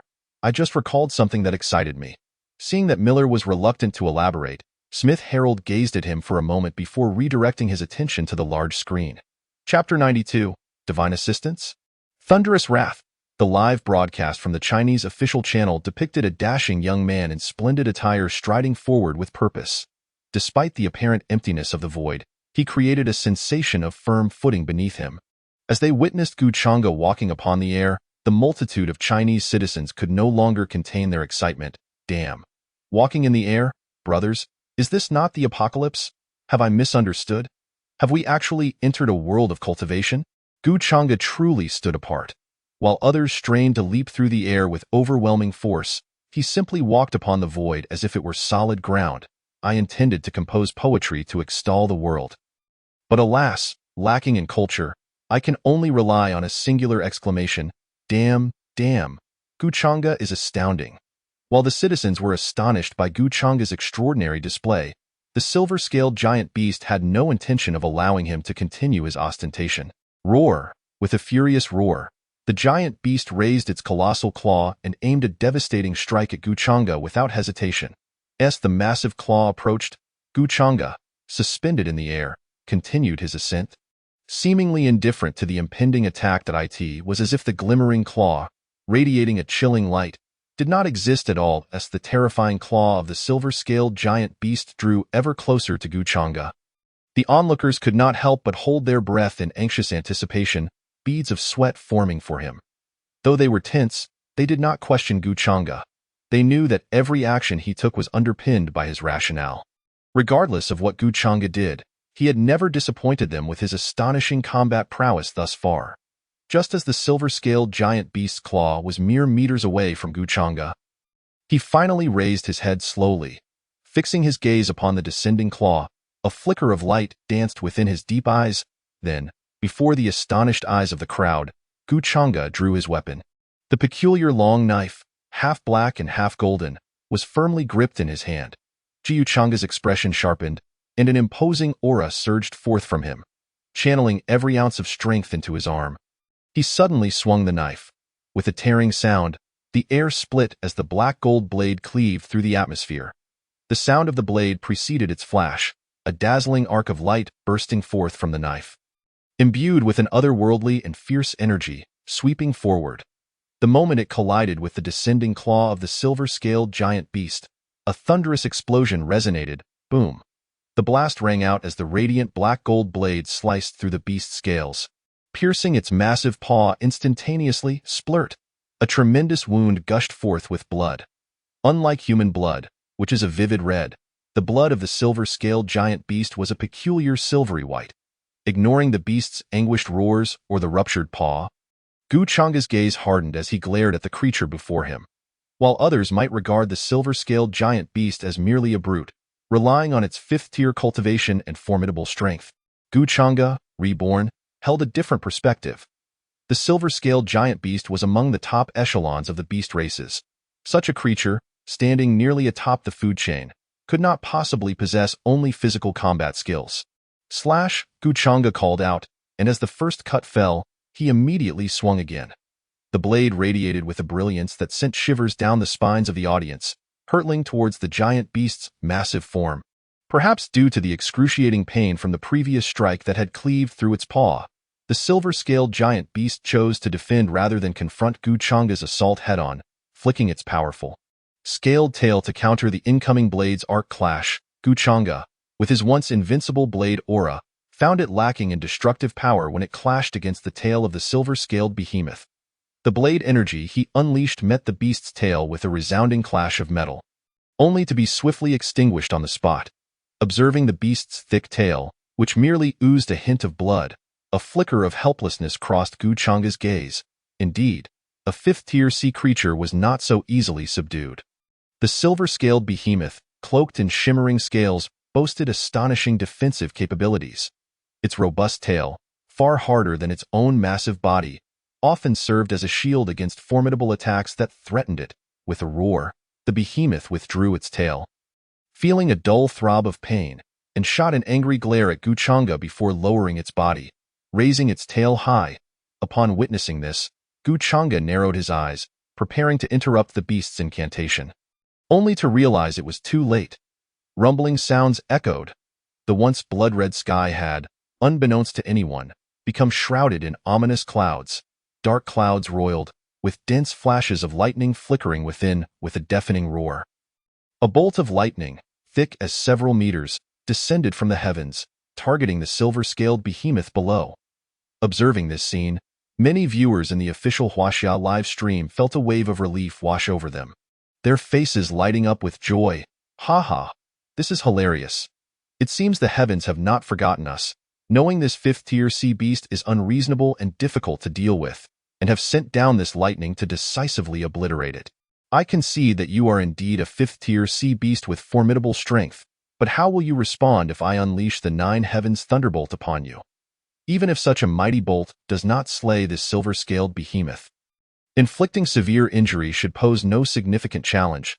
If it is gravely wounded before Gu's presence, I can only say, it is doomed. Woohoo! Let me celebrate in advance. Our Huaxia is out of peril." If only Guchanga could see the barrage of comments flowing in the Huaxia official live stream at that moment. Otherwise, he would undoubtedly douse their enthusiasm with cold water. Did they truly believe that the formidable lightning was sent to slay this silver-scaled sea beast? Did they think that such a robust fifth-tier sea beast, appearing in the early days of the apocalypse, could be so easily vanquished by a mere lightning strike? This descending bolt was entirely an enemy, not a friend. Chapter 93. The rapidly growing power of the silver-scaled behemoth. Boom! As the gaze fell upon it, the massive bolt of lightning, thick as several meters, accurately struck the silver-scaled behemoth's high-raised tail. Boom! The thunderclap resonated, unleashing boundless power, with lightning raging and sweeping in all directions. Within 1,000 meters of the silver-scaled behemoth, both the divine pattern masters and sea creatures were caught in the aftermath. Some were violently electrocuted to death, while others were sent sprawling far away. Had the creature perished? Witnessing the scene suddenly engulfed in blinding white light, many Huaxia citizens could not help but voice their confusion. In their eyes, such terrifying lightning striking down upon them would surely leave even the mightiest of beasts half dead, at the very least. Yet, as the white light gradually receded and the image came into focus, all viewers in the live stream gasped in astonishment. How is this possible? Many Huaxia citizens erupted in disbelief, pounding the table as they stared at the screen, their eyes filled with incredulity.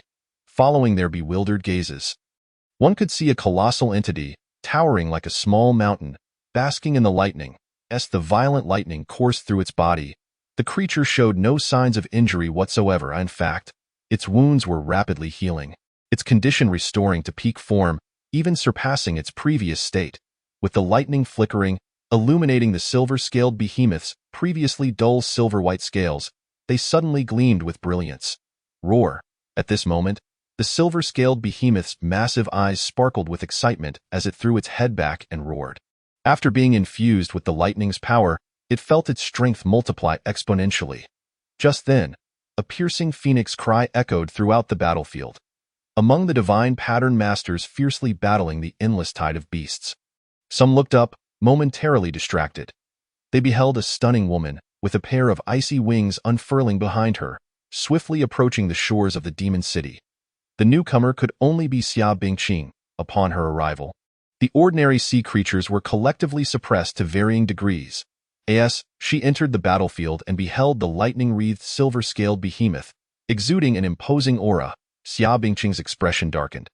Even though she had just broken through to the 4th-tier divine pattern master level, she still felt unable to confront this silver-scaled behemoth. Not even the combined powers of the Ice Phoenix and Fire Phoenix tattoos could suffice. The disparity in their strengths was simply too great. Faced with such overwhelming pressure from the silver-scaled behemoth, even she, now a fourth-tier divine pattern master, felt dwarfed. How then could Guchanga, who was merely a mid-level third-tier divine pattern master, contend with it?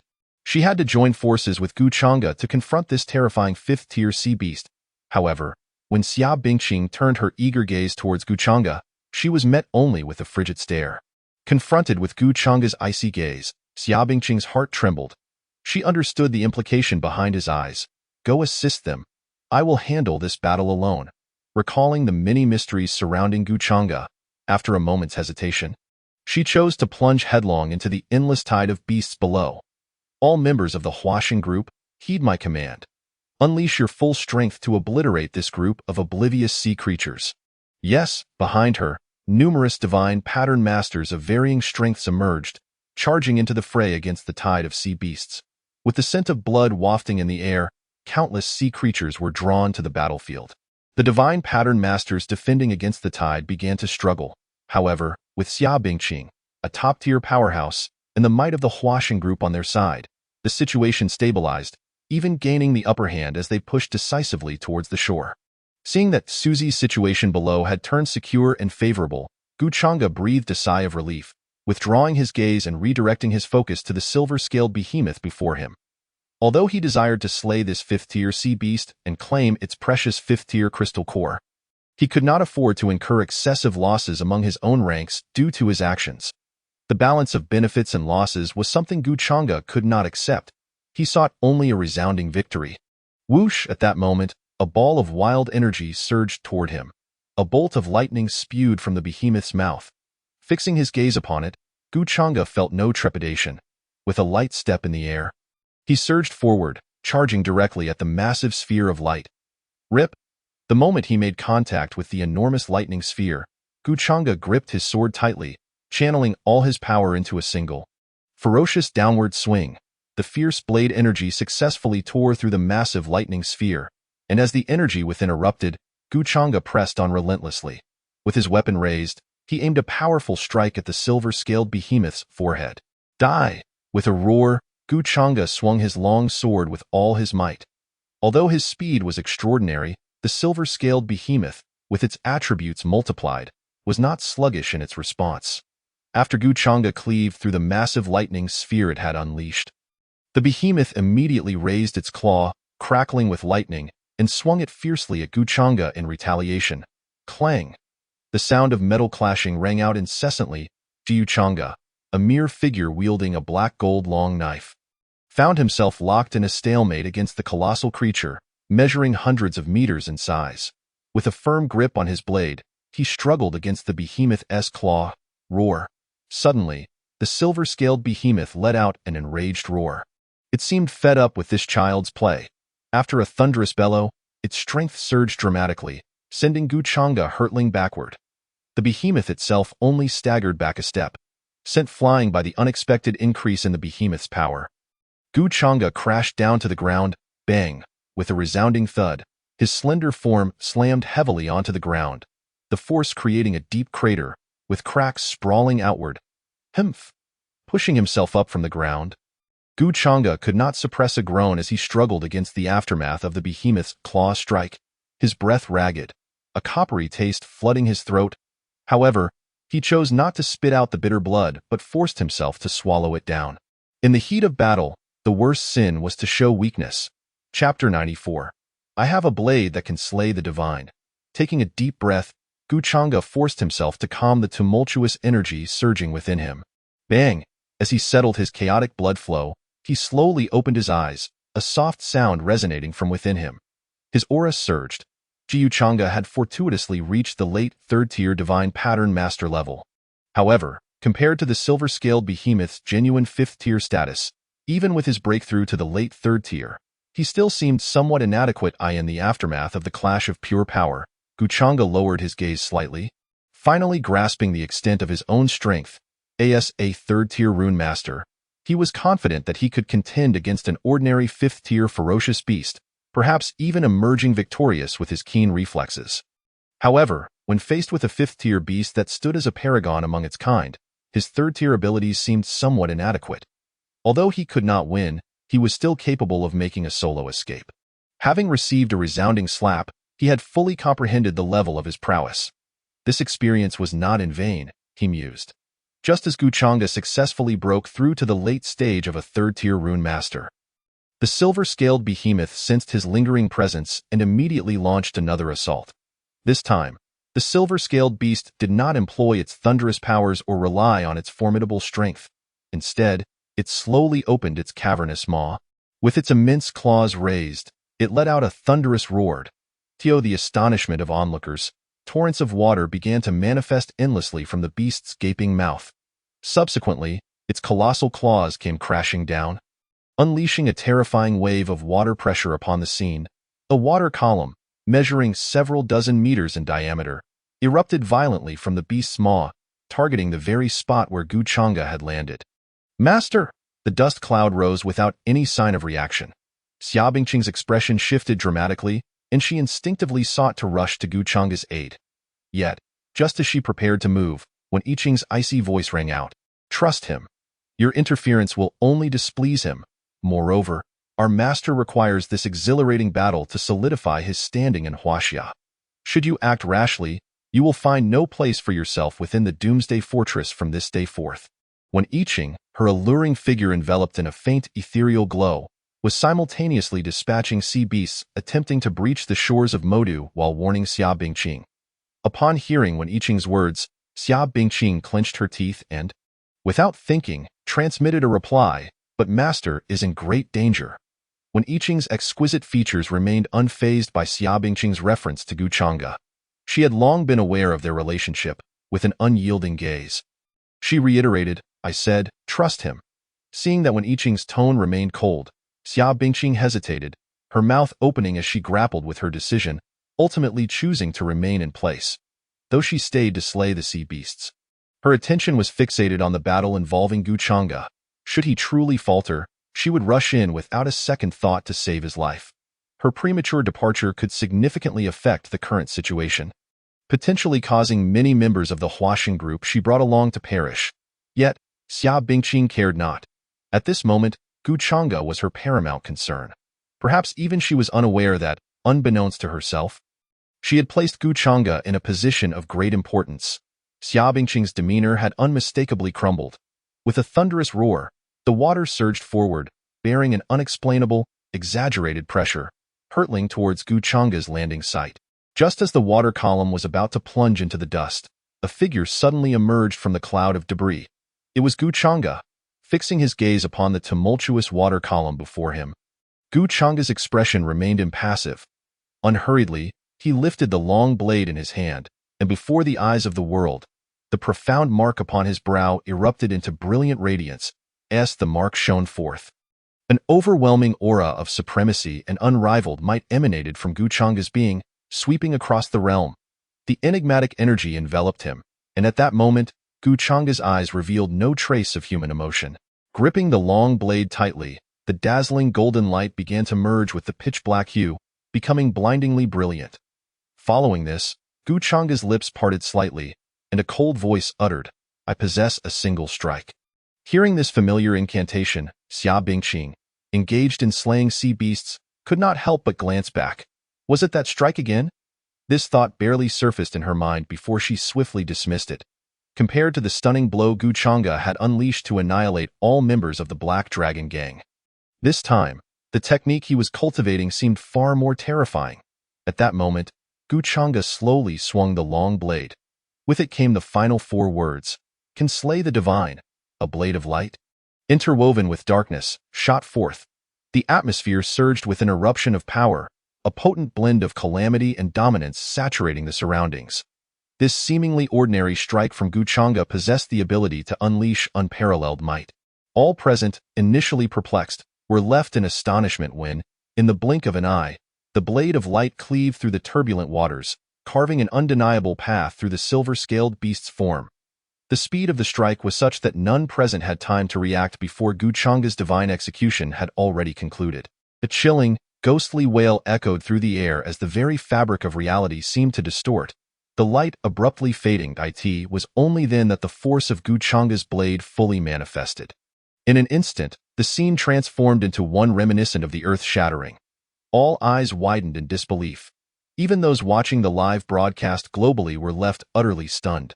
Before their astonished gazes, a conspicuous line of crimson appeared at the center of the silver-scaled beast's brow. Suddenly, with a resounding thud, the colossal beast, measuring hundreds of meters in length, split apart at its head, silver-white